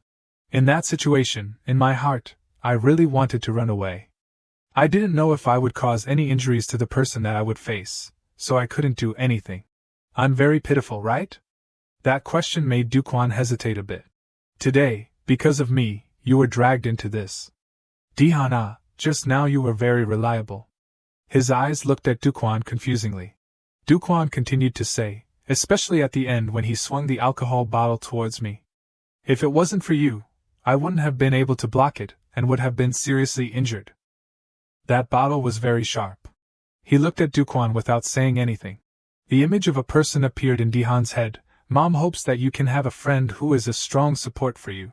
You're like Mom, so you're quite thin and weak. I hope you'll have a strong friend by your side to protect you instead of Mom. I don't look weak anymore, Mom. Then conversely, Dihan should also become a friend who is a strong support for others, okay? Do you understand that, son? If you have a friend that you can rely on like that, then even if you fall into a difficult and sad situation, you'll have so much courage that you'll never run away again. It sounds a bit goosebumpy, Mom. Those were the words from people who had experienced half of their lives. But he said he would take revenge. What if he sends that video to your mom? Although I warned him already, but... Let me try to think of what to do. Both of them were very lively in their conversation. I don't know how much time it will take, but I'm planning to tell my mom little by little. In the past, I had always run away, but now I can't continue living like that anymore. At the moment when Duquan grabbed his shirt and warned him, but you definitely have to remember this. I don't know what it was like before, but now I have Dihan by my side. A smile that had never appeared before now bloomed on Dihan's lips. Duquan, thanks to you being by my side, I had enough courage to do that. Thank you? Duquan also gave a satisfied smile looking at him. It's too cheesy, what the hell. Finally, the rescue mission was completed. In the park area, Duquan opened the system. Then let's try to see the reward. Reward for completing the mission, you receive a hidden item. What is the hidden item? A cloud of black smoke flew in front of Duquan's eyes. Seizing the opportunity, he stabbed that sharp blade towards Duquan. Damn it, you bastard, dare threaten me. The system announced the reward after completing the mission, which was a hidden item. The black smoke appeared in front of him, making him very surprised. What is it that looks so unlucky? After carefully observing that strange thing for a while, Duquan suddenly realized this is a lock, right? After the key, it's the lock. At this rate, I might receive an automatic lock. It's really weird. First, let's see the item information. The system quickly provided that it was a dark key, a hidden item, which made him exclaim in surprise, a dark key? So what's its use? What is it? Can this return to the present? If it's true, then isn't it black? But isn't this a bit dangerous? The school scene at this time had also become late afternoon. Duquan lay listlessly on the desk and complained, finally it's over. He had just finished the midterm exam. Then he quickly turned to the table below. Dihan, many parts that you showed me appeared on the test. Thanks to you, I survived. Dihan then smiled modestly and replied, what are you talking about? All of it is because you worked hard. Looks like you can't sleep, huh? You're too diligent. Duquan kept complaining, I'm going to die. I'll never cram like this again. From now on, I'll also study hard usually. Are you going to the hospital today? Hodin lightly nodded, yeah. Because I've been busy studying these days, I couldn't visit Mom at the hospital. Next week, I'll also go on a field trip with the school. I'll probably stay at the hospital with Mom all week. Duquan, what are you planning to do this week? Duquan hesitated and remembered, I also have a place to go to. After arriving at the meeting place, Unsung immediately asked, do you have any guesses about the culprit? Duquan shook his head wearily, not at all. Right after my dad died, that center had completely disappeared. The information about the people at that center also. After thinking for a moment, his eyes suddenly flashed. Ha Duwan turned to say to Han Un-sung that the building that the center used to use was still there. I wonder if there are any documents left there? It's been a long time since I came to this area, so I don't remember it very well. That's right, I think you have to turn right at that place to get there, right? 3 years ago, the Sunshine Shelter disbanded, but inside the building, in that case, that place is the place that the center used as a resting place. There might still be some clues left there. I'll use the whole week to rummage through this place. He suddenly felt curious when he saw something. It's really strange, huh? This is the place. The building, has it been destroyed? He suddenly heard a rebuttal right next to him. Destroyed what? It's just been reused. It was a middle-aged man who was continuing to speak. It's just a new drink in an old house. Because this building is too old, no one has had the intention to rent this place for 3 years. Do you understand the suffering of the owner of the building? Duquan asked in surprise, emphasizing, owner of the building? Uncle, was there a Sunshine Shelter Center over there? The old man immediately lowered his voice. How did you know about that? Are you someone from that center? No, I'm the son of Hodingu who used to be the representative of that center. Hearing him say that, the old man was silent for a moment. Then cautiously continued, then what did you come here for? Duquan hesitated for a moment, and decided to speak directly, that, I think there might be some items related to the center. The old man quickly emphasized again, items left behind? No. When the center closed, that place had been cleaned so thoroughly that not even a speck of dust was left. Hearing that affirmation, Duquan suddenly felt despair. Could it be that there are no longer any clues here? After walking for a while, the old man suddenly stopped. Oh, that's right, wait here for me a moment. After waiting for a long time, Duquan was personally given a box by the old man. Take it away. He asked in surprise, what is this? The old man hurriedly added clearly, there was nothing left behind in that place, and no one had ever moved there to live. But before the building was repaired, while inspecting the inside of the building, I found this place neatly on the floor. That place was the place that your dad used as his office. At first, I thought of throwing it away, but something made me feel uneasy, so I had kept it until now. Just throwing it away arbitrarily, I didn't think it was reasonable, so I saved it. Second, this thing appeared there naturally. This matter isn't very normal either. Protecting a pair of shattered glasses in a box, this matter probably isn't a coincidence either. Duquan also realized that, shattered glasses, did someone intentionally leave it there? The old man also said, I also don't know how to deal with it. If you take it away, then I'll feel much better. He quietly remembered, my dad has never worn glasses. Whose glasses are these anyway? Maybe this thing isn't related to the sunshine shelter at all. The old man affirmed again, this is all that's left at that place. Duquan quietly bowed his head, thank you, sir.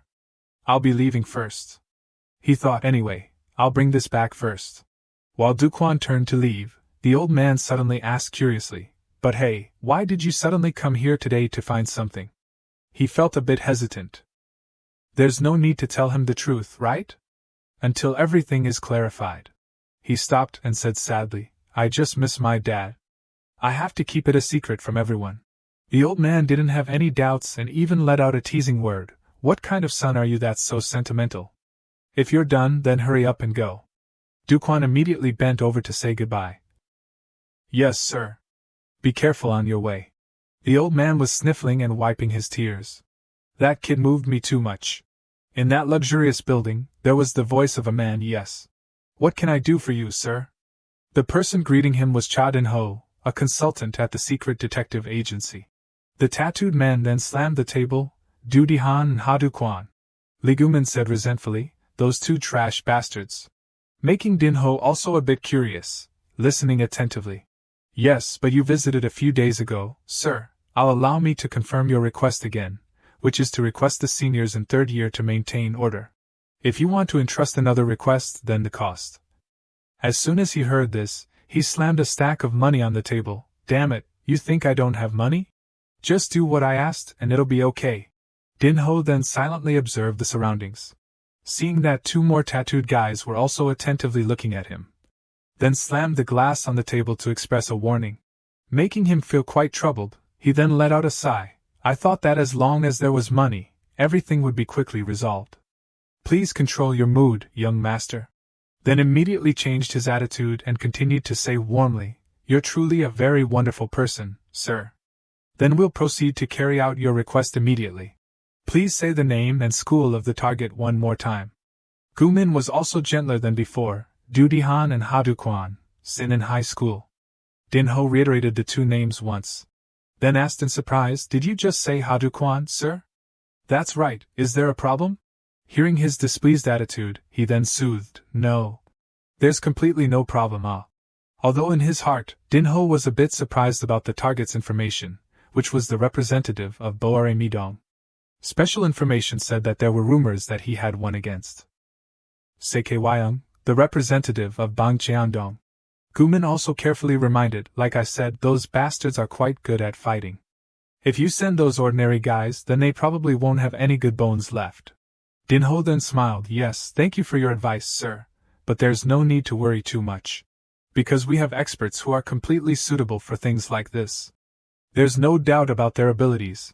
These kids had just left the orphanage not too long ago. Their bodies are full of vitality.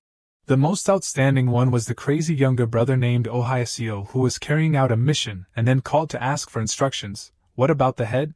He very quickly announced, everything has been cleaned up.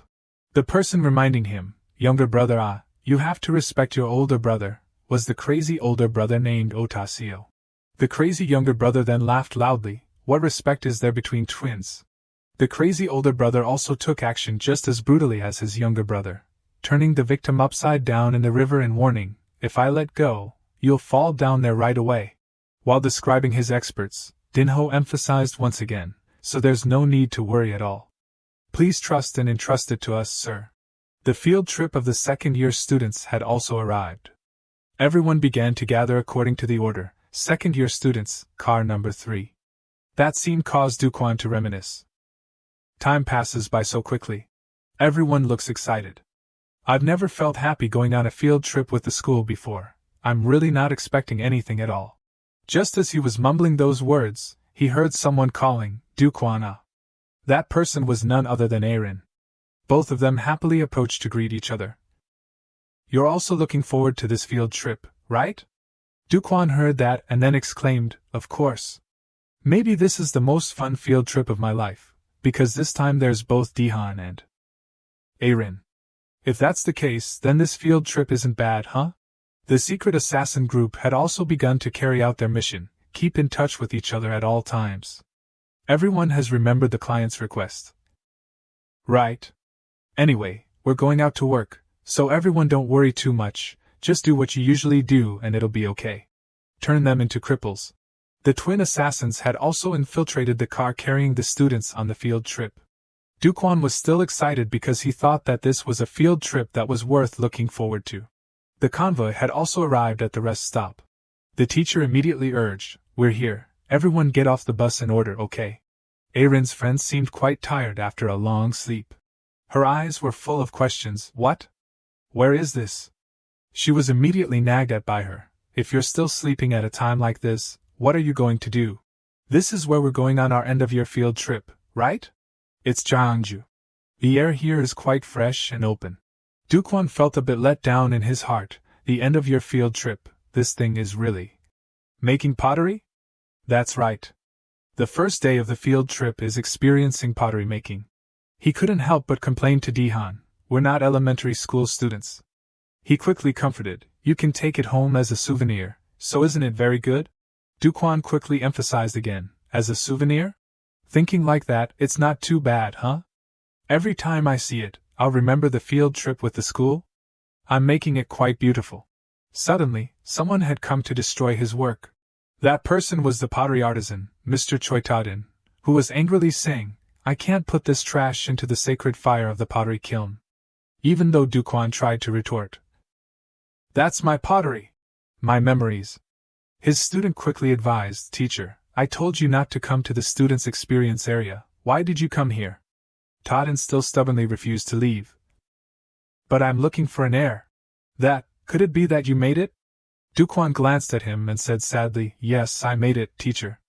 Tadin immediately exclaimed, oh my god, isn't that the national treasure number 91, figure pottery of a man riding a horse? I didn't expect that this would be perfectly recreated. This kid, who exactly are you? He then explained in a fluster, yes, when I was young, I went to a pottery making center. Hearing that, he suddenly laughed loudly, he has become my heir. The somewhat sudden decision made Duquan feel dazed. What the hell is going on? In a flash, it was lunchtime on the first day. The students were all quite listless. I'm so hungry. What are we eating for lunch today? Of course it's field trip food, spicy pork stew.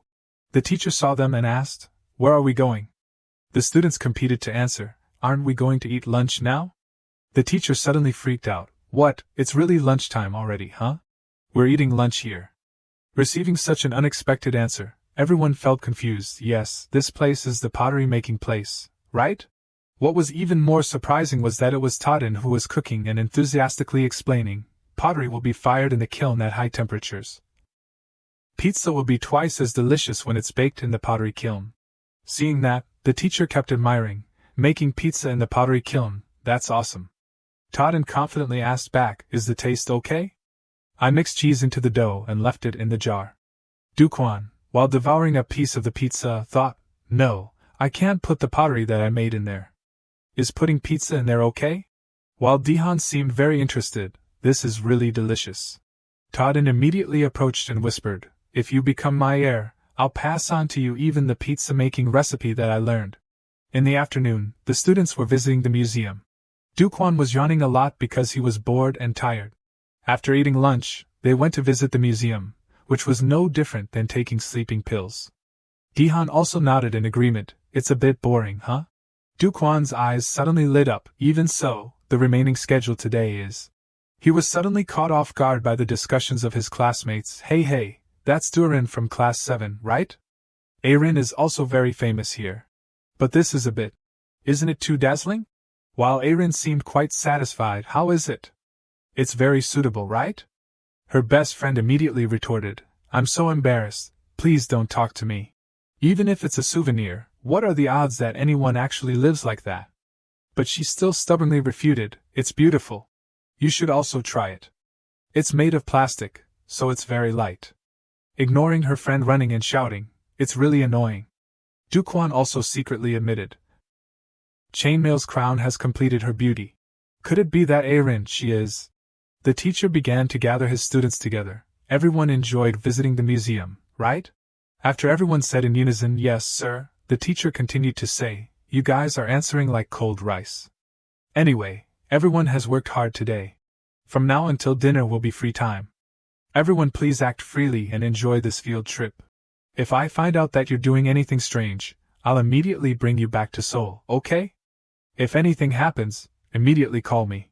After being dismissed, Duquan immediately urged, then let's go for a walk, okay? Dihan lightly nodded, let's go, then. This was still the free time during the first day of the field trip. Duquan and Dihan were also taking a walk around the area. From a distance, someone was whispering, can you keep doing that, brother? It was none other than the assassin, the crazy younger brother, who was very excited. Now, I want to immediately fight that guy Ha Duquan. His older brother quickly intervened, it's not yet time to take action, wait a little longer. Younger brother, out of all your problems, do you know that patience is the biggest problem? The younger brother then cut him off, have this ice cream, brother. No matter what, you can't ruin the plan. The crazy older brother was lecturing his younger brother, and then got ice cream on his shirt. The seller anxiously said, I'm sorry, I'll clean it up right away. He immediately received a warning, this is the shirt that my brother likes the most. This is going to be a big deal, I'm probably going to get beaten. The streets at this time were quite crowded. The crazy older brother wiped the stain on his shirt while leaving before his younger brother's surprise, are you okay? Could it be that? He was still angrily muttering, what the hell is patience? After taking a bite of the bread, Duquan exclaimed with joy, this is more delicious than I thought. It's so fun. Dihan also smiled in agreement, yeah, right? I already ate pizza just now, but I can still eat more, huh? Duquan had also truly realized that, so a field trip with the school is originally like this. It was different before. At that time, I had to sit next to the teacher. Throughout the field trip, I sat in a corner and played on my phone. At the accommodation, I was forced by the kids I played with to move to another room. At night, toothpaste was smeared and doodles were drawn all over my face. That was the most painful field trip of my life, and it made me unable to do anything but pretend to sleep. All of those things are past now. Why am I suddenly tearing up? He was looking up to hide those embarrassing emotions when he heard a call, Duquan, let's go to that place for a bit, okay. He quickly chased after Dihan, where are we going? He hurriedly explained, everyone said that if you come to Jeonju, you definitely have to go to that place once. That was the place with the four-wheeled motorcycles. Duquan felt very curious, you can drive four-wheeled motorcycles without a license? Dihan lightly nodded, yeah, you can drive them. He was suddenly shocked when he heard a scream. He quickly spoke up and warned, no, stop. You can't drive like that, student. Over there was also a middle-aged man chasing after them and saying, I don't know if you two have ever driven a bike before. It's very dangerous. First, get down here, I'll return your money. It turned out that the driver was none other than Erin, even though her best friend was strongly stopping her. Okay, what's there to be afraid of? We're just going to pass on that. I still want to live. She still stubbornly affirmed, it's simple, I want to try it once. Duquan had vaguely realized that, could it be that it's Erin? Hurriedly running closer, he called out loudly, Erin, are you okay? She also replied in surprise, Duquan. The car rental man then inquired, could it be that you two know each other? Are you also coming here to drive a car? Yes, that's right, sir. Hearing that answer, he then hesitated, let's see, if you two are a group, returning the money wouldn't be small. In that case. Just at that time. Then a man and a woman can drive one car, right? At this time, Duquan was still quite confused. What is this uncle saying? He looked him up and down and then asked, student, have you ever driven a car before? Duquan quickly replied, yes, I used to study at a center before. Switch groups and drive the car, huh? Saying that, could it be that? Aaron seemed extremely excited. That's really lucky, Duquan. If it's you, then it's okay. Let's drive together, okay? In his heart, he secretly rejoiced. Thank you very much, sir. Both of them rode the car together across the vacant road. Duquan's feeling at this time was too hot. And too close with Korat. His heart was also beating non-stop. Hurry up and run away. My heart is about to explode. Aaron sitting in the back also kept encouraging, Duquan, you're driving this car well, huh? He then stammered, driving, is it that hot for me? I don't even know what I'm saying. While she still kept talking non-stop, thank you so much, Duquan. Thanks to you, I was able to enjoy this wonderful atmosphere. Aaron's intimate gestures made him very confused. Isn't it too close? Causing the male students from other schools to also widen their eyes in surprise at their intimacy. They couldn't help but be curious. Who is that girl? What are they doing? That girl is really crazy, she's so beautiful, it's a face that I've never seen before. She must be a student from another school coming on a field trip. Looking at their dressing style, you can easily recognize that they're definitely delinquent students. Another group also couldn't help but exclaim, I'm too jealous of that boyfriend over there. Should I steal that girl? Aaron suddenly reminded, the last time we met was at the PC room. It seems like we often meet each other coincidentally like this. It's so great. Duquan also secretly agreed. That's definitely right, but the last time, I had even hit Aaron on the head. I had failed at building a reasonable relationship. But if now, then I'm going on the same car during a field trip, then what? If I use emotional sentences, this might be an opportunity to improve the relationship between the two of us. After hesitating for a moment, Duquan also decided to open his mouth. You know, you're like a cradle. Because you're burning me. The wooing was complete up to here. As soon as he finished speaking, Aaron had her face turn pale and covered her mouth because she felt nauseous. Realizing that he had probably made a mistake, he said in confusion, I'm sorry, Aaron, I can't believe I'm so disgusting. She hurriedly explained, no, it's because I hate loud music. Is that so? We'll overcome it together. How are you feeling, Aaron? I'm okay now. Duquan suddenly felt a bit worried. Can you handle tomorrow night's entertainment activities? The speakers are no joke. She suddenly had an idea. Then I'll sneak out alone. Seeing Duquan express his questions, what are you planning to do while waiting? Aaron immediately added, we can take a walk near Chomongda. It's a pity that I have a schedule to go to tomorrow morning. I think we can see the stars there. Both of them agreed and continued to discuss. I can invite that friend who went with me last time too. While he's participating in the entertainment activities. He heard a call. Everyone's back, huh? Both of them asked awkwardly, Dihan? What the hell are you doing? He said shyly, there was an accident in the middle. Aaron's best friend slowly recounted. While the two were walking, she was still excitedly gossiping. I told you, right, Dihan? This car runs better than it looks. Dihan also happily chatted. I used to study at a sports academy for a short time. She suddenly screamed in a fluster, water's in my eyes. While Dihan spoke up and reminded, now, if you let go, it'll be very dangerous. The car then staggered because it had crashed into an obstacle. As a result, she had been knocked down into the water. Dihan quickly jumped down to rescue her. After bringing her to the shore, he was very sorry, constantly saying, I'm sorry, are you okay? Are you more conscious now? I'm really sorry, I should have paid more attention. It's really lucky that I ran to you in time. Are you in pain? She acted coyly and replied, yes. And that was what happened. Everyone quickly moved to the accommodation. Dihan was still awkwardly explaining. After that, she said her legs had lost strength, so I carried her. At this time, Duquan still kept teasing, that's why you were princess carrying her. Dihan, you're bolder than I thought. I could have pulled people up. Just as he finished speaking, he hurriedly cut him off. Really? This is my first time. You've learned quite a move, sir. It's not like that at all.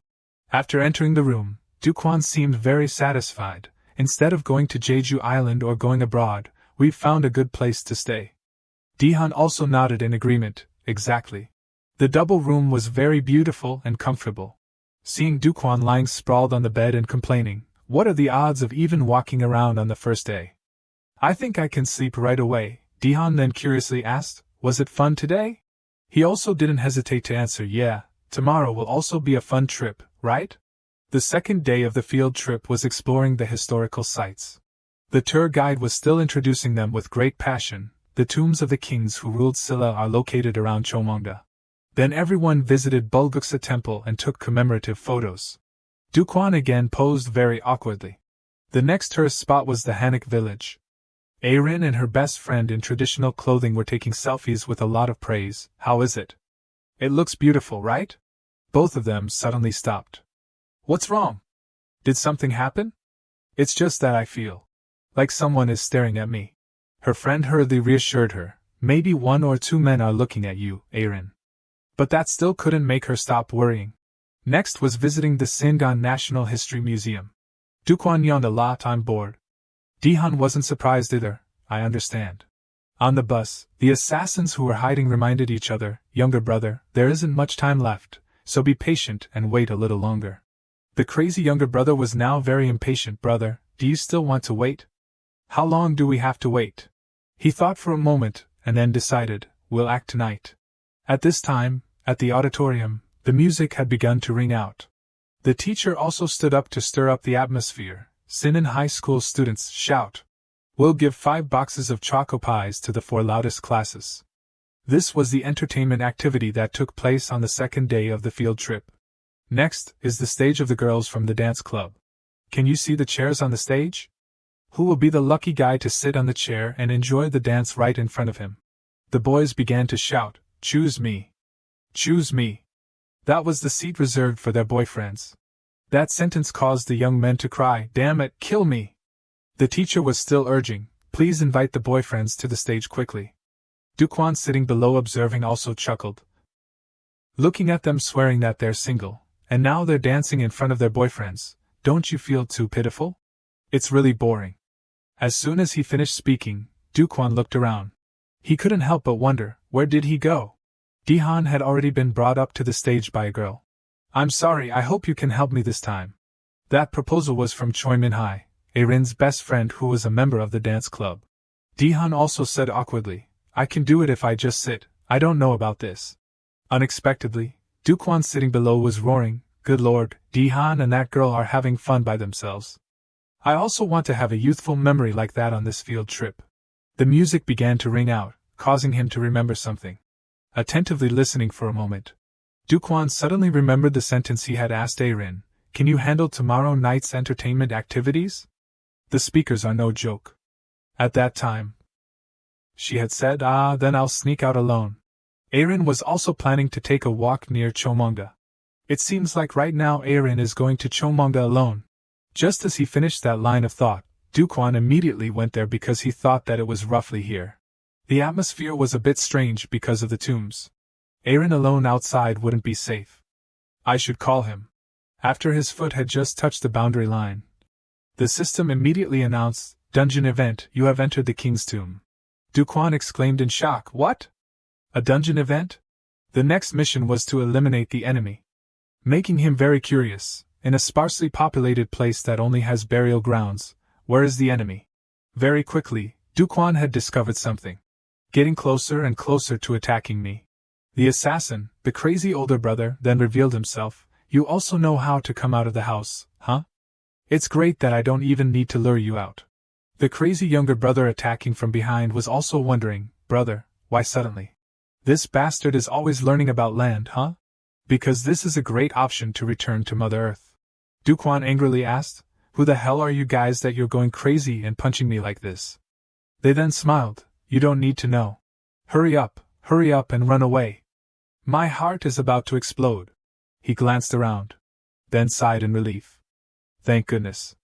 Making them wonder, are you feeling lucky? In Duquan's heart, he was still very optimistic. Suddenly a dungeon appeared in the burial ground, making me wonder if the ghouls would crawl out. Then he said heroically, in the end, there are only 2 people. The crazy younger brother was finally eating a fist to the face. Before the dungeon appeared, adding a new event felt like a bonus reward. Well, it doesn't matter who these gangsters are. Quickly receive the reward. Witnessing what had just happened, the crazy older brother was really confused. No way. Then was shocked by Duquan's sharp eyes. There's still one person, huh? The Crazy Brothers. That was the nickname given by the people who had witnessed their brutal image. They were the ones who received tasks at the level of violent crime from the private detective agency with an indifferent face. They didn't care who the target was, because they were people who didn't have a sense of guilt. After killing a tattooed man's relatives, they were cursed by him. Dad. Mom. You bastards. What are you breaking into other people's houses for? Who the hell sent you here? It didn't matter if the opponent was strong or not. I'll kill you bastards. Standing before the threats, when both brothers acted together, they wouldn't lose. They were still calmly discussing, the smell of the basement. Younger brother, where's the next target? The result after meeting Duquan was that the crazy younger brother was lying motionless on the ground. The system reminded again, the tomb of the king, eliminate the enemy. Whether it's the tomb of the king or whatever, that's just a dungeon that's given a magnificent name. The crazy older brother at this time was still trying his best to call his younger brother. While Duquan didn't stop thinking, the tomb of the king isn't something big. During this time, he still had the heart to joke, but looking at it, your faces are really the same. Are you guys twins? I don't know why you two are doing this. But now I have to go meet someone. You should also lie down next to your younger brother.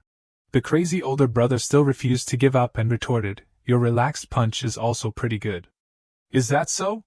I have something even better than this. As soon as he finished speaking, he used the rampage move to deal with him. Unexpectedly, he was attacked by the crazy younger brother who was shouting, is there something wrong with your eyes? Where do we look alike? I'm more handsome than my brother, you bastard. It's really speechless. Duquan couldn't help but wonder, he's already awake? In that case, then one more time. The crazy older brother suddenly threw a strong kick at him. Then he kept reminding, younger brother, don't talk nonsense anymore, focus, don't be careless and get punched again. The crazy younger brother still argued for the sake of argument. What did I just say? I was coordinating the strategy with you, right? Didn't you see that I had succeeded in attacking suddenly? But that kick really hurt. I thought my teeth were going to fall out. But I'm still okay, you bastard. What should I do now? It must hurt a lot. The crazy older brother immediately shouted, younger brother, you're too noisy. Hurry up and get it over with. The crazy younger brother seemed very eager. This time, I'll attack head-on. He was immediately knocked backward by the move, headbutt into the gap. Then unexpectedly was ambushed by the crazy older brother.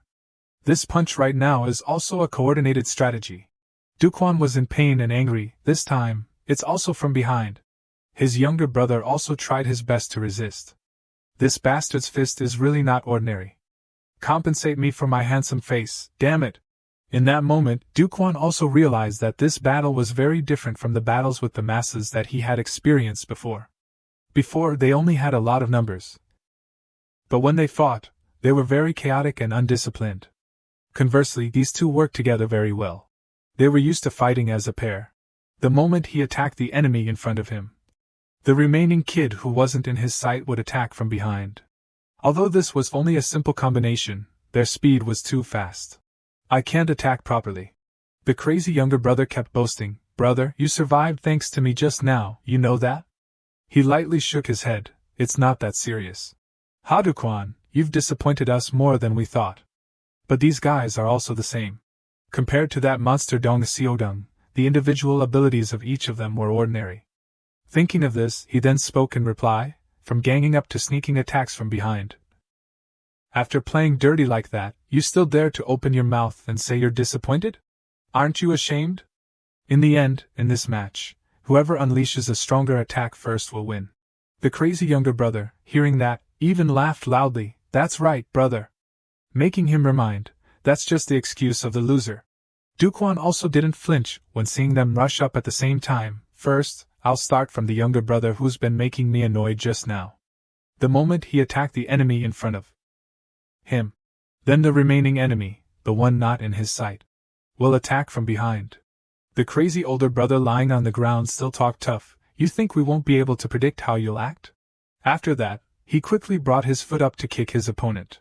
The plot failed, then he shouted, younger brother, finish it. But in the end, in this match, whoever unleashes a stronger attack first will win. The crazy younger brother then grabbed Duquan's shirt. While punching very hard, he said, "Your shirt has a place to grab, huh?" He was still trying to stand firm on the ground to not be dragged away. The crazy older brother also said smugly, "That's good enough. We have to gradually move to the next target. Now we just need to twist his 2 arms off."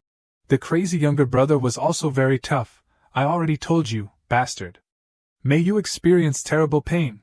Then he began to count the numbers 1, 2, 3. Then he gave a smug smile. The crazy older brother was suddenly shocked when he discovered something. Duquan, while gritting his teeth, said, "Even if you guys are playing dirty tricks, the one who unleashed the stronger attack will also be me, you bastards." The 2 brothers unexpectedly bumped their heads together, then painfully fell backward to both sides. "Who allowed you to twist my arms off on your own volition? I almost broke my arms for real. You're really 2 crazy twins." Seeing the crazy older brother trembling and delirious, Duquan then mocked, "You're the older brother, are you already losing your mind? This time I will." Above the tomb, the motorcycle. What crazy guy is there? Could it be that thing was originally there? Even in that posture, you're still this strong? The crazy younger brother hugged his head and continued, "If I had taken that hit, my head would have shattered like a watermelon. Damn it, watermelon juice would have been flowing everywhere." Duquan then felt interested. "You're standing up again? This time, I'll probably have to crush you." He suddenly stopped when he saw. The crazy older brother was also staggering to sit up and was still talking tough. "I told you to come earlier, why are you only coming now?" When the 2 brothers fought together, they wouldn't lose. The crazy younger brother also happily replied, "Do you know how long I've been waiting?" While Duquan and Dihan were walking on the road, they had secretly been planning. "Brother, can we just beat him up? I want to beat that guy named Haduquan right now." At that time, the crazy older brother had spoken up and stopped him. "It's not time yet. Wait a little longer. Younger brother, out of all your problems, patience is the biggest one. Please try to endure and wait. Even if you don't say it, brother, I'm already enduring it. How long do we have to wait after all?" He attentively looked at the phone screen for a moment. After receiving the notification message, "I'm sure that they'll arrive before nightfall." He then confidently affirmed, "We'll carry out our work tonight." The new person happily recounted, "On the way here, I almost got scammed by some thugs. I had no choice but to teach them a lesson, so I came a bit late. I didn't know that with just this much, you 2 were already having such a hard time. And from now on, let's switch to group mode, okay?" And they were called the 3 crazy brothers. At this time, the entire auditorium was still burning in the music. The girls in the dance club had the opportunity to show off their seductive curves. Even Manhwa was no exception. The male students had their eyes opened. Dihan also felt very confused. Is it because she's dancing? It's too hot. It's too close. Don't get too close like that. My heart is going to explode. The crazy older brother's sentence, "Oh, on the way here, I almost got scammed by some thugs. I had no choice but to teach them a lesson, so I came a bit late. I didn't know that with just a moment, you 2 were already having such a hard time. Now then." Duquan felt very confused. Is there something wrong with my eyes? When he was still excitedly saying, "Let's switch to group mode," he then realized this guy. The crazy younger brother also contributed, "No matter what you were scammed of, I only know that you're lazy and sluggish." He immediately retorted, "This brother drove from Seoul to Jeonju and is tired to death here. I have to let me rest a bit, younger brother." The crazy older brother also offered constructive advice. "If you're the oldest brother, then you have to act like the oldest brother. Does it sound plausible if you only came late for that reason?" The crazy older brother had felt a bit annoyed. "Now you're looking down on your brother, are you? I only graduated from middle school, boo hoo hoo." The 3 brothers began to argue. "Brother, you said it a bit too much, brother too. I didn't mean to." The more Duquan looked, the more confused he was. Why do they look so similar? Then he spoke provocatively, "Did you guys grow and multiply in a place nearby?" The crazy older brother also announced loudly, "We're triplets. But that doesn't matter now. Now that I'm used to fighting 2 people at the same time." Before the crazy older brother had even finished speaking, he had tasted the taste of a powerful punch, causing him to fall flat on his face on the ground, making the 2 remaining exclaim in surprise, "What?" Suddenly, Dihan also looked confused. it seems that I hit too hard. Are you okay? Those guys are thugs, right? Dukwon then laughed. Yeah, it's good to meet you, Dihan. The crazy younger brother had a face full of confusion. Brother, what the hell is that? Then received the answer from his brother. Yeah, it's our next target. How? The thing was when the crazy older brother started to shout, let's begin, brothers. Dukwon used the old move again, causing them to blankly stand to watch. What? He's running away? That kid's assessment ability is really good. The crazy older brother immediately ordered, younger brother, circle to the left side of the tomb. I'll run to the opposite direction. If it's one person, then I'm not sure, but with the three of us, he can't escape. Dukwon unexpectedly appeared in front of him. Are you muttering by yourself? You're probably sad that you've only been apart from your brothers for a bit, right? Now the crazy older brother realized, he's not running away, but intentionally separating us. Useless effort. Also using the move headed into the gap, the crazy younger brother quickly ate a strong kick, causing him to spill fresh blood. Dukwon immediately emphasized, I'm used to being attacked from behind. Suddenly a loud voice said, is that so? The crazy older brother unexpectedly rushed over. Then how about attacking from above? Dukwon suddenly realized he jumped on top of the tomb.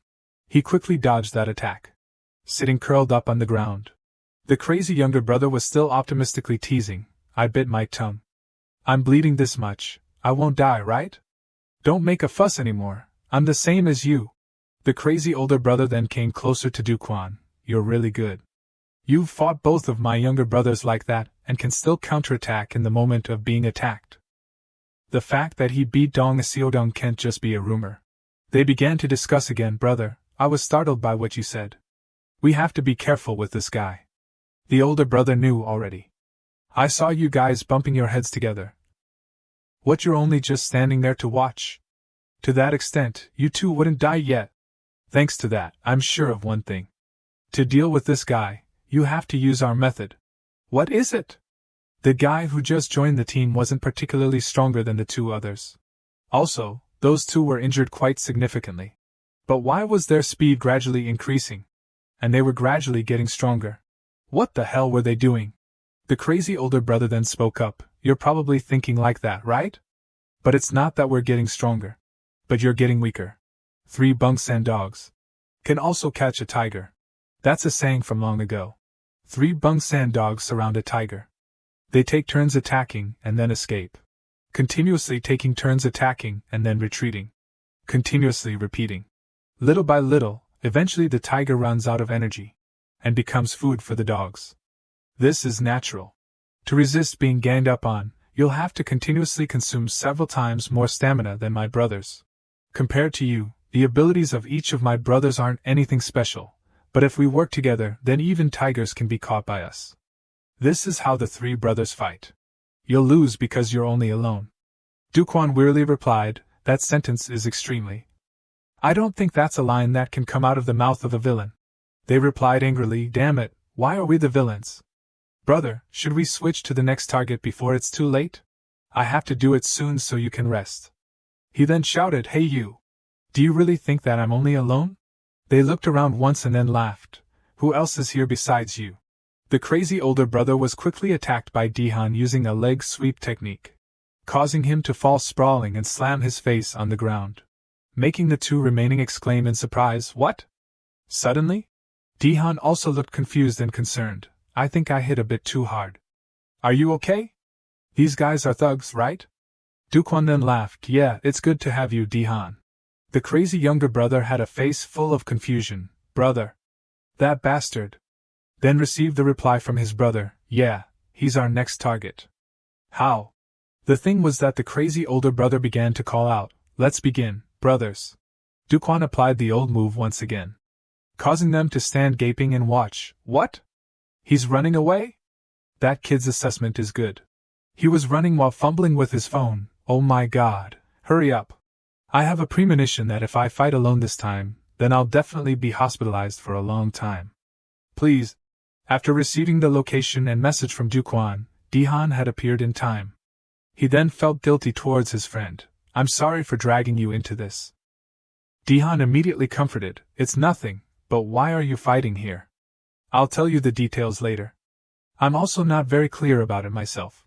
Dihan also asked innocently, you only need to deal with these people, right? Yeah. They're all thugs, so don't feel guilty, just give them a beating. I understand. They began to divide the tasks again. Younger brother, you take care of Dihan. That brat dared to attack brother 1 from behind. Watch this, you cowardly bastard. Before he could even finish speaking, he had been given a kick by Dihan along with the cold sentence, it's going to hurt a bit. The technique that he used was Jeet Kune Do's 1-inch punch. That guy was in so much pain that he couldn't speak. Dihan's face was flustered and concerned. Was that a bit too strong? I think he was injured quite badly.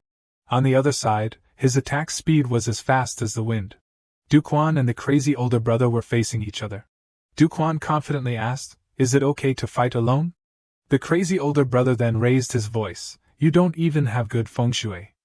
Are you able to worry about me? He then chuckled, no, not you. Your brothers have already been sent off, so now there's only your big brother left.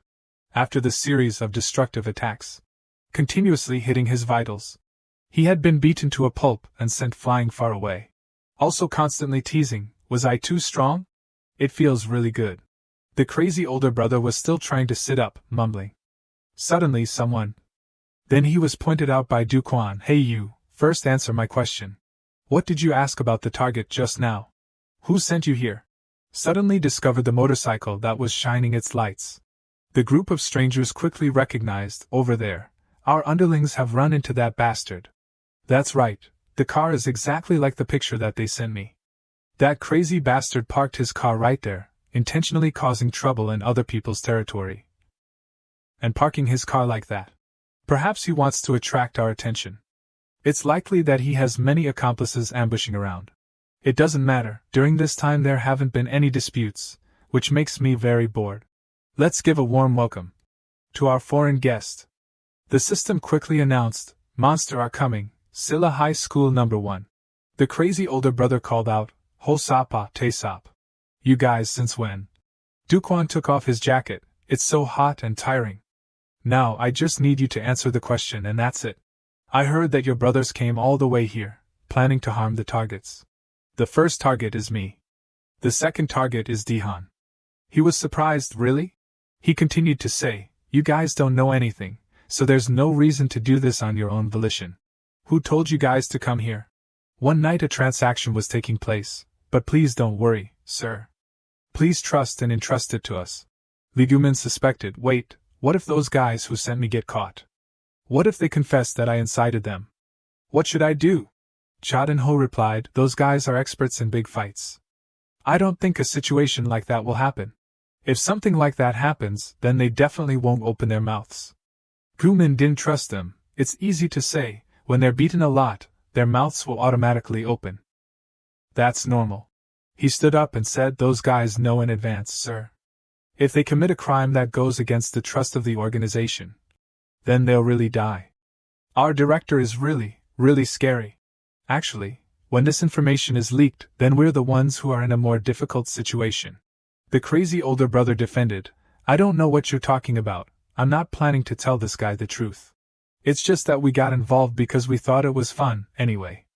Of course, I also don't have any intention of giving up the entrustment. Just 2 stabs in the leg can neutralize this guy.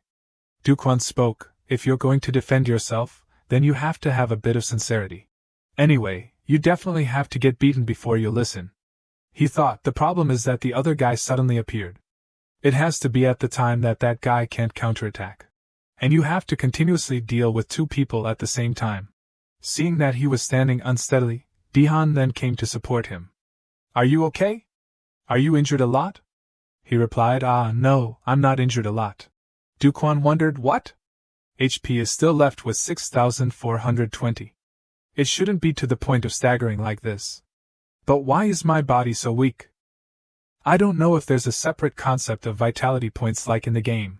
Thinking about it, running in the game doesn't consume the character's HP.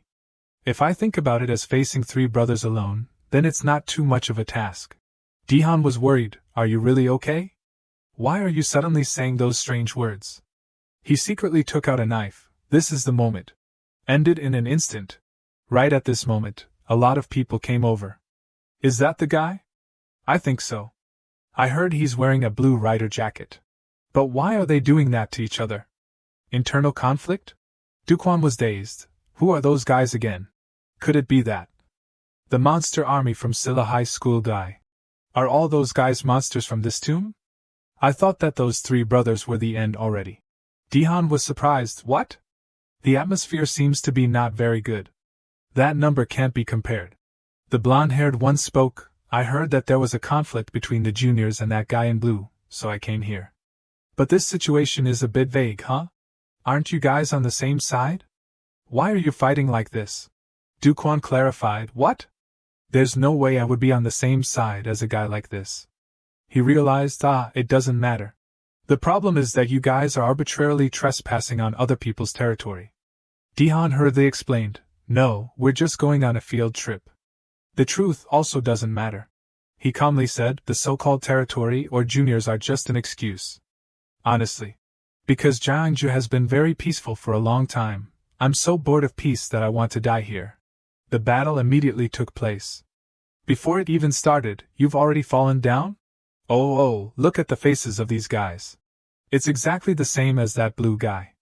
They must have been printed from the same factory, haha. He rushed over, get your hands off me, you bastard. The other person dodged lightly, hey. That guy's carrying a knife. He warned, if you get close I'll stab you. If you don't want to become disabled. Another guy grabbed him from behind, what if I don't want to? The blonde-haired guy walked over, you brothers seem to be too close, huh? Isn't it normal for brothers to not be close? He replied, what's it to you? He then gave him a slap, it's really none of your business. Then added another one, no matter what, it's none of my business. I don't care what you'll turn into. We just want to play with you guys all night long. Dihan commented, it seems quite serious.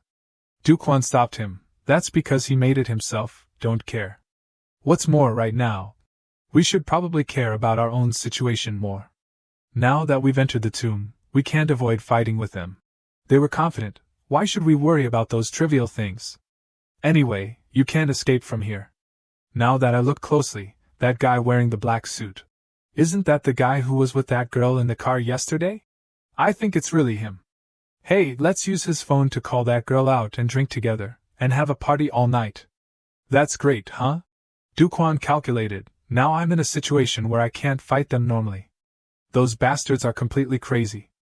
Even if Dihan is here, there's no guarantee that we can win against all of them. One guy guessed they don't seem to want to fight. The blonde-haired guy took out a cigarette. Now that I think about it, we have more numbers than them. If we win like this, then it's not fun at all. Hey, you two. You two, try fighting. Whichever one wins, I'll let that one go. Dihan was confused. What? How can you do something? Before he could finish speaking, Duquan had started to act. He continuously attacked him. Now there's only this way left.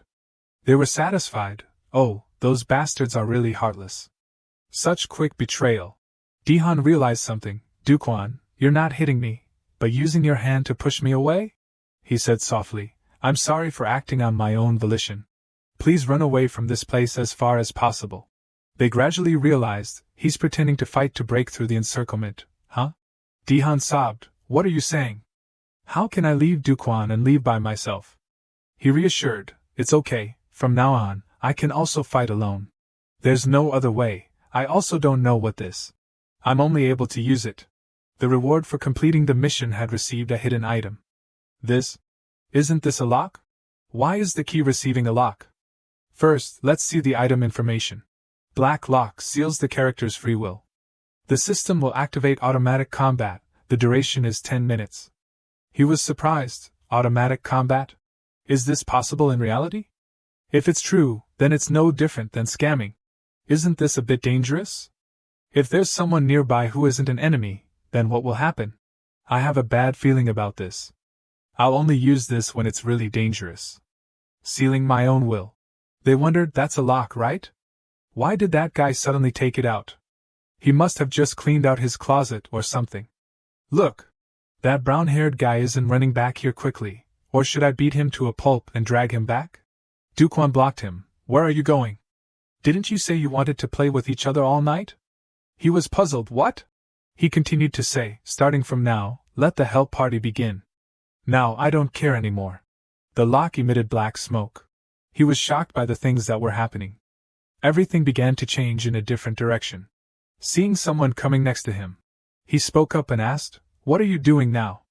It gives me goosebumps. Still having the illness from second grade of middle school, he suddenly screamed loudly, "Help, help!" The comrades didn't understand what was going on. The black lock had been used. Automatic mode was turned on. Automatic combat has begun. The lock has been activated.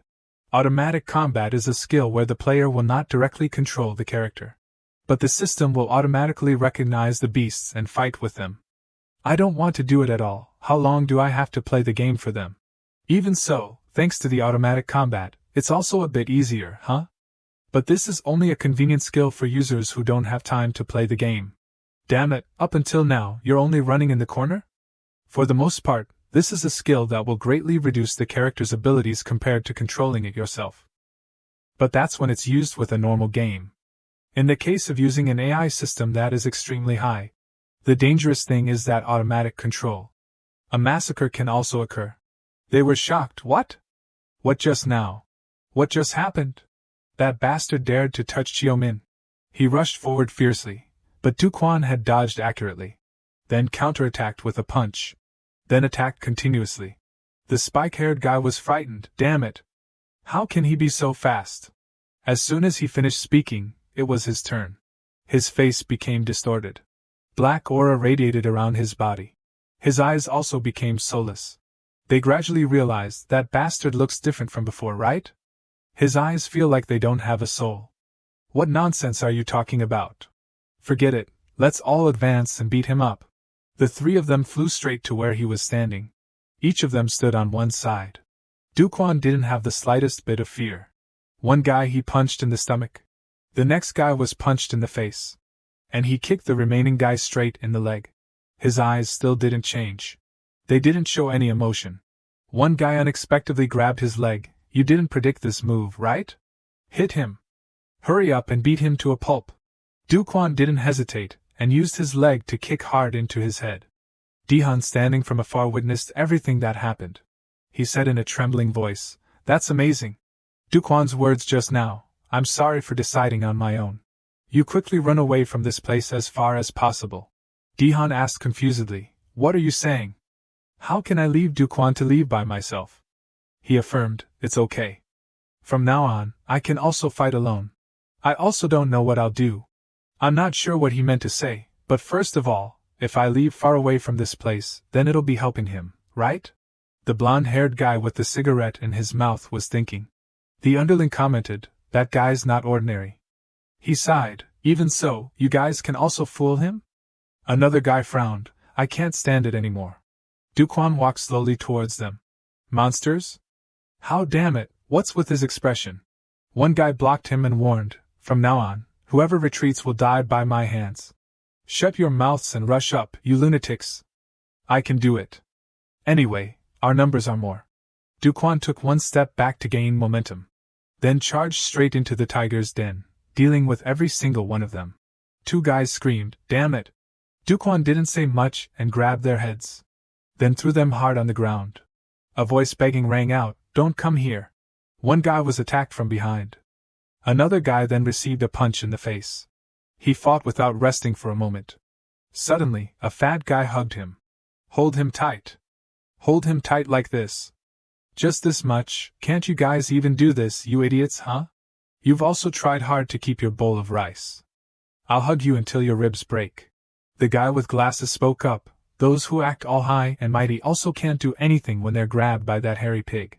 He can't escape from that." A cursing rang out, "Damn it!" The fat guy screamed in pain. His eyes widened and he gasped for breath. "Let go, damn it!" Duquan wouldn't easily let him go. He jumped high, then used a series of kicks to his face. That guy fell backward with a thud. Everywhere now were just guys lying flat on the ground. The guy with glasses went to behind him. "The fact that I use glasses while fighting comes with the risk. Because in the case of being hit in the face, the possibility of being fatally injured is very high. So most people, even if they have reduced eyesight, will choose to take off their glasses. But I will absolutely not take off my glasses. Do you know why? Because from the beginning, there won't be a situation where I'll be hit. I'm telling you in advance. The guy's standing in front of me. Before he could finish speaking, his glasses were shattered. He didn't have any chance to take action. The blonde-haired guy was panicking. What? Can he deal with more than 20 people in such a short time? Even the last two guys were the main force of the group. Then why? Why aren't you even tired? Who the hell are you? Duquan had blocked his attack. He used his other hand to squeeze his neck tightly. He groaned, wait. Then screamed loudly. Scene changed to a room. Duquan opened his eyes blankly. What's going on? He looked around and asked, where is this? Clearly, just now I used the black lock. Why am I in this shabby room? It seems that someone is living here. However I look at it, this atmosphere is too dangerous. First, I'll go outside. Startled, why did that computer turn on by itself? He glanced at the screen. The message from the manager appeared. It's been a long time, huh? Duquan didn't understand what was happening. The manager was entering the room. It's been a long time, my friend. This place is a space to keep your mind away from your body. This familiar tone, could it be? Apocalypse Warrior level 200. Have you saved your friend? You're not bad either. I'll allow you to accompany me. The message continued to appear. Don't panic, my friend. This is a gift for your kindness. He approached the computer. Apocalypse Warrior, so it's you? The evening scene was very peaceful. Durin was standing alone, bored. Right now, everyone must be busy watching the concert, huh? I also wanted to watch Manhwa dance, but too bad. But instead, it's lucky that I can look at the sky like this. She looked up at the sky for a long time. But I've gone a bit too far, huh? I should gradually go back. The sound of a phone suddenly rang. A man stood there, who knows since when. I forgot to turn off the sound. Aaron worriedly asked, who are you? At this moment, Duquan was in a strange room. This familiar way of speaking, could it be that? You're the one who brings the ending? Is this a chat frame? Why can't I enter anything into the keyboard? A message appeared, speak comfortably. He asked in surprise, can you talk? Usually, you don't pretend to listen to me, right? The manager replied, I'm not something that can always watch you, and now I have something I want to ask. What do you want to ask? In place of that, next, it's my turn. How has the power that I gave you changed your life? He asked blankly, what the hell? Of course. He paused for a moment. Then screamed, I've changed very badly. Because of that damn mission, I'm caught up in battles all day long. Monsters are constantly crawling out of the damn dungeon. If it keeps going like this, my body won't be left. I only know how to play games. How can it be like this? Like this? He suddenly stopped. Then sat down on the chair, but even so, it's also very refreshing. Every day is the same as every other day. I'm targeted by those bullies, doing everything that they tell me to do, and then being beaten to a pulp. Since when have I been facing those guys as if it's natural? And now I can protect someone. Above all else, if I didn't have this power, then I would have died in front of the computer that day. Because of that, I'm very grateful to you. A moment later, a message appeared on the screen. Or by the manager, it's now your turn to ask. Duquan was silent, not answering. In his head, he suddenly remembered the battle. What the hell is this? Countless people are lying scattered on the ground. What's going on? Everyone is injured. What? No one is left intact. He was panicking. What am I seeing now? The blonde-haired guy spoke up. Wait. He slowly released his hand. He screamed in pain. Then cursed a few times. Damn it, damn it, damn it. Then rushed towards him. Duquan kicked him hard in the shoulder. The crazy older brother was secretly monitoring. What? There are monsters too? The strength in the bodies of those guys who stepped on me so many times. At this time, the blonde-haired guy was in so much pain that he couldn't speak. He was sitting on the ground in fear. Then took the phone from his pocket. Wait a bit. If you think that eating this much is the end, then you're wrong. In the end, you have to fight with the regional leader, that's a matter of course. Answered the phone quickly. Fadan, where the hell are you? All of us are getting beaten up by those guys from the other district. Come here. The other end didn't say anything and hung up. Hello? Fadan? Hey. Hello? Quat Fadan, you bastard. Duquan walked over and kicked the blonde guy hard. Didn't that guy just say Quatfadan? He hesitated. Could it be the Quatfadan I know? He thought to himself that he remembered because the name was very unique. No, not just because of the name. 2 years ago, at the Chunlang Reformatory, the crazy younger brother was excited. You're awesome, you're awesome. The crazy older brother asked back, what's going on? He replied, among the new recruits today, there's a guy who's about to get beat to death. The brother was curious, is he about our age? Hyssop recalled, let's see, because his face wasn't good, he tried to do something to a girl with force. In the end, after everything failed, he was caught. Taesip scorned, failed? Then how can you call that awesome? He explained, it wasn't just any girl he touched. It was the little sister of the leader of the next room from us. The brother was surprised, that's really awesome. The room leader is completely furious now. I heard that as soon as he entered the living area, he was going to kill him. The guys in the weight room aren't pushovers. If it's a middle school student, he's definitely dead. Well, the coffin lid is probably closed, right? The guard suddenly exclaimed, huh? Then his face turned pale. What is that? Requesting backup. Requesting backup. Hyssop was amused. Oh, it seems like he caused trouble. It's that poor middle school student, haha. Hey, you there. When he looked inside, he was bewildered. Someone was banging on the door. Why can't the door be opened? So you're Dihun Hyung. It's really amazing to meet you in this place. But you know, it's not like we can maintain a close relationship. Actually, Dihun also likes me. It's really unfair. If the police had come a little later, I probably could have. When are your brother and sister coming to visit? Next time, for sure. I'm confident that I'll go all the way. Erin spoke up, I'm not mistaken. It's you, isn't it? All day today? Her friend wondered, why have you been like that all this time? What's wrong? She hesitated, it's just that. I feel like someone keeps staring at me. Her friend teased, Erin, there's probably 1 or 2 boys looking at you, huh? She stammered, actually. The one following me. He replied, following? It's not like that. The other end of the line ordered, you have to come here. Quatfadan confessed, from the first time I saw you, I couldn't forget you. Your natural black hair and white skin, from your eyelashes to your toes, everything is my type. Anyway, I think I like you. Erin was scared, don't come here. I'll scream. He followed her, even if you scream here, no one will hear you. But you're dressed so beautifully and came here alone, aren't you also expecting something? She trembled, I told you not to come. Fadan continued, if you didn't show up, I was planning to go to your dorm at night. She took out her phone, I'm going to call the police. He knocked her phone away, no. Last time, I was reported as soon as I started.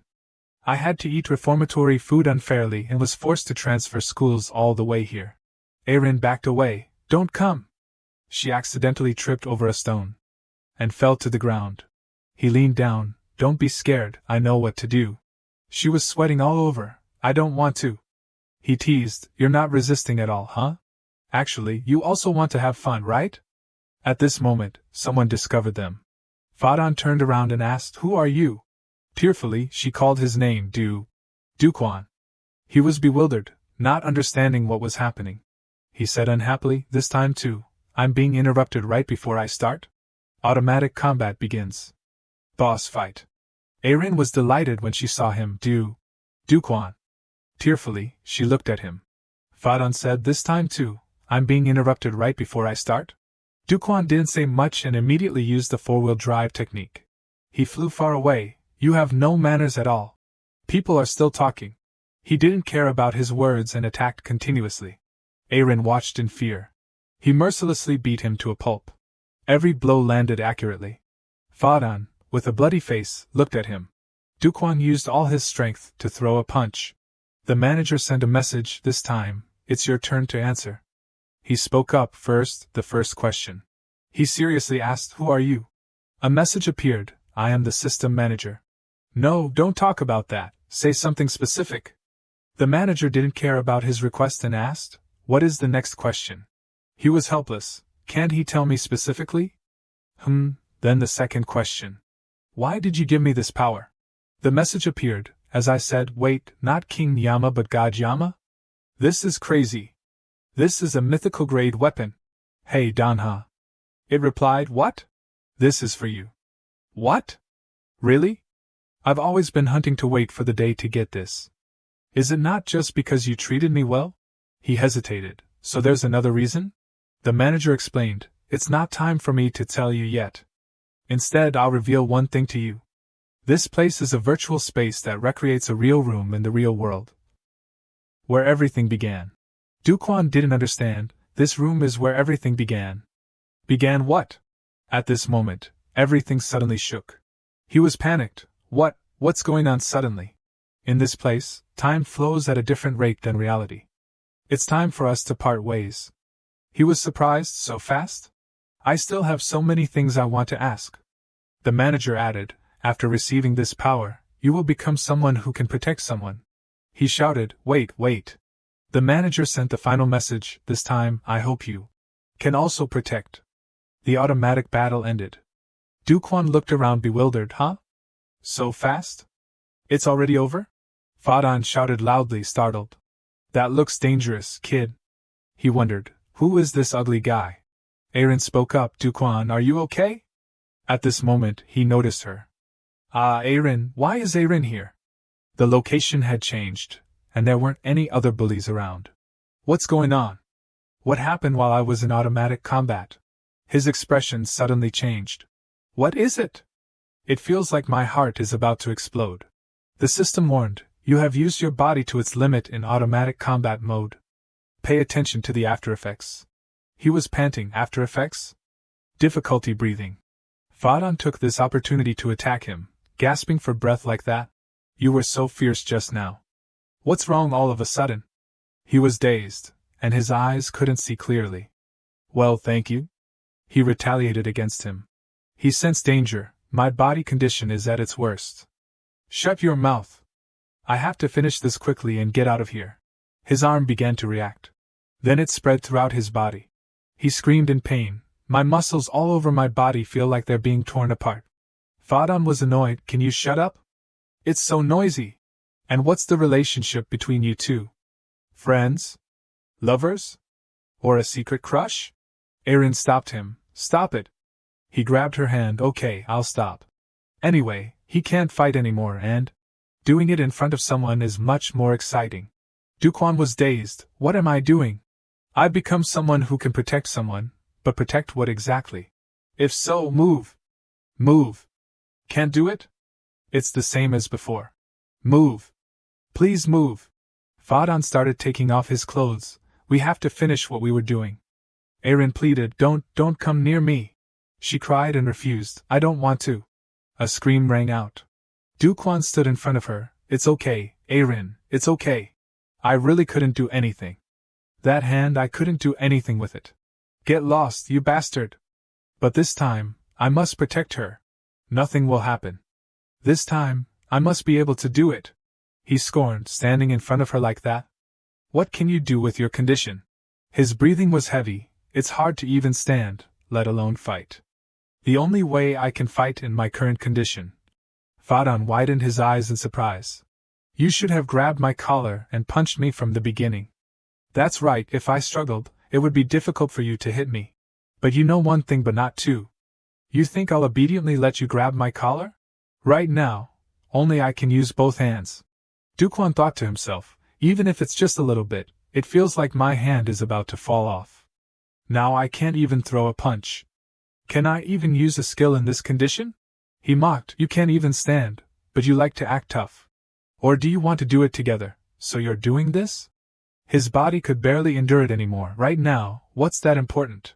He used the skill to attack continuously. Fadan was indifferent. What is this? You're clenching your fist just to do that? If you can stop me, I'll stop. You don't have a hand to stop me. He silently attacked his weak point 3 times in a row. But it's insignificant compared to that guy. Let's see how long you can endure. He suddenly stopped. Duquan groaned. He clenched his fist, just a little more. Then he continued to use the skill to attack his weak point many times. That guy started getting hit. Just a little more. Every time I raise my fist, I feel like my muscles are being torn apart. But just a little more. Fadan, with a bruised face, wait. He screamed, just a little more. Then he endured the pain, and used the skill to attack his weak point. His perseverance was rewarded. The monster Quatfadan has been defeated. The system announced, you have cleared the dungeon, Tomb of the King. He lost all his strength, and couldn't stand. Erin hurriedly ran to him, Duquan. His body was constantly shaking. Did I overuse my body? But Erin is safe. That's great. She exclaimed in a fluster, Duquan. Duquan! Duquan! Wake up! Everything in front of him gradually blurred. Duquan had his wounds bandaged. He suddenly woke up. This is the dorm? Phew, thank goodness I didn't die. Yesterday, I thought I was really going to die. He sensed something. What am I holding? He raised it and wondered, a hand? Looking at the clothes on the floor, he was bewildered. Huh? What? What's going on? Last night. He gradually looked over. Erin is sleeping soundly next to me. Duquan felt something was wrong. He couldn't keep calm and exclaimed, huh? Seeing himself holding hands with Erin, his face flushed red. Then he jumped up and stammered, what is this? The automatic combat ended a long time ago. At this moment, Erin drowsily woke up and asked, you're awake? Duquan stammered, Erin, why are you here? Could it be that something happened? She was bewildered. Duquan, don't tell me. You don't remember anything? He gaped, what the hell is going on? She suddenly understood, it's natural that you don't remember. Did something happen last night? Erin recounted what happened after Duquan fainted. She exclaimed in a fluster, Duquan. Wake up. Dihan suddenly ran over from somewhere. What? What happened? He probably got shocked and overworked because he was too tired. Luckily, it's not too serious. Erin worried, but we should still take him to the hospital first, right? Dihan pondered. Duquan fought with those bullies a moment ago. If we take him to the hospital in this condition, it would be troublesome if they found out he was involved in the brawl. And also leaving the school tour on our own. So the best way now is. But if we take Duquan to the hospital immediately, the risk is very high, so we took him back to our accommodation and gave him first aid. Erin wondered, you know how to do these things? He carefully bandaged the wound and replied, yeah, I learned it at tutoring. She was flustered and said, because I didn't know when you would wake up, I've been by your side since this morning, but I also fell asleep. Duquan understood. So that's how it is. Thank goodness. I've already explained it to the teacher, so you don't have to worry. Hearing her say that, he politely replied, thank you, Erin. She came closer and asked, but Duquan, your wounds have almost disappeared. He felt confused. Really? What is that? Last night, it was so painful that I almost died. Then I probably don't need to go to the hospital anymore. I'm completely healthy. Erin was delighted, thank goodness. Duquan thought, my body condition right now is even better than normal. How could this happen? Now I remember, early this morning. I came back to my accommodation? I couldn't move. I was so thirsty that I couldn't say anything. What is that? What light is that? Could it be the halo I can see when I die? Is it the door to heaven? The rewards for clearing the dungeon appeared, including the key of golden light and the key of silver light. He was bewildered. Keys? What are these? They look so beautiful. Could it be that now? It's telling me to use it, right? That's right, I used the key in my dream. Restore passive skill, body recovery speed greatly increased while sleeping. This passive skill helped me recover? I finally got a recovery skill. Although it only works when I'm sleeping, it's extremely useful at this level. So what skill does the key of golden light have? Erin spoke up, it's amazing. You recovered so quickly because you slept a lot? It's already 4 in the afternoon. He was surprised, huh? It's that late? So where are Dihan and the others? She explained, today's tour schedule only had one thing, so everyone is playing at Jiangjiland. Dihan was sitting alone when someone called him, hey, you. Choi Minhee offered a cotton candy. I just bought this. He shyly accepted it, thank you. She was embarrassed, it's because you helped me. Dihan also stammered, yeah? After that, a silent atmosphere surrounded the two. Dihan suggested, let's try that next time. She agreed, sure. Erin guessed, Minhee and Dihan are probably together. She's probably repaying him for helping her on stage yesterday. Huh? He was angry, that Dihan, Leaving his friend here and going off to play alone? Just wait, I'll definitely pay you back. Aaron suggested, let's go eat something. Let's go eat. A while later, the two arrived at a restaurant. She said unhappily, it's a pity. At times like this, we should eat octopus to regain strength, but there's nowhere around here that sells it. Dukwon spoke up. It's okay. Recovering strength by eating donkatsu is the best. He thought to himself, going on a private date with Aaron during the school trip is probably one of the rewards for clearing the dungeon. The waiter brought the food. Sorry, the order you placed. Minchokeo donkatsu is here. The side dish, stir-fried cucumbers, will be right here. Dukwon wondered, is this also a dungeon? He said awkwardly, it's my fault that you couldn't go to Gyeongju Land. You probably wanted to go play too. She replied. It's okay. I can't go to amusement parks anyway. He was curious, why can't you go? Aaron explained, I told you before, I hate loud music. This is quite embarrassing. When I was little, I got lost while playing in the park with my family. I ran around in the crowd, shouting and looking for my parents for a long time. But no adults paid attention to my cries. Loud music was coming from the speakers, come to the Fun Kingdom and have a fun festival together. It was like something preventing me from meeting my parents. I was very scared. Perhaps from that time on, every time I hear loud music, I get scared. So it's okay. In the following trips, my family usually went to the mountains or the sea. Stargazing there is much better than playing in amusement parks. After entering high school, I couldn't go because I was too busy. Dukwon understood, so that's how it is. At that time, she said, let's take a walk at the Gyeongseonggi Observatory. She probably thought she could see the stars clearly there. So she went alone. Aaron said sadly, but I think it's a pity that I can't see the fireworks. Ah, the donkatsu is running out. Let's eat quickly now.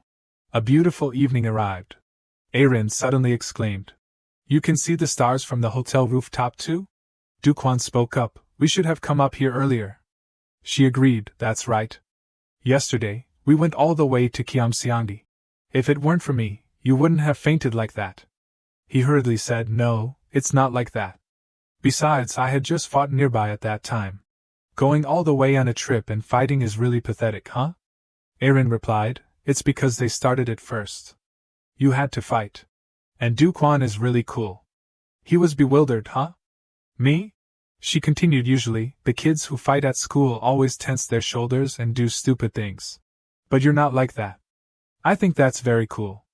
He was ashamed, it's not that much. Aaron said softly, especially yesterday. Dukwon didn't hear clearly, huh? What did you say?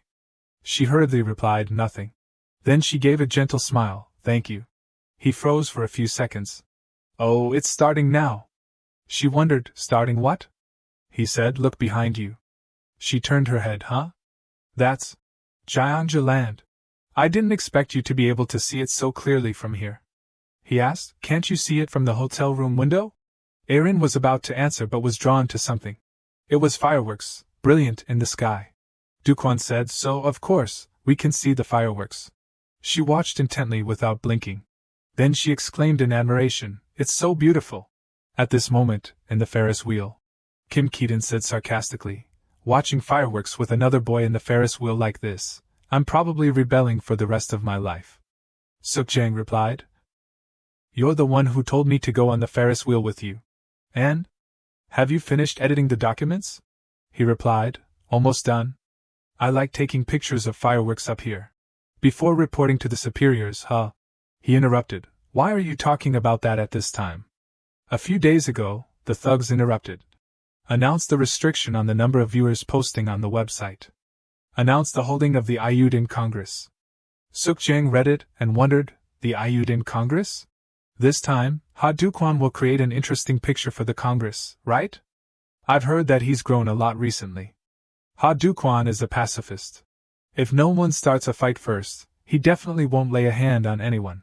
But it can't be like that at this Congress. Because he will meet that guy. Kang and Kang asked unhappily, the three crazy brothers failed? Cha Den-ho spoke, saying yes, they still need to go to the hospital. He ordered them to recover quickly and return. He would be assigned to another mission. The other person replied yes. In-sun coldly said, Ha-du-kwan, is that the value of this representative title? I'm going to smash your head in. The last day of the field trip. A news report suddenly appeared on the screen. This afternoon, at an illegal animal farm near Seoul, an unexpected incident occurred involving escaped bears. Ha-du-kwan, upon hearing this, excitedly cheered, this is truly the trip of a lifetime. I bet the bear wants to travel too. His friend next to him agreed, that's right. Although something a little dangerous happened, the trip has ended peacefully. At this moment, Du-kwan quietly asked Di-han, how did you and Min-hai become so close? Did you learn that at the center? The young man only replied, no, I don't know either. In his heart, the protagonist secretly sighed, that's a relief. This experiential trip was able to end peacefully thanks to that black lock. Although I don't remember it very well, I hope that black lock will never return to my hands again. The man took out the lock and wondered, I thought I wished for this. Why is it still in my pocket? Why doesn't it disappear like the other items?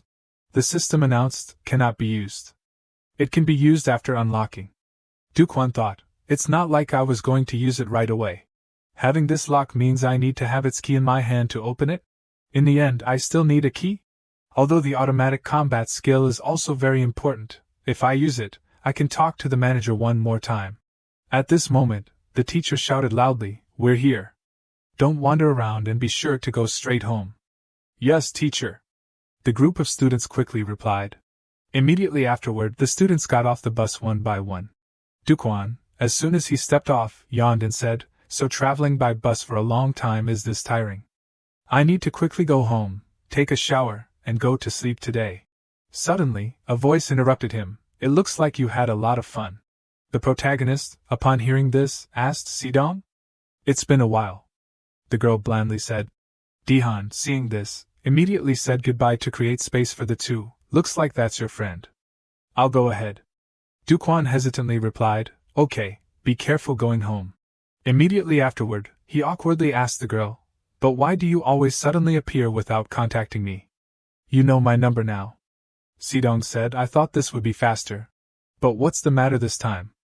The man quietly asked. The girl, as she walked, said, follow me, I'll explain later. There's something I want to ask you too.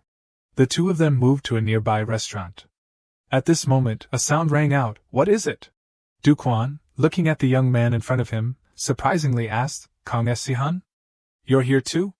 His friend, biting into a hamburger, snappily asked, what, don't you like it? The protagonist then expressed his agreement, well, the fact that you even exist makes me unhappy. Then how about we take this opportunity to fight and resolve this conflict? Kong Si-han suggested. Si-dong, upon hearing this, wearily said, it was the same last time we met. Why haven't you guys fought yet? What's with all the grumbling? At this moment, the young man quietly asked, come to think of it, didn't that guy with the beard come? Si-dong replied, Sei-hai had something to do, so he couldn't make it. Moreover, I'll tell you the reason I came to find you today first. The Ayuden assembly is about to be held again. Du-kwan, recalling the previous scene, asked, is that the one from last time?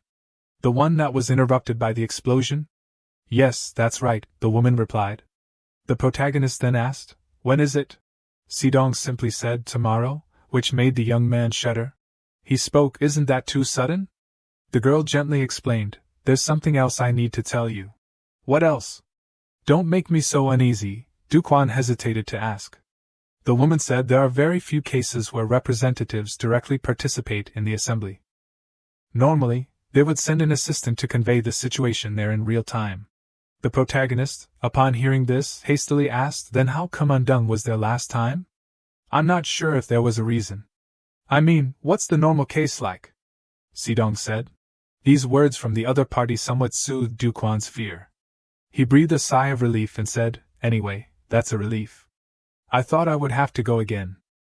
At this moment, Si-dong seriously said, but in the assembly guidelines there's a sentence like this.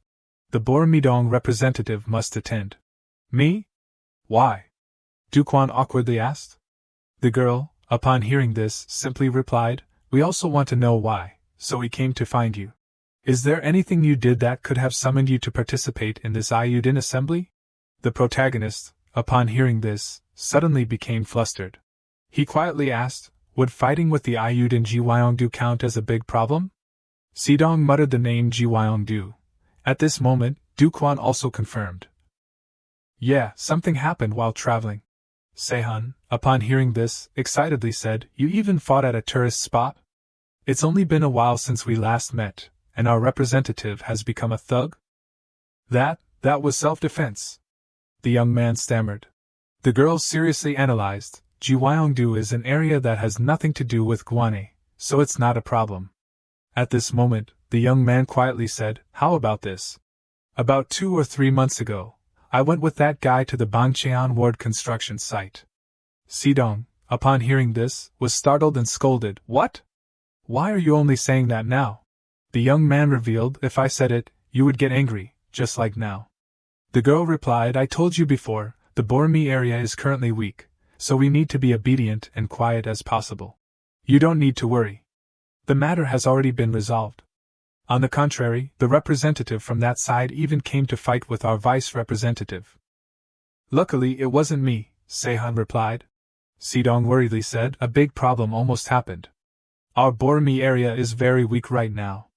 At this moment, Dukwon hesitated and said, Hey, would defeating the representative on that side be a problem? What about that? Everyone around asked. The young man then admitted, Actually, recently I defeated the Bangcheon area representative. Sidong and Sehun, upon hearing this, were stunned and laughed out loud, teasing, You're so funny. Back then, you were terrified in front of Dung Suk-dang, and couldn't do anything. Seeing Dukwon speechless, the young man exclaimed in shock, Is that true, you bastard? The protagonist, upon hearing this, lowered his head and falteringly explained, I had my personal reasons for doing so. The girl thoughtfully pondered while the other two were happily joking around.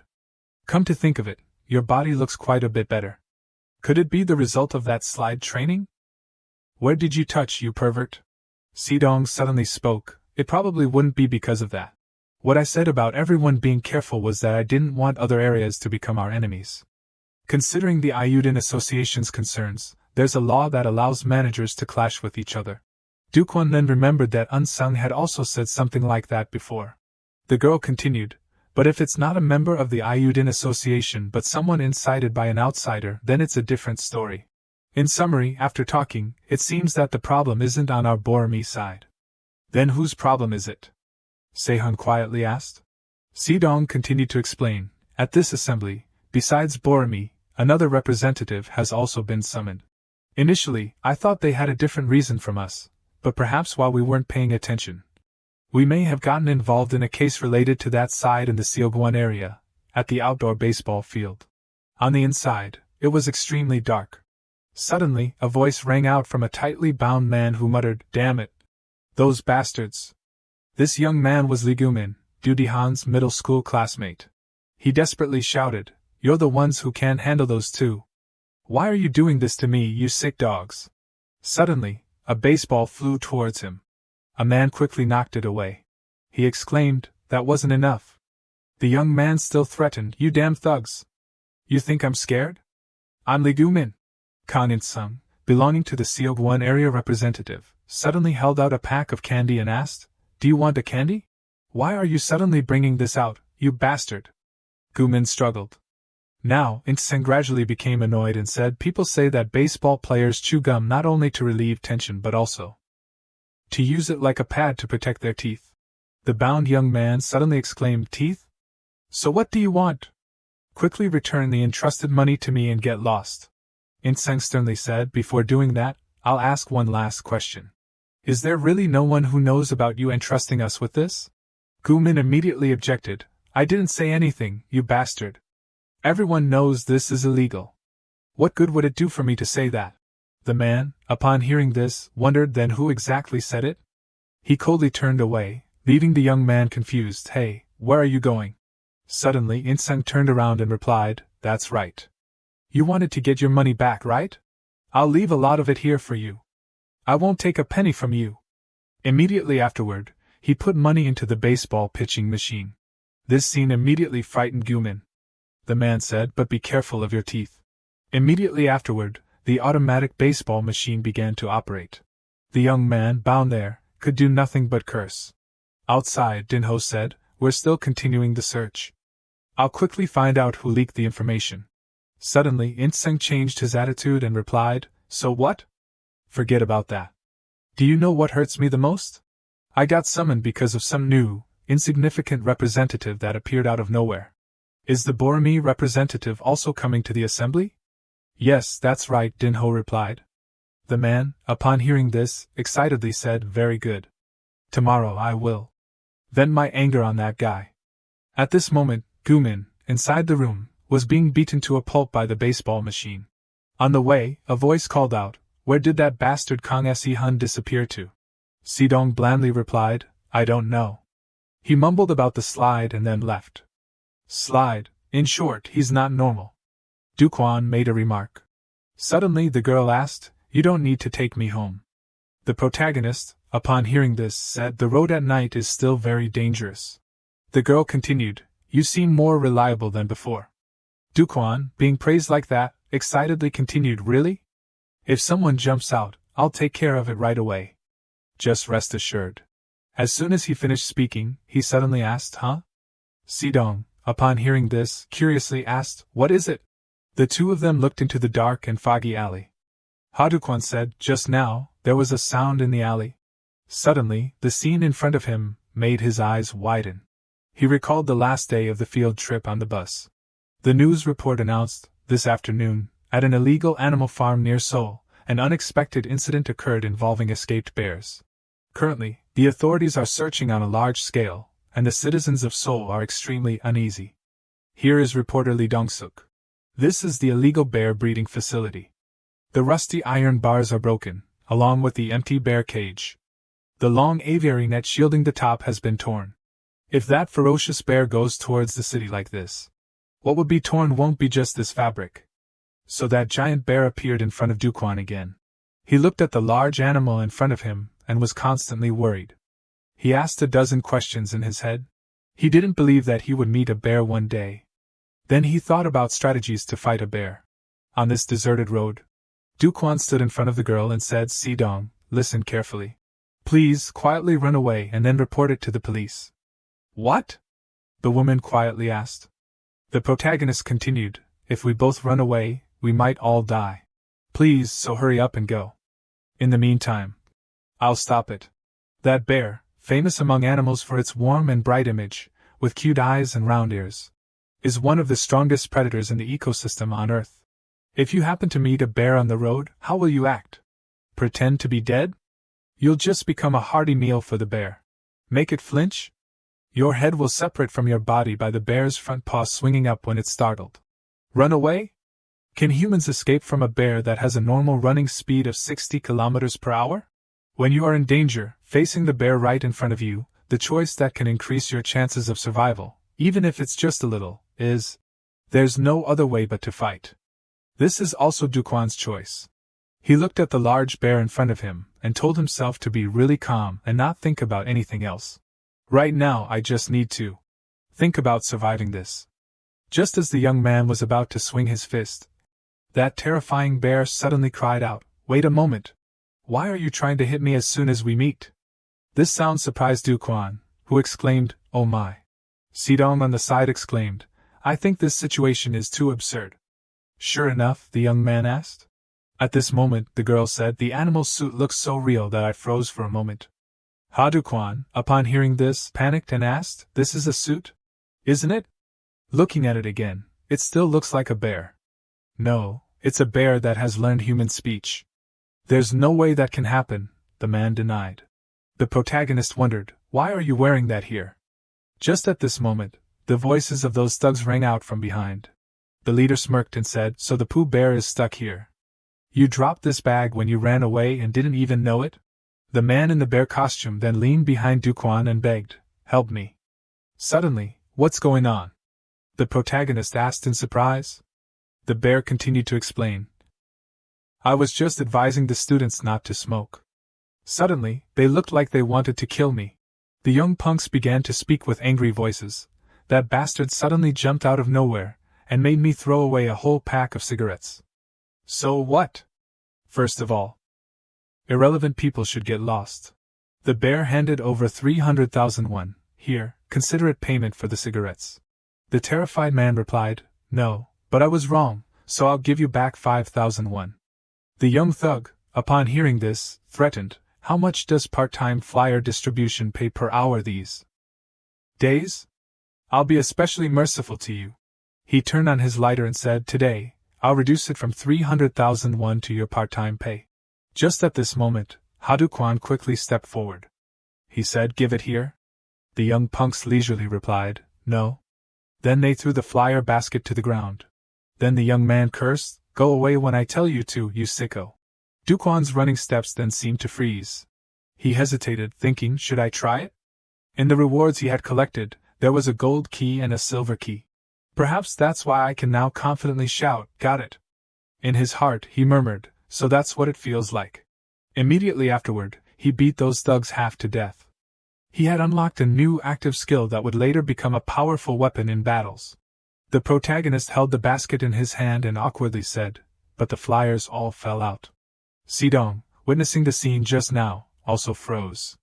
She surprisingly asked, "What exactly was that just now?" At this moment, the bear next to her cheered, "In that moment, all four of you. You were amazing." Dukwan, upon hearing this, simply smiled and said, "I'll help you pick up the flyers." After picking them up, he carefully instructed, "Then go home carefully. The Ayudin have been quite scary lately, so don't give anyone advice like that."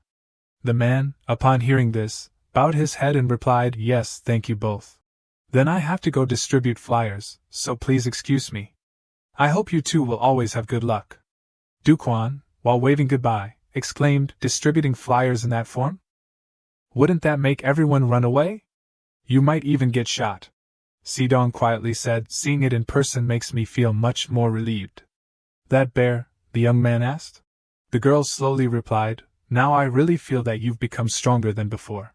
I probably don't need to worry about tomorrow's assembly anymore. You're going alone this time, so be careful." Dukwan, hearing these words, suddenly realized that he had forgotten about that. "Is there no choice for me not to go?" "No," Sidong coldly replied. At the same time, in the dark alley, the pile of flyers from the bear was once again discarded in a corner. At this moment someone spoke, "It's only been a while since we last met, and he's really changed. A completely different image from when he was little, huh? I was right to come and see him directly. See you again, Dukwan." Saying that, the man took off the bear suit and slowly walked away. At the Duandang building. The next day was the day of the regular Ayudin Association assembly. Dukwan was in a small room, sighing tiredly. He looked at himself in the mirror and reassured himself, "Surely nothing will happen, right? I'm finally back here again." The protagonist entered the room, thinking, even if I see this scenery again, I still can't adapt to it. The young men who looked like gangsters all turned around and stared at him. They began to chatter noisily. "Hey, is that Hadukwan?" "That's right. He made a scene at the assembly back then." The protagonist wearily walked to his seat, thinking, I just need to sit in the empty seat, right? The sound of a gavel rang out on the stage, along with the voice of a man. "Seniors, please be quiet. It seems that everyone has arrived. So now, we will begin the regular Ayudin Association Assembly." Dukwan recalled that last time, the general issue was about voting on whether to deal with him or not. The host said, "As everyone was notified beforehand, the first issue of today's assembly is about the dangerous figure who has recently been causing casualties to us in schoolyards and concert halls. 11th graders in high school. How should we deal with Hadukwan?" Back to reality, the protagonist asked himself, what issue will be brought up this time? The host then spoke first. "Here is the first issue. The Seogwon ward has accepted the instigation of outsiders and attacked the Bormi ward representative. Can you explain this suspicion?" Seogwon ward representative, Senior Kang In-sung. This person was the one who was summoned to the assembly today, the Seogwon ward representative. The host said, "You surely know that it is clearly an act of betrayal." Dukwan, upon hearing this, wondered, "But what is this about?" The man continued, "I request an explanation regarding what the three brothers belonging to the Seogwon ward caused in Kidongdu." The protagonist, upon hearing these words, was shocked to realize, so those three brothers were Ayudin members? Then the reason why they targeted me and Dihan back then was. In their conversation that day, he said, "From what I know, Your brothers came all the way here with the intention of harming the target. There's no reason for you to be doing this to someone you don't even know.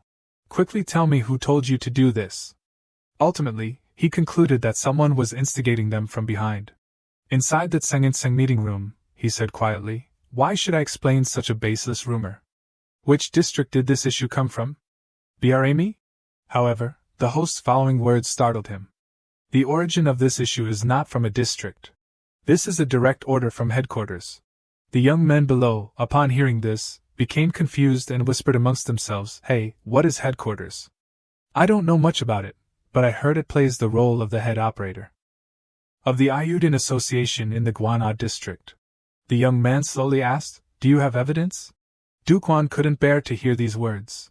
He immediately stood up and said directly to the man, stop beating around the bush and speak clearly. Did you take money to make me and my friend look like fools? Meanwhile, in the secret chamber, the young man quietly asked Unsung, have you received the report? Unsung nonchalantly replied, yes, I have. The first problem is as expected. Another voice exclaimed, wow, the atmosphere seems serious. The man said, I also predicted how Tsung would react. Keaton responded, his personality is too obvious. That's right, this time I tried to find out about Sung's past. That tattoo isn't just for show. Tattoo? Unsung quietly asked. The man pointed to his face and replied, next to his face, isn't it? That tear tattoo means, I've killed someone before. At the same time, at the General Assembly, the atmosphere was incredibly tense as two representatives faced off. Tseng nonchalantly chewed gum and said, until now, how much money have I brought to the Ayudin Association for the prosperity of this place? Just for this, not only is a phone call insufficient, but I also have to explain these baseless rumors? So even this rookie representative dares to look down on me. Hey you, the victim, speak for yourself. Then, Tsung used his slender legs to kick Duquan's face. Afterward, he asked, do you have proof that I took money to do that? However, the male lead quickly dodged the attack. He thought to himself, too fast, if I don't stop it, it'll become a big deal. The man continued to attack Duquan's stomach. These two powerful punches alone made everyone present sweat. At this time, Tsung said indignantly, one person after another, why are you making a fuss over such a baseless thing? The new guy got knocked out with just 2 hits, but because he's a representative, he's acting all dramatic? As I know, that guy was also an outsider who touched the Ayudin Association, in a similar situation as now. Because he became a representative, he escaped the need to be dealt with? Then the reverse is also possible, right? Whether I received instigation from outsiders or not, as long as that guy doesn't belong to the Ayudin Association, that's fine, right? Glasses conveyed the message to the headquarters, don't waste each other's time on this anymore. Right now, in this place. Tseng rushed towards the opponent and said, we'll be short one representative position. The viewers also became tense following the match. Tseng began to taunt, what are you doing? How long are you going to keep blocking like that? Are you too scared to counterattack? Duquan said that there was no need to beg. He thought that the incident was too obvious and couldn't be overlooked because it was such a big event. Then he continued, until you confess to accepting someone else's offer, I'll do my best to defeat you. The male lead thought to himself, now is the time for the quest board to appear. It's about winning the battle against Sung. Quest pacifist. From now on, all offensive actions against the opponent are prohibited. Please endure for 3 minutes. Reward, increased defense power. Duquan read it and was surprised. Wondering, offensive prohibited. Although he didn't want to, he had no choice but to follow the quest and let his opponent attack. Insang said, let's see what your skills are. Let's see how good the representative of the Boarami district is. Then he swung his powerful fist at the young man's face and said smugly, see? You're really so scared that you can't do anything. Fortunately, Duquan dodged the attack. He wondered, what the heck is going on? From what I see, the quest must have been to fight, so I stepped forward so strongly, but it tells me not to attack. This crazy system. He thought as he ran. If that's the case, I'll become a laughingstock. Just then, Sung said in a stern voice, inside here. Seeing Duquan running away, he chased after him, stepping on the back of a chair. Then he said, you think you can escape? Then he kicked Duquan hard, sending him flying. He struggled to get up and thought to himself, Furthermore, this guy's strength is not normal. It might be even greater than that guy. At this time, In-sung called the representative of the Bangcheon district. You probably beat Dung Suk-dong and feel very proud, right? I can tell by your arrogant attitude. The people below kept whispering, Ha-du-kwan defeated Dung Suk-dong? I've heard about that. Of course, I would think it's just a rumor. That guy must be a monster. A thought arose. His extraordinary physical abilities from birth don't match his small body. But it only goes that far. The man said as he attacked fiercely. It only stops at being born that way. He's a fool for not thinking about honing his strength. He never learned martial arts or played any sports. And only keeps what he originally had from birth. That's why he was defeated by someone like you. Each word was accompanied by a blow. Most of the guys stronger than Dung Suk-dong are in the Ayudin Association, so don't misunderstand. There's no room for you to squeeze in. The sound of impact hasn't stopped for a moment. The male lead suddenly retorted, it doesn't matter. After all, I'll eventually be stronger than all of them. The system panel displayed the amount of defense power received from the reward corresponding to the number of hits received. Du-kwan thought to himself, great, getting hit this much should be enough, right? Instead of using this opportunity to get hit, and show off a bit more. The young man looked at the time remaining, only 7 seconds, and taunted, is that all the strength you've honed? Hit me properly. The opponent replied, is that so? Then you'll die. The man said sternly. The remaining time kept ticking down. In-sung launched an attack when Du-kwan only had 1 second left. Du-kwan feared that this was dangerous, but before the male lead could be dealt with, a voice rang out, interrupting the fierce battle, seniors. I hope everyone will return to their seats. It's time. The host said, I will not allow any more disturbances at this General Assembly. In-sung, hearing this, became dissatisfied and said, what are you saying? We can freely have fights between members, right? Why are you giving such annoying orders? Glasses, should I kill him first? He provoked. The person wearing glasses calmly said, this is not my order. This is a directive. Sent from headquarters. Headquarters is always monitoring this place. Please understand that the statements I make in this position represent headquarters. Representative of the Seokwan District, Gwanad District Ayudin Association, Senior Tsing-in-sung. The person wearing glasses emphasized each word. Tsing-in-sung turned around and said, then this is the end of calling me to this place. If there's nothing else, I'll be leaving. You, even though you don't have the skills, your luck is good, huh? We'll meet again soon. At that time, let's finish what we've started. Then he left. The system announced, quest, pacifist completed. Increased defense power by 30. The young man sighed and said to himself, it's over? That guy underestimated me, so he didn't use his full strength. If I had to receive that blow in the end, I don't know what it would be like. Well then, excuse me. He was about to escape when the person wearing glasses called out, District Boeremi, stay. There's another related issue. Then we'll move on to the next issue. The Bolmiere district hasn't had a representative for long, so it hasn't collected money yet. But now Boeremi also has to contribute to the Ayudin Association's meeting. The young man vaguely realized that meant, I have to bring money to the Ayudin Association? The host continued, I'll give you 2 weeks. Please prepare a new profit model. You understand, right? Du-kwan hesitantly replied, The host, upon hearing this, said, I'm done. Next is the third issue, to promote communication between the members of the association. At the Seokwan District Detective Agency. Tseng-in-seng put the phone to his ear and said, of course, just because of a new representative, how can they eliminate me, the source of the Ayudin Association's funds? All right, I understand. To be safe, I'll take care of that Boeremi district. It's not good to leave that guy alone like that. I'll call you back later. He put his hand down and turned off the phone.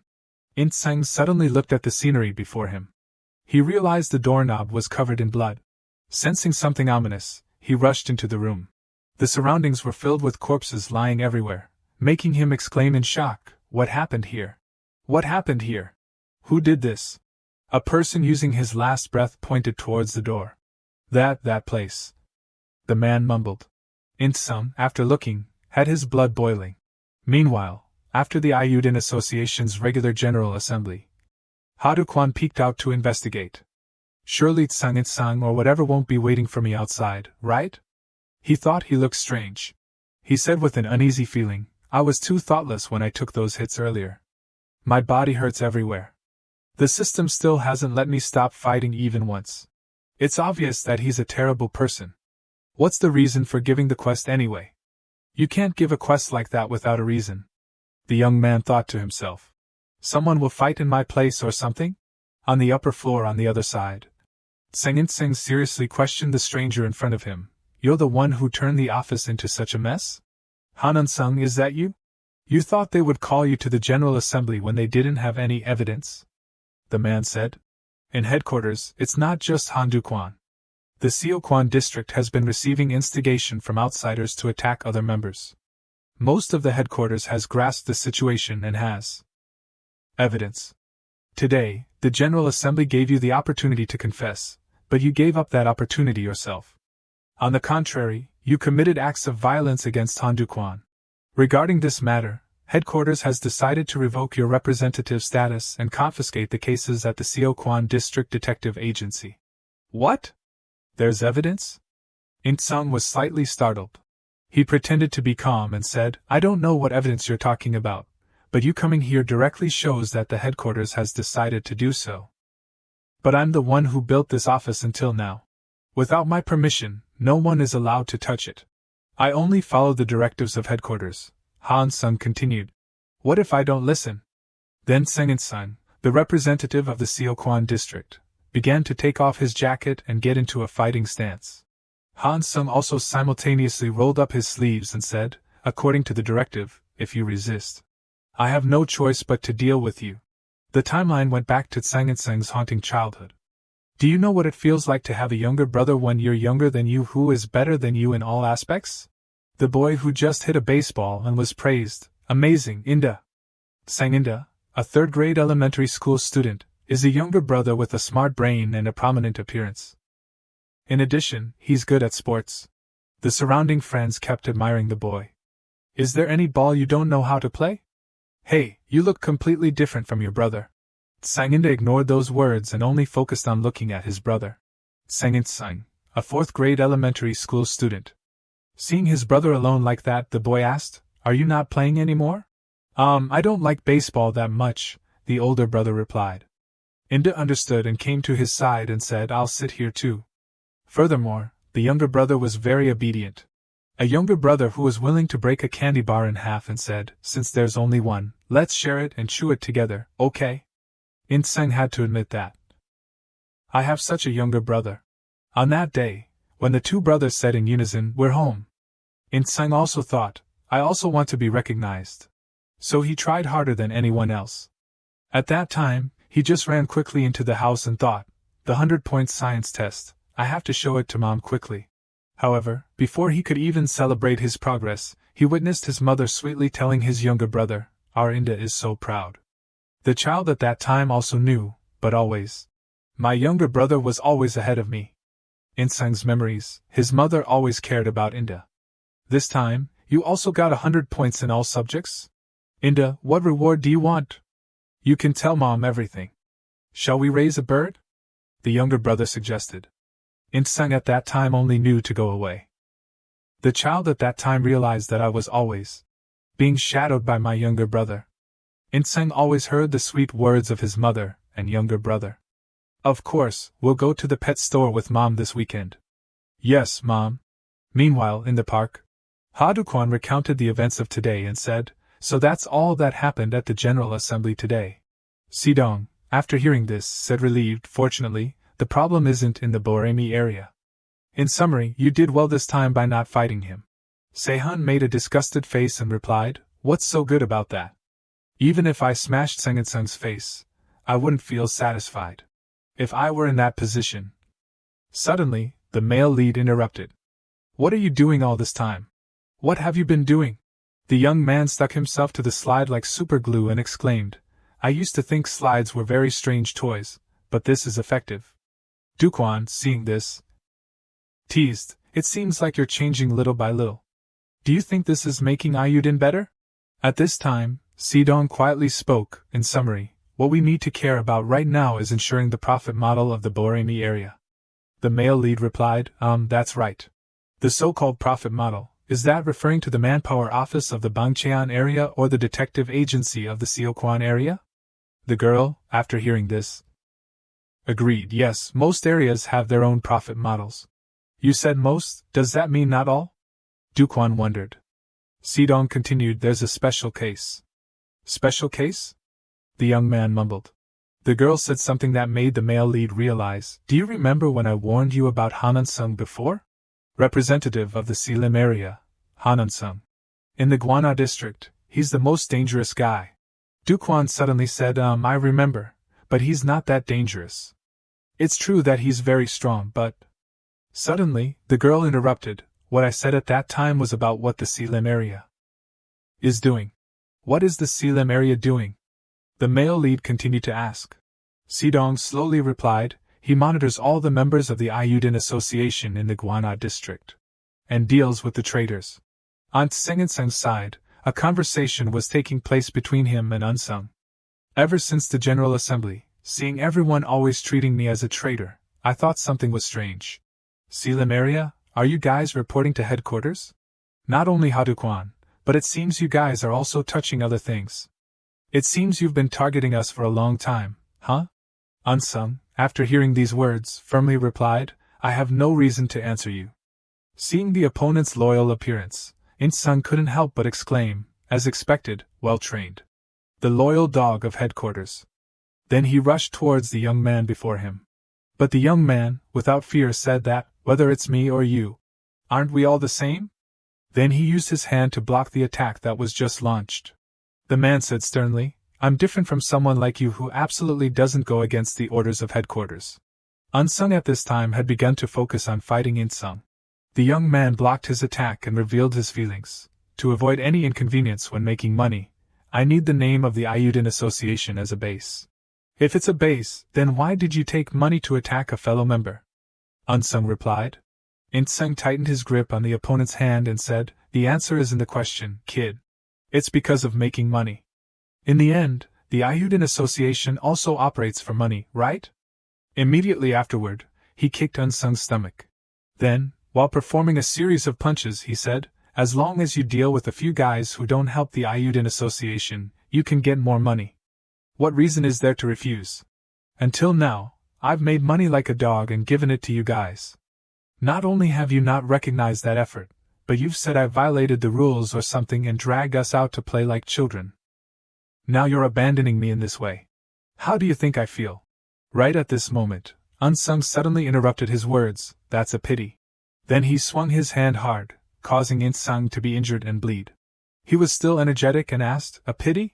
That's what I should be saying. Before he could throw a punch, Unsung was one step ahead. He attacked his face.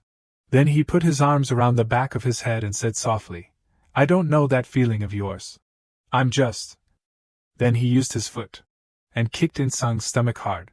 Then he continued, following the rules and orders from the organization, that's all. The young man has always been a shark, but when standing in front of Unsung, he turned into a small fish. He collapsed to the ground. Unsung looked at the man's struggling appearance and said, you're not my opponent.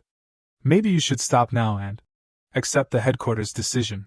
For Unsung, these words were like a bolt of lightning. He gritted his teeth and resolutely said, no. I will never let anyone take anything away. Immediately afterward, he wrestled with Unsung, causing him to fall to the ground. He used his legs to clamp Unsung's head, causing him to cry out in pain. He quietly said, it ends here. Somewhere, there was a group of people plotting together. Everyone knows the situation now, right? Before the Selim area takes it, we have to collect all the documents and memory inside the office. Suddenly, someone around spoke up, this is interesting. It seems like there's some important document that we're not allowed to see. As I know, Dinho is the one in charge of managing the current work of the detective agency. If the Seokwan area has any other hidden actions, then we should freely share our feelings with each other. The green-haired man quickly replied, it seems like you're misunderstanding something. We're only protecting our client's personal information. The young man, after hearing this, exclaimed, your working spirit is really good. Dinho tried to probe, but did you come alone? Ki-din, after hearing this, seemed to agree. The Selim area is severely short of manpower. There's no talent that can be used as a warrior. The young man replied, That's a pity because today, we're going to lose one more person. The man, seeing this, just smiled faintly. Then he said, I hope this confidence isn't coming from you counting your troops. Before we start, should we take some memorial photos? Although I only have this camera. This young man is Kim Ki-dun, a photographer and vice representative of the Selim area. And this person is Cha Din-ho, a consultant and vice representative of the Seokwan area. At this time, he taunted, Before that, do you want to get a consultation about funeral fees? The consultation fee is free.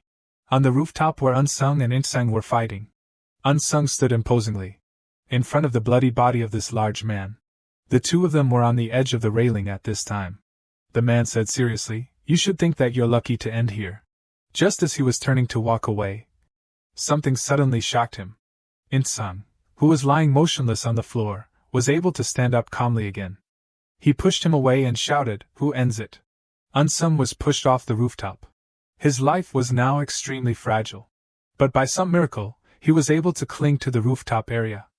At this time, Insung shouted, To take down you, Han Unsung, I can do anything. Of the many ways, this is the most reliable. At this point, don't tell me I'm playing dirty or anything. The man calmly asked, Are you thinking of killing me? The demonic blood in Insung gradually awakened. He indifferently replied, There's nothing I can't do. If you just give money, there are many subordinates who will go to jail for me.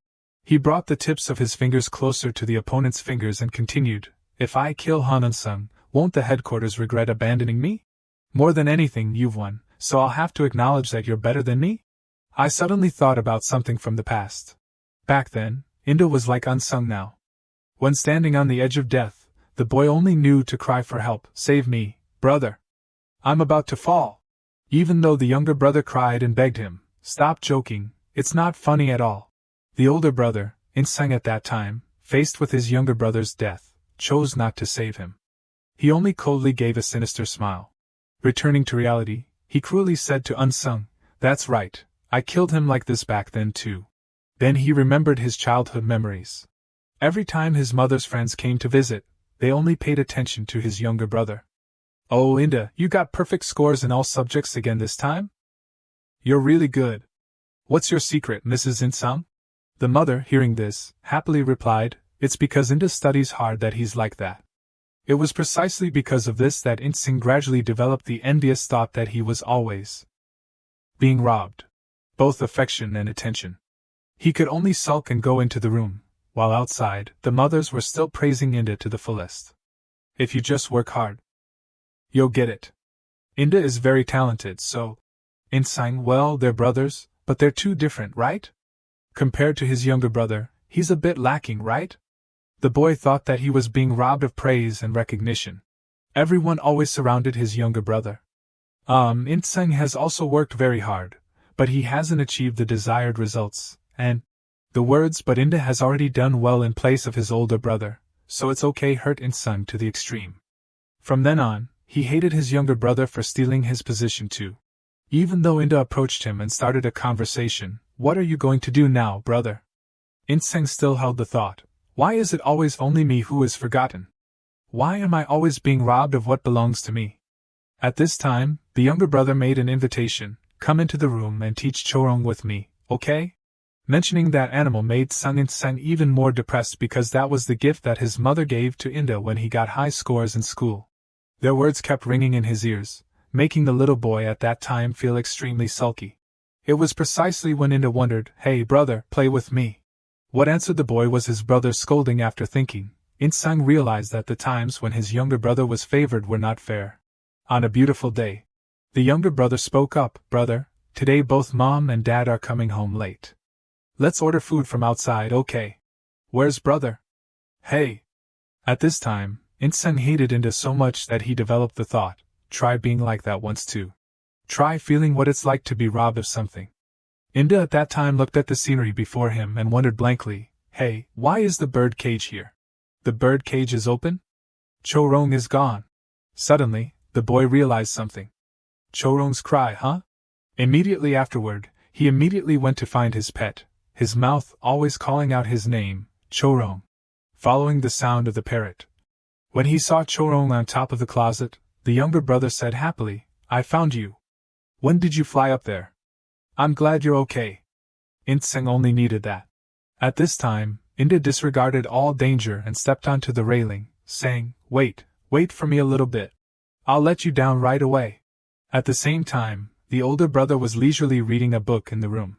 Suddenly, he heard someone shout loudly. He walked out of the room. Then he went around the house searching and wondering, what sound is that? Finally, the scene before him made him surprised. Inda cried out miserably, brother. At this time, the younger brother on the edge of death was desperately begging his older brother to save him. Save me.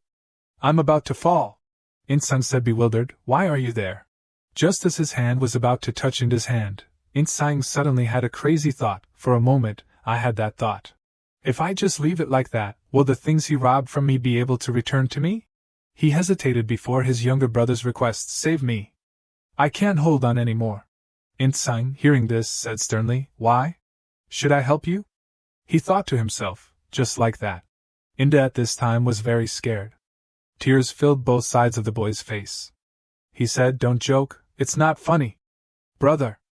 Those were precisely his younger brother's last words. Deep down, Insung thought that from now on, I won't be robbed of anything anymore. Because his excellent younger brother had been killed by him. After understanding the situation, Unsung in reality quietly said, that's right. Back then, you killed him like that, didn't you? The man pondered in thought. He remembered the conversation in the dark room. Keaton told him, that's right, I investigated a bit about Sung and Sung's past. It seems that tattoo of his isn't just for show. Tattoo? Unsung replied. The young man continued, that tattoo next to his eye. The tear tattoo means I've killed someone. Unsung asked in a dazed, Sung killed someone? Keaton replied, I don't know clearly. I heard that when he was young, that crazy guy. He killed his own biological brother. The painful scene at that time was similar to Unsung's scene now. At this time, Insung said hatefully, that was a troublesome kid who robbed his older brother of everything, right? So I let him fall. The young man, after hearing this, was also stunned by the killer in front of him. The man used his foot to step on Unsung's hand and thought that it was similar to now. Just as Insung was about to end Hansung, he was one step ahead. This action immediately made the young man feel dizzy. Because he reversed the situation by jumping back onto the rooftop. Insung, seeing this, exclaimed, you're about to die and you're still talking nonsense. I was going to end it without causing too much damage to each other, but like this. I have no choice but to beat you to the end. The man replied, that's what you should have done from the beginning. Then he and Unsung engaged in a brawl. He threw a powerful punch. However, he still couldn't stop Hansung. Insung at this time excitedly shouted, Seo Kwandong or Hyunsin So is all mine. I won't give you anything. He threw a punch while saying, I've become stronger to protect what belongs to me. To protect it, I've risked my life to make money. No matter who it is. Don't even think about taking what belongs to me. He delivered a fierce punch. But it still didn't faze Unsung at all. The man replied, that's impossible. Insung was beaten to a pulp by him, and only knew to say, this bastard. As for Unsung, he only calmly replied, it's true that you're very strong. Immediately afterward, he kicked the opponent's face, causing the young man to be seriously injured and bleed. At this time, Hansung explained that, as a representative, you don't have any shortcomings. But you can't protect the things that you say belong to you. Because that's the reason I came here. Then the man used his knee to punch Insung's face. The young man was beaten to the point of being half dead, but he was still full of fighting spirit. He said, don't make it up yourself like that. I'll kill you. Just kill you and it'll be done. Suddenly, Unsung spoke up, representative of Seo Kwandong, Sing Insung, by order of headquarters. You are officially fired. With these words, he used his terrifying strength to crush Insung. His face rubbed against the floor. Unsung said sternly, from this moment on, you are stripped of your rights as a representative. The ownership of Hyunsin So will be returned to headquarters, and... He suddenly sighed. He thought that it was useless to say anything now. Then he turned his face and walked away, ignoring Insung crawling on the floor. Under the luxurious and splendid street, Unsung called headquarters alone. I've dealt with Seo Kwandong according to the order. Thank you for your hard work, the other end of the line replied. The young man continued, I will hand over all the documents of Hyun Sinso that I have collected. What do you think about this? The headquarters wondered. Unsung questioned back, why are you suddenly asking like that? The other end of the line said softly that, you are dissatisfied with what you have done or not. Other representatives make a lot of money, but you are not the same type as them. Then you don't care about those things. The reason you became a member of Ayudin and followed the orders of headquarters is because. It's only because of your younger brother, right? Hearing these words, the man sternly affirmed, I only act according to the orders of headquarters. The headquarters replied, then that's good. Actually, I have one more thing that I need you to take care of. Your next target is. On the other hand, the sky suddenly poured rain. The young man ran and swore, what the heck? Why is it suddenly raining so heavily? My underwear is all wet. It's so uncomfortable. Suddenly, Duquan stopped when he saw the person in front of him. Earlier, the headquarters told Unsung, actually, I have one more thing that I need you to take care of. Your next target is. At this time, the male lead asked in surprise, this is in front of my house? Are you waiting for me? Unsung? So the target that headquarters mentioned earlier was Ha Duquan. Before our eyes, on a very heavy rainy road, there is a person listening to a phone ringing sound, your next target. After hearing that request, he said, I understand, and immediately hung up. So that person is Han Unsung. Hearing that request made him stand and think about something. Then suddenly, another person called. As soon as he answered the phone, the other side asked, Are you alright, Unsung? He immediately replied, Everything is fine on this side. How are things on your side? He immediately replied, It's nothing. I handled it well. Everything has just been settled. But there's still a little something that's not settled. That bastard Din Ho, the sub-leader of this area. He ran away. How should we deal with it? Immediately afterward, he said, quickly send some kids to their office. Their documents and records are still there. They'll go there to destroy them. Listening to that request, he immediately agreed. He asked further, the work is done. Why are you still there? Then he replied, I have something to do. Before a huge rain, he thought to himself, now I have to go meet Duquan. Changing scenes, this is now in Duquan's room. He came out after taking a bath and said, taking a bath makes me feel so much better. Immediately afterward, he asked Unsung, do you think it's okay to drink tea? Hearing him ask that, he thought it was alright. He explained, my mom's tea is used to entertain distinguished guests. I rarely use it. If my mom knows I'm treating you with it, she'll beat me. But it's okay, it's not often that you come to my house. But what's the matter that you came at this hour? Is there something important? Then he put the glass down and said, there's an order from headquarters. Currently, the Boremi-dong area isn't doing business effectively. So headquarters wants to hand over that territory to you to handle. That order surprised him quite a bit. He said, huh? That area's office? Isn't Seodan still running it? He immediately replied, that's how it was before. But there's a new decision from above. From now on, you'll replace him in running that office. Running that area is quite good. Boremi-dong is an area with many transactions and high potential. Hearing those pieces of information made him feel quite overwhelmed. He said, wait, it's too sudden, so my mind feels quite hazy. Let me calm down. He thought that there was nothing to it. That area has always been doing business effectively, it's just not as good as intended. You just need to pay a little attention and the profits will increase greatly. It will help you and the members of that area live better. In return, you also need to submit a portion of your income to the General Association as an operating fee. That amount of money is also very small compared to the help you receive from headquarters. This is a pretty good deal for you. He also agreed with that point of view. Suddenly, he said, but, which made him surprised and curious. He said, although the consignment office is a legal activity, the members in the office are all teenage minors, so when engaging in money-making activities, there will be many things that are not. Right. Only a few are legal, and most are illegal, but you know that.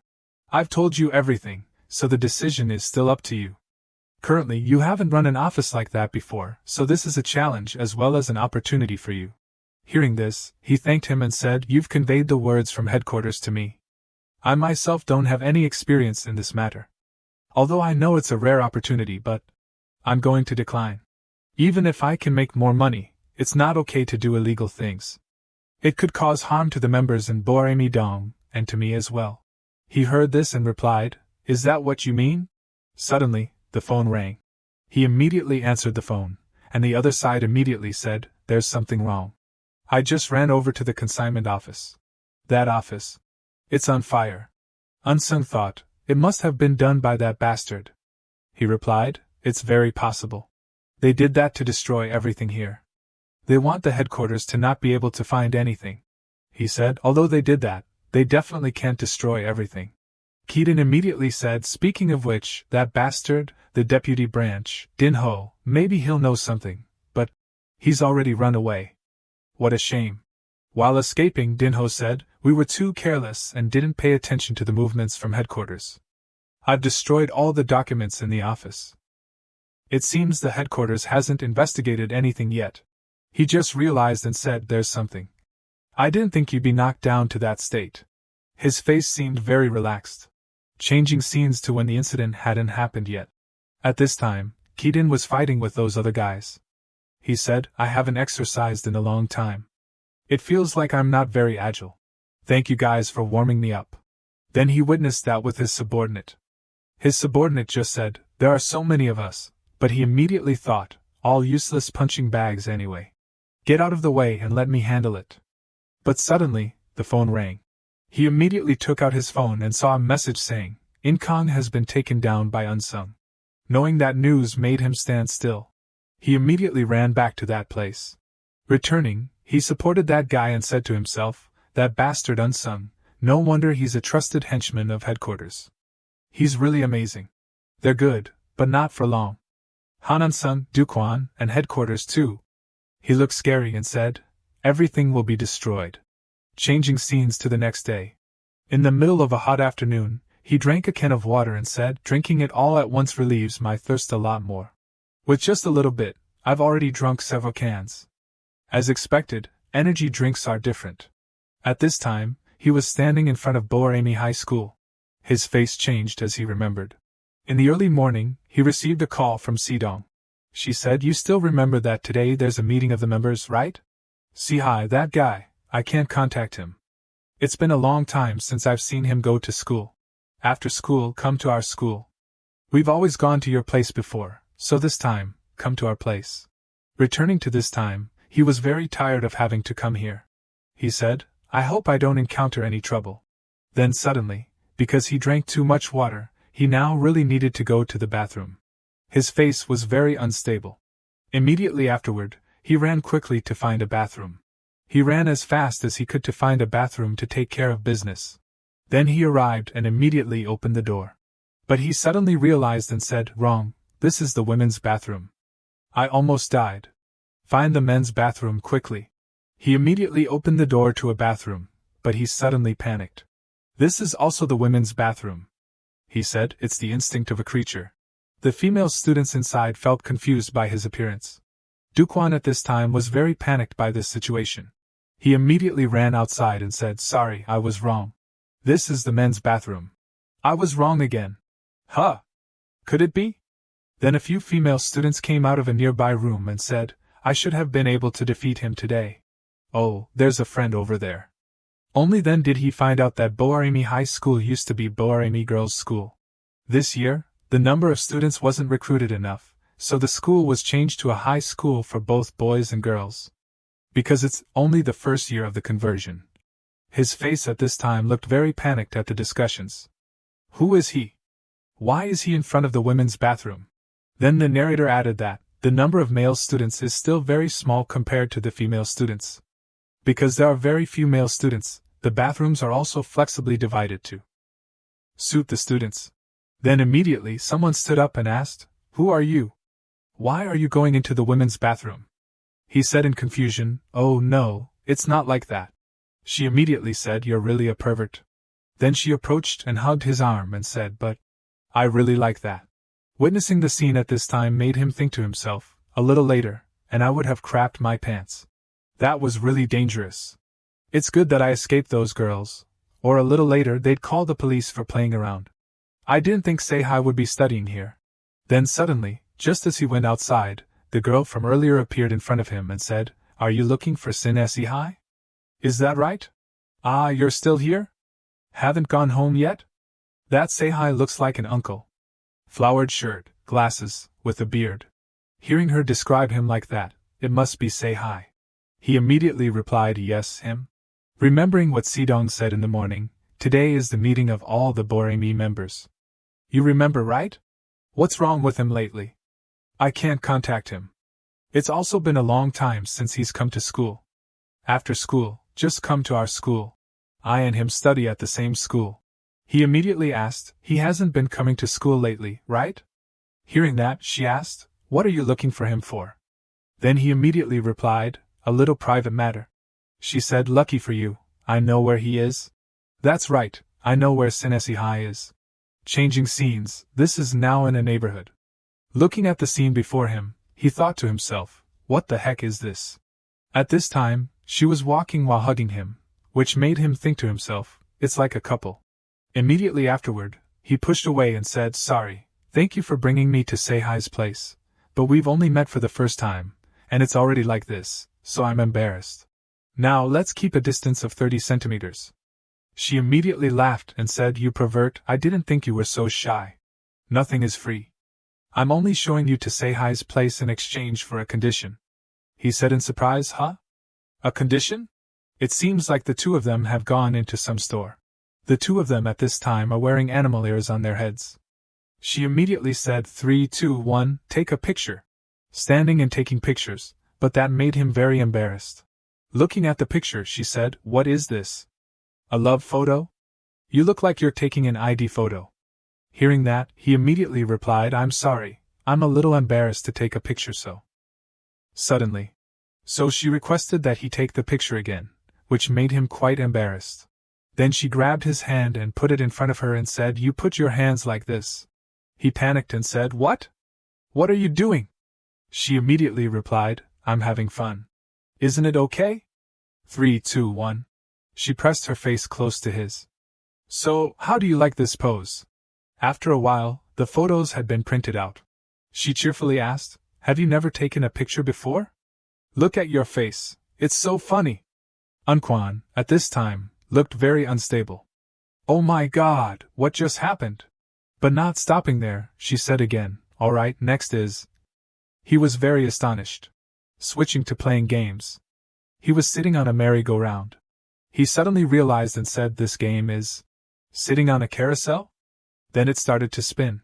The other people on it said, these kids don't care about studying. Is this a date spot for you kids? But the little brother has a very pretty girlfriend. He immediately shouted, what dating? We're just friends. Friends, my foot. It's obvious that you're quite the ladies' man. You must have a lot of influence at school, huh? A lot of girls must fall for you. Hearing them say that made her laugh a lot. Needless to say, I can guess that too. Then she suddenly bounced up. Then, for some reason, she was thrown right into Unkwon's place. She immediately changed her expression and said, so cute. But in his heart at this time, he thought to himself, what is this? On purpose or unintentional? Then the young man nearby said, hey, these two kids, I'm getting hot just looking at you. He suddenly realized something and panicked, this isn't good. After finishing that game, she said to him, that was fun, huh? But why do you keep hunching over? He explained, it's nothing, I just sat for a long time and my legs are a little numb. But not stopping here, she immediately called him, let's go play over there. He surprisingly said, there's more? At that time, they had changed to a bookstore. He said, please let me off the hook. I've been running after you and I'm out of breath. And does no one go out to play with you? Do you not have any close friends? She immediately replied, I like it like this. When I meet you, I naturally want to go out and play with you. But suddenly, she approached the place where he was sitting. She asked, can't you guess it yet? But he immediately avoided it, and went out, saying, oh my God, this comic is so good. Wait for me to run out and find the next volume, okay? She said smugly, coward. You're really inexperienced. At this time, it seemed that Dukwon had missed a call from someone. Changing scenes to the school. A girl, the sound of the ringtone keeps ringing out. It turned out to be Sidong. She was calling him. But the response was only the sound, the number you have dialed is currently. Returning to the two of them, they had switched to playing billiards. She asked him, "Do you think I play like a pro or not?" Seeing that, he thought that she was very good. He wondered and said, "But this is the last place, okay? You have to take me to see Sinesi High, okay?" She told him, "My next shot will be into the hole at the end. Pay attention." He thought to himself, "But it's been all day and I still don't know her name. But we're only meeting today, so I shouldn't think too much." Then suddenly, a guy approached her. He looked at her and said, "She's really a top-notch item, the standard pose. These school kids look so good these days. Can the little girl go out on a date with me?" His subordinate said, "Boss, she's a minor. Be careful." He immediately said, "You guys are too worried." "What am I afraid of?" Duquan, hearing this, showed a lot of discomfort. She immediately called him, "Duquan." He suddenly realized and thought, "How does she know my name?" She smiled and said, "It's a difficult situation. You have to protect me." He asked in astonishment, "Huh? Protect you?" Then she shoved the cue stick into his sensitive spot with a very strong blow. He at that time only had pain. She looked at him smugly and said, "Sorry, big brother. You were standing too close, so the cue stick accidentally poked you." Hearing that, he angrily stepped forward to teach her a lesson. But that was unexpectedly not what he wanted. He had been tightly grabbed by the hand and said, "Have I and you met before? I don't know what this is, let's talk about it later." He stepped forward to protect her from those guys. He stood to protect her, which made her quite astonished. His subordinate immediately said, "Are you okay, boss? You crazy grade 12 student." He immediately told them, "Don't come closer. I don't know, but this uncle's arm might be broken. The uncle started first, so I just need to apologize and it's over, right?" He said arrogantly, "What are you talking about? Me, lose to a grade 12 student? Like you?" Immediately afterward, he was kicked in the face very hard. That blow sent him flying and lying on the floor. Seeing that, he said, "If you apologized, I was going to let it go, but the quest appears at this time?" Then the notice board appeared and told him to fight the criminals. He immediately called her, "You avoid going to a corner first." She immediately agreed. A big guy stepped forward and shouted, "You ill-mannered punk! You dare hit the boss?" He said, "I said, but you guys. Apologizing is useless." Then he punched him in the stomach with a very strong blow. But he said, "How can this?" which made him astonished. This toned body was formed by eating 7 meals a day. Now, it's useless even if you beg for mercy. Then suddenly, electricity appeared on his hand. Immediately, he was punched and sent flying unexpectedly far away. He said in pain, "This," he said, "also simple, huh? I only eat 3 meals a day." Suddenly she called him, which made him quite astonished. It turned out that she was pointing out to him that there was a guy attacking him from behind. But unfortunately for him, he was able to dodge it. He said, "That startled me," and kicked that guy. Seeing that, he said, "These kids these days really don't respect adults at all. Because of that, from the old days with these punks." Then he took a bottle of beer and smashed it. There needs to be education from a young age. It will be a little painful, kid. Then they rushed up to attack him. He thought to himself, "This isn't a situation I can avoid both of them at the same time. However, I can block that sharp thing with my hand first." Then he used the move to kick both of those guys aside. The guy holding the bottle felt worried. He just said, "Then I will also have to teach you guys some manners?" Then he took the pool cue. He also didn't give up and rushed forward, shouting, "You punk with a milky mouth." He rushed forward and countered him with multiple continuous blows. Then he finished him with a final blow, causing him to fall. He sighed with relief when he had finished off one guy, but suddenly realized something. Looking towards the other guy, he asked, "What are you doing there?" Then he took something out of his pocket and said, "I thought that because you were a student, I just needed to scare you and it would be over. In the end, you made me take this out." He took an axe out of his pocket. His face full of murderous intent, he came forward and said, "I'm Axe Hand of the Heavenly Faction. I'll teach you what the world of adults is, you punk." But before he could attack, he was hit by something flying towards him. It turned out that they were pool balls. He immediately collapsed because of those balls. It was precisely because she had thrown them at him. She looked at him fighting them with a surprised look. Then he grabbed her hand and pulled her away. She asked in surprise, "What are you doing?" Then he hurriedly pulled her away and said, "Run quickly." Before such a sight, she was very touched and blushed. Changing scenes after the incident that happened earlier. It was almost evening. The two of them were walking and talking to each other. Are you okay? Is there any place that's injured? Thanks to you, I'm still intact. But suddenly he said there is, but I'm sorry, but I don't remember who you are at all. She immediately said, oh, you're really too much. I feel hurt. Duquan said in confusion to himself, why can't I remember? A very beautiful girl and also cute. She then pulled his head closer and threatened, if I meet you again next time and you still haven't remembered, then I'll hit you. Immediately after she finished speaking, it made him panic and say, suddenly, don't do these kinds of sudden things. She also happily apologized and left. But she turned back and said more, and all the places I went with you today, those are all the places Sinesi that you're looking for is working part-time at those places. He asked in surprise, Sehai is working so many part-time jobs? It's good that I finally found you. Then she bid him farewell and left. As for him, he was still wondering and asked, wait, you're just going like that? If you find anything. Suddenly, someone called, Prince over there. Please receive this sample of skincare cosmetics, and then go. He immediately turned around to see.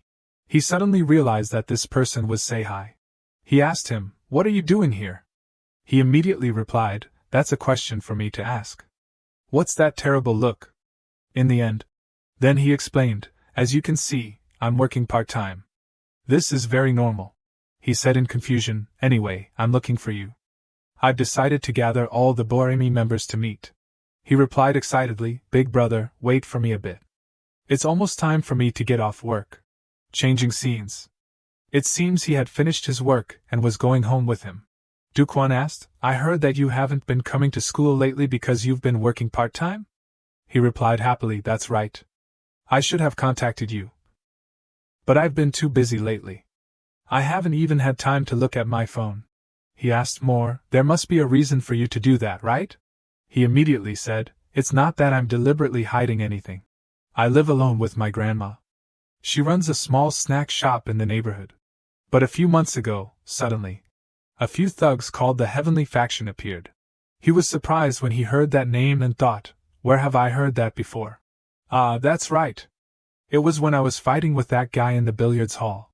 He added that, they suddenly appeared and said that if she didn't pay a monthly protection fee, she wouldn't be able to do business in this place anymore. Moreover, the longer the time went on, they gradually requested a larger protection fee. If I don't work more part-time jobs now, it'll be difficult to handle. Hearing that, he immediately asked, why didn't you tell us? Even if it was just telling Si-dong or Si-hun? But he thought that, I can handle this matter alone. Instead, please try my grandma's spicy rice cakes. Then he led him into his grandma's shop. Stepping inside, he said, it tastes very good. Then suddenly, he discovered something unusual in the shop. Witnessing his grandma lying on the floor, made him surprised. He immediately ran over to support her and asked, are you okay, Grandma? What happened? Did those thugs come? But she still smiled and said, say hi, my puppy. He angrily said, today isn't the day to pay the protection fee. Why did they come? Duquan gradually understood what was going on. The notice board appeared once again. It required him to win against the social gangs. Remembering when he fought with them, he thought to himself, I don't know how much real strength the Heavenly Faction has. Let alone me, I'm just a student. Can I face those social thugs? Worries like these are meaningless since the task was triggered. Then I will. Then he called, say hi. Where are they now? Inside the store at this time, a person was telling her, you know very well that those social gangs are a bunch of evil people. Seeing you being suppressed like this, I can't help but worry. I think you should move the store to another place as soon as possible. Anyway, this is my building, so no matter how much time is left on the contract. She heard that and replied, I'm okay. It's just that they were playing around a bit, so I fell. He worried and said, first, go to the hospital with me for a trip. Sei-hai immediately said, let me go instead, uncle. But he was stopped by him and said, you have to stay and look after the store. Kid. That's why I had to come. I'll take her to see how she is and come back. Don't worry too much. She happily advised, I'll go for a little while and come right back. Pay attention to the doors. Thank you so much. After she left, he said, my heart almost jumped out. Hearing that, he replied, It's good that it didn't become a big deal. Remembering the thing he asked earlier, he immediately replied, about the thing that Big Brother asked, I also don't know where those heavenly faction bastards are. They only come to my store to collect the protection money. I don't know where they are at all. Initially, that happened once a month. Now, they come to collect the money every week. Quite confused, he asked, as the building owner uncle said, isn't it better to move the store?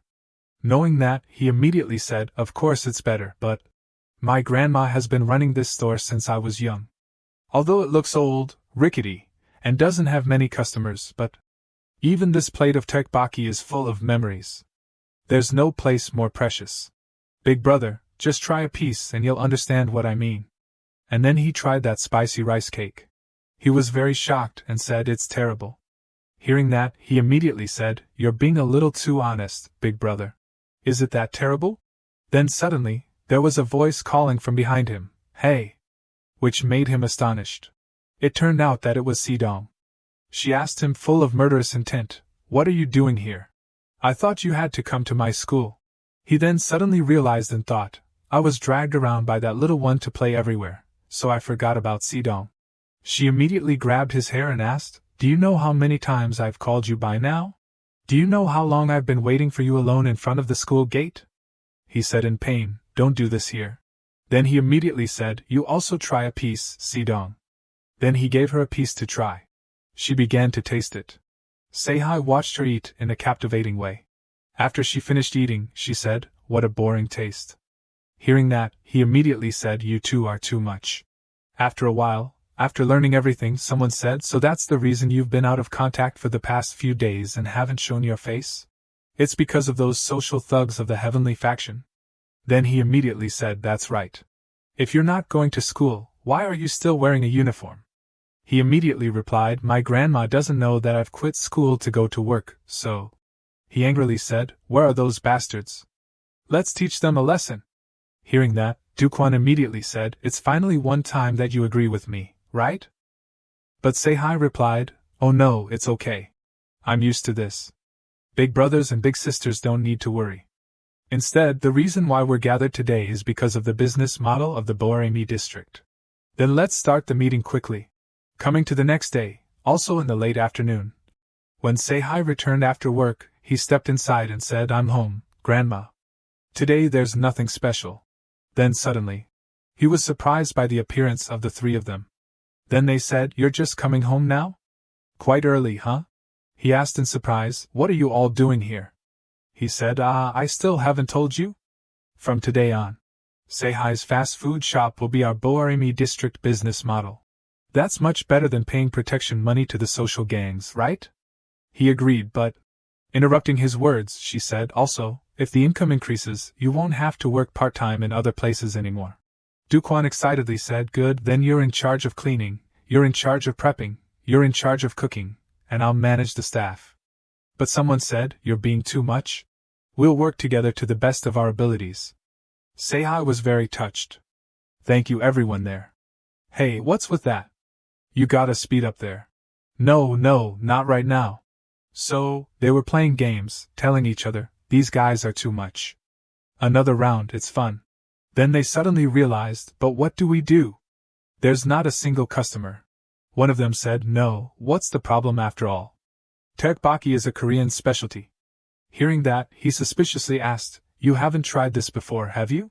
He said he was on a diet but was forced to try a bite. After eating it, he said, damn, I get it.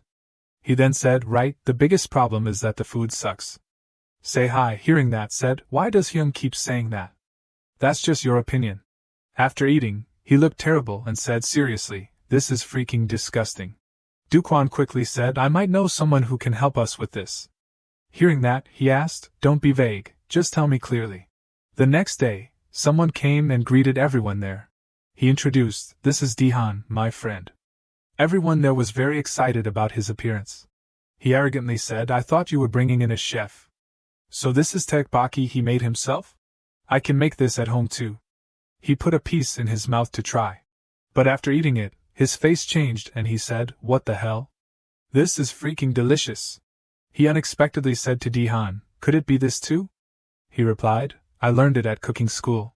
The building owner saw it, and said, Sei-hi's friends are visiting the shop a lot lately. She then said the kids are trying to save a struggling restaurant. Hearing that, he smiled and replied, they're really a special bunch of kids. The two people looked on very enthusiastically at the lively chatter inside the shop.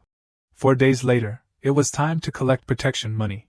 Then a guy came up and asked, How are you doing, Grandma? I'm here to collect the money. Where did that old hag go?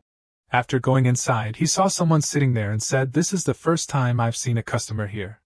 Hey, do you know where the old lady who runs this place went? He stood next to the person sitting there, but didn't get any response. He then said smugly, You didn't even hear me calling you, you're too busy enjoying yourself, huh? So relaxing, there's even extra toppings. Then he flicked his cigarette ashes into the plate of food, imagining that nothing would happen. But a while later, he was blown away with one punch. That guy was blown away to where his gang was. Next to him, Duquan appeared and said, You crazy bastard, what are we gonna do if you break the shop door like that? He then replied, That's my revenge on those guys. Anyway, remember to follow the plan. He confidently said, Of course. It's okay to kick a few dogs now and then. Then he charged to fight. That guy then called his 2 subordinates, deal with him. Even though it was 2 against 1, the 2 of them couldn't overwhelm him. He annoyedly said, Kids, don't interfere in adults' business. He didn't back down and said, Don't you know kids these days are scary? The gang leader looked at him and felt annoyed. At this time, Duquan said smugly, Sehun, that bastard is dumb at everything but fighting. If you're so good, then me too. Then a cigarette flew over. Luckily, he was able to block it. After that, he approached and started hitting him relentlessly. Before those attacks, he thought to himself, He's too fast. Since when did he come right in front of me? He arrogantly said, Instead of doing anything, you just sit there and order people around, you bastard. We're very busy. He knocked him backward. But he used his special skill. And then he dodged most of his attacks. At the same time, using acceleration, he said, Looks like we're both busy. Right after that, he did something that seemed to surprise him. He jumped up and said, I will wipe out the Cheonha gang without leaving anyone alive. Going back to the past, on a snowy stormy night. Someone left a big bag in front of a house and then left. An old woman came out and saw it. After opening it, there was a baby inside and a note that said, It's all my fault. Sorry to my parents. Please take care of him. The child was abandoned outside the house, but the couple who owned the house took in the baby. The 2 of them took turns taking care of the child, and the baby's name was Sei-hi. She said, Poor thing, being outside in this weather? I hope he doesn't get sick. He also worriedly said, I'm worried about him too. We can't keep taking the baby with us to sell things like this. Until dawn broke. He said to her, From now on, we have our own store. We'll start over from here. Back to the present. After jumping up and using his skill, he kicked him in the face very hard. Receiving his blow, he was quite pained. He wondered, A little kid is trying to wipe out the Cheonha gang? You're too delusional. Then he went into a counterattack. Immediately, he moved behind him and said, Not delusional, old man. We will make it happen. Seeing his speed, he thought to himself, He moved behind me too fast. He said, The other members of our group are gathering at the Cheonha gang's base. He also wasn't easy and counterattacked. You think we're pushovers, kid? He landed many accurate attacks. Right after dodging his attack, he immediately used his acceleration skill, which expired. Being beaten to a pulp, he angrily said, You bastard, that's enough. How dare you look down on our Cheonha gang? Hearing that, he replied, Old man, think again. You guys are the ones who started it first. We're just doing what needs to be done. Then he charged and hit him continuously. His face was completely destroyed. He suddenly realized and said, Oh my God, I went a little too far. The old man passed out. Seeing his power, Sehun said, That's insane. Why does he get so much stronger every time I see him? Hearing that, he said, Don't talk nonsense. It's good that a teammate is getting stronger. He replied, It's good, but it's still annoying. Right after that, Sidong also appeared and said, You guys finished quickly? They talked to each other, Where's Sei-hi? She said he was inside the shop with Grandma. But Sehun said, There's something you guys don't know. Sei-hi doesn't like violence. Before he could finish, she cut him off and said, Let's talk about the main issue. Oh, well, the thing is simple like that. He later talked to him, Sei-hi, you know. We've only defeated a few small fries of the Cheonha gang. If we beat them all, more will come. It's not helpful at all. You keep saying that if we report to the police, things will go back to the way they were. In the end, we'll have to face the Cheonha gang anyway. That's the only way to solve the problem at its root. Hearing that, he replied, I understand what you mean, but I still can't bring myself to act. It's not that I'm afraid. I also don't want the three of you to get hurt because of me. Thank you for helping my grandma and me these past few days. I also don't think this tiny shop can help the Boremi group much. So, maybe you guys should stop. I feel like I'm bothering everyone too much. Well, let's just go back to how things were.